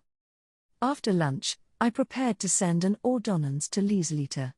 I needed to ask her for an update on Schwartz's and Weiss's outfits. "Lieselita, this is Rosemine. How much progress has been made with the embroidery? Ferdinand is wanting to inspect it." "This is Lieselita," came an almost immediate response, spoken in a bright and cheerful tone. "The embroidery is already complete. I can bring it to the temple at your earliest convenience. I would like for Lord Ferdinand to perform his checks such that we may finish the outfits as soon as possible." I widened my eyes. Lieselita's demeanor was usually cold and utterly calm, so it was surprising to hear her being so upbeat. Angelica noticed my reaction and, as her older sister, started to explain. "Lieselita is always like this outside of work. Right now, she must feel more like she's engaging in a hobby than carrying out a duty. You also aren't there with her, which probably makes her feel even more at ease. She certainly knows how to manage her public and private demeanors, doesn't she? People say that about my sister and me all the time. They say Lieselita is a master at keeping her public and private lives strictly separated, while I dedicate myself only to the things I care about." You were gazing heroically into the distance as you said that, but they're really not praising you. As I tried to figure out how to break the news to Angelica, Daniel gave me a helping hand and changed the subject. "When you are away, Lady Rosemine, Lieselita speaks with Judith and Feline about all manner of things. They sometimes chastise me for not understanding the hearts of women in the least. Those girls are just too much for me," he chuckled. I could hardly imagine Lieselita telling Daniel off. I glanced over at Hartmut and Feline for confirmation. "From what I can tell, she is teasing more than chastising him," Hartmut said. "Daniel is very easy to speak with and a great conversationalist. I believe they are all quite fond of him." It seemed that Hartmut had also seen Lieselita happily chatting away. I had never witnessed it myself, but perhaps that was just how things had to be, considering her position as my attendant. It still made me a little upset, though. "Since Lieselita is going to be coming here, I think it would be best to assign her some guard nights," I said. "How is the apprentice's schedule looking? I would be concerned about her traveling alone." "Lord Bonifacius normally trains the apprentice guard nights in the morning," Feline replied without missing a beat. I sent out an ordonnance telling Lieselita to have some apprentice guard knights accompany her, and she followed my instructions faithfully. She and Brunhilde arrived with Cornelius, Judith, and Leonore, who carried the cloth with the finished embroidery. "This is for Weiss's apron, and this is for Schwartz's vest," Lieselita explained proudly as she spread the embroidered cloth across a table in the High Bishop's chambers. The complex magic circles were decorated with extraneous lines and patterns of various colors to make them harder to identify. There were flowers, vine-like plants, Just looking at it all made my head spin. I could hardly believe they had spent day after day doing such precise work. Brunhilde gave a refined giggle upon seeing the awe in my expression. We have finished embroidering the most important parts and are now working on the outfits themselves, she said. Schwartz's shirt and pants are already complete. We also added some embroidery to Schwartz's pants. Our plan is to add the same design to Weiss's skirt, and we are in the process of doing that now, Lieselita added. She spoke in a calm voice completely unlike the cheery one I had heard through the Ordonnans, but her dark green eyes were still gleaming with excitement. She must really love Schimmels, and making clothes for them, for that matter. Lieselita had gone through the trouble of embroidering such intricate designs, all out of passion. Surely a knight should just marry her at this point. In any case, I will be taking these embroidered pieces of cloth, I said. If they earn Lord Ferdinand's approval, you may proceed to make them into the apron and vest. Understood. I had Fran report that the embroidered pieces of cloth had arrived. Ferdinand seemed pretty invested in them, after all. He returned with a message saying to come to his workshop, so I stopped my transcribing and went there at once. Nobody else can enter your workshop, right? I asked. Not even Eckhart was able to, from what I remembered. My retainers had tried to follow me, but there was only so far they would have been able to come. Meeting in your workshop would be unideal, Ferdinand said as he opened the door to his hidden room. I have something to give you. After taking the package from Fran, I followed Ferdinand into his workshop, which was as messy and cluttered as always. Ferdinand, is it not rather scandalous for an engaged woman to be in the hidden room of a man without her attendants? I asked. It is, but I have no choice. Your disappearing ink must be kept a secret. This would not have been necessary had you simply done your embroidery as you were asked, he retorted. Ferdinand apparently wanted to investigate the disappearing ink some more, and he thought my attendants would only get in the way. He cleared various devices from one side of his table and then unwrapped the pieces of cloth. Oh ho, this is quite good, Ferdinand muttered upon seeing the embroidery in full. He then narrowed his eyes and began tracing a finger along the thread, checking to ensure there were no problems with the magic circles. Once he had confirmed that the embroidery wasn't unfinished or incorrect anywhere, he had me touch where the magic ink was to make sure they would actually function. I had studied magic circles a little, so I recognized several of the patterns. On the cloth were a number of smaller magic circles related to wind, and some more complex, overlapping ones related to fire. I didn't really know what any of them did, though. Do they pass? I asked. Yes. The ink shines faintly when you touch the cloth, but the embroidery on top means it does not particularly stand out.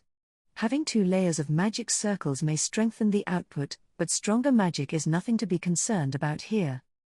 That's a surprisingly half-baked answer, I muttered without really thinking.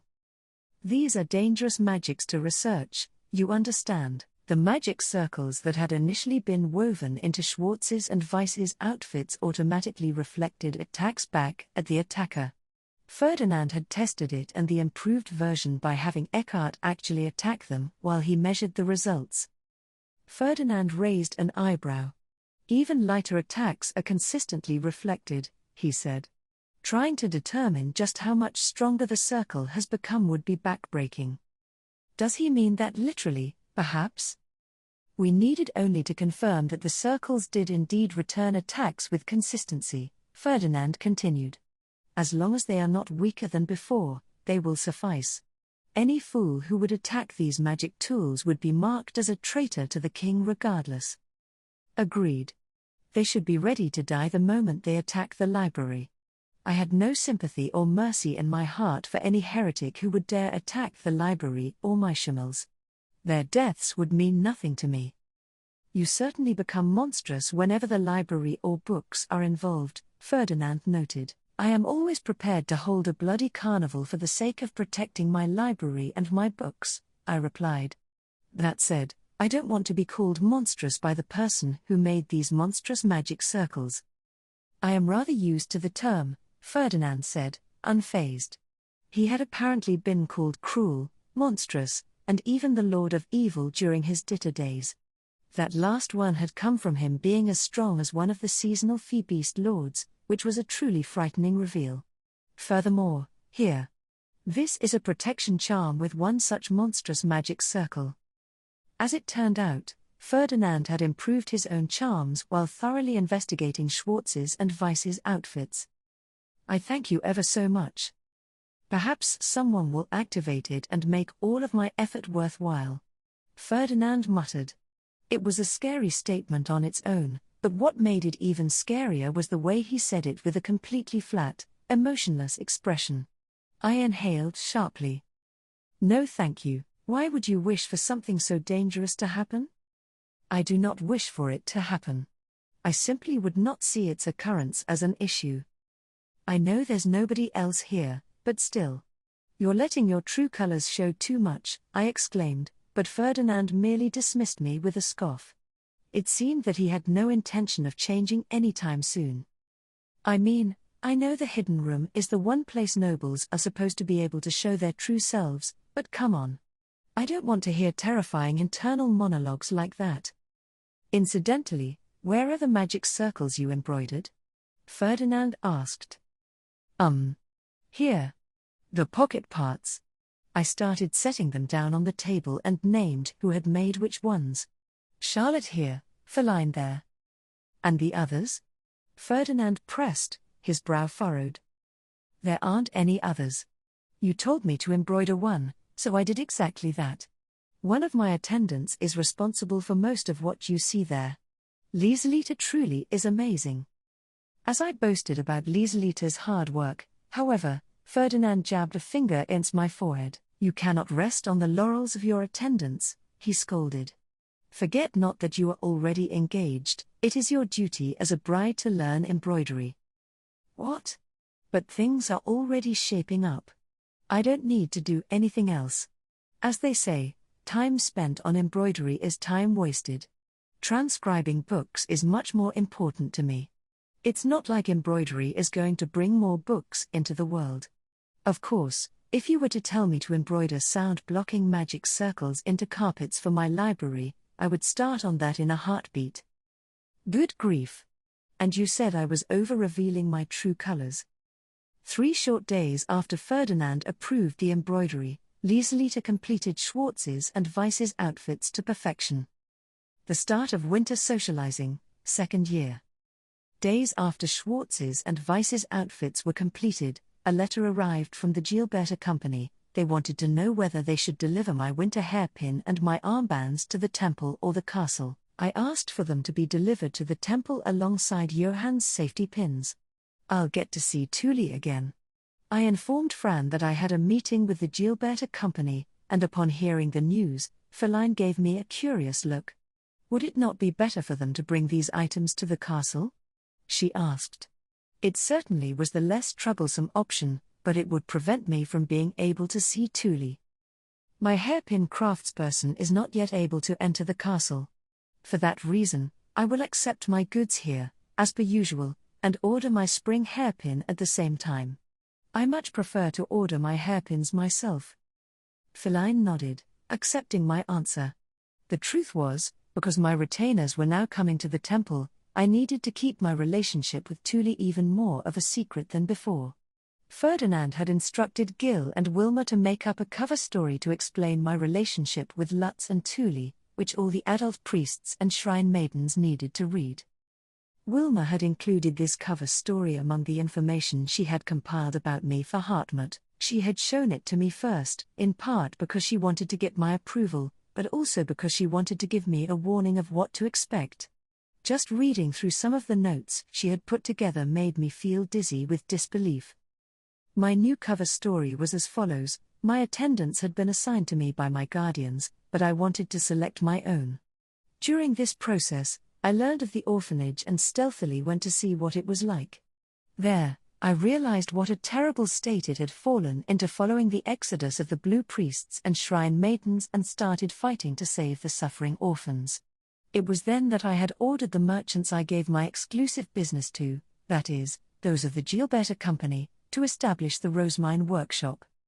From there, the Gilberta Company had sent Lutz and Thule to work in the newly established workshop, and I was so moved by their passionate efforts to save the orphans that I gave them each a valuable piece of knowledge. Lutz was taught how to make a printing press, while Thule was shown how to make hairpins. Benno, another merchant of the Gilberta Company, had then created a new type of paper and asked to create a store specifically for books, so I granted him a name, leading to the birth of the Plantin Company. It's not entirely untrue, but, well, something about it just doesn't sit right with me. In Wilma's tale, I was the quintessential saint, granting food and opportunity to the orphans, teaching them to work for themselves rather than rely on divine gifts, all while hearing the gods speak to me in my dreams, which led to me creating strange new inventions. Whatever happened to objectivity in storytelling? The subjective parts were so twisted that I had asked her to rewrite them, but that had only inspired her to put me on an even higher pedestal. She was apparently detailing the evident truths of the world, to use her own words, and these restrained expressions had ended up deeply moving Hartmut. I didn't even want to think about how this might affect his already intense desire to research me. During times when Thule accompanied the Gilberta Company, we held our meetings in the orphanage directors' chambers. I didn't need any scholars to accompany me for something as simple as the purchase and ordering of some hairpins, but Hartmut had insisted on coming nonetheless. He seemed to quite enjoy it here, since legends of my sainthood were supposedly around every corner. That reminded me, Hartmut would sometimes leave in the afternoon to visit Ferdinand's chambers, as if attending secret meetings behind my back. He was apparently taking on a veritable mountain of work in return for various stories about me, but he seemed satisfied enough, so I saw no reason to intervene. Soon enough, Otto, Theo, and Thule arrived from the Gilberta Company. We exchanged our long greetings, then I asked Thule to show me the hairpin. Now then, Thule. May I see the hairpin? I made this to match the winter outfit you ordered, Lady Rosemine, she noted. The hairpin was decorated with flowers the divine color of winter, a majestic red on the outer edges of the petals that slowly transitioned into a deep crimson near the center, perfectly matching the gradient of the cloth Mom had dyed for me. A single glance was enough to confirm that the hairpin was indeed made to match the outfit. Mom must have dyed the threads, which means they made it together.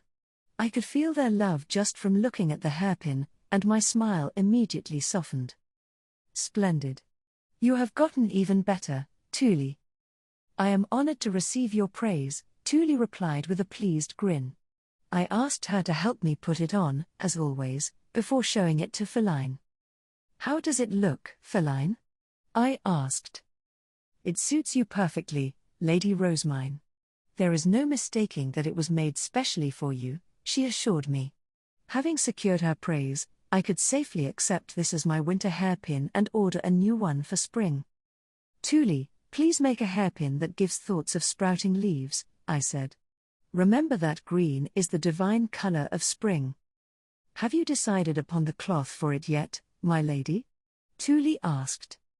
I will leave the colors and other such details to you. You have not disappointed me yet, I replied with a smile. A small part of me wanted to double-check I wasn't asking too much of her, and the unfaltering smile she returned seemed to say, here you go, putting a ton of pressure on me again. Despite her true thoughts, Thule offered a courteous response. I shall strive to meet your expectations, Lady Rosemine. Once the hairpin business was settled, Thule glanced over at Otto. He hesitated for a moment before addressing me. Lady Rosemine, we received an order of over 30 hairpins from one of your attendants. May I be so bold as to confirm this is correct? Certainly. It has been decided that every girl attending the Royal Academy shall wear a hairpin, and so I instructed my attendant order enough for everyone, and in colors that will complement their hair. This order does indeed come from me, I said. It seemed that Brunhilde had remembered to place the order while I was away for the harvest festival. Upon hearing my response, Otto appeared to relax. I see, he said. In that case, we will deliver them to the castle alongside your winter clothing. Furthermore, we have the armbands you ordered, my lady. Are these what you wanted? He held out the differently colored armbands while giving me a look that seemed to question why anybody would ever want them. There were 4 in total, 2 for Hannelore and me and another 2 for Schwartz and Weiss. Each one was embroidered with the words Library Committee Member in kanji that only I could read. Beside them, Otto set down a tiny wooden box filled with safety pins. I had heard that Johann's disciple Danilo had made them, but Johann had overseen his work, so they were all flawless. Yes, these are exactly what I had in mind. They're perfect. I started wrapping one of the armbands around my left arm, giddy with excitement, and then instructed Feline to secure it in place with a safety pin. Seeing the embroidered words made me so overjoyed, partly because it was written in actual Japanese, much like it had been back on Earth. I'm officially a library committee member. I was extending and withdrawing my arm with an impressed hum when Hartmut leaned forward with a start and rested his hands on my shoulders. Lady Rosemine, please do calm down. Your ring, he said, gesturing with his eyes. Upon realizing that my ring had started to glow, I hurriedly contained my mana to avoid shooting out a blessing. Gilberta Company, this meeting is over, Hartmut said. Hartmut, I am quite all right. No, it would be best not to risk it. He speedily gave out orders before concluding today's meeting. Thule shot a worried glance over her shoulder as she exited the room. Fran instructed Monica to fetch a divine instrument from the chapel, then picked me up and rushed me back to the High Bishop's chambers. It all seemed a bit unnecessary to me, since I was keeping my mana contained just fine, but I nonetheless offered up my mana to the divine instrument Monica brought me, albeit with a sigh. Still, Hartmut. I'm impressed you noticed that, I said. Lord Ferdinand and Lord Justice have taught me much about you, Lady Rosemine. I am glad their teachings have already proven useful. Wait. Excuse me? What exactly are they teaching you? Hartmut went on to describe everything he had learned. This will be necessary to contain your chaos within the Royal Academy, Lady Rosemine, he eventually concluded. I had no choice but to reflect on my own deeds and weep. Did you have to tell him everything, and in that much detail? Stupid, stupid Ferdinand. Stupid, stupid Justice. After getting the hairpin and my armbands from the Gilberta Company, we finished the temple and orphanage's winter preparations. As for the dedication ritual, by this point, we could entrust all of the preparations to Kempfer and Freitag without worry. I shall return for the dedication ritual, I said. Everything else I leave in your hands. Understood. We shall await your safe return. I put my ceremonial robes for the castle's winter baptism ceremony and such inside Lessie and then headed off. Winter socializing was fast approaching, and it would be some time before I saw Fran and the others again. Our next reunion would be when I returned to the temple for the dedication ritual. The day after I returned to the castle, my winter outfit and the hairpins for the female students arrived from the Gilberta Company, speeding along preparations for winter socializing and my second year at the Royal Academy. In the midst of all this, Elvira informed me that Aurelia had asked what she was to do about the fish. That reminded me, she had said the time-stopping magic tool required an exorbitant amount of mana to maintain, and she did not want to keep it running. Ferdinand, my fish are in danger of being thrown away. My precious, precious fish. Even if we can't cook them right now, please let me look after them, at the very least. You can at least let me have this, can't you? I wept into an ordonnance. His reply came swiftly. No. You cannot look after the fish yourself. I can imagine infinite scenarios where it would go wrong. Perhaps you contact Aurelia, or you stealthily attempt to cook the fish in secret, or Sylvester gets involved. No. I will contact Elvira and look after the fish myself. You are not to get involved. My fish were going to be given to Ferdinand, since he wanted to avoid any potential problems. Of course, it was exceptionally unwise for him to meet with and receive a gift from Aurelia, so it was instead gifted to Elvira, who would then give a portion of the rare goods to Ferdinand. Noble business was always a pain, but this saved my fish from getting tossed out, and Elvira was overjoyed to have Ferdinand contacting her, so. Whatever. I received a report when the fish had arrived safely with Ferdinand, and by that time, nobles had started returning to the nobles' quarter for winter socializing. Winter socializing began with the winter baptism ceremony and debuts, which then led into the gifting ceremony where new first years were given their capes and brooches, which in turn led into lunch. I was going to be performing the ceremonies as High Bishop this year, so I entered the Grand Hall with Ferdinand, who was naturally in attendance as the High Priest. I had no contact with any of the nobles and would only be speaking with them in the afternoon. "There's Jaib Ilgner and Brigitte over there. Oh, Jaib Haldenzel and Jaib Groschel are talking. I can see Count Legergang too, so that must be where all the Legergang nobles gather." I could see plenty of nobles I recognized from the printing and paper-making industries as I stood on the stage where I would be performing the ceremonies. I sure have accomplished a lot in a single year, huh? Incidentally, one person I recognized at a glance despite never having seen their face before was Aurelia, who was at the front with the arch-nobles. She was wearing a veil, as always, but this particular one had been made using Ehrenfest dyeing methods. Since it used the same cloth worn by Florencia and Charlotte on stage, alongside the arch-noble wives of the Florencia faction, it was clear whose faction she was in. No longer could anyone claim she was making no attempt to adjust to Ehrenfest. She was certainly drawing extra attention due to her face being hidden, but there was no better way to market a new dyeing method. Lamprecht was accompanying Wilfrid as his guard knight, while Aurelia was sticking with Elvira. I was generally forbidden from making contact with Aurelia, but perhaps I could at least greet her while she was with Elvira. Aurelia must really want to eat some familiar food. I'll need to apologize about the delay with the fish. Speaking of Aurelia, though, I wonder how the other bride is doing. I looked around the hall in search of the other Ahensbach bride, but she didn't seem to be wearing a veil, so I wasn't able to spot her. The baptism ceremony and debut ended without incident. I wanted to watch Charlotte receive her cape during the gifting ceremony, since she was now going to be a first year, but I needed to get changed for lunch. For that reason, Ferdinand and I exited the hall as soon as the debut was over. I climbed into Lessie and sped to my room, where Ottilie was already waiting for me, with Rayada and my guard knight speedwalking to keep up. After we arrived, Ottilie and Rayada worked together to strip me of my ceremonial robes and get me into my winter socializing outfit. This particular outfit had been designed by Thule and was made from cloth that Mom had dyed for me. The torso was a pleasant shade of red that blended into a deep crimson for the skirt, which was decorated with floral print varying from light pink to purple. The long sleeves likewise grew darker the farther they draped down my arms. To complement the divine color of winter, there was a circle of white flower ornaments around the circumference of my skirt, underneath which was a second white skirt decorated with fancy lace that reached down to my shins.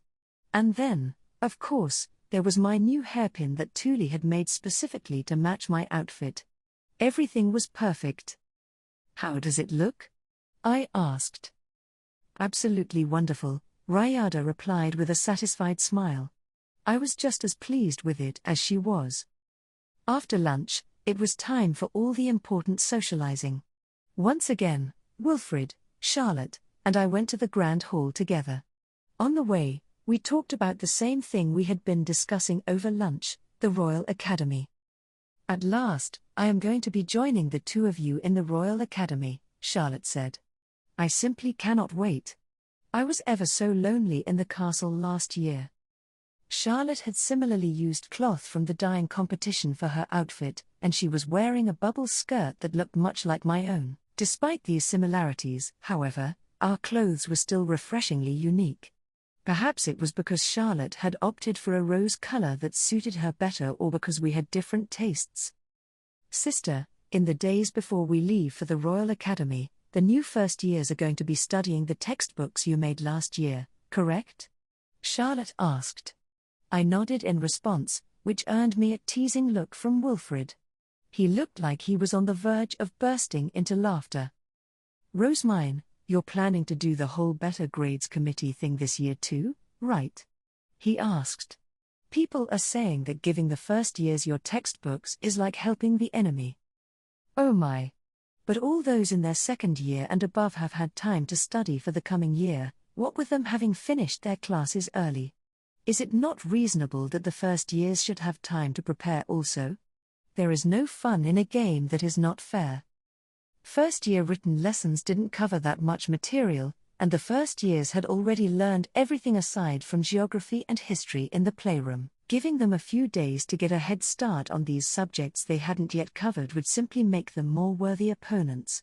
My apologies to you both, Lord Wilfrid, Lady Rosemine, but the apprentice knights will be winning this year, Cornelius said with a smirk. Under our guidance, even Angelica was able to graduate. We all banded together to teach her the materials, and now I am extremely confident that we will demolish the written lessons. All those trying to help Angelica as part of the Raise Angelica's Grades squadron had found themselves getting smarter too. This was because they had needed to master the material before they could summarize it in a way that Angelica would understand. Oh. I thought I was just being deadweight, but I guess I was being useful to everyone too. This year's apprentices sure are going to be smart, Angelica said, puffing out her chest. She was completely fearless now that she had already graduated, and it was true that the knight seemed more capable than before. Hartmut shot Cornelius a taunting look. We may have struggled to raise the grades of our lay scholars last year, since they lacked good textbooks and paper on which to write their notes, but plant paper is now being distributed and arch-nobles are actively teaching their schoolmates. In other words, everyone's grades are on the rise. This is not like last year, when we had no time to prepare and only the knights had access to good textbooks, he concluded. As a representative for the scholars, he was brimming with confidence. Brunhilde nodded her agreement. Likewise, we shared information in the Royal Academy last year and made our own textbooks out of study resources for each school year. We apprentice attendants shall emerge victorious. We must finish our classes with haste either way so that we may follow Lady Rosemine in her charge to the library, Lieselita said with a giggle. She certainly challenges one's skills as a retainer. I puffed out my chest with pride in the same way that Angelica had. I see. So my visits to the library have been helping all of your grades as well. Lady Rosemine, please do not copy my sister, Lieselita chastised me. I averted my eyes and changed the subject. Speaking of which, now that we Archduke candidates are all going to the Royal Academy together this year, how will the winter playroom fare? I mused aloud. Has Sylvester given you any information, Charlotte? Professor Moritz will be teaching the children, and Wilfrid's Haarspiel teacher is remaining behind to hold music lessons, Charlotte replied. Unlike you two, I won't need to hold any tea parties. For practice and emergencies, I can just borrow one of your teachers, Wilfrid said. It was clear to everyone that studying in the winter playroom had a significant impact on our duchy's grades, which was why lessons were going to continue even in our absence. Moritz had 4 years of experience by this point, so it seemed safe to leave things with him. There won't always be children of the Archduke in the playroom, and this is a good opportunity for them to figure out how to run things without us, I said. As we arrived at the Grand Hall, we found that there were already a ton of people gathered. Wilfrid and Charlotte were involved in the printing and paper-making industries too, so we all had a lot of nobles coming over to greet us. The first to come were Brunhilde's parents, Count and Countess Groschel. Although they had established the printing and paper-making industries in their province, they were experiencing many difficulties and were fighting hard to get on track. Jibed Groschel, how fare the printing and paper-making industries? I asked. We have decided to buy paper and metal letter types for printing this year. The craftspeople are considering whether it would be best to abandon white paper and explore creating colored paper instead. We are also exploring the possibility of an Entwicklung just for Groschel. Magic tools for purifying water required a ridiculous amount of mana, even from Ferdinand's perspective, so it would take Groschel quite some time to implement one. In the meantime, they had decided to try tackling the pollution by cleaning their lower city as Ehrenfest had done. If you are to ask out Ehrenfest, I would suggest explaining that you wish to beautify the lower city not just for the paper-making industry, but also so that you might welcome merchants from other duchies, I said. How we appear to foreign visitors is an issue affecting the entirety of Ehrenfest. I had heard that the Entwicklung performed on the city of Ehrenfest had used less mana than planned, since we had only altered the sewage pipes beneath the ground. I was sure we could use the mana we had to spare on Groschel instead. If the jibe handles this well, Sylvester might even make an ally of him. Sylvester had few allies among the nobility after punishing his mother and distancing himself from the former Veronica faction. He certainly needed more archnobles on his side, and my hope was that Count Groschel could serve as a hook to draw in further support. Once the Archduke had one Legergang archnoble on his side, the rest would follow much more willingly. Of course, it was up to Sylvester whether he would use mana for the sake of Groschel, and I didn't know if they would actually end up as allies. Either way, this would prove an opportunity for Count Groschel and Sylvester to show off their socializing skills. How would Count Groschel make his request, how would Sylvester win his favor, and how would they both profit? Everything was in their hands. Your support will be quite encouraging indeed, Brunhilde said with a smile. I smiled back and gave her an understanding nod. Once Count Groschel departed, the next to come were Count and Countess Haldenzel. After we exchanged greetings, I asked how the province had coped with its early spring. Our harvest this year was exceptionally large due to being blessed with good weather and the snow melting early. I was rendered speechless. Never had it crossed my mind that Haldenzel might be capable of producing so much food, he said. The usually late melting of the snow meant summers were short in Haldenzel, and the harvests there were generally expected to be poor as a result. Since spring had come right after spring prayer this year, however, they had received a much longer warm season and a harvest that was nearly twice as large as they were used to. I assume the early spring brought its own struggles as well, though, I said. Did anyone fall ill from the summer being too hot? I feared that the early melting of the snow would result in an especially hot summer, but it seemed that my worries were unnecessary. It was merely as though spring lasted much longer than one would expect. Haldenzel has no men so weak that they would collapse from a few hot days. They would not have survived this long. I mean, I would get sick. I'm super weak to weather changes like that. That said, the jibe continued, perhaps due to the significant change in climate, some fee plants grew unusually fast, and some fee beasts appeared at different times than usual, which made hunting more problematic. These were mere trifles in the grand scheme of things, however.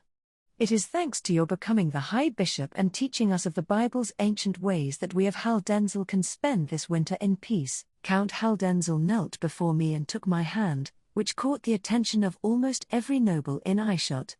As they watched in surprise, he pressed his forehead to the back of my hand, the greatest display of gratitude a noble could make. I speak for all of Haldenzel when I thank you for everything that you have done, O Saint of Ehrenfest. A surge of people came to greet me after jibe Haldenzel. I spoke to them all, one group after another, until eventually. Oh my! Jibe Ilgner. How have things been? I asked. I would have liked to visit Ilgner during the harvest festival, but I simply could not find the time. I had wanted to travel to Ilgner to see how the paper-making industry was doing and meet Volk's child, but Ferdinand had scolded me for trying to visit so many provinces all on my own.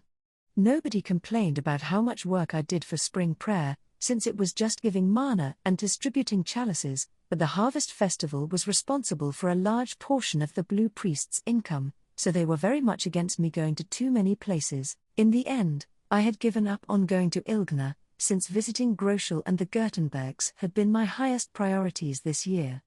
We know that you are always busy, Lady Rosemine, Brigitte said. You are spreading the printing industry all across Ehrenfest. I imagine you are even busier now than when I served you. In that case, Brigitte, will you tell me about Ilgner? I would be delighted to.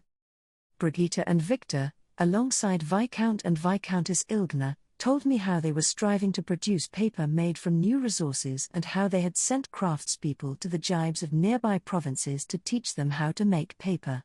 Ilgner was a region filled with mountains and trees, and the water there was clean, unlike in Groschel, so its neighbors were naturally suited to the paper-making industry. Lady Rosemine, Please do allow me to greet you as well, came Elvira's voice during a break in my discussion with Brigitte. I turned to see that she was standing with Aurelia, who was still wearing her veil. I see that your new veil arrived, Aurelia. It did. Wearing a veil dyed the same way as everyone else's clothes, as per your suggestion, has softened the looks I receive from others, Aurelia replied. She then lowered her voice to an embarrassed whisper. I am also glad to have used such cute cloth, which I have rarely had the opportunity to use before. If you are feeling even the slightest bit more comfortable here as a result, then I am pleased beyond words, I said. But I must also apologize, my plan to cook the fish you brought from Ahansbach has been delayed due to orders from above. I am sorry for not keeping my promise to you. You must miss the food of your homeland, right? You probably want to eat some as soon as you can. Sorry about the wait. My lower city family had shown zero interest in fish, since they didn't offer much meat and it took forever to remove the stink of mud from them. The last time I had eaten some was when Lutz had fished some out for me and we had cooked it with salt. Back then, it had been too crusty to even pass as dried food, and he had rejected the idea of using it for broth. My lust for delicious seafood burned just as brightly now as it had back then, and Aurelia was no doubt feeling the same way. Any Japanese person in her situation would be dying for fish. I mean, I just miss seafood so much. I truly understand how she feels. I will ensure the fish is prepared and cooked as soon as I return from the Royal Academy. I ask only that you wait until then, I said. I truly appreciate how considerate you are being for my sake, but you do not need to worry about me, Aurelia replied. I am quite enjoying Ehrenfest food, so there is no particular rush. Oh no. I had intended to use Aurelia's homesickness to convince Ferdinand and Sylvester to teach me the cooking methods ASAP, but it seemed she wasn't in as much of a hurry as I was. In fact, she seemed to be completely fine with taking things slowly. Strange. It feels like my chances of a fish dinner are getting even further away. I gave Aurelia a quizzical look, but Wilfred tugged on my arm from behind and stepped forward. Rosemine, you should leave it at that. Their stares are starting to hurt, he said, discreetly gesturing to a group of nobles from the former Veronica faction. They were probably trying to find an opportunity to speak with Aurelia but were struggling due to Elvira. Aurelia, I've heard about you from Lamprecht, Wilfred continued. Your life here might be a bit restrained, given the circumstances, but I intend to do anything I can to make things more comfortable for you. I'm honored, Lord Wilfred. However, I do not feel particularly restrained. I have much more freedom here than I did in Ahansbach, she replied. Aurelia was spending her days stuck in a side building, and her only visitors were people who had been carefully vetted by her husband's family. I couldn't see how that was freedom by any definition of the word, but I could tell from her voice that she really did mean it. Geez. Just what kind of a life did she live in Ahansbach? Leaving for the Royal Academy. Once winter socializing began, the adults became busy with socializing, as one might expect. We spent the days leading up to our departure for the Royal Academy in the playroom, as per usual, where I was greeted by the children who had just been baptized. I then asked Hartmut to delegate the task of teaching them to play cards and such to the Royal Academy seniors. Have them tactfully lose at times so as to motivate the children, I said. The seniors will need to navigate working with crafty old nobles after they graduate, so I am sure they will manage to manipulate the feelings of newly baptized children with ease. Putting it like that will certainly stir their pride as seniors, Hartmut replied. As he went to carry out his new task, I asked Wilfred to take charge of the second years and play games with those who already had some experience. Isn't Charlotte better suited for that? Wilfred asked. She was here last year. I don't know a lot of these kids. Charlotte is busy studying with the other soon-to-be first years, I replied. Furthermore, you are much better than Charlotte when it comes to riling up the students and making the games more exciting. Once it was decided that he would focus on motivating the students with sweets and the like, I went to speak with Moritz. Professor Moritz, I said, I asked that you teach the first year's history and geography today. Here are the textbooks we compiled last year. I covered parts of those subjects last year, Moritz replied. It is important that we place an even greater focus on them this year, so that the Better Grades Committee may remain fair and neutral.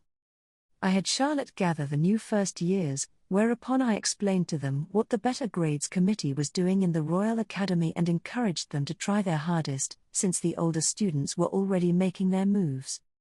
The playroom's population decreased by the day as the students gradually departed for the Royal Academy. I passed the time by speaking with Moritz about what the playroom's lesson plan should cover in our absence, organizing requests for new teachers to cover topics that were lacking proper instructors, and reading new stories to the children. The book we had received from Dunkelfelger, which I had now translated into modern vernacular, proved surprisingly popular with boys aiming to be knights. Who would have guessed that a hot-blooded tale about knights fighting tirelessly until they wrenched victory from the jaws of defeat would end up being so well received? I should ask Lady Hannelore if she would mind me selling this book in Ehrenfest. I'd market it as being from Dunkelfelger, of course. The dinners I had during this brief period turned into meetings with all of my guardians, since Ferdinand and Bonifacius were also in attendance. There were a lot of things that Wilfred and Charlotte had discussed that I was still completely in the dark about, so I used this time to ask questions and make requests. Understood, I said. That will not be an issue, as I am once again bringing Ella and Hugo with me to serve as chefs. Hugo can be ready tomorrow, while Ella will travel with me, as she did last year. And, incidentally, Sylvester, are there any court chefs who know how to cook fish? I've already heard about all this from Ferdinand, Sylvester replied. I don't mind having the court chefs teach your chefs how to prepare and cook fish, once we make sure the stuff you're getting from Aurelia isn't poisoned or anything. It's about time I pay you back for all the recipes your chefs taught mine last year. I could sense that he was urging me to teach his chefs even more recipes this year, which reminded me of all the dishes Ella and Hugo were coming up with themselves. There were no magic contracts restricting the distribution of these recipes, so I saw no issue with giving them away. Some of them would spread regardless, as Ella and Hugo cooked in the Royal Academy kitchens with the other chefs. That said, though, this'll need to wait until after you come back from the Royal Academy, Sylvester noted. Quite. Anyway, Sylvester said, moving the topic of conversation swiftly along. Thanks to all your hard work raising our duchy's grades and spreading trends last year, we have more of a budget to use at the Royal Academy. Doing business with other duchies had increased the amount of wealth coming into Ehrenfest, which in turn meant we had more money to spend. Sylvester was taking the opportunity to reinvest in the Royal Academy, since our efforts there were the reason for the new business agreements being made in the first place. Use this wealth to continue improving the students' grades, spreading trends, and locking existing trends into place, Sylvester said. Or at least, that's what I said to Wilfred and Charlotte. Rosemine, what's your plan? You're not gonna use the whole budget on the interduchy tournament, right? I plan to distribute ink and paper to the lay nobles, I replied. Just as Damuel had said, lay nobles would generally write on wooden boards during lectures, then shave away their notes so that the boards could be reused. The writing was sometimes lost for good, depending on how the students went about the shaving process, and as time passed, the boards became harder and harder to repair. I would like for them to have paper, such that the details of their lessons may be preserved, I said. To raise the grades of not just individual students, but all those from Ehrenfest, it is essential that we strengthen our weakest links. Archnobles were likely to secure good grades even without my assistance, since their pride was on the line. They were unlikely to slack off, and they could prepare plenty of parchment and ink for themselves. They also had the luxury of being able to preserve their written material, so many archnobles were able to use lecture notes given to them by their parents or older siblings. The lay nobles need the most help precisely because they are less able to pass down records of their studies, I explained. Of course, I will continue personally paying for the transcriptions I am requesting of other duchies. It was important that I personally buy the transcriptions so that I could claim ownership of them. This was not something I was willing to budge on. The concept of spending the increased budget to pick up our weakest members made Charlotte blink her indigo eyes curiously. "Sister, what about aid for the arch-nobles?" she asked. "Would it not be unfair to assist only the lay nobles?" "I will provide aid equally. I fully intend to give paper to all those who ask, whether they be arch-nobles or lay nobles. It only comes across as unfair in practice because no arch-noble would dare ask for help and give off the impression they are too poor to afford their own stationery. To be frank, I saw no need to waste any of our budget on arch-nobles, they were rich enough without our help. Furthermore, Sylvester," I continued, "I intend to bring with me other printed goods, that is, non-academic night stories, romance stories, sheet music, and the like. Is that acceptable? Won't next year's Archduke Conference be a mess if people learn about printing?" Sylvester replied. "We will only bring one copy of each outside of the Ehrenfest dormitory. To other duchies, they will seem to be very neatly written materials and nothing more. I don't believe knowledge of the printing industry will spread at all." There was also the fact that mimeograph printing had been used for some of the books. To an outsider, they looked entirely handwritten. "I wish to casually introduce these materials as new styles of books made with Ehrenfest paper and use them to get more Bookworm allies," I said. "I am investing in our future customer base."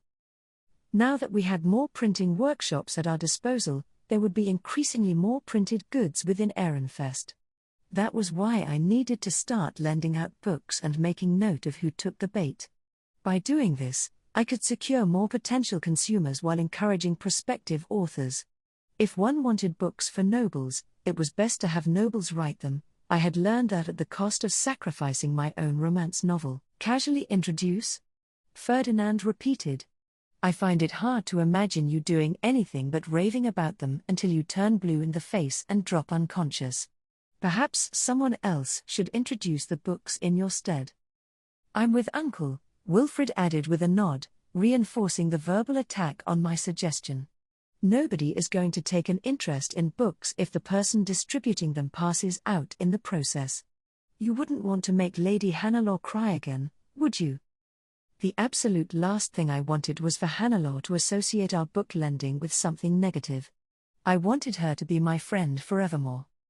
"In that case, I will write introductions for the books and leave my involvement at that," I conceded. "Wilfred, Charlotte, I ask you to do the rest." "Excellent," Ferdinand said with a nod.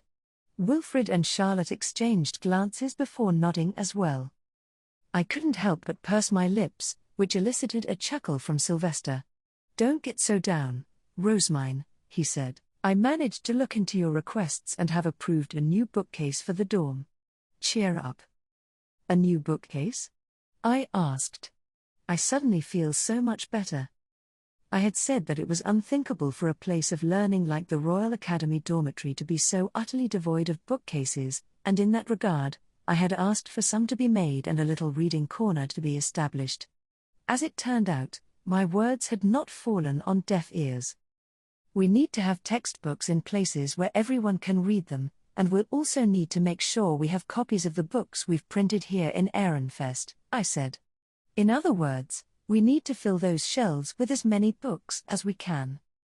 I'll have them add more and more bookcases until, before they know it, the reading corner has evolved into a full-on library. You can have your bookcase, but I'm refusing that request you made to put a Goddess of Wisdom statue in the castle's book room," Sylvester said. Professor Solange had told us that praying to the statue of Mesgenora, the Goddess of Wisdom, would encourage books to gather there. There was supposedly a statue in the royal palace's library as well, so I had asked for one to be put in the castle's book room, thinking that daily prayer would help us to secure more reading material. Getting books matters more than the goddess statue, right? In that case, Sylvester, please dedicate a portion of our increased budget to the purchase of new books, I said. Sylvester grimaced. "How much do you think a single book costs? We don't have that much to spare. Just have faith in your new legal deposit system and the book room will fill up on its own in no time." Long live the legal deposit system. I'm a genius for making sure it was implemented. I'm so excited for there to be more printed books. Now that we have a reading corner, and with how hard everyone worked to make textbooks, I believe you can expect great things from the Ehrenfest students, I said. Our grades will be even higher than they were last year. We were already acing our written lessons, and if we kept it up, we were bound to be in the highest ranks before long. Our plan now was to switch our focus to the practical lessons. It was true that we were already increasing the amount of mana we had available, but I had no idea how much the students were growing on an individual level. There was also the fact that having a lot of mana was entirely separate from being able to effectively use it, so I didn't really know how our grades were going to be impacted. Now, as for the other areas that still need some improvement, data is the main one that comes to mind. I wanted to know how the apprentices' training was holding up, so I turned my attention to Bonifacius. He was listening to our conversation with a grin while he ate. Grandfather, have the apprentices grown any better at coordinating? Bonifacius instantly leaned forward, as though he had been waiting for me to ask just that. I've trained the heck out of them, Rosemine. Just like you asked. They've still got plenty of room to improve, but compared to last year, they're doing a little better. Oh my, I exclaimed. I thank you ever so much. That should help us improve our DITA ranking. Last year, our apprentices had proven that they didn't even know what the word strategy meant, but now they could formulate and execute strategies right from the start of the year. If they could get enough practice done and use the boosted mana of the Archducal Apprentice Guard Knights effectively, there was an excellent chance that we would reach a higher ranking. Has anyone in particular stood out to you, grandfather? The Archducal family's Apprentice Guard Knights are getting more mana faster than anyone, as you'd expect, and so are the others who learned your method. It's not making those from the other factions any happier, though. The children of the former Veronica faction were struggling to keep up no matter how hard they worked, and mana had a big impact on one's strength. Sylvester, I recall there being a discussion about rewarding a select few with the mana compression method, but what conclusion did you come to? I asked, still uncertain how the children of the former Veronica faction were going to be thanked for warning us about the ambush planned for Lamprecht and Aurelia's wedding. I needed to keep my question vague, since I wasn't sure how many people knew the exact details of the planned attack, but Sylvester understood nonetheless. I praised them for their deeds, compensated them for the intelligence, and told them that you wished to teach them the mana compression method, Sylvester said. He lowered his dark green eyes for a second, then looked up and faced me directly. I also gave them a condition for learning the method. And what might that condition be? They must swear themselves to the Archducal family first. There came a gasp, and then a few heavy swallows. Everyone looked at Sylvester with wide eyes while I alone blinked in confusion. I don't think I'm familiar with the term, I admitted. It's the process of sealing your name into a fee stone and then offering it to someone, thereby giving them your life and swearing complete loyalty to them. In fact, there are people in this very room who are name sworn, Sylvester said, acknowledging my surprise. He gestured to Justus and Eckhart, who were standing behind Ferdinand. Those two pledged their allegiance to Ferdinand. That's why they were treated as his retainers even after he joined the temple. Justus and Eckhart had apparently been called fools for swearing themselves to a man so intensely scorned by Veronica while she was still in power. Apparently, by swearing your name to someone, you gave them complete control over your very life, you lived or died according to their whims, and you could not serve another without first getting permission from them. That sounds a bit too extreme for me, but when Ferdinand was surrounded by enemies, I can see why he would value such indisputable loyalty. There certainly wouldn't be a problem with teaching my mana compression method to someone loyal enough to entrust their life to the Archducal family, but such a severe form of expressing loyalty would no doubt be hard on lay nobles and med nobles, who generally survived by switching factions depending on who had more power. As thoughts of swearing swam through my mind, the day of my departure for the Royal Academy seemed to come overnight. We have clothes for Schwartz and Weiss, as well as our book from Dunkelfelger, I said, running through my mental checklist. There's also a book printed in Ehrenfest to lend to Lady Hannelore. I don't believe I'm forgetting anything. All of my retainers who were going to be attending school with me had gone to the academy on their respective days. Now, only my adult retainers remained, Ottilie, Rayada, Damuel, and Angelica. Once again, it was decided that Rayada would accompany me as my one adult attendant. "What will you do while I am gone, Angelica?" I asked. "Train. Master was training the apprentices again this year, so I didn't get much time with him. I'm hoping to remedy that," she replied, a gleam in her blue eyes. Meanwhile, Damuel stared vacantly into the distance and muttered something about another year of short-term, high-intensity training. Angelica. Is there nothing else for you to do?" I said. "You are engaged now. Do you not need to socialize with Eckhart? As his second wife, I would not be going to any social occasions with him. Aside from my training, I plan to embroider my cape and pour mana into Stenluke." In short, she doesn't want to do anything but boost her battle capabilities. An ordonnance arrived when it was my turn to go to the Royal Academy, at which point I made my way to the teleportation room with my retainers. My belongings were going to be teleported first, so I said my farewells as the servants loaded my things onto the circle. "Try to keep things peaceful this year," Sylvester said. My, Sylvester. "I always strive for peace," I replied. He responded with a doubting look, but it wasn't like I spent my days trying to cause chaos. I wanted to hide away in the library and spend all my time reading. Things just never seemed to go according to plan.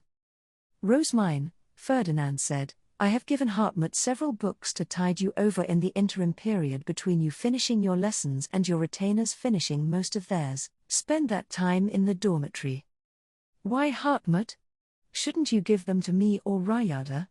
I asked, my eyes wide. He scoffed. "Were I to give you these books, you would not wait until you had finished your lessons and would instead spend many a sleepless night reading through them. Then, you would no doubt charge to the library, desperate for more, thereby defeating the entire point. I elected to give them to Hartmut rather than Rayada because not even an Archduke candidate can break tradition and enter the boys' rooms on the second floor." "You're right about that, my boy. You know milady well," Rayada interjected with a nod. "Gah.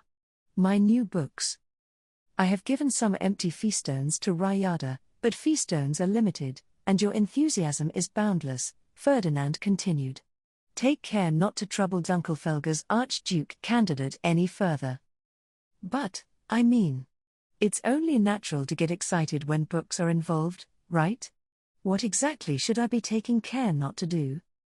As I tilted my head curiously, Ferdinand gave me a thin smile. "Do not cause any incidents that would force me to forbid you from ever entering the library again," he said. "Your wish is my command." It seemed that all of my luggage had been prepared while Ferdinand was talking to me. Rayada urged me onto the circle. "I will join you tomorrow, sister," Charlotte called out. "Indeed. I am looking forward to your arrival," I replied. "Farewell, everyone." With that, the magic circle began to shine, and my vision started to contort. Fealty and the dormitory. Light brimming with black and gold mana clashed in front of me. I instinctively shut my eyes tight as my vision blurred, and a wave of nausea suddenly washed over me. "Welcome to the Ehrenfest dormitory, Lady Rosemine," came a voice. I slowly opened my eyes to see two knights. As expected, I was in the dormitory's teleportation hall.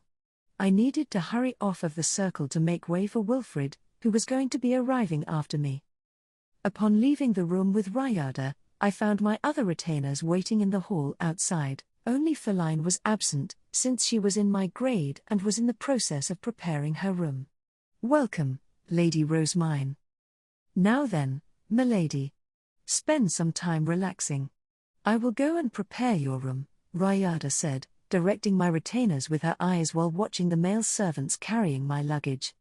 I climbed into my high beast and made my way to the common room with my retainers while Rayada leapt right into action. "It's been so long since I was last here, but I don't feel particularly nostalgic," I mused. That's because our dormitory was made to look just like the castle, Judith said with a smile. I don't really feel like we've gone anywhere special either. That's why first years are able to adjust to the dorm so fast. Judith's parents were knights who served Jibe Kernberger. She had been baptized in Kernberger and then entered the castle for the first time for her winter debut. It was so different from the Jibe summer mansion and so much bigger, she continued. I couldn't believe what I was seeing. I was nervous enough already, and then there were so many nobles I didn't recognize. But after going to the winter playroom every day, I started to feel a lot more comfortable. 3 winters in the winter playroom had made Judith feel more at ease, and by the time she was old enough to attend the Royal Academy, she could enter the castle without any worries. At first, I worried that I was going to have to conquer my fears all over again at the Royal Academy, but the dormitory here is so similar to the castle, and I already knew so many of the other children from the playroom. In the end, adjusting to the new environment was easy.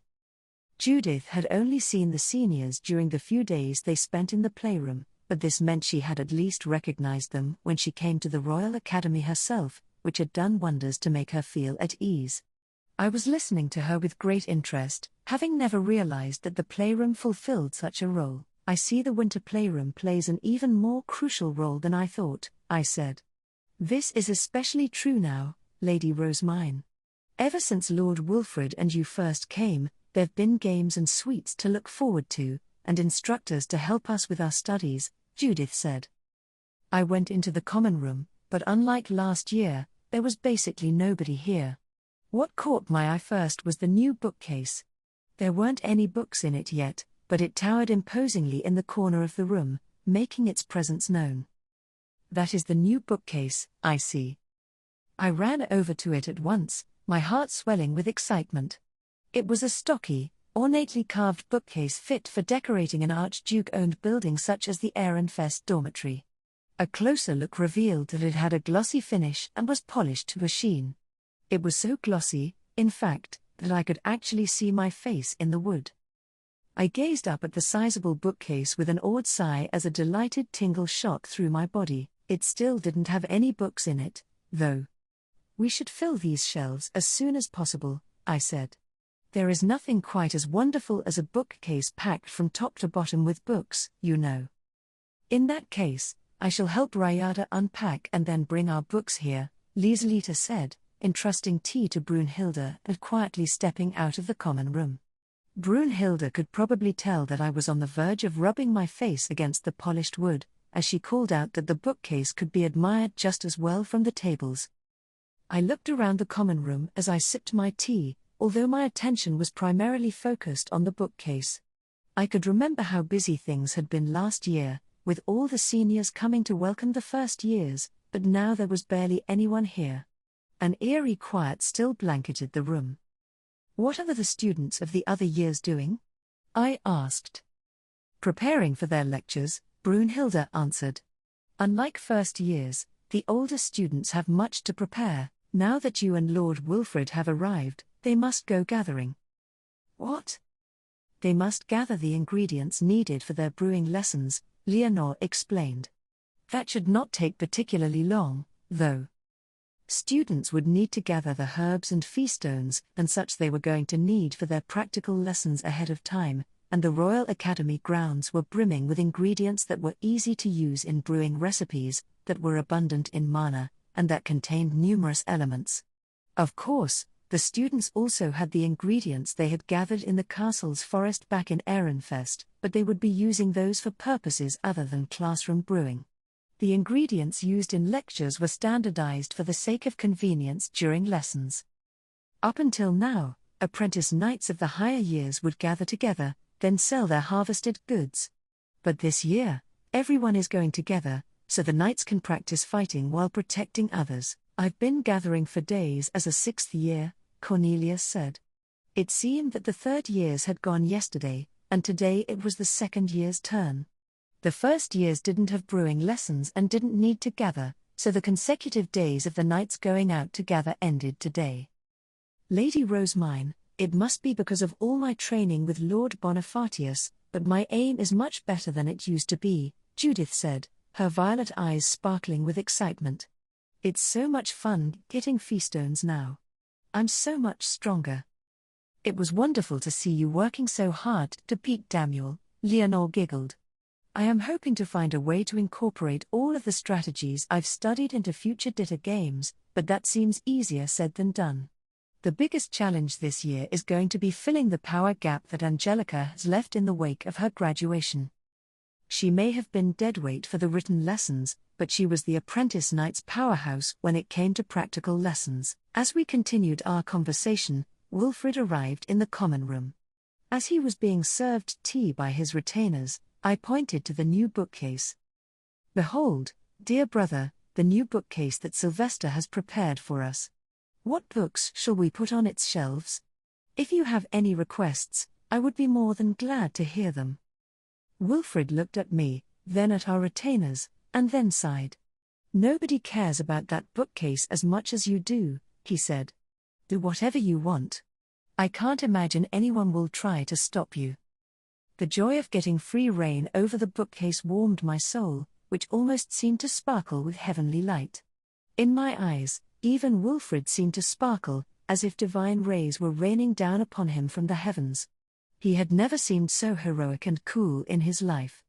Thank goodness I was engaged to someone who would allow me to do what I wanted with books. "Wilfrid, I thank you ever so much," I said, so overcome with emotion that my body started to tremble. Everyone inhaled sharply, and Hartmut swiftly put his hands on my shoulders. "Lady Rosemine, please calm down.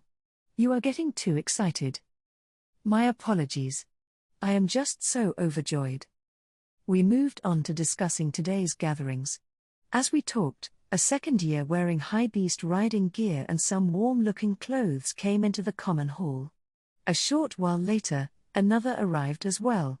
At the same time, an ordonnance flew in from Rayada, informing me that my room was ready. "All right, Rosemine," Wilfrid said. "Go change into your riding gear. It's time to gather." By the time I got changed and returned to the common room, all of the second years and apprentice knights were gathered together. The second years were dressed in layers upon layers of thick, fluffy clothing, while the apprentice knights wore only their full feastone armor and their capes. Oh yeah. The armor knights wear protects them against the cold too, or something. Second years, prioritize gathering. "We shall stay on the lookout for any fee beasts," Cornelius said. The apprentice knights moved at his orders and exited the common room with the second years sandwiched between them. I was driving my single-person pandabus, as usual. We passed the entrance leading to the hall of the central building and moved farther into the dormitory. Apparently, there was another exit that we were going to use. Although I had used the meeting rooms in this part of the dormitory before, never had I gone this far inside. We proceeded along a hallway and turned a corner, and there was another entrance hall. Two apprentice knights opened a set of double doors to reveal snow-covered forest. Rather than being enchanted with teleportation magic, the doors simply led outside the dorm. As the falling snow was swept into my face and the cold wind pricked my cheeks, I instinctively wrapped my arms around myself. "Take out your high beasts in order," Cornelius instructed. "We're moving." The apprentice knights took the lead, climbing onto their high beasts before flying up into the air. The second years followed after them, in order. Feline was only a lay noble, but she was used to bringing out and traveling by high beast due to commuting between the temple and castle so often. She was something of a natural, especially when compared to Roderick, a med noble who wasn't used to using his. Experience always matters most, huh? Once we were high up in the air, I noticed a circular clearing among the trees near the dorm. I could see a faint pillar of yellow light, which would have been hidden among the snow had we been much farther away. "That is Ehrenfest's gathering point," Leonore said from her high beast beside mine, pointing at the glowing light. We started our descent, and for a moment, the area contorted, as if we were going through a magic mirror. For some reason, the faint yellow part now had a ton of plants growing throughout. Along the edge of the pillar were towering trees that bore fruit of some kind. It was like the season had changed in a heartbeat. Upon seeing the sudden change in scenery, The second years looked completely taken aback. "What's going on here?" one asked.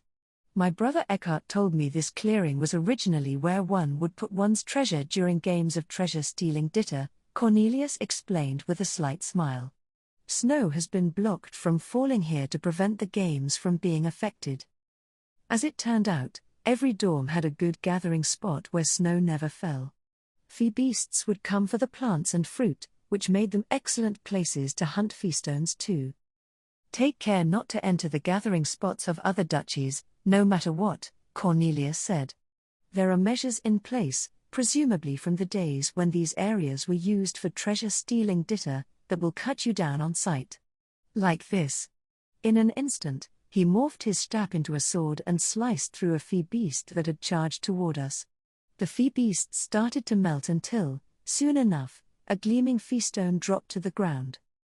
"These plants are needed for rejuvenation potions. Also, be sure to pick up these yellow fruits." The third-year guard knights taught us second years what we were going to need for our brewing lessons, all while looking out for any threats. We took out our stabs, chanted Messa, and then used our knives to start gathering. "Judith, eliminate the Xants on that branch. Traugott, there are 2 on the right." "Be careful," Leonore said, having successfully learned to better her vision with enhancement magic. She kept a watchful eye on our surroundings, warning of any nearby febeasts and giving instructions on who should hunt which one. It was thanks to the apprentice knights that we were able to gather peacefully, and upon our return to the dorm, they started selling the feastones they had collected from defeated febeasts to other students, who would need them for their lessons. Apparently, this was a valuable way for the apprentice knights to make money. "So the ingredients we gathered today used to be part of your income as well," I observed. "Yes," Cornelius replied, "but learning how to escort others is an important part of our training." Cornelius was evidently fine with the new system, but he was a rich archnoble. It was important for apprentice scholars and attendants to experience gathering for themselves, and for apprentice knights to get experience fighting while protecting others, but if our current approach was depriving students of an important source of money, it probably wouldn't last long.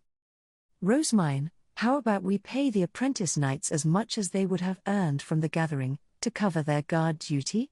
Wilfrid asked. "This is important for everyone's grades, so surely the expanded budget can cover it." "That's a good idea, Wilfrid. I shall do the calculations," I said.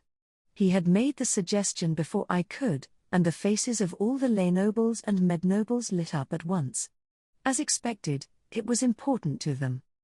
Not long after our return to the dormitory, it was time for dinner.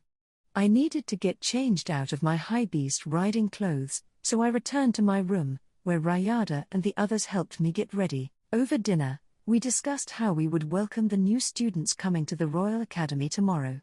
The plan was to prepare sweets for them and ensure that all of the seniors were present for their arrival, but first and foremost, we needed to decide on the roles that Wilfrid and I would play.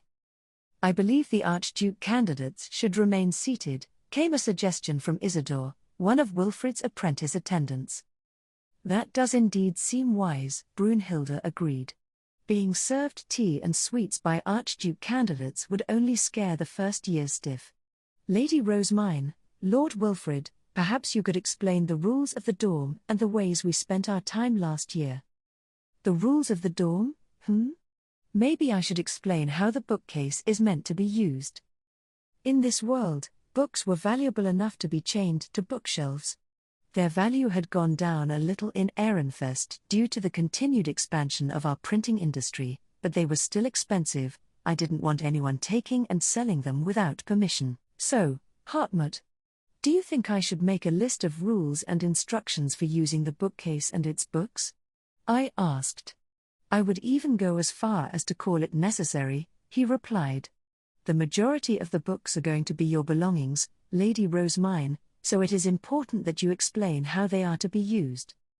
To me, the rules were obvious: don't take the books out of the common room, put them back where you found them, take extra care not to damage them. Even so, I needed to take extra precautions to ensure that everyone was properly taught how to treat the bookcase, and normalizing my rules was the first step to making them a universal culture. I nodded to myself, certain that this was going to work. The next day, the first years teleported over with their respective attendants. The seniors accommodated them with aplomb, exchanged greetings with them, led them to their seats, and offered them sweets, all while explaining how to use the dormitory's facilities, what time meals were served, and so on. As an Archduke candidate, Charlotte was the last first year to arrive. She sipped from her teacup with her retainers surrounding her, and I used that opportunity to speedily explain the rules for using the bookcase and such. "Sister," Charlotte began, setting down her cup and shaking her head at me slightly, "when hosting another, you must start with idle small talk, not lectures. You abruptly began your conversation with Aurelia during the dying competition by asking about how many books were in Hansbach's libraries or some such. No? That simply will not do. A normal person would not appreciate your sudden explanation of using a bookcase." It seemed that I should have focused my initial conversation with Aurelia on dyeing or fashion trends, and my conversation here in the Royal Academy on lectures or the dormitory. "But Charlotte, the bookcase is part of the dormitory. And is a discourse on books not equivalent to a friendly greeting?" "No."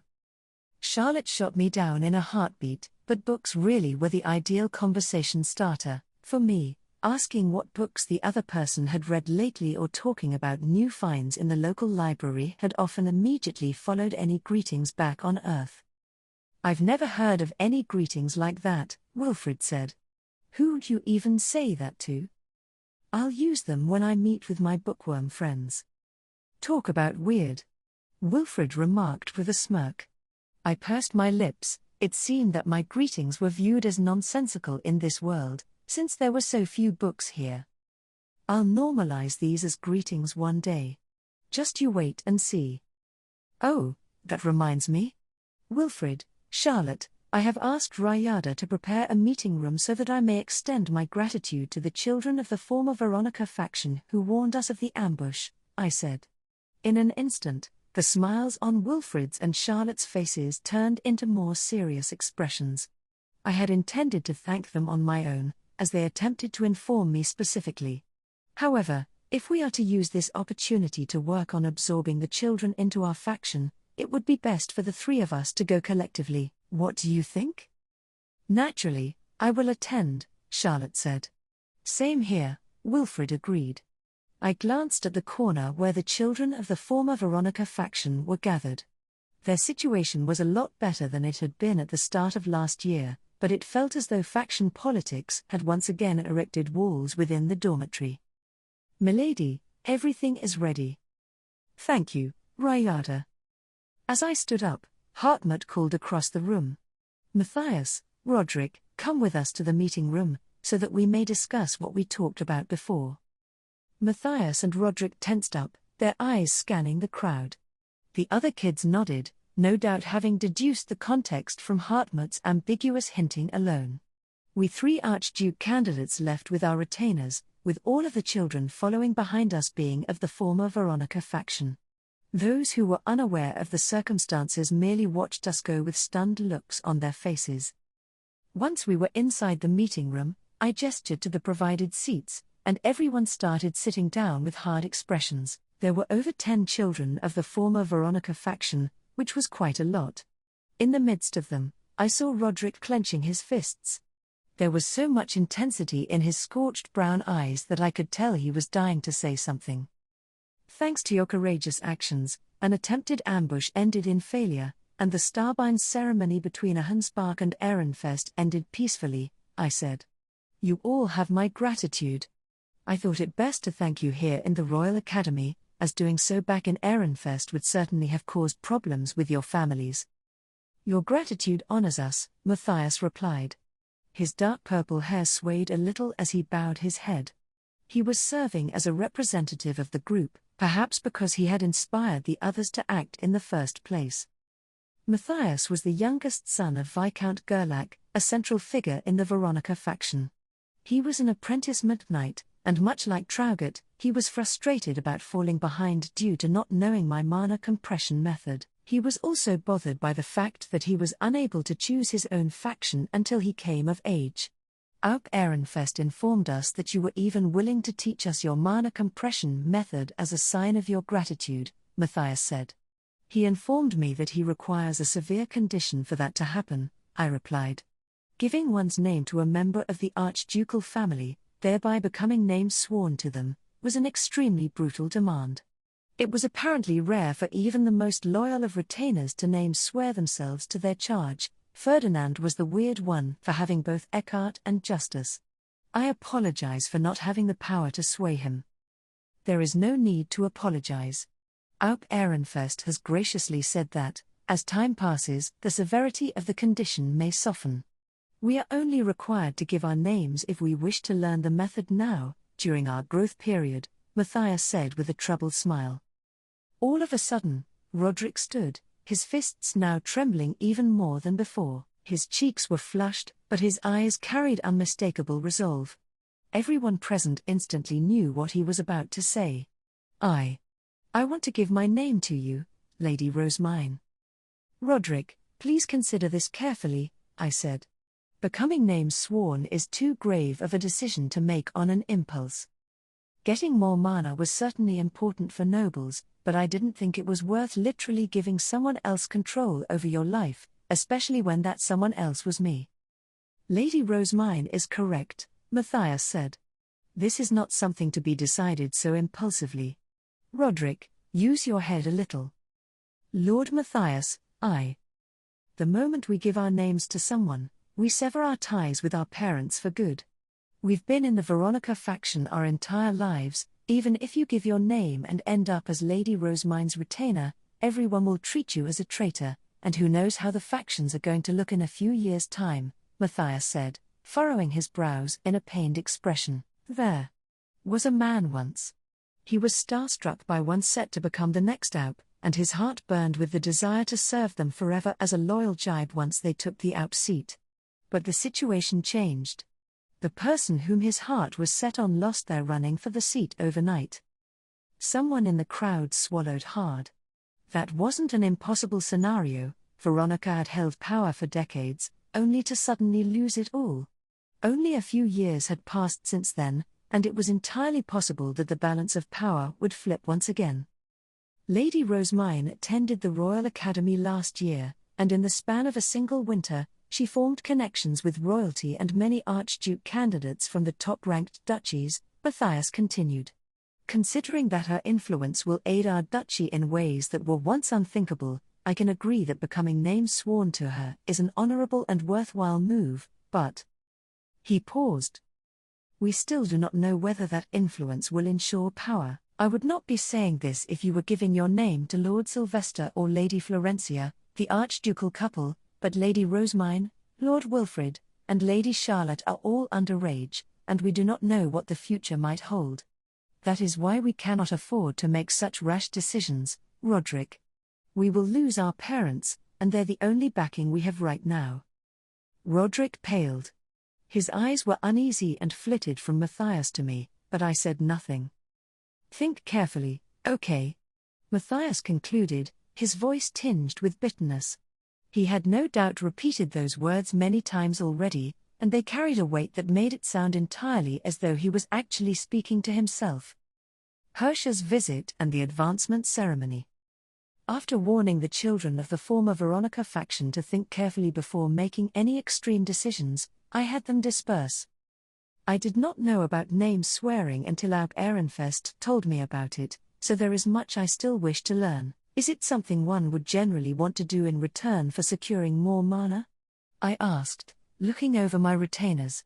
The children would be able to pick their own faction freely once they came of age, and I didn't know whether my mana compression method was important enough to warrant risking one's life.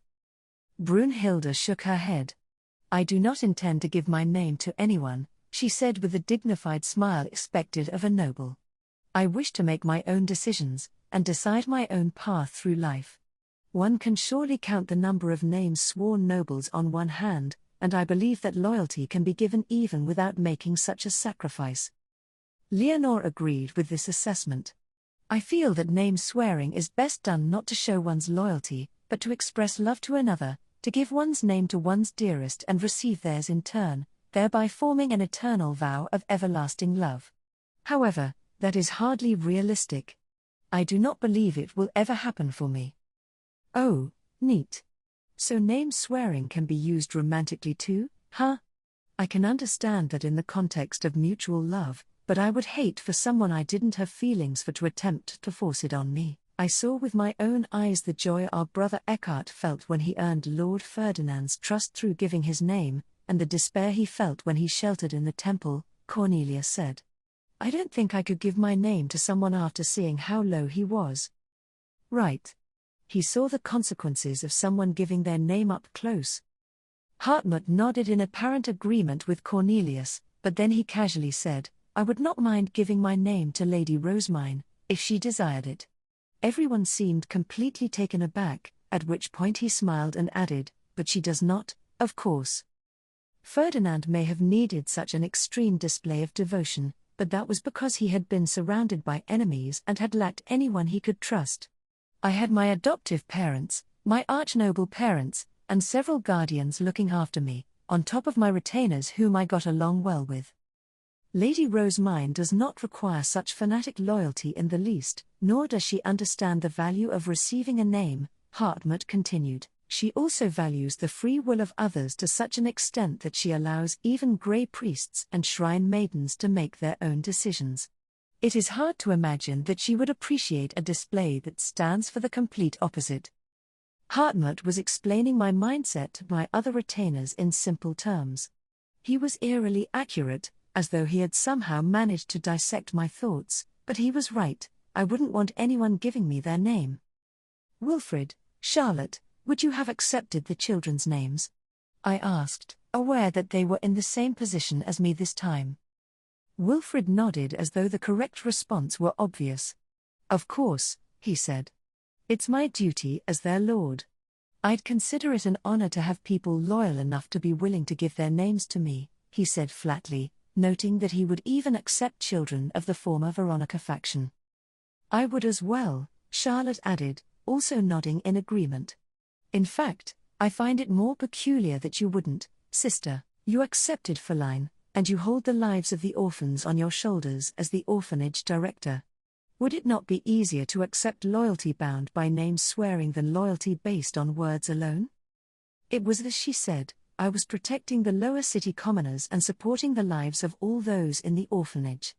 It was also true that Feline was close to being in the position of a name sworn already, considering that I was giving her such special treatment. She hadn't actually offered me her name, however. She had chosen to serve as my retainer, but I had stuck my nose into her family problems of my own accord. Thus, I thought it was simply my responsibility to look after her until she came of age and was able to be independent, or, if necessary, until she got married. That said, I barely knew any of the children from the former Veronica faction, since faction politics discouraged us from socializing. Part of me suspected that this was just equivalent to them falling out with their parents and wanting to leech off of me instead. I didn't see how they wouldn't just cause problems. To use an analogy, I was something of a company president, while the commoners and orphans were my employees. I was looking after Feline, the equivalent of a live-in employee who handled everything with her own wages. I needed to look after my employees equally so that everyone had jobs and nobody was being treated unfairly. Meanwhile, the children of the former Veronica faction were like employees of an entirely separate company. By offering their names to me, they were cutting ahead of my live-in employees and asking me to adopt them into my family and give them assistance. I was sure that making such a request required a lot of resolve on their part, but there was much I would need to sacrifice to actually take them in. It's not quite so simple for me, I said in response to Charlotte's question. I think you'd find them a lot more trustworthy after giving their names than if they simply asked to change factions, Wilfrid noted. I could only respond with a non-committal nod. Now that all the first years had moved in and the students of every year were gathered together, dinner today was a little fancier than yesterday's. We of the Better Grades Committee divided everyone into teams and announced the reward for this year's competition, the recipe for tarts. I had randomly selected a dish that wasn't in the recipe book we were selling. Just how many recipes does Lady Rosemine have?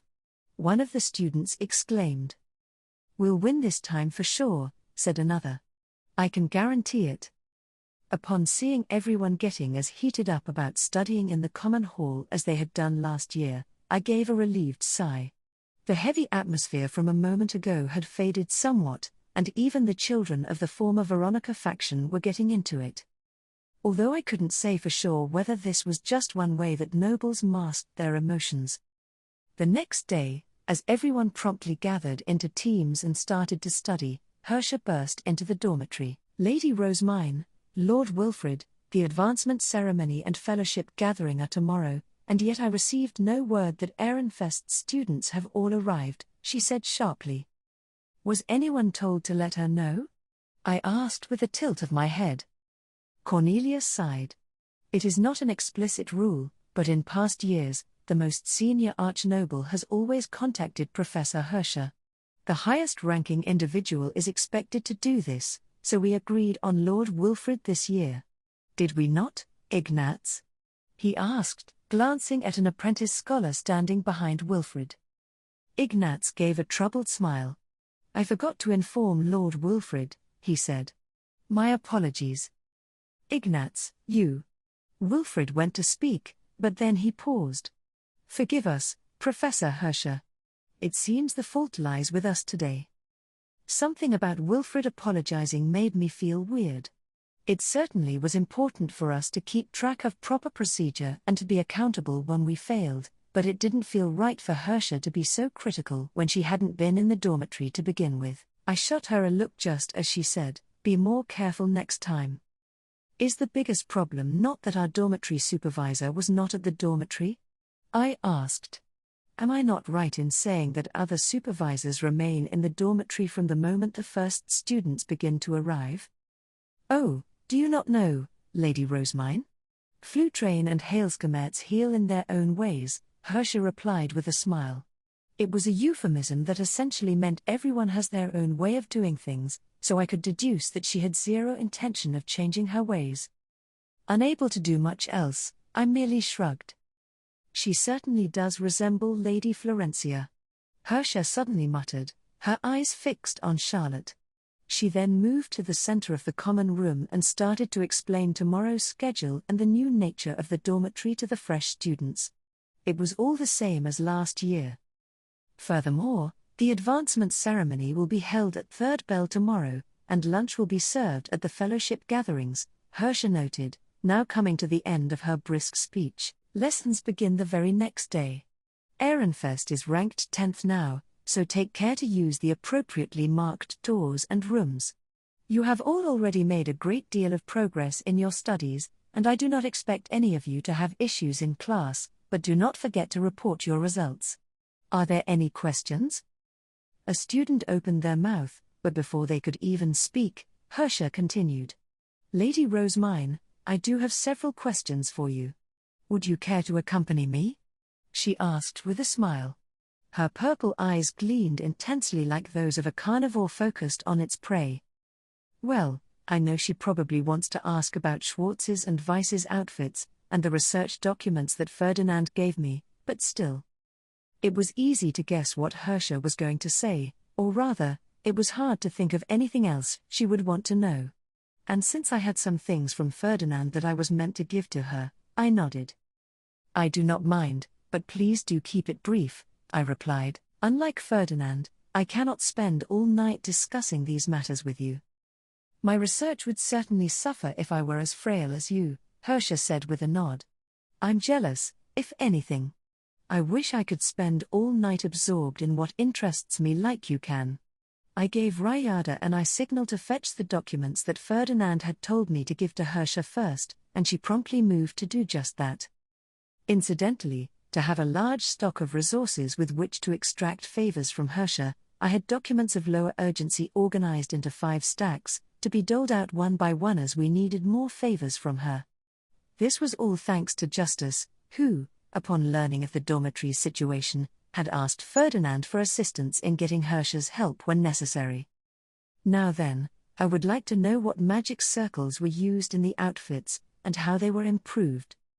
Hersha wasted no time in beginning her interrogation, evidently too impatient to wait for the outfits to be brought to her, but I had left all of the research business to Ferdinand. In other words, there was very little that I could actually help her with. The only thing I could say in response to her deluge of questions was that she could accompany us when we went to change the Shumel's clothes.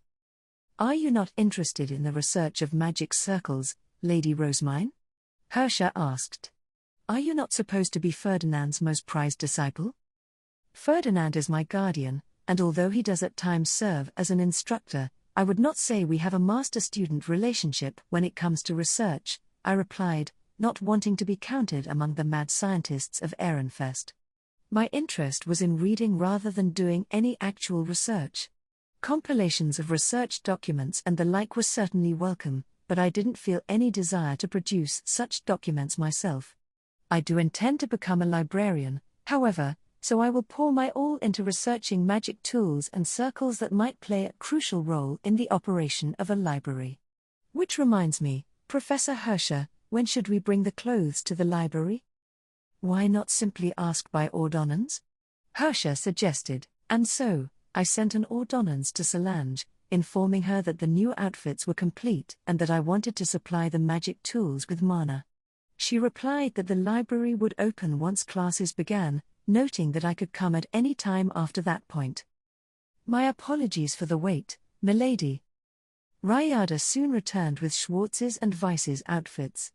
Hersha picked them up at once and started closely examining their magic circles, tracing them with her fingers and referencing the accompanying documents with an expression like the one Ferdinand would make while doing his own research. Which means she's also forgotten I exist. Ryada, may I organize the bookcase? I asked. Why not, I suppose. I imagine she will take quite some time. I elected to organize the bookcase with Ryada while waiting for Hersha to scratch her research itch. I dedicated separate shelves to first years, second years, apprentice knights, apprentice scholars, and apprentice attendants, ensuring that each one contained textbooks relevant to their respective subjects. This seemed to be the best approach in my eyes, since these books were going to be used the most. After that, I organized my own books while assigning decimal classifications to them. Ehrenfest had a huge bias for specific decimals due to most of the printed books being fiction, but my goal was to one day print copies of every book in Ehrenfest's bookrooms. Not even Fourth Bell was enough to make Hersha budge. Even when I attempted to speak to her, she would immediately respond that she was busy, not even bothering to look up from her work. In the end, we let Hersha be and ate lunch. Some students were going to be gathering in the afternoon, while others would continue their studies, but I stayed in the common room and read so that someone would at least be there when she came back to reality. Milady, milady, Ryada cried, tapping me on the shoulder and shutting my book. I glanced up with a start and saw Hersha peering down at my hands with curious eyes. Lady Rosemine, what is that book? She asked. A new kind made with Ehrenfest paper, I replied. May I see it? You may read it for as long as you like, so long as you read it here. It is property of the common room, and I will not be lending it to your laboratory, I said, explaining the rules of the bookcase while handing over my copy of Royal Academy stories. She flipped through it, an amused smile forming on her face. My. I might say all of the stories in this book are founded in fact. The years are disparate, but I can guess who told which fairly easily. They are written based on rumors discussed over tea parties, so I imagine a professor such as yourself would know them. Incidentally, which stories came from whom? The names of the people involved were changed, as were the names of the duchies, so while someone who was present in the Royal Academy might recognize the stories, I had no way of knowing whose was whose. The only one I could identify was the one about Sylvester and Florencia. I would rather not say, as they chose anonymity for a reason, and these stories are not solely about Ehrenfest, Hersha said, cackling to herself as she set down the book. She then picked up the documents from Ferdinand and exited the room, looking especially satisfied. Okay, now I'm curious.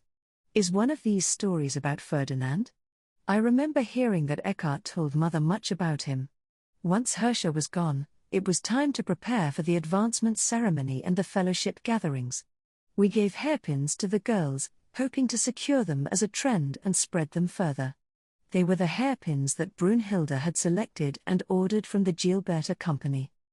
For marketing purposes, I asked that you wear these hairpins without fail during this year's advancement ceremony, I announced. We will also be distributing rinsum, so be certain to clean your hair the day before. Brunhilde's assessments had been sound. The multicolored hairpins in the box perfectly suited the hair colors and appearances of the girls. I was impressed she had such a firm grasp on the styles of so many students. I could understand knowing such information about those close to you, but anything more than that sounded impossible to me. Oh my, how adorable. To think you could prepare so many hairpins at once, Lady Rosemine. This is all Brunhilde's doing. She has quite a sharp eye when it comes to fashion, I replied. Now, Wilfrid. We are going to be distributing some rinsum to the boys as well. No need. I've secured some for them already, Wilfrid said. Sylvester had apparently prepared rinsum for all the boys after attending the Archduke conference. I'm not a fan of it myself, since it makes my hair smell all sweet, but there's no helping that. Oh, but not all kinds of rinsum smell sweet, I explained. He must have just not picked the more restrained scents we had available for men. Wilfrid grimaced a little. I was told to use one with a stronger scent so that others are more likely to notice it. I'm not smelling like a girl by choice, he replied, waving the bottle of rinsum from side to side. I saw several other boys nodding in agreement. It was the day of the advancement ceremony and fellowship gatherings. We needed to be at the auditorium by third bell, so after breakfast, we got dressed and put on our capes that displayed our duchy's color. We also put on our identification brooches, which was important, because we couldn't return to the dormitory without them. Lady Rosemine, Brunhilde said. Cornelius, Leonor, and Judith are going to be your guard knights for the fellowship gathering. I shall accompany you as an attendant, and Hartmut as a scholar. Is this acceptable? I nodded. The fellowship gathering was going to be attended by royalty and Archduke candidates, so my highest status retainers were prioritized. Judith, as the only med noble accompanying me, seemed to be a little nervous about this. Her smile was unusually stiff. I will do my best to fill the void that Angelica left, Judith said, her voice only a little shaky. There is nothing to worry about, I replied, trying to console her. It is not as if any incidents will occur during the fellowship gathering. I headed to the entrance hall to find everyone wearing mostly black outfits with their capes and brooches on. The girls were wearing differently colored hairpins, and some were wearing two at once, like I was. Everyone matches, Feline said, touching her own hairpin with a slight smile. As well as her apprentice wages, I was paying her to transcribe and for her work helping Ferdinand alongside the others in his chambers, but even then, she struggled to support herself without any parents to depend on. She certainly didn't have the funds to buy accessories for herself, but I had purchased these hairpins with my own money during the Harvest Festival. Apparently, Feline had even been able to pick the one she wanted. Although, in truth, I only picked one out of several that Brunhilde had selected for me. I never was allowed to buy accessories, even at home, so I don't know how to judge what would look good on me, Feline admitted, a hint of sadness clouding her smile. Good morning, sister, Charlotte said. She was likewise wearing her Ehrenfest cape and brooch atop her black outfit. She was also wearing two hairpins, and as her hair was lighter than mine, the dark-colored flowers were quite visible against it. Those look lovely on you, Charlotte. You are just adorable, I said. Oh my, but you are much more adorable than I. Charlotte was growing at a faster rate than I, and the gap between us had possibly widened since last year. Well, it definitely had. I was simply in denial. She had to look down just to make eye contact with me now, and if we walked side by side, everyone would think Charlotte was the big sister, no doubt about it. I could always stand up really straight. Maybe then people will think I'm the older sister. I tried to stand tall in a way that wouldn't seem too obvious, but it made my legs waver, and I soon struggled to keep myself steady. It became so bad that my retainers started to worry about my health, so I gave up and put my heels back on the ground again. "Time to go," Wilfred announced, opening the door and guiding the Ehrenfest students out. The number above our door certainly read 10 now, and we were closer to the auditorium than last year. Back then, we had faced dark green capes, so it was weird for them to be behind us now. Even inside the auditorium, we were standing in a different place, much farther up than before. "Ehrenfest sure has gone up in the rankings," came a voice as we trudged into position. "Seems like they're all using Rinsum." I sighed. Some of those mutterings spoke in tones that could hardly be considered friendly. Just as Sylvester had predicted, the jealousy and bitterness over our rank going up was going to be even worse than it had been last year. The advancement ceremony wasn't particularly different from last year. A bigwig talked for a while, then the professors spoke their parts. Everything was pretty much the same as before, so I just stood quietly and waited for it to end. I would probably need to pay more attention next year when I became a third year and entered my specialty courses, but as a second year, I would be having practical lessons and lectures in the same places as last year, so I would be fine not listening. The dreadfully boring advancement ceremony finally ended, which meant it was time for the much more stressful fellowship gathering, where no mistakes could be made whatsoever. I still didn't know how our change in rank would impact things in full. "You will now be moved to gatherings according to your status, but take care to stay close to members of your own duchy," the speaker said. "Seniors of all statuses, take care of your juniors. Juniors, you know little, so take care and obey the wisdom of your seniors." Cornelius was a sixth year, the oldest year of students, so he took a commanding position here. My retainers divided themselves into those who would be following the lay nobles, the med nobles, the arch nobles, and us archduke candidates. We exited the auditorium and moved to the same halls we had gone to last time. I started making my way to the room known as the small hall, and Charlotte stretched her back with a somewhat tense expression as we walked. "Fear not, Charlotte. I am here with you. Feel free to rely on me as much as you need. I am your big sister, after all." I took Charlotte by the hand and smiled. She blinked in surprise a few times, then smiled for a second. "Quite. You are going to be attending this too," she said. "I need to stay alert." After making this remark, Charlotte stepped forward, a firm light in her indigo eyes. I was glad to see that my comment had eased her tension. "Lord Wilfred, Lady Rosemine, and Lady Charlotte from Ehrenfest the 10th have arrived," a scholar standing by the door announced. And with that, we were guided into the small hall. I noticed a small figure sitting at the large table at the end of the room, where Anastasius had been last year. "Is that Prince Anastasius's younger brother, maybe?" The second-year fellowship gathering. Had the person sitting in the place of royalty at the end of the room been a sovereign arch-noble, he would have been much older. It seemed safe to conclude that he was indeed a prince. Nobody told me a prince was going to be in attendance, though. I cocked my head. If my guardians had known about this, I was sure they would have warned me or at least told me to be on guard. Rather than wearing black as the academy mandated, the small figure, the word small came unbidden to mind every time I saw him, was dressed in red and white, the divine colors of winter. He was at least wearing a black cape, to mark that he was from the sovereignty, but he stuck out nonetheless. Even Anastasius had worn mostly black, so it hadn't occurred to me that royals were allowed to break the dress code. "Here are your seats," a servant said. Just like last year, the small hall had 4-person tables arranged at equal distances apart. We were taken to the 3 tables for Ehrenfest, at which point Wilfred took his seat at the table to my left and Charlotte took hers at the one to my right. Brunhilde pulled back my seat for me before resuming her position, standing behind me with my guard knights. Hartmut, meanwhile, was seated beside me as my scholar. "Hartmut, did you know that a member of royalty was attending this year?"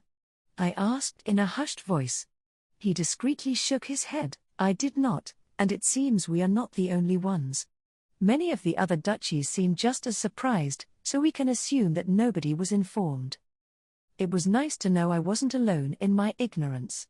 I always had the feeling that I was missing out on important information, since I didn't spend much time in the castle, but that wasn't the case here.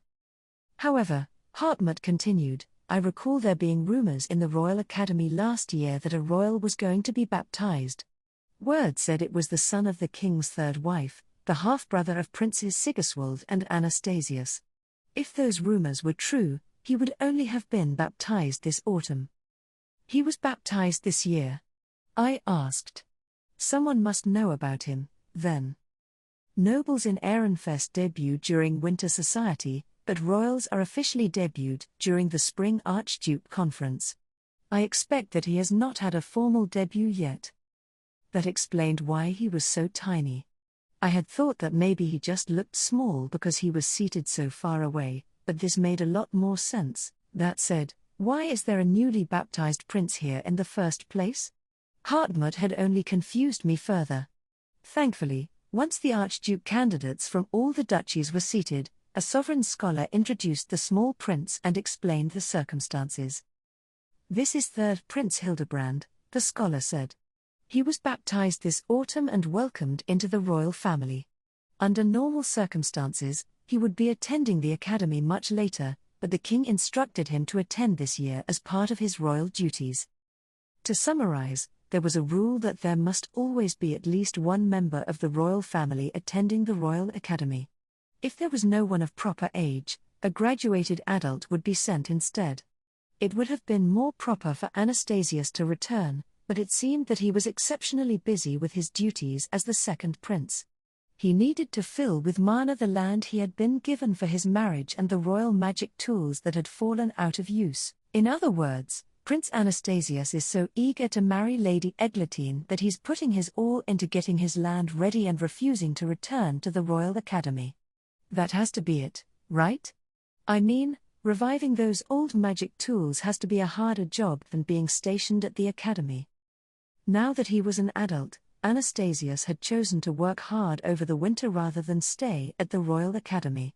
Hildebrand was being thrown into the deep end as a result, having to attend the academy so soon after his baptism.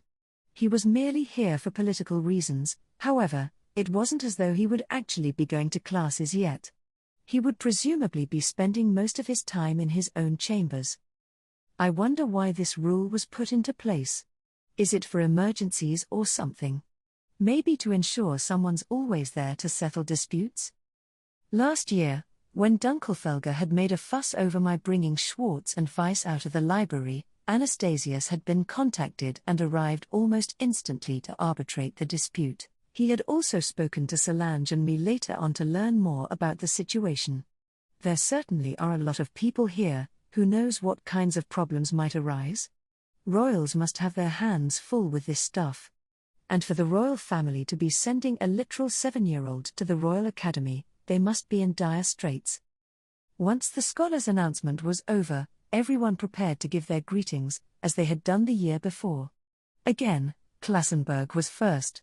It seemed not to have any Archduke candidates now that Eglantine had graduated, so an older-looking boy stood up and went to greet the prince instead.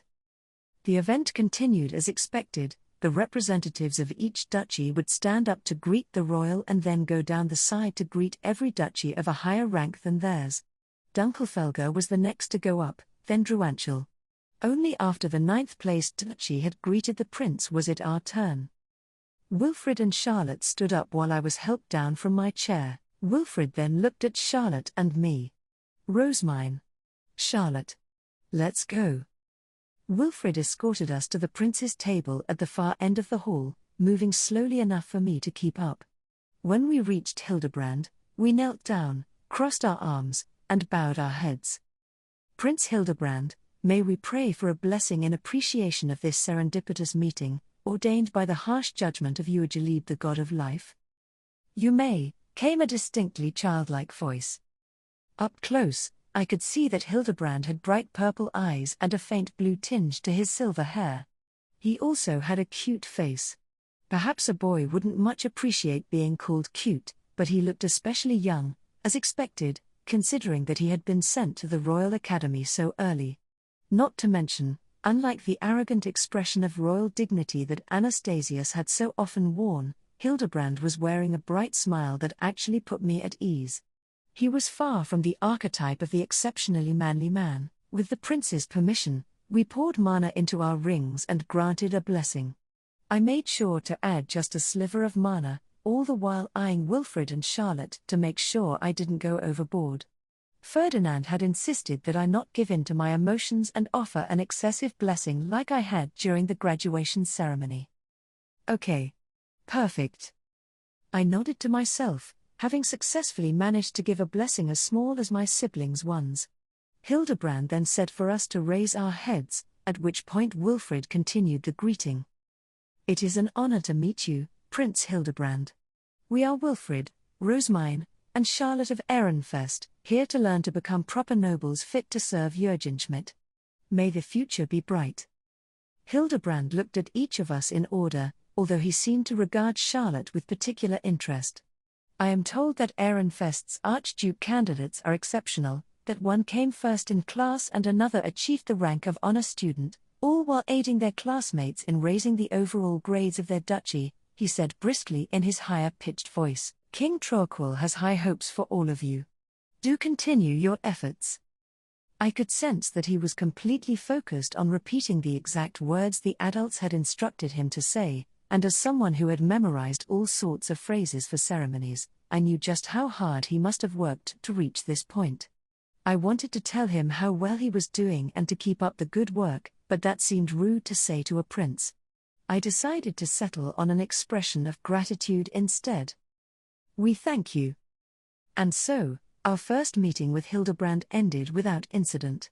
It admittedly caught me a little off guard, since Anastasius had gotten all up in my face about me being a fake saint the year before, but we headed to the next table nonetheless, the table belonging to Klassenberg.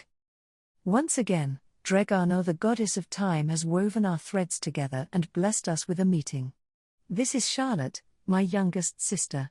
She is attending the Royal Academy as a first-year student, Wilfred said. May our futures be bright. Charlotte went on to give her first greetings.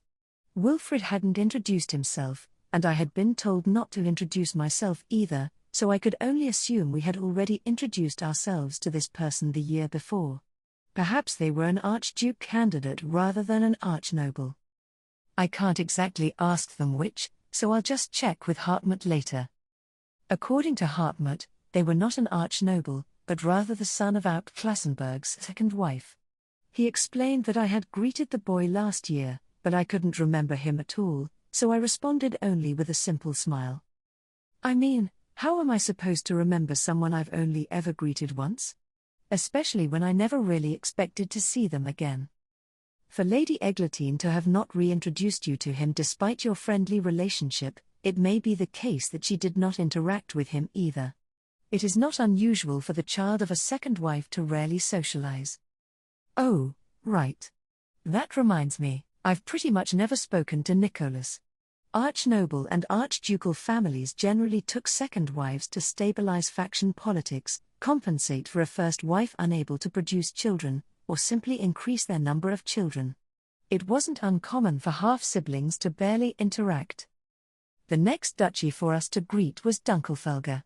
We headed over to Lestillout's and Hannelor's tables, where Wilfred spoke to them as our representative and Charlotte performed the blessing given at first meetings. Lady Hannelor, I said, thank you ever so much for the splendid Dunkelfelger book you lent me. Even the Aup asked me to express his thanks to you. I told her how stunned I had been to learn that Aup Dunkelfelger himself had delivered the book at the Archduke conference, but at the same time, how grateful I was that it being sent so early meant I had a lot of time to read it. Hannelore blinked several times. It must have been heart-stopping to have received a book from the Aup himself. Father loves to surprise people, and, I often find myself in a cold sweat after one of his tricks. I am relieved that he did not bother you, she said with a troubled smile, her light pink pigtails swinging as she shifted. Aup Dunkelfelger had apparently proclaimed that he would deliver the book personally to surprise me.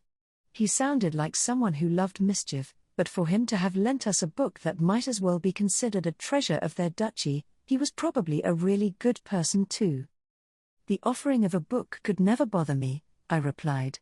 I had a splendid time with it, and as thanks, Lady Hannelore, I intend to let you borrow a book from Ehrenfest. I thought it would be nice for us to trade new books when returning the ones we have read. I thank you ever so much, Lady Rosemine. I am quite looking forward to it. Hannelore and I exchanged a smile, enjoying our fun conversation, at which point Lestillaut gave me a doubtful look. Someone in Ehrenfest managed to read that book? He asked. Yes. I was awestruck by the depth of your duchy's past, I replied. The fact that so many of their stories involved battle maniacs who kept on fighting until they won more or less explained why Professor Raufen was so insistent on challenging us to ditto rematches. He had so much history at his back. Humph. As you should be, Lestillaut snorted. We are completely unlike Ehrenfest, a pitiful duchy with only a mere 200 years of history. Brother, Hannelore exclaimed and gave him a reprimanding tug on his sleeve. She then looked at me, her cute red eyes washed with worry. She was no doubt concerned that Lestillaut had offended me, but I just smiled at him and nodded. It is true that our duchy's history pales in comparison to yours and that our history books are thin in comparison, I said. That is why I so appreciated the book I was graciously lent, and I would certainly love to read more of Dunkelfelger's splendid books. My intention was to lead into a lengthy discussion, during which I could review Dunkelfelger's book and get even more books from them, but Wilfrid cut me off and Charlotte gave me a subtle pull on my sleeve. Perhaps this could be discussed when we come to lend Dunkelfelger our book, Wilfrid said. We should not tarry too long when others are waiting. Oh, right. We're in the middle of greeting the duchies. I was so excited about being reunited with Hannelore and so eager to speak with her that I had forgotten where I was. I promised to invite her to a tea party soon and then made my way over to Druanchel's tables. Lord Wilfrid, Lady Rosemine, I congratulate you on your engagement, Adolphine said. I doubted my ears when father returned from the Archduke conference with the news. Adolphine was speaking as the duchy's representative, but also with her were my classmate Ortwin and 2 other Archduke candidates. Her wine-red hair that flowed down to her chest in majestic waves had a pleasant sheen, almost as if she had used rinsum. A careful examination of the duchy's other students revealed that they all had glossy hair too. Upon seeing my eyes move, Adolphine stroked her hair and smiled. No, it couldn't be. I only gave them 1 bottle. They must have analyzed the rinsum I had given them at the tea party. The actual process for making it was simple, so I had figured the production method would be exposed eventually, but this was much sooner than I had expected. Druanchel being a duchy of mad scientists might just make it a bit more terrifying than I expected. I looked up at Adolphine and swallowed hard. Meanwhile, Wilfrid and Ortwin seemed to be having a much more positive conversation, talking about the games they played for socializing. Here's to another good year, eh, Wilfrid? You can bet on it. I'll show you how much better I've gotten at Gewinnen. For some reason, Adolphine was giving me a meaningful smile. Lady Rosemine, the scholars that we sent to the Archduke conference returned in quite an excited frenzy, she said. It seems that Ehrenfest has magic tools that even commoners can use, scraps of paper that move on their own, worming their way toward any larger pieces. Quite interesting. Even our scholars were taken aback by the concept. Oh, it is nothing that deserves so much attention, I replied with an evasive chuckle. I was starting to feel they would dissect anything they managed to get their hands on. I did not observe any such paper in the Royal Academy, and it was not presented at the Interduchy tournament either, was it? Adolphine asked. Is there perhaps a reason for this? Perhaps it is because our Alp considered it unworthy of publicizing, I replied. It wasn't at the Interduchy tournament because commoners make it, and nobody in Ehrenfest really sees it as a magic tool. I can't say that, though. It is surprisingly difficult to grasp what is and isn't normal in one's duchy, Adolphine said. This is something I have learned well since coming to the Royal Academy. Lady Rosemine, I pray that we can spend much time together this year. Or in other words, you want to wring information out of me? Okie dokie. Time to contact my guardians. That didn't take long. I share your prayers, I said with a smile, but I could feel my face stiffening. Adolphine's eyes turned to rest on Charlotte for a moment before looking comparatively at Ortwin. You are a first year, are you not, Lady Charlotte? Adolphine asked. I foresee us being close friends as well. I would be honored. It feels like someone extremely dangerous just targeted Charlotte for something. Ah. Ferdinand. Help. I moved to the next table, hoping to protect Charlotte from Adolphine's gaze. Once we had finished greeting the fourth and fifth duchies, it was time for us to speak with the Hansbach VI. Only Ditlein was there as an archduke candidate. The small girl we had seen at Lamprecht's wedding wasn't present. She was about as tiny as me, so as expected, she wasn't old enough to attend the academy this year. Too long has passed since our last reunion, Ditlein said. You all seem to be doing well. How has Aurelia been faring in Ehrenfest? We have been ever so worried that she may not be fitting in, haven't we, Martina? She turned her attention to a girl who looked a bit like Thule, her attendant, based on where she was standing. Lady Bettina seems to have been in contact, but we have heard nothing from my sister Aurelia. I've been so worried about her, Martina said, lowering her eyes sadly. She was similar enough to Thule that just seeing her upset made my heart ache. Aurelia is enjoying her life in Ehrenfest, I said. She has prepared a new veil, and we have had tea together. Isn't that right, Charlotte? Indeed, Charlotte agreed with a smile, having met Aurelia at the dyeing competition. She is a sweet and positively delightful person. Martina placed a hand on her chest in relief, while Ditlein blinked several times, her dark green eyes betraying her astonishment. Aurelia? Sweet? She muttered to herself. Why does that come as such a surprise? In what world is Aurelia not sweet? I also blinked in confusion, sensing that the Aurelia we knew was somehow different from the one Ditlein was familiar with. On that note, Ditlein said, moving the conversation along swiftly, I realize I did not properly congratulate your engagement at the Starbein ceremony. Please, allow me to rectify that. Congratulations. She spoke with a soft smile, which was weird, to say the least. It felt as though she was genuinely blessing our engagement, and she looked so friendly that I wanted to ask what all that nonsense last year was about. That she was even acknowledging me alongside Wilfred seemed incomprehensible, and in truth, it actually made me feel a little uncomfortable. All of you are my cousins in Ehrenfest, she continued. I hope that we can get along well. The 7th, 8th, and 9th duchies following Hansbach were visibly on guard against us, considering that our rank had risen so suddenly.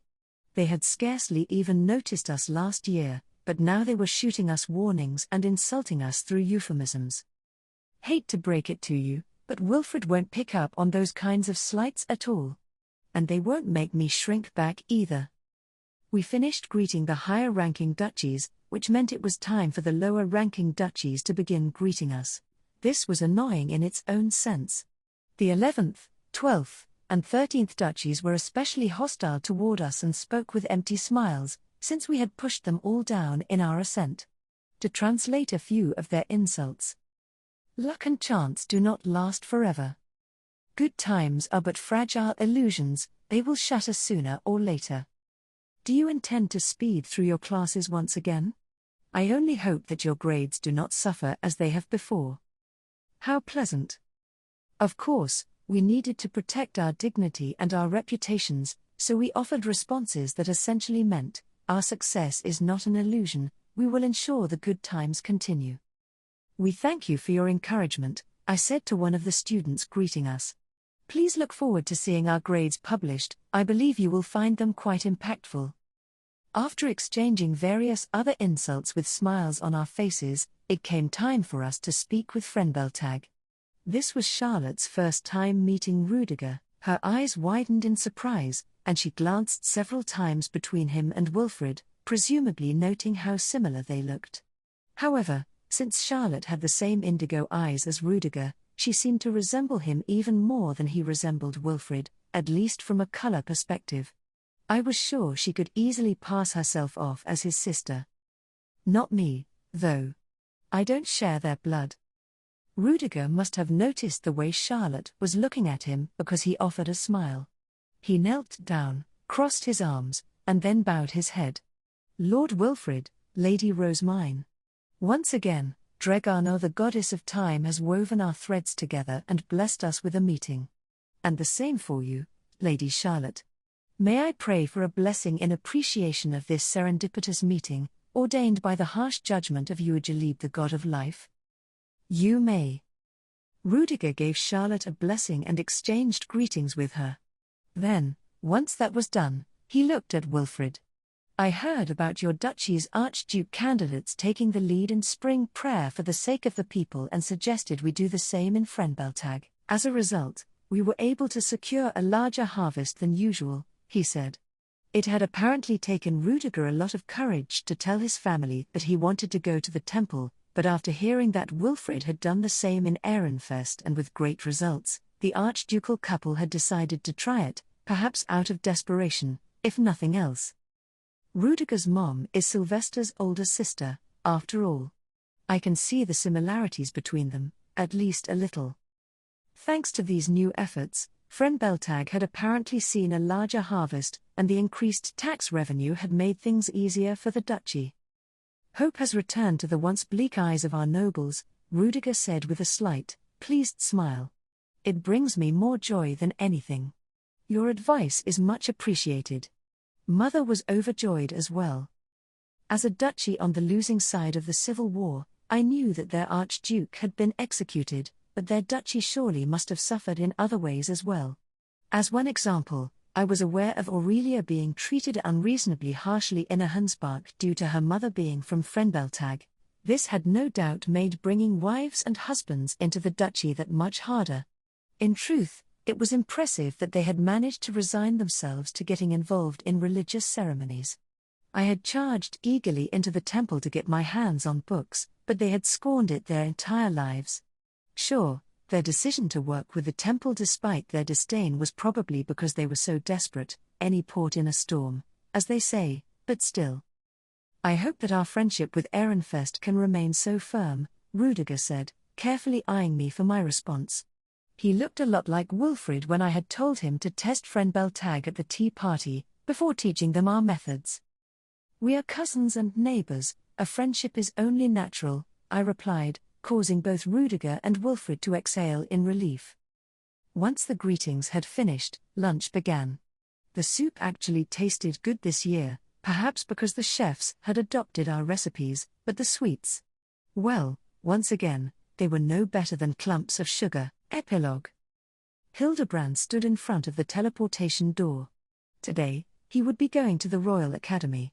He looked up, quaking with excitement, only for his head attendant Arthur to brush aside the bangs that had fallen onto the young prince's forehead. Do remember you are attending the academy as royalty, Arthur stressed. I know. This is my first duty as prince, ordered to me by father, Hildebrand replied.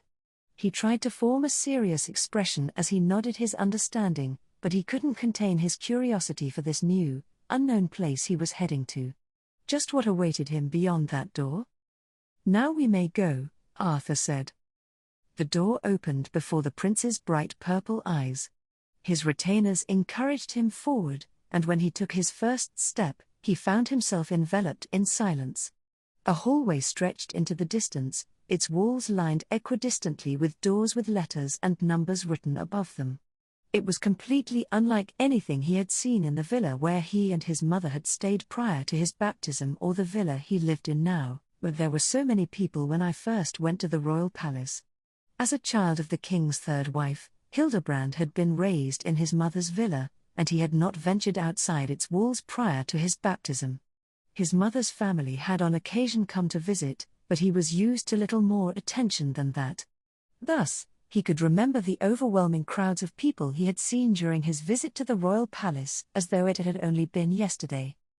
Hildebrand knew that the Royal Academy was a place for royal and noble children to learn from their 10th year to their coming of age, and he had implicitly assumed that everyone would greet him with enthusiasm.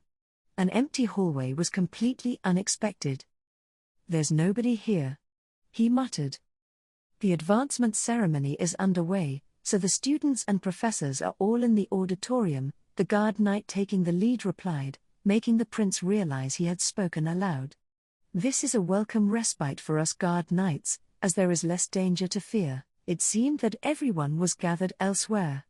It was only logical that Hildebrand wouldn't be attending the advancement ceremony, considering that he wasn't a new student, but it was like he was being left out.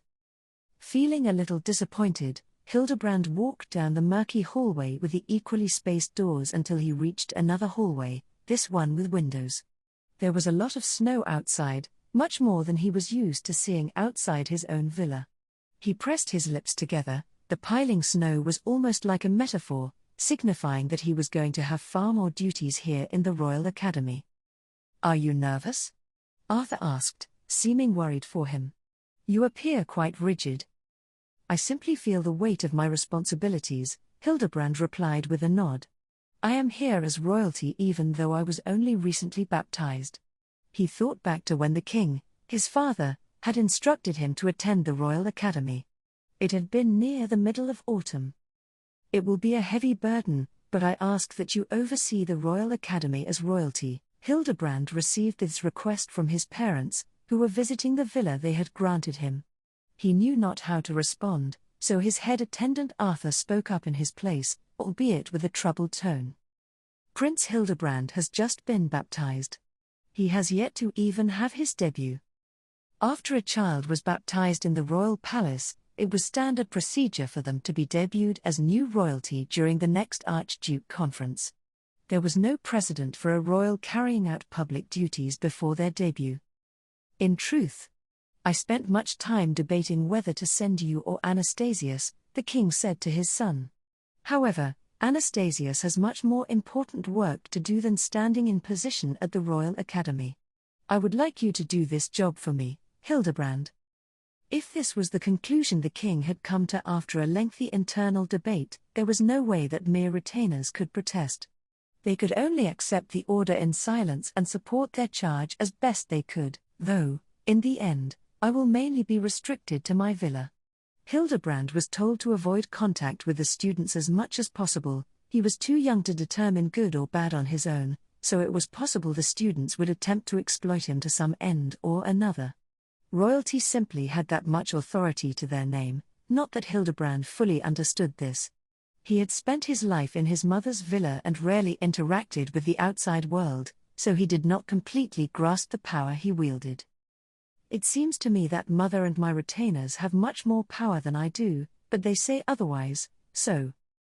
"This is the small hall," Arthur told Hildebrand as they entered the room where the fellowship gathering was going to be held. There were tables all around, and the prince was led to the one nearest the back, where royalty sat. "There are more tables than duchies," Hildebrand observed. "Indeed. That is because some duchies have more than one archduke candidate," Arthur explained. "There was one table per candidate. It was not uncommon for half-siblings to oppose each other and wish to hide information from one another, and this allowed each candidate to sit at their own table with their retainers." "Will you be sitting beside me, Arthur?" Hildebrand asked his head attendant. Arthur shook his head. "Much like when you have your meals, Prince Hildebrand, I will remain standing behind you. From there, I can offer advice and serve you your food." The guard knights weren't going to be seated either, but perhaps the scholars would. Hildebrand looked up at his scholar Dankmar, who answered that he would indeed be seated, but underneath the table. Apparently, this would allow him to discreetly provide information about the duchies and tell the prince what to say to the candidates. "I already memorized the greetings and what to say to each duchy," Hildebrand said. He had been completely immersed in his studies ever since being baptized. He didn't need anyone hiding beneath the table, telling him what to say. "I understand just how hard you have been working, Prince Hildebrand, but it is possible that your mind will go blank while you are actually carrying out your first public duty," Arthur said.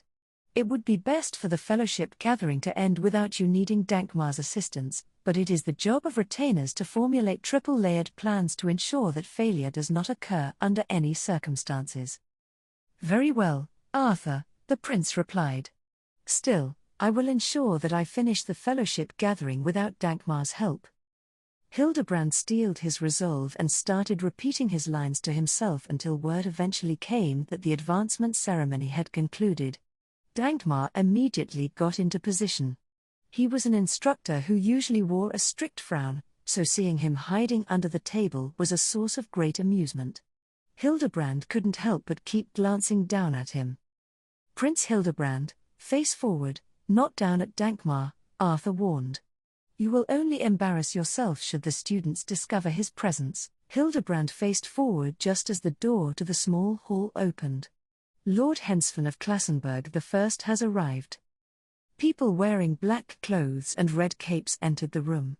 It was Classenburg's Archduke candidate and his attendants.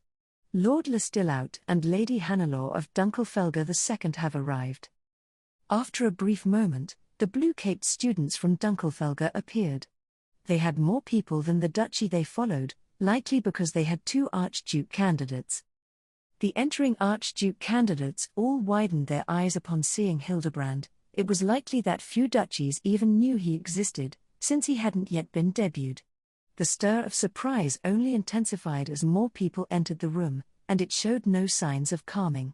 Hildebrand adjusted his posture, feeling a little uncomfortable, only to have Arthur immediately whisper in his ear. As the attending royal, he was not to move, since all eyes were on him. I've been scolded, and the greetings haven't even started yet. Hildebrand was stricken by worry over whether he actually would be able to perform the greetings properly, but fleeing was not an option. He just had to sit with as much royal grace as possible. Once all of the duchy's representatives were seated, Hildebrand was introduced to them. The prince's circumstances were explained, and once the Archduke candidates learned he was a royal who had not yet been debuted, their searching looks turned into ones of curiosity. Perhaps because they were young students, their gazes were much more direct and emotional than those of the sovereign nobles, not that this made Hildebrand feel any less uncomfortable.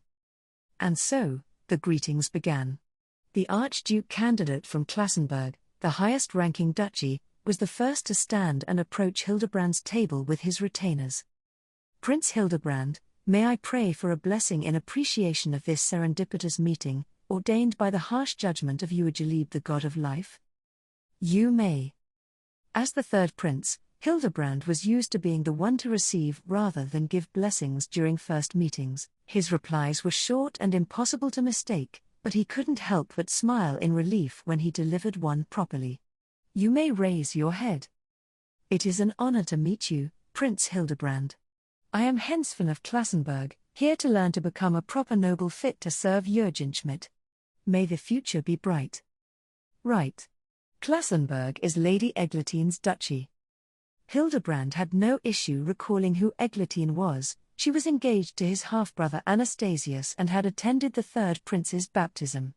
She was kind, beautiful, and positively exuded grace. Lady Eglantine participated in my baptism ceremony, Hildebrand said. I anticipate that Classenburg will do its part as family of royalty and act with the responsibility that the first-ranked duchy must hold. I am honored. The group of red capes left, this time being replaced with blue capes. Hildebrand's mother had been born in Dunkelfelger II, and her family had at times visited the villa where he once lived, so the prince knew Lestillaut and Hannelore. They had likewise attended his baptism ceremony.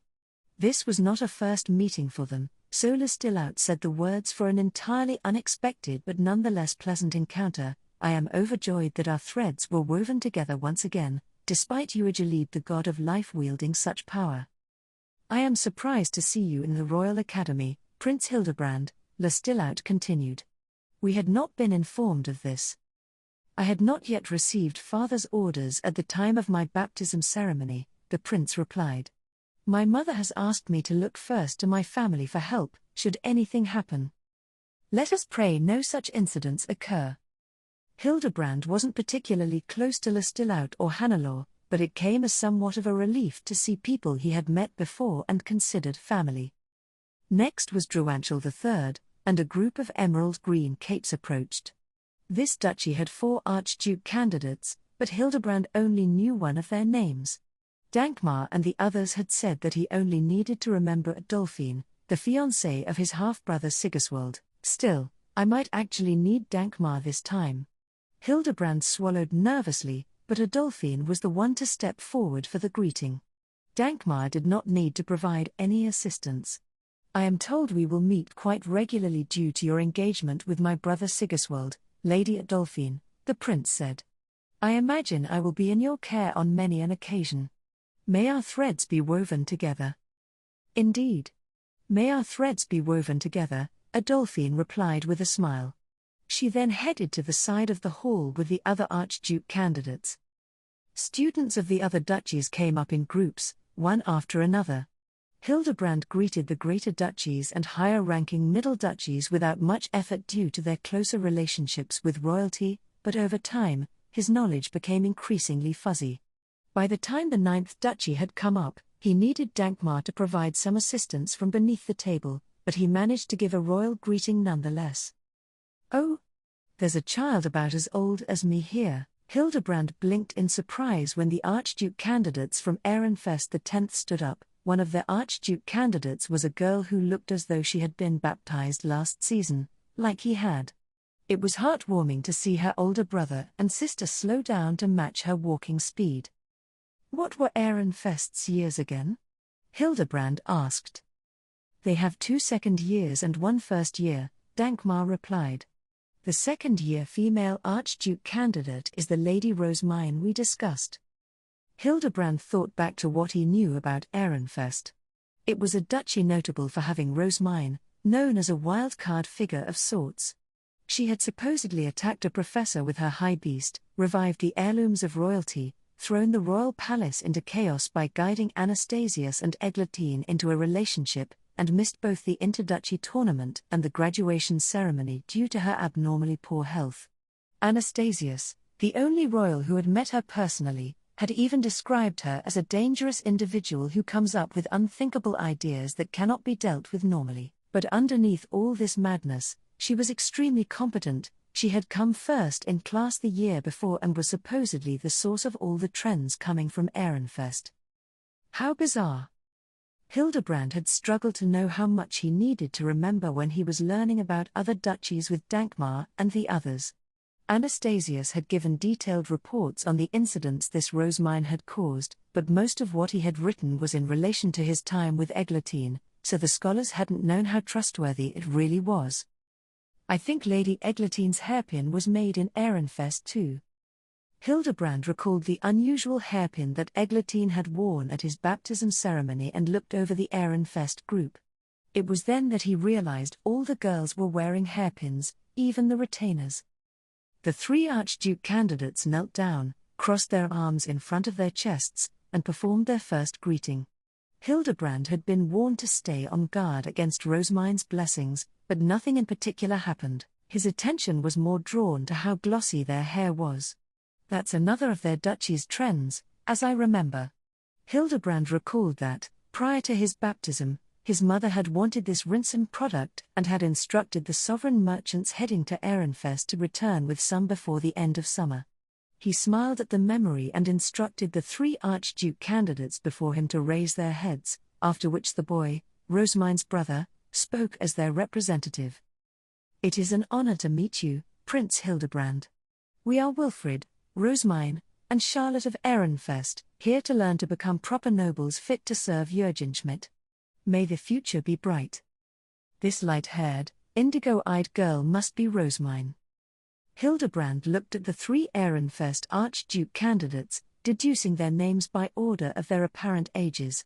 Both his parents had advised him to take care with the unusually influential Rosemine of Ehrenfest, and Anastasius had warned him that it was possible she would reply to him with blatant hostility at their first meeting. If she did that, Anastasius had said for him to settle things peacefully, if possible. I wonder what I should say if she does seem hostile, though. Despite his fears, Hildebrand put on as peaceful of a smile as he could. all while taking care not to stare specifically at Rosemine. I am told that Ehrenfest's Archduke candidates are exceptional, that one came first in class and another achieved the rank of honor student, all while aiding their classmates in raising the overall grades of their duchy, he said. King Troquil has high hopes for all of you. Do continue your efforts. In the end, the 3 candidates left without incident, much to the prince's relief. He noticed that he had tensed up without realizing it, so he let his body relax back into his chair. Well, that ended without anything serious happening. Now that the lengthy greetings had been exchanged and everyone had eaten lunch, the fellowship gathering was finally over. Hildebrand was the first to rise from his seat and exit the small hall with his retainers. He started to relax once there weren't so many eyes on him, which, of course, earned him a quiet rebuke from Arthur. You must remain regal. Hildebrand straightened his back again, recalling that he had been told to maintain his royal demeanor without fail even as he returned to his villa. He walked down the hall with the doors enchanted with teleportation magic, looking for the one that led to his own villa. It was easy to tell the doors to the duchies apart, since they were numbered based on rank. The royal villas, however, were marked with the elements of the various gods, and the third prince, young as he was, found himself unable to distinguish them. It wasn't that he couldn't read them, but rather that reading them took him some time.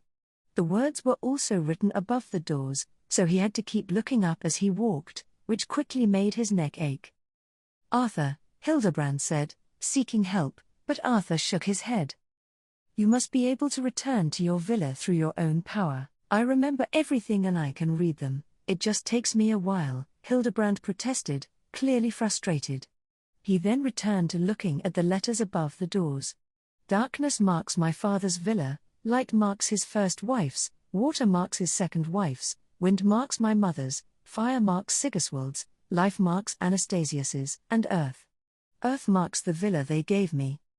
Hildebrand was struck with the temptation to visit his mother in her villa, to tell her how hard he had worked today, but now that he had been baptized and given his own place to live, he could no longer see her without requesting a meeting first. Soon enough, Hildebrand found the right door and returned to his villa. He let out a heavy sigh, unable to ignore the loneliness he felt, but Arthur didn't chastise him this time. Instead, he simply chuckled and prepared a glass of warm milk, into which he stirred a dollop of honey. The sweet taste made the prince feel as though he were back home. Did I handle the fellowship gathering okay? Hildebrand asked. Indeed, Arthur replied. You handled the greetings quite well.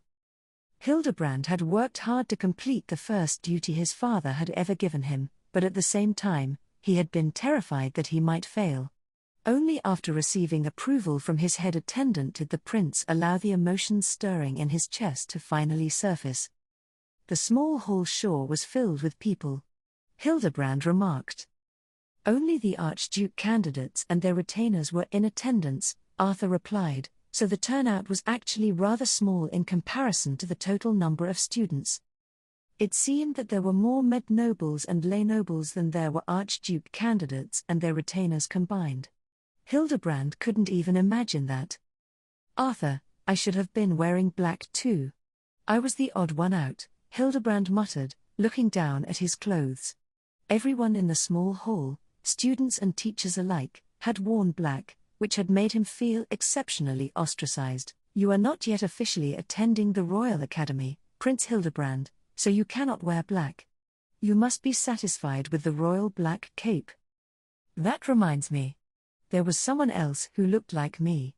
If she hadn't been wearing black, she wouldn't have looked like a student at all, Hildebrand said, thinking back to the abnormally young-looking girl who had greeted him alongside her older brother and sister. She had hair like the night sky and eyes like the moon, a very distinctive appearance, and she had worn a dark yellow cape, from what he remembered. What duchy wears that cape again? Ehrenfest, was it? He then remembered that Rosemine had also been at the gathering. She hadn't seemed anywhere near as dangerous as Anastasius had said, but then again, lessons hadn't started yet. Who knew what would happen this winter? I wonder whether the young girl is as skilled as her older sister. Hildebrand muttered, unaware that he had mistaken Charlotte for Rosamine. Staying home at the castle. Tomorrow's Starbine ceremony with Ehrenfest and a Hanspark is going to be held at the border gate. Do not slacken your preparations, Ryada said. Now, the retainers who are accompanying Lady Rosamine will need to be up and about by the time first bell rings, but those who aren't may take it easier. That includes you, Feline. I nodded. We were in the retainers' room, going over our plans at the end of the day. Ottilie and Leonore were going to be attending the ceremony, since they were family of Count Lejegang and could stay in his mansion, while I and a few others were remaining behind. Lady Rosamine was in the temple, which meant there was no need for a night watch. Ryada locked the room once we had all stepped out. I was woken up the next morning by the bustle of moving retainers. Just as Ryada had instructed, those who would normally wake up a little before second bell were already moving around. I could not afford to be the only one getting up late. I picked up my apprentice scholar clothes and carried them to the dressing room. The dressing room was a shared space for lay nobles and med nobles who did not have any personal attendants in the castle. If one came to the room while everyone was getting ready for the day, there would usually be someone there to help one get dressed and such. In turn, one would aid others in getting dressed as well. If nobody was there, it was possible to pay for a servant with one's own funds. But now that I had left home, I didn't have the money to spare for something like that. Feline, over here. You can do me next. Of course, I replied. I had gotten quite good at dressing the castle's attendants over the past season I had spent here since Lady Rosamine gifted me a room in the northern building.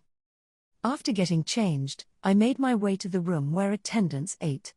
Brunhilde had just finished her breakfast when I arrived and was preparing to leave in her high beast riding clothes. "Oh, Feline," she said upon noticing me. "You could have slept a little longer." Brunhilde was an archnoble, but she was very kind. She taught me the precise rules of the nobility and assisted me in more ways than I could count, maintaining that any retainer needed to know at least so much to avoid shaming their lady. "I want to do what I can to help," I explained. "I wish to see you all off as well." Court chefs made food for the attendants living in the castle, and while there was less variety than what the archducal family received, the flavor was still quite good. Castle servants handled the serving. Some of them carried themselves just like the temple's grey priests. Judith lived in the night dormitory, and she had been moaning about how she wanted a room in the northern building instead. It would have been nice for the knights to enjoy the same meals we were lucky enough to receive, but training new court chefs was apparently an arduous process. "This excursion is a good opportunity to see how Milady fares outside of the castle," Ryada said. "At the same time, you must keep in mind that she does not understand much about our lifestyle. Serve her well, such that she does not blunder in Count Lejegang's estate." Ottilie, Brunhilde, Hartmut, and Leonore all nodded before taking out their high beasts and getting ready to leave. Among the crowd surrounding us were the archducal family, their retainers, the families of the grooms, and a portion of the Knights' Order to protect the party. Everyone was busy with their respective preparations. An ordonnance had come from the temple informing us that Lady Rosamine was on her way. "Ah, there she is. Wait." My eyes widened as Lady Rosamine arrived in her high beast, which was much, much bigger than I had ever seen it before.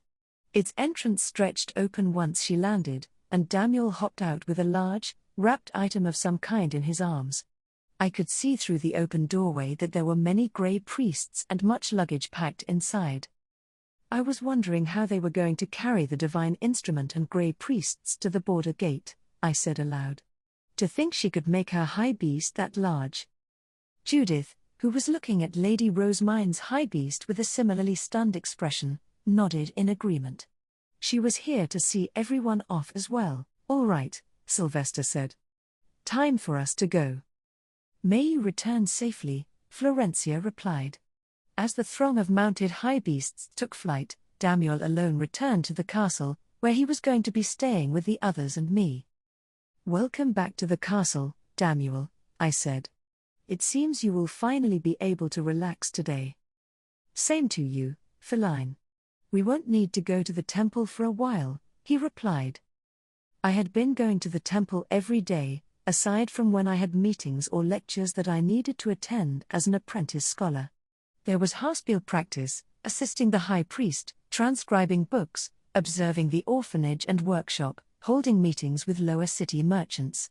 I was much busier in the temple than in the castle, and I could feel my scholarly skills developing with each passing day. No other first year of the Royal Academy was entrusted with this much work in the castle. Not to mention, Damuel is there too, so I feel a bit uneasy in the castle, since there is so little to do, I said. Fear not, I have a book from Dunkelfelger for you. Seems that Lady Rosemine wants you to keep transcribing it, Damuel replied. The wrapped item in his arms was no doubt the book in question. Lady Rosemine had not failed to provide me with plenty of work. Will you be returning to work in the temple as soon as Lady Rosemine returns? I asked. I would very much like to go as well. Nah. Lady Rosemine will probably end up bedridden once she gets back, so there's not much point in you going to the temple until she's better. Ah, I forgot to account for Lady Rosemine's poor health. If she were bedridden, she would need knights to protect her but no apprentice scholars at her side. In fact, it was likely that our presence would only cause more trouble. Seeing us hard at work would almost certainly drive Lady Rosemine to start overexerting herself. I slumped over sadly, which made Damuel shrug his shoulders. I'll send you an ordonnance when Lady Rosemine recovers, he said with a wry grin. You'll just have to wait in the castle until then. Understood, I replied. Promise me you won't forget, though. You sure are serious about promises, huh? Damuel chuckled. After giving me his word, he passed the valuable wrapped book to Ryada and Lieselita, took out his high beast, and then headed to the night dormitory. I got him to promise to send me an ordonnance. I can't wait. I watched as Damuel went, smiling to myself all the while. Only when Judith prodded my cheek was I drawn back to reality. You sure like Damuel, don't ya? She said with a snicker. Was it showing on my face again? I asked, rubbing my cheek. Judith snickered again and nodded. You're like an open book, she said, having already sniffed out my feelings. Brunhilde and Lieselita were aware as well. How could I not like him? I asked. He is so wonderful. He certainly is the hero who saved you. I thought before working here that he was just a lucky lay noble making the most of going to the temple, but now I know he's having a hard time keeping up with Lady Rosemine's craziness, and, well, he may be a bit dense, but he's not a bad guy. You just keep working on him, Feline. I heard that not even Lady Elvira is going to be able to find him a marriage partner right away. Judith went on to tell me about a conversation she had overheard between Damuel and Lady Rosemine. Lady Elvira had apparently said that she could not find him a partner in the near future, and it seemed that Damuel had gotten rather depressed as a result, even saying that marriage was impossible for him. I certainly felt bad that he was having to wait, but I also hoped that his misfortune would continue at least until my coming of age. If you ask Lady Rosemine for her help, Feline, I'm sure you'll have Dragana, the goddess of time's divine protection, on your side. I would never do something so shameless, I replied. Damuel would only be disappointed. I just need to be close to my coming of age. I might have some hope then. Judith was cackling to herself while trying to taunt me into confessing. I shot her a glare, then turned and started for Lady Rosemine's chambers. Lady Rosemine spent most of her time in the temple anyway, so her absence wouldn't have too much of an impact on my usual duties. Lady Rosemine's attendants would usually sort through the letters she received requesting meetings and such in the morning after breakfast, but all the happenings today meant it had needed to be rescheduled. Ryada was now going through them with Lieselita, as per usual. Ryada, do you not think the number of requests from the former Veronica faction has increased dramatically? Lieselita asked. There was a while when they were sending far fewer. Something must have happened. Ryada replied. I shall see what I can learn. I listened to their conversation while transcribing the book from Dunkelfelger. Progress was slow, since it used a lot of old words and complicated turns of phrase. It was ridiculous that Lady Rosemine could read this so smoothly. By the time Rayada and Lieselita had finished sorting through the letters, Daniel had returned from the night dormitory. "I shall now guard the door," he announced. "Ah, Daniel," Rayada said. "I must go to an associate's to discuss some matters. You may contact me by ordonnance if anything happens, since I'll be staying in the castle nearby. Furthermore, Feline has an apprentice scholar lesson at third bell. There are many members of the former Veronica faction in the castle today, while most of the Florencia faction is absent, so please guard her." Just like that, Rayada had magnanimously assigned Daniel to me. My heart fluttered when he agreed to her request. Whatever shall I do? I can hardly wait for my lesson now. Once the letters were sorted, the attendants needed to clean the chambers. This was usually when I would decide between going to study in my room or participating in training with the Knights' Order. However, since most of the knights were now headed to the border gate and those remaining behind were largely on guard duty, there was no training to attend. I cleared away my pen and paper in preparation for going to my room, only for Lieselita to raise a hand to stop me. "You can stay here, Feline. We are going to clean after today's embroidering instead. There are always the occasional strands of thread that end up here and there, as I'm sure you can imagine." While Rayada was off gathering intelligence, Lieselita began preparing to embroider Schwartz's and Weiss's outfits. Her embroidery truly was something to behold, and her stitches were ever so precise. Angelica's appearance certainly belied her true personality, but Lieselita was quite surprising as well. She was quite reserved and calm during work, but she became lively and talkative the very instant she was off duty. I still remembered the first time I had seen her switch modes. It had been so seamless and dramatic that I thought she had turned into someone else entirely. Because, Angelica doesn't change like that. "Judith, why don't you join us?" Lieselita asked invitingly. "Daniel can handle the door. You want to embroider a cape one day, don't you?"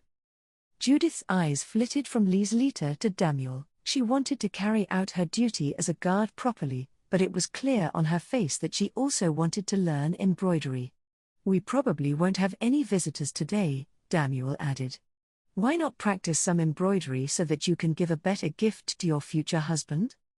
"No way," Judith eventually replied. "I'm aiming to be like Angelica. I'll practice for my own sake, not because I want to please a man." She had started speaking very openly around Daniel, to the extent that such casual exchanges were nothing rare. It was like they had grown close somehow, which did make me feel a little jealous. I always end up acting so reserved around Daniel. Maybe it's because I'm not a med noble like Judith and don't have status over him.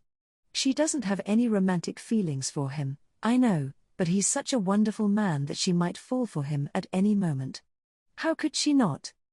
Daniel now had enough mana that he was capable of marrying even a med noble like Lady Brigitte. I would need more mana to even earn his notice, so I was working hard to compress it as much as possible. I couldn't help but hate my lay noble body for its painfully limited mana capacity. At third bell, I cleared away my transcribing utensils and prepared to leave for my lesson intended to teach apprentice scholars who had finished their first year in the Royal Academy the basics of castle work. I was Lady Rosemine's retainer, but I had been told to attend nonetheless, since I was unfamiliar with the inner workings of the castle. The schedule for today was to observe the working scholars. Lady Rosemine was an Archduke candidate, but she had very much wanted to participate with us. It seemed that she planned to take the scholar course as well. I must work harder, else I will surely be called unfit to serve as the brilliant Lady Rosemine's retainer. "You're going to be late if we don't leave soon, Feline," Daniel said. "I'm ready." And so, I made my way toward the main building with Daniel, savoring the joyous feeling that swept through me when he slowed down to match my pace. Unfortunately, the smile faded from my face when we left the northern building. I was happy to be spending time with him, but going to the main building always made me feel a bit anxious. Even though we were Lady Rosemine's retainers, we were often insulted from the shadows for being lay nobles. It was preferable for adults to visit the temple, so Lady Rosemine would always bring Damuel with her, leaving castle duty to the apprentices. This had resulted in castle nobles referring to Damuel as a temple-only guard knight whom Lady Rosemine kept around only because she could not bring archknights to the temple. Meanwhile, I was being called the lay noble who exploited the saint's compassion, in reference to the fact that Lady Rosemine had saved Conrad and granted me a room. Hearing these insults had initially made me want to burst into tears, but over time, I grew used to them. Such harsh words were never pleasant to hear, but Damuel would console me and teach me how to ignore them. "They're just jealous because you get to be Lady Rosemine's retainer and they don't," he would say. "Damuel is so kind and wonderful, isn't he?" There were only a few apprentice scholars coming to today's lesson. Roderick and I were the only first-year apprentice scholars, and we were joined by 2 second years who hadn't been able to participate the year before. Lady Rosemine was an Archduke candidate, so even though she intended to be an apprentice scholar, she could hardly be counted alongside us. I had spent a winter in the Royal Academy with everyone who was due to attend. It was nice that I didn't need to feel tense around them. "Roderick," I called. "Ah, Feline." Roderick was an apprentice scholar who put his all into writing stories. We had competed to see who could write more for Lady Rosemine during her long slumber, so I felt a little bad that only I had been chosen to serve her. Were his family not in the former Veronica faction, I was sure he would have been chosen in my place. He was a med noble, after all, while I was only a lay noble. "Good timing.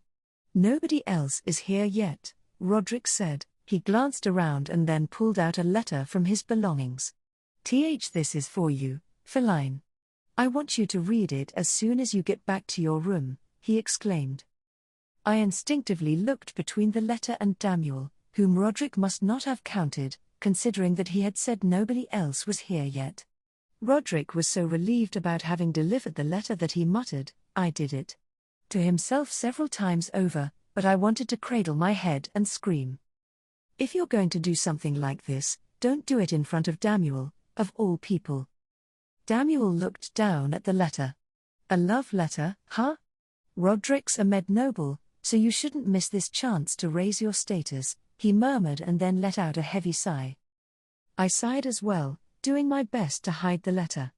It had no doubt reminded Damuel of his lost love for Lady Brigitte and the lack of romantic approaches he was receiving. The second-year apprentices soon arrived, and a scholar by the name of Cantler began his lecture on the castle. I walked through the main building feeling depressed, but I did not forget to write down the contents of the lesson for Lady Rosemine. Damuel and I returned to the northern building once the lesson was over. Upon our return, Judith immediately shot me a look of concern. "You don't look so good, Feline," she said. "What has Damuel done?" "Hold on," Damuel exclaimed. "Why are you blaming me? I can't think of anybody else who might be responsible." Lieslita looked over at us as well. "Oh? Has Damuel done something to Feline?" she asked. "Do not tell me that he—" "You've both got the wrong idea," Damuel hurriedly interjected, shaking his head. "A first-year apprentice scholar named Roderick just gave her a love letter. That's probably the reason. I have nothing to do with it." "I knew it was because of you," Judith muttered. "Damuel, why did you not step in and stop him?" Lieslita chided. "Wait, why would I have stopped him?" Damuel asked. "I don't understand." "It's because you don't understand these things that you are struggling to find a girl of your own," Lieslita said with a smirk. "NGH." I turned away from the chattering trio and returned to my room, where I promptly opened Roderick's letter. It would be best to turn him down quickly. Wait. What? The blood drained from my face the moment I read the contents. It was no love letter. Roderick had given me this to inform me of a planned ambush. One sheet of paper was written in a hand that I didn't recognize and described a plan to attack the temple priests and to head by carriage to prepare for the Starbind ceremony. The writer had only overheard the plans for the ambush, so they had no actual evidence. All they knew was that the person their father served had wished for it. Even so, the writer advised that precautions be taken. The other sheet was in Roderick's handwriting and explained how this message had come into his possession. Viscount Gerlach's son Matthias had apparently learned of the planned ambush and sent several requests to meet with Lady Rosemine, but his status as a member of the former Veronica faction had resulted in each one being rejected. He had spoken with others, trying to determine who could get closest to Lady Rosemine, and concluded that his best option was to send a letter through Roderick, who would meet with me during our apprentice scholar lessons. It seemed they had made good on their promise in the Royal Academy to serve Lady Rosemine even as members of the former Veronica faction. I gripped the letter and ran back into Lady Rosemine's chambers without the slightest hesitation. "Damuel. Judith," I cried, holding out the papers. "Please, protect Lady Rosemine." Everyone's expressions changed the instant they saw what was written. Damuel immediately sent an ordonnance to Rayada, stating that there was an ambush planned and that she needed to set up a meeting with Lord Bonifacius post-haste. He then sent an ordonnance directly to Lord Bonifacius, breaking decorum due to the urgency of the situation. Lord Bonifacius sent a response before Rayada did. "Come. Now." It was brief, but the message was clear. Damuel entrusted the chambers to Judith and sprinted out of the room with Roderick's letter before the ordonnance could even repeat once, "I pray that he makes it in time. Lady Rosemine." Together with Judith and Lieselita, I prayed that Lady Rosemine would not be put in harm's way once again. We were unable to do much else, and so we had our lunch. It was the same delicious food as usual, but my mind was so elsewhere that it tasted almost like nothing at all. Rayada and Damuel eventually returned, both looking notably relieved. "Is Lady Rosemine safe?" those of us who had remained behind exclaimed in unison. "Yeah," Damuel replied. "Sounds like they managed to block the ambush." Lord Bonifacius had used a magic tool for contacting Jibes to inform Count Lejegang of the planned ambush. The message had come just as they were finishing lunch, meaning Lady Rosemine had not yet departed. Based on the fact that Matthias had sent the letter, those in charge had deduced the most likely places for the ambushers to be and sent knights to guard them. This also made it clear to the would-be attackers that their plan had been discovered, and as a result, it seemed that Lady Rosemine's group had managed to reach the border gate safely. "Lord Bonifacius is proud of the coordination that took place here today," Rayada said, her eyes crinkled in a smile. "The bonds Lady Rosemine has formed in the Royal Academy by breaking down faction walls are proving their value. Soon, the day may come when the unified power of children moves even us adults." I smiled in turn, pleased that Lady Rosemine was safe.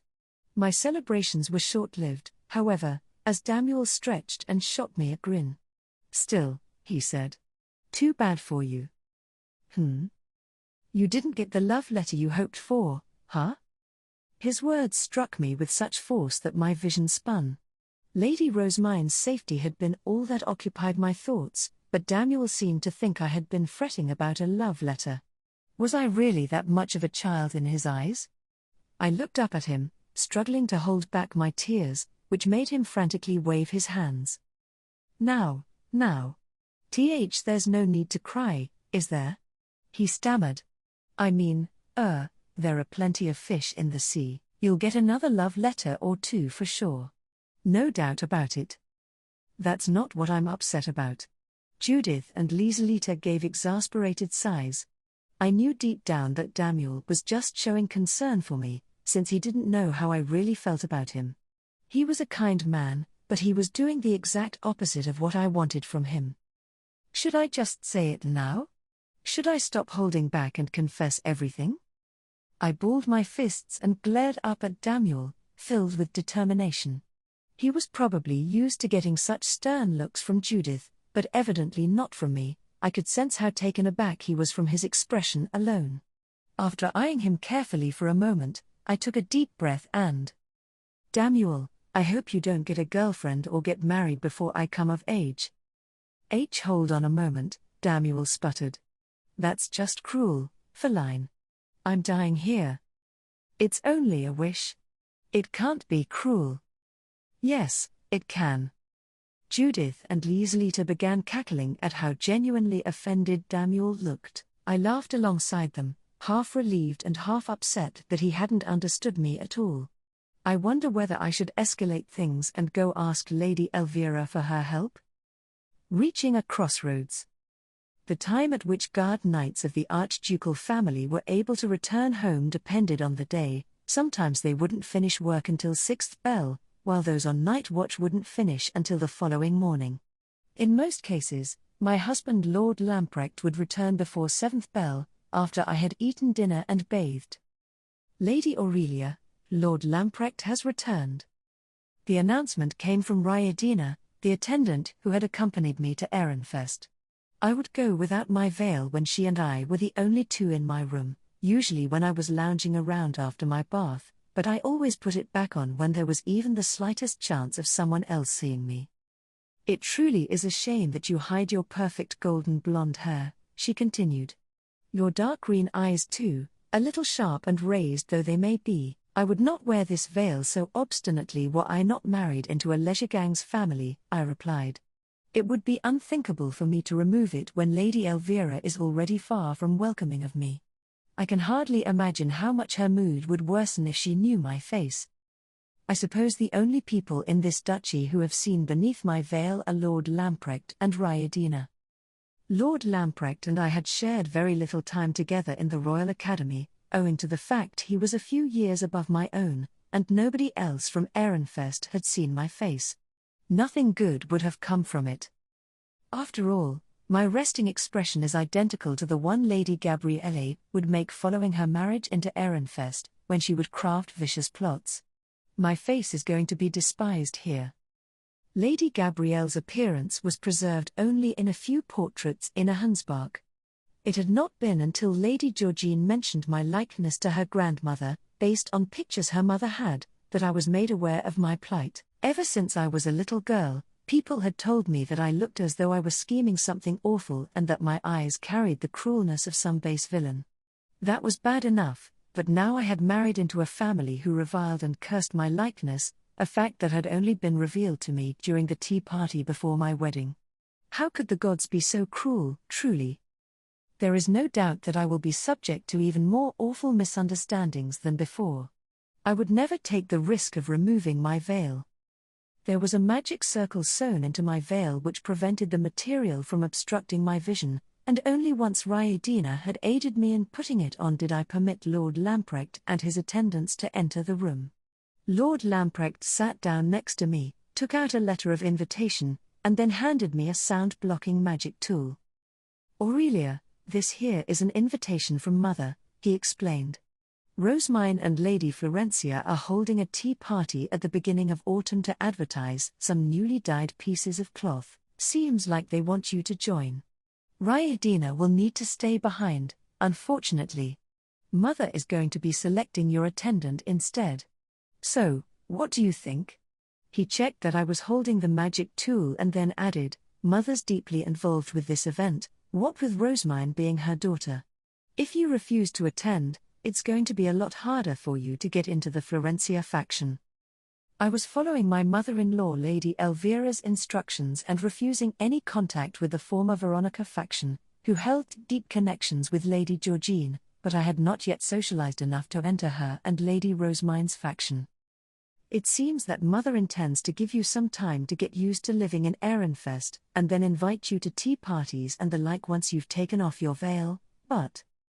I could never, I interrupted, reaching to secure the fabric that covered my face. Lord Lamprecht smiled. I won't force you to remove it. Mother wants you in the faction no matter what, but if you don't think you can handle this, I don't mind if you decide not to participate, but my relationship with Lady Elvira would. I began, but my words failed me. It was a suggestion that felt as though it would destroy not only my relationship with Lady Elvira as her daughter-in-law but Lamprecht's relationship with her as her son. Well, at the very least, I'm prepared to leave home, Lord Lamprecht said. You don't need to force yourself if you think you won't be able to handle entering Mother's faction. I'd rather hear your decision sooner rather than later, though, since I'll need to find a new home for us.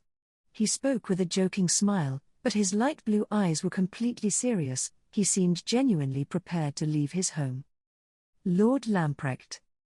I mean it. Now that Lord Wilfrid is engaged, he's in place to be the next Archduke. And with you being wed into the duchy, the nobles of the former Veronica faction are rising up. You saw how many letters of invitation you're getting, right? Even if we end up running from home, the former Veronica faction will welcome us with open arms. I'm not going to force you to live locked up like this, with your face hidden forever. But is Lady Elvira not on guard against the former Veronica faction because of all the dangerous people it contains? I asked. There are those who attacked Lady Rosemine and the other Archduke candidates. Before my marriage into Ehrenfest, Lady Georgine and my father had made it sound as though the duchy resented Ahenspark solely because of a wrong committed several generations ago.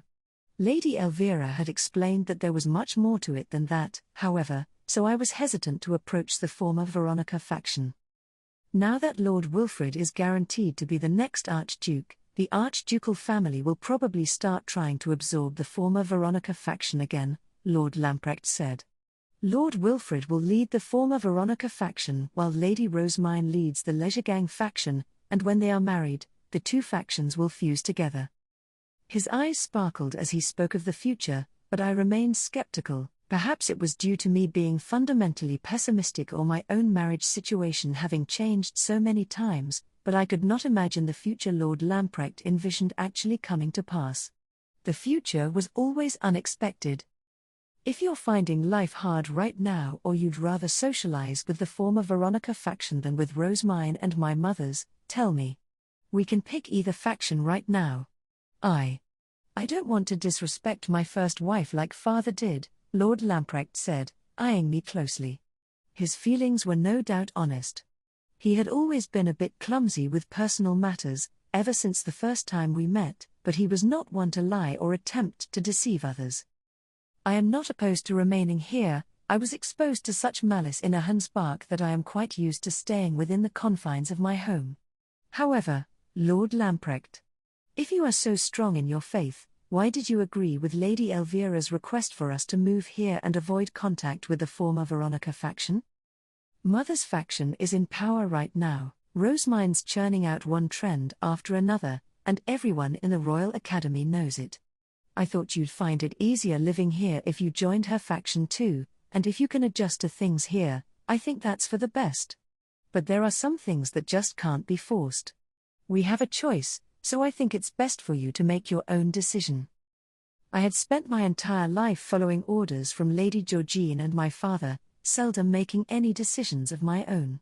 But now, whether I liked it or not, I was faced with an exceedingly important crossroads.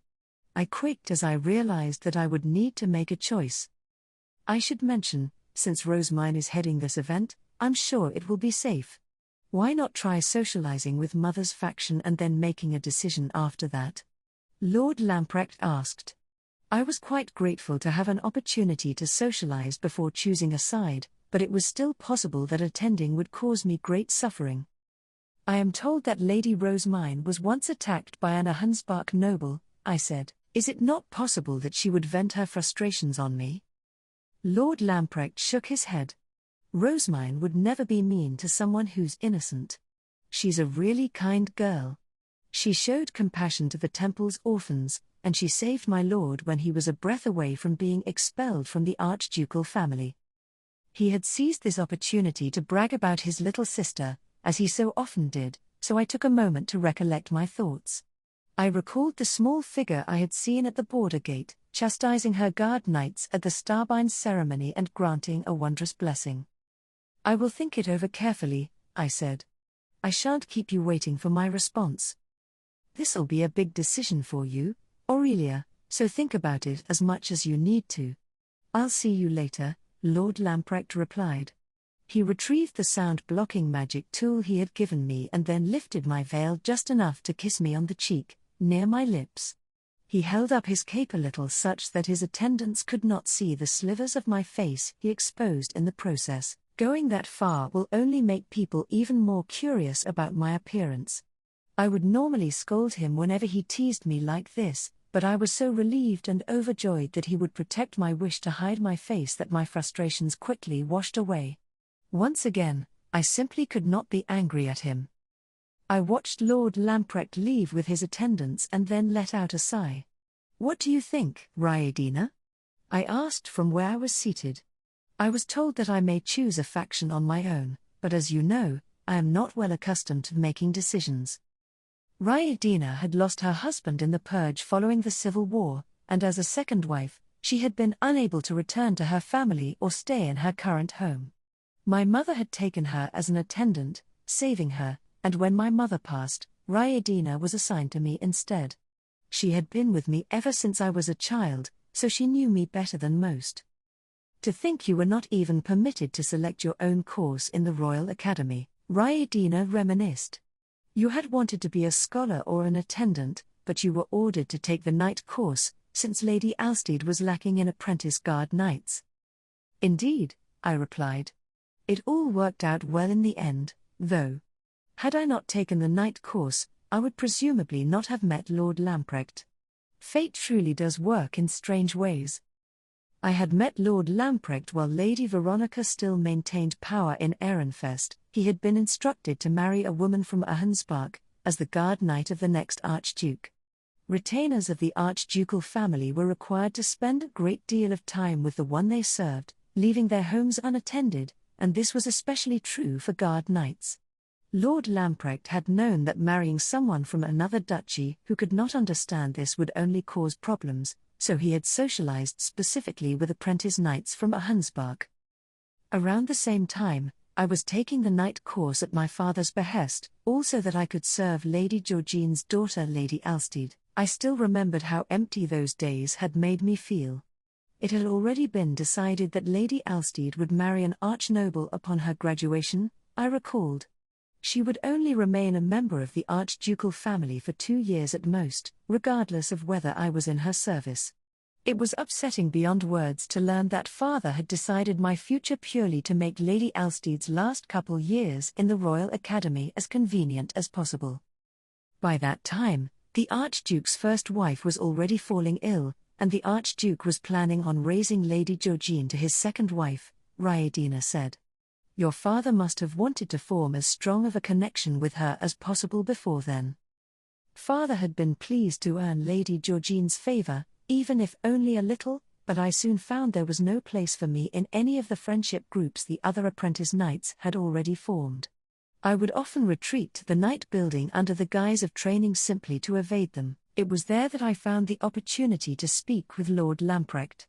At first, he had simply asked me to introduce him to the other girls. I was 3 years his junior and he had not been able to sense my mana, so he had not seen me as someone worth romancing. At the time, however, Lord Lamprecht was already a 6th year. He was too late to begin socializing, and in contrast to its reputation today, Ehrenfest was viewed as a completely unattractive duchy. Nobody in a greater duchy like Ahensbach would wish to marry into a bottom-ranking duchy like Ehrenfest. "You will struggle to convince anyone who is not desperate to leave Ahensbach," I had said to him at the time. "Indeed, anyone who does not wish to leave as I do." "Well then, Lady Aurelia, would you come to Ehrenfest with me?"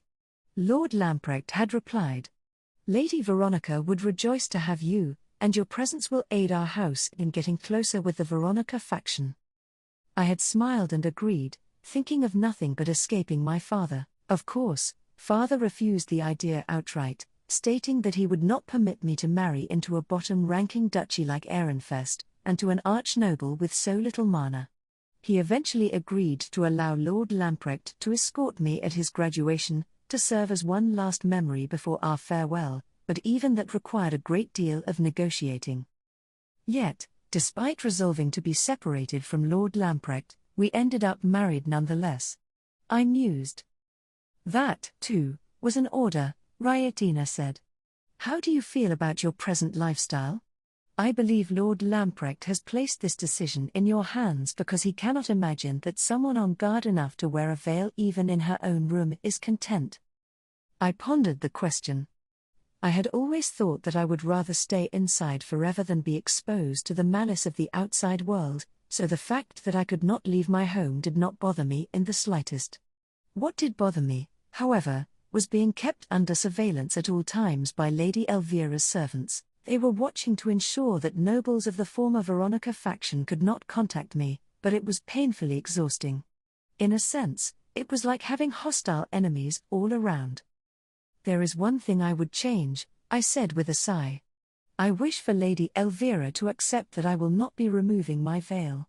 That is all. There are still portraits of Lady Gabrielle here, I am told, and the wizened old men of the leisure gangs consider her visage one to be reviled. I could not live in peace as the object of their scorn, so I intend to keep my face obscured. I understood that entering Lady Rosemine and Lady Elvira's faction was the best move for me, but it was hard to imagine that those who had been abused by Lady Veronica and suffered from Lady Gabrielle being wed into the duchy would ever welcome me. The dyeing competition is no exception. I am going to be nervous on my own without you, Ryadina, but as long as I may wear my veil, I am willing to participate. For the sake of bettering my own future, then please inform Lord Lamprecht, Ryadina said. If you state your wish honestly, he will certainly move to accommodate it. So, how was the dyeing event? Lord Lamprecht asked upon my return, his eyes tinged with concern. He had requested the afternoon off work to check up on me, and I had returned to my room while giggling about the events of the day, much to Ryadina's surprise. Lady Rosemine is just one surprise after another, I said. I was struck with the urge to leave when I was asked to remove my veil, but when I expressed my resistance, Lady Rosemine suggested that I simply procure a new veil dyed using Ehrenfest's new method, to prove my desire to assimilate into the duchy. Lady Elvira even said that, under these new circumstances, she would permit me to continue covering my face. It would take some time to redo the embroidery, but that was no issue. I had nothing but time on my hands, and to be permitted to continue wearing my veil, I would go to whatever lengths were necessary. The design on the new cloth is quite adorable, I continued. Lady Rosemine said that she will gift some to me.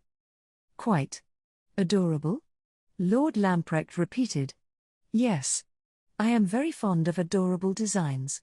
It was not one I would have picked on my own, as it would have stood out in unflattering contrast to the cruelness in my eyes, but being able to hide my face means this matters not.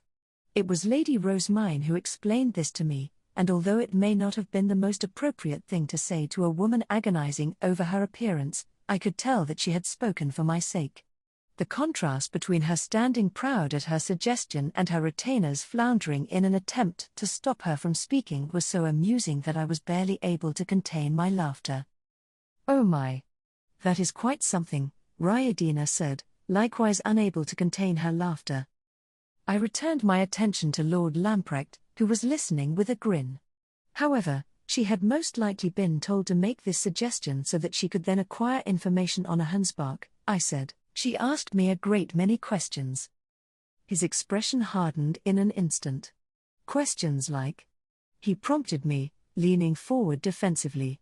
She wanted to know about any famous knight stories in Ahensbach, and she asked me how many books there are in the bookroom of Ahensbach's castle, I explained, struggling to keep a straight face. Huh? How many? Books? Yes. She focused entirely on books, as though she were concerned with nothing else. Lady Florencia and Lady Elvira did their best to dress things up and return to more normal topics of conversation, but nobody could stop Lady Rosemine. I was so swept up in her enthusiasm that I even told the story of a Seafy beast being slain. This manner of story is quite rare in Ehrenfest, it seems, as all those at the tea party, not just Lady Rosemine, listened in rapt attention. It was an exceedingly commonplace story told to me by my wet nurse, but Lady Rosemine had listened with sparkling eyes, and the air in the room had softened before I realized. The tea party had ended up inviting and peaceful, unlike any I had experienced in Ahensbach. Oh, Ryadina. That reminds me. Lady Rosemine has asked for the fish we brought with us. She wishes to try developing new recipes, I said. She desires the ingredients themselves, not the already cooked meals? Ryadina asked, sounding troubled. I nodded. She said that my desire for Ahenspark cooking is only natural, and that she intends to couple our ingredients with Ehrenfest seasoning to create a new dish. She was also very grateful, since this is something that has only been made possible by my presence. I had thought of throwing away the fish due to the mana expenditure, but it seems they are going to be of more value than expected. It had been quite startling to see Lady Rosemine lean forward with such interest and passionately rant about creating a new trend using Ahenspark ingredients.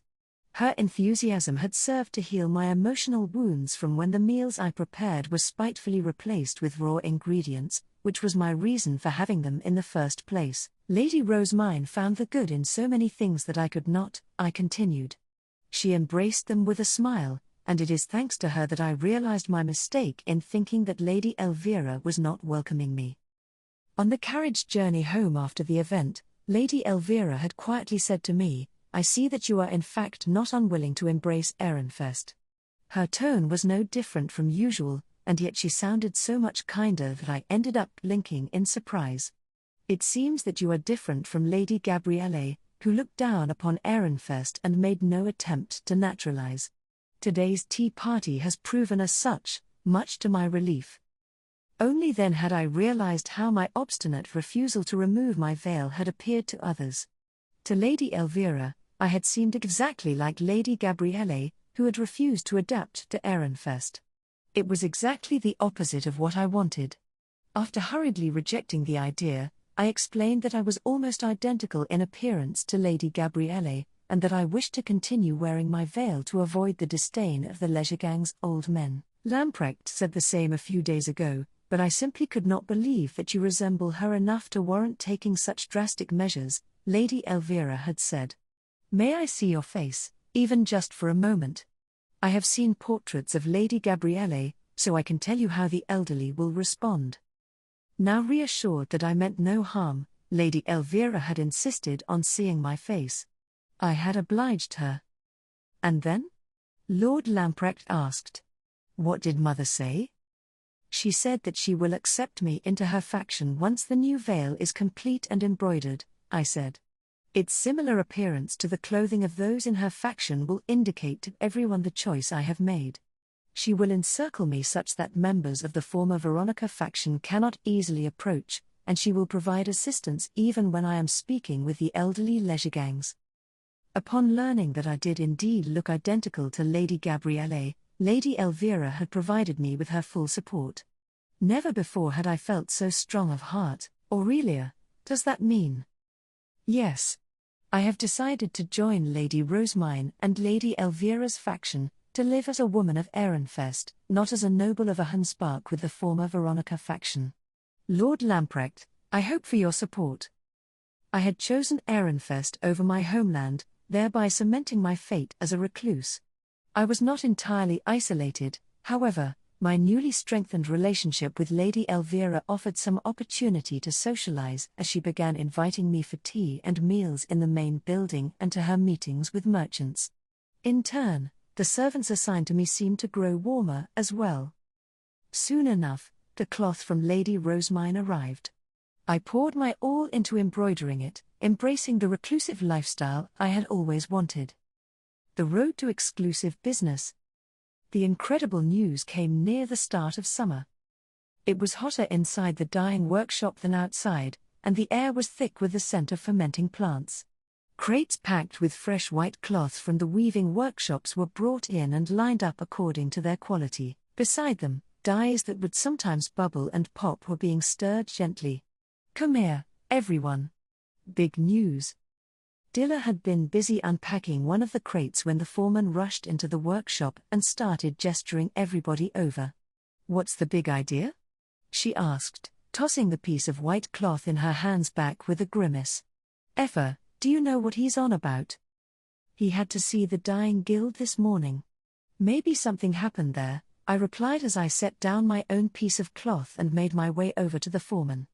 He was so excited that he began to explain before we were all even gathered around him. Lady Rosemine, the Archduke's adopted daughter, apparently taught the guild a new dyeing method, the foreman said, speaking so eagerly that his voice was almost a shout. "She wants to revive an old forgotten technique, then she's gonna hold an event to decide which dye gets her exclusive business. She wants a sample of cloth using the new method from every dyeing workshop, then she's gonna pick her favorite, and whoever makes the one she picks is gonna get a new title. Seriously? Came a voice.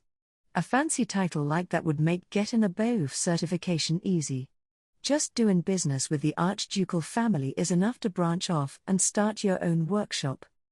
Excitement swelled all throughout the workshop as the details of the event were explained. Dilla, however, shook her head in frustration. Sure, that's good news for anyone who wants to be a foreman, she said, but it doesn't mean much to us. We don't want to learn new dyeing methods just 'cause some fancy noble thought them up. I mean, what'll we do about the work we have now? Ain't that right, Effa? She was seeking my agreement, but her words passed through one ear and out the other. I wasn't interested in a BOF certification, but the thought of being Lady Rosemine's exclusive dyer was exciting beyond words. Winning this would mean I can see mine too, right? These days, I had to rely on Lutz, Thule, and Gunther to tell me how mine was doing. I was jealous that their jobs allowed them to meet with and speak to her. I wanted to see her myself. I wanted to hear her voice. Not to mention, here in the lower city, it was a mother's job to make clothes for her family. If she was wearing something I had dyed, I could rest assured that I was doing my job as her mother, even just a little bit more. I want this job. I need it. But do I have what it takes to use this completely new dyeing technique and make cloth that suits mine better than anything else? The foreman continued as I fell into thought. The thing is, not everyone here can turn in cloth, he said. Only the best of each workshop will get seen by the archducal family. This is the perfect chance to boost the Heuss workshop's name, so everyone, put your backs into it. In other words, I would need to pass the workshop's own selection process just to get my cloth into the castle. I looked around me, at all the men desperate to get their BOF certifications and establish their own workshops. Jorg was even asking others to let him win. He was an amazing dyer. He had always striven for independence over a Lehurl contract, and he had spent such a long time honing his skills. I knew that, but I wasn't about to let him beat me. This is a new dyeing method. I should have a chance to win. I pumped myself up and then spun on my heel, turning away from everyone asking about the new dyeing methods. The foreman explained that the dyeing guild would soon be receiving all the necessary documents. I had been in the middle of working with undyed white cloth before we were all interrupted, so I started sifting through it all, looking for pieces of a high enough quality for a member of the archducal family. Leaving the noisy men alone and getting back to work, huh? Dilla asked as she returned to emptying the crates. That's the spirit. I found a piece of cloth that looked perfect and hugged it to my chest. No, actually. I just thought that, with the whole workshop competing for this, I should make sure I get the best cloth. We don't have much here that would suit a member of the archducal family, and the weaving workshops might not be able to complete any new orders in time. Right? You're going to compete? I want that title. Now, if you'll excuse me. I turned to the foreman. I'm going to be participating with this cloth here. Also, I just remembered an important errand that I need to run, so I'm turning in for the day. Time off was generally dealt with on a first-come first-served basis. The men snapped back to reality at my announcement and then swarmed the crates of white cloth, fighting over scraps. Meanwhile, I hurried out of the workshop, the cloth I had chosen still pressed to my chest. I had succeeded in getting cloth for the competition, but I couldn't waste something so expensive on a first attempt. I needed to learn and practice the new method. I got home, carefully stashed away my high-quality cloth, and then rushed to a cloth store to buy some much cheaper material. It's a good thing I bought this when I did. They're going to be out of stock in no time. My next stop was the dyeing guild, but my time spent there was brief. They didn't have the documents for the new dyeing method yet, so I decided to look through dyes in the meantime. Hey, Effa. Can you give me the cloth you took yesterday? Jorg asked as soon as I arrived at work the next morning. Jorg was a man in his late 30s who desperately wanted to start his own workshop. He was particularly envious of Ingo, an especially young member of the Gutenbergs who had used his title to bring huge success to his carpentry workshop. Jorg always grumbled that he would achieve just as much if dying craftspeople could receive titles too. You know I'm aiming for the BOV certification, right? I really need this title and job to get it, he continued, speaking with the utmost seriousness. He had a lot of supporters in the workshop thanks to his sincerity. Dilla looked between Jorg and me with concerned eyes. Effa, you don't care about the certification, do you? She asked. You don't need it like Jorg does. Just let him have this, okay? I couldn't blame her for siding with him. From an outside perspective, my decision to participate had come completely out of nowhere. I wasn't about to back down, though. Really, I wanted him to let me win. Sorry. I might not want the BOV certification, but I need that title. Jorg can get his certification whenever as long as he proves himself, but this is my only chance to get the archducal family's exclusive business. He should be the one letting me win instead. Dilla balked in surprise. She hadn't expected me to argue back. Jorg was just as taken aback, and his face was scrunched up in displeasure. Huh? But what for? Jorg asked. You've got a husband, so it's not like you need a title to support your family. If you think I'm going to let you win just because of that, you've got another thing coming. None of us here are working for fun, you know. We've got lives to lead and families to provide for. Not to mention, my husband is a soldier. Something could happen to him at any time. You're not the only one who wants to win for their family, Jorg. I was almost never given the chance to meet with Lady Rosemine, so I refused to believe I was wrong to strive toward the one opportunity within my reach. I was going to do everything in my power to make it happen. Do you think you can beat me? Jorg asked. I definitely won't give up without a fight. Besides, I know more about what will suit Lady Rosemine than you do. I might not know the details of the competition, since the documents aren't here yet, but this is a new dyeing method. I think I have a chance. Why, you?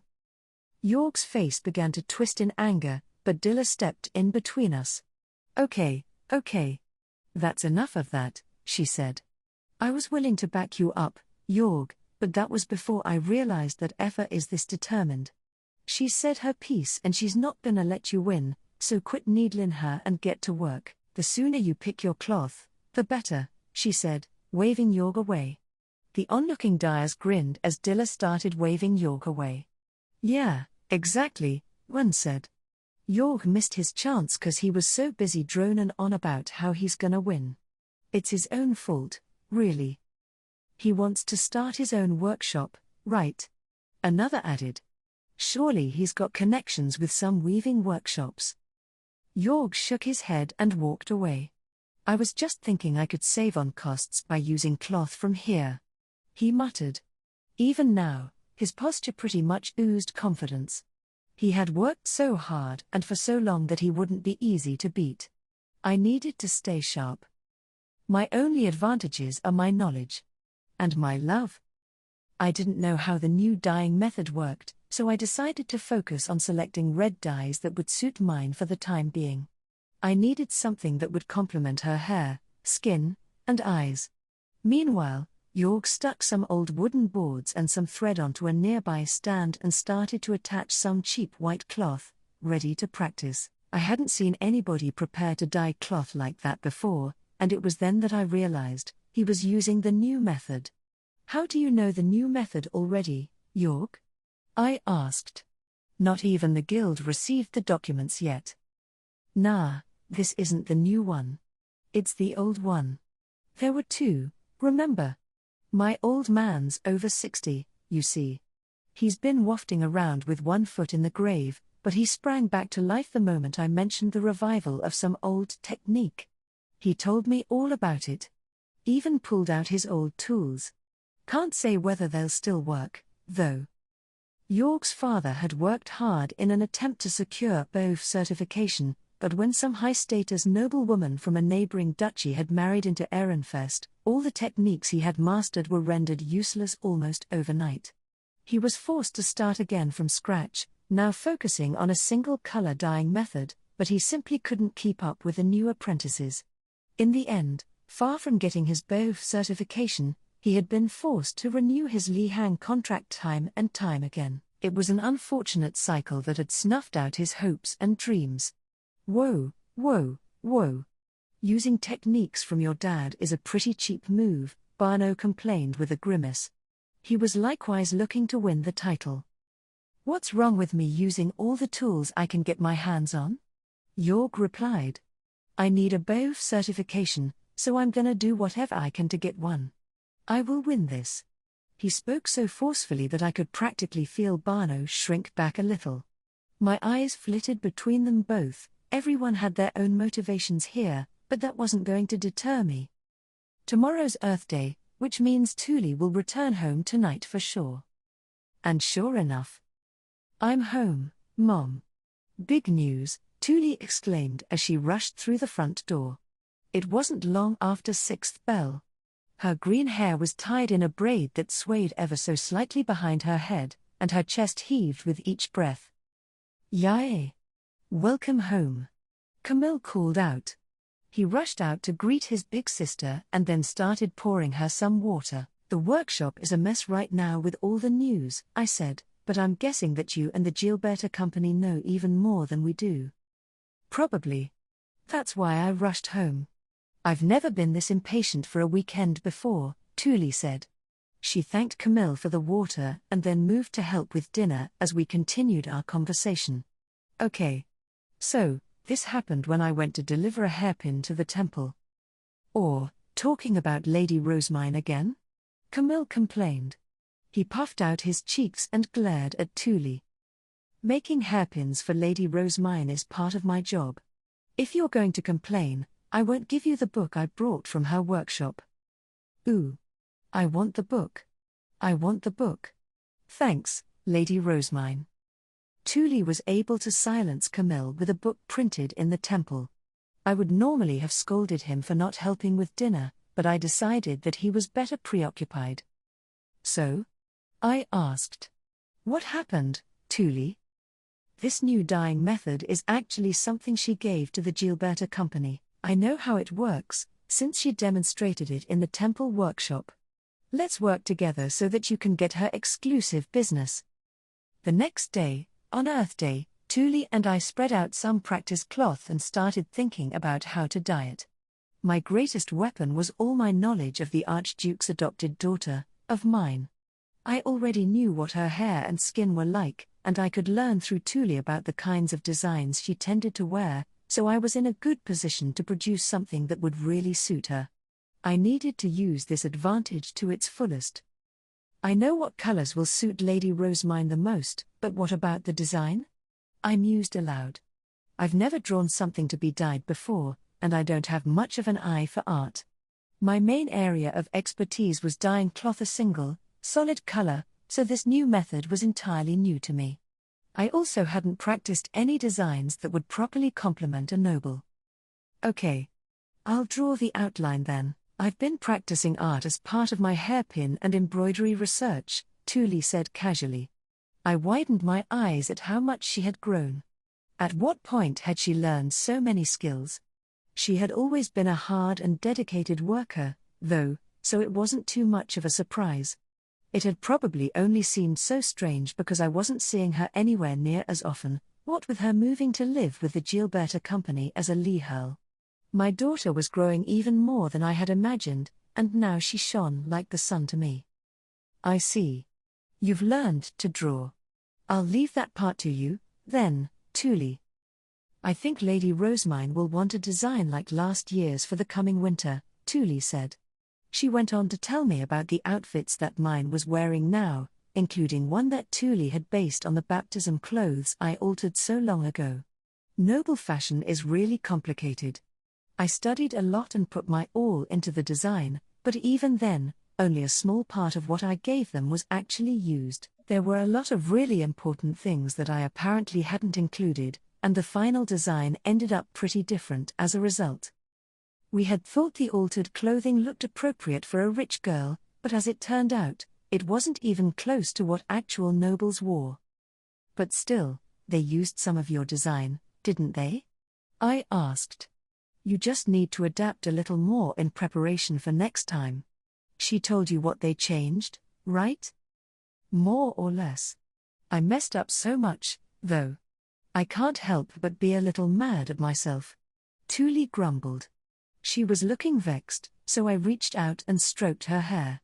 As far as I was concerned, she was working harder than anyone could reasonably expect. It's thanks to your hard work that I'm able to know what kind of clothes Lady Rosemine wears, I said. That's massively helpful in itself. Now, what sorts of patterns would suit those designs? Has she settled on one for her winter hairpin? You can draw them now, can't you? Please, I'm all ears. Leave it to me, Thule replied. She took out a pen and some paper with a proud smile, and the sound of scratching soon filled the air as she began drawing a Rulizini. I was thinking of going with Rulizinis this time. They'll be perfect for this competition, won't they? And with how tiny Lady Rosemine is, a bunch of small, scattered flowers will look cuter on her than a few big ones. That would be cute, but shape alone won't be enough to identify the Rulizinis. I also think a deeper red would suit Lady Rosemine best, I said, envisioning the flowers in my head.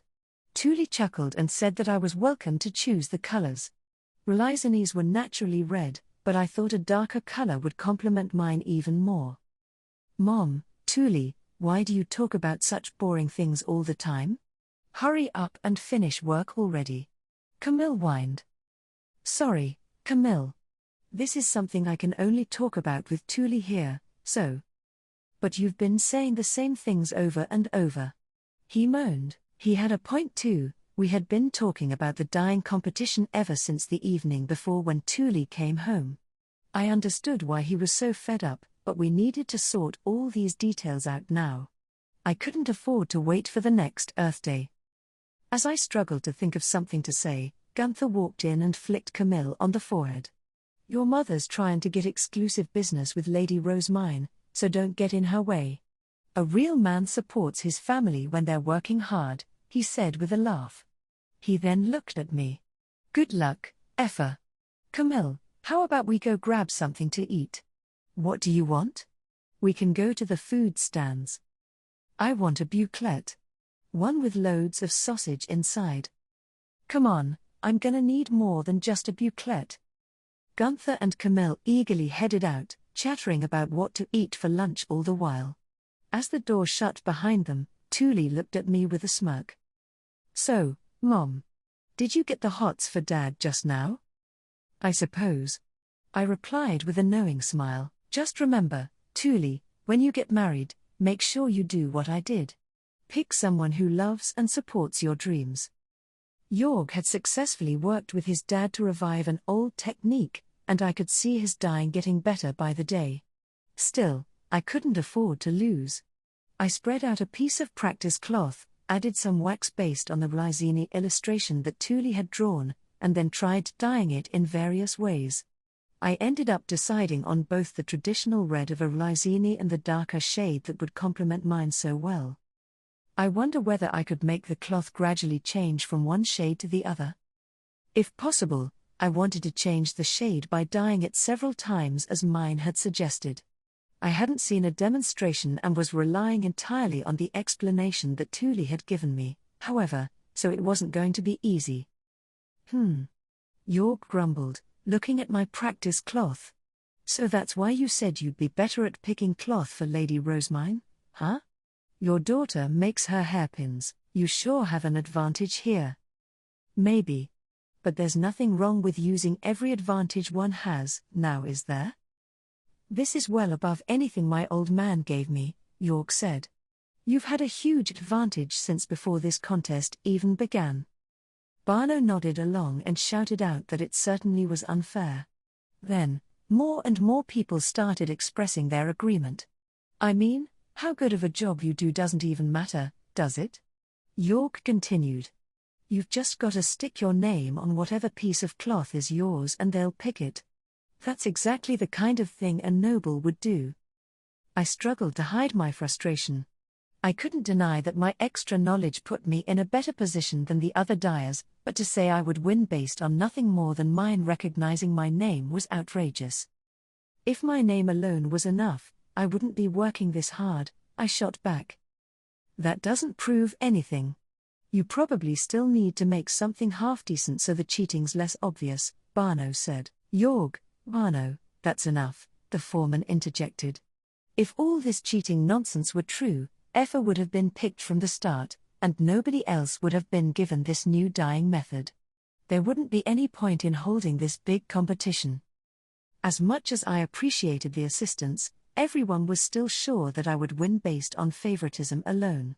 My pride as a dyer wouldn't stand for that. The very thought that they believed I couldn't win on my own merits had me steaming with anger. I mean, mine would absolutely pick whichever piece of cloth had my name on it, there was no doubt about that, but that wasn't how I wanted to win. How about this, we label our pieces with numbers rather than names to keep things totally anonymous, I declared angrily. We'll even have people from the dyeing guild set everything up. That way, the Gilberta Company merchants can't stealthily tell any of the nobles who made what. Will that stop all this whining? I asked, placing my hands on my hips as though I was scolding some rebellious child. My tone was so forceful that Yorg and the others fearfully stepped back. What the? Do you really think you can win with a handicap like that? Yorg asked. Once we get the dyeing guild involved, there's no going back. You'll be stuck with these new rules no matter how much you cry about 'em. You're all going to be the ones crying. If you still can't win when my so-called advantage is gone, forget about the title. You'll never even get your BOF certification, I said with a dismissive sniff. Yorg exchanged an awkward glance with Barno. NGH. Just you wait, he shouted. I've got my old man's tech here. I won't lose. See, Yorg? You're getting help from your family too, Dilla said with one eyebrow raised. Don't you have just as much of an advantage? Yeah. That's just as unfair, Barno said with a disgruntled nod. Once again, the others voiced their agreement as well. It doesn't bother me, I said with a wave of my hand. Lady Rosemine wants to revive the old techniques too, right?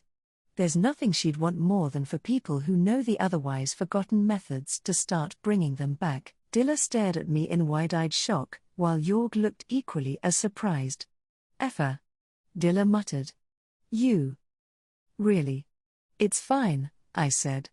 I know my cloth is going to suit Lady Rosemine better than anyone else's. And so, through the foreman, we petitioned the dyeing guild to implement our new rules.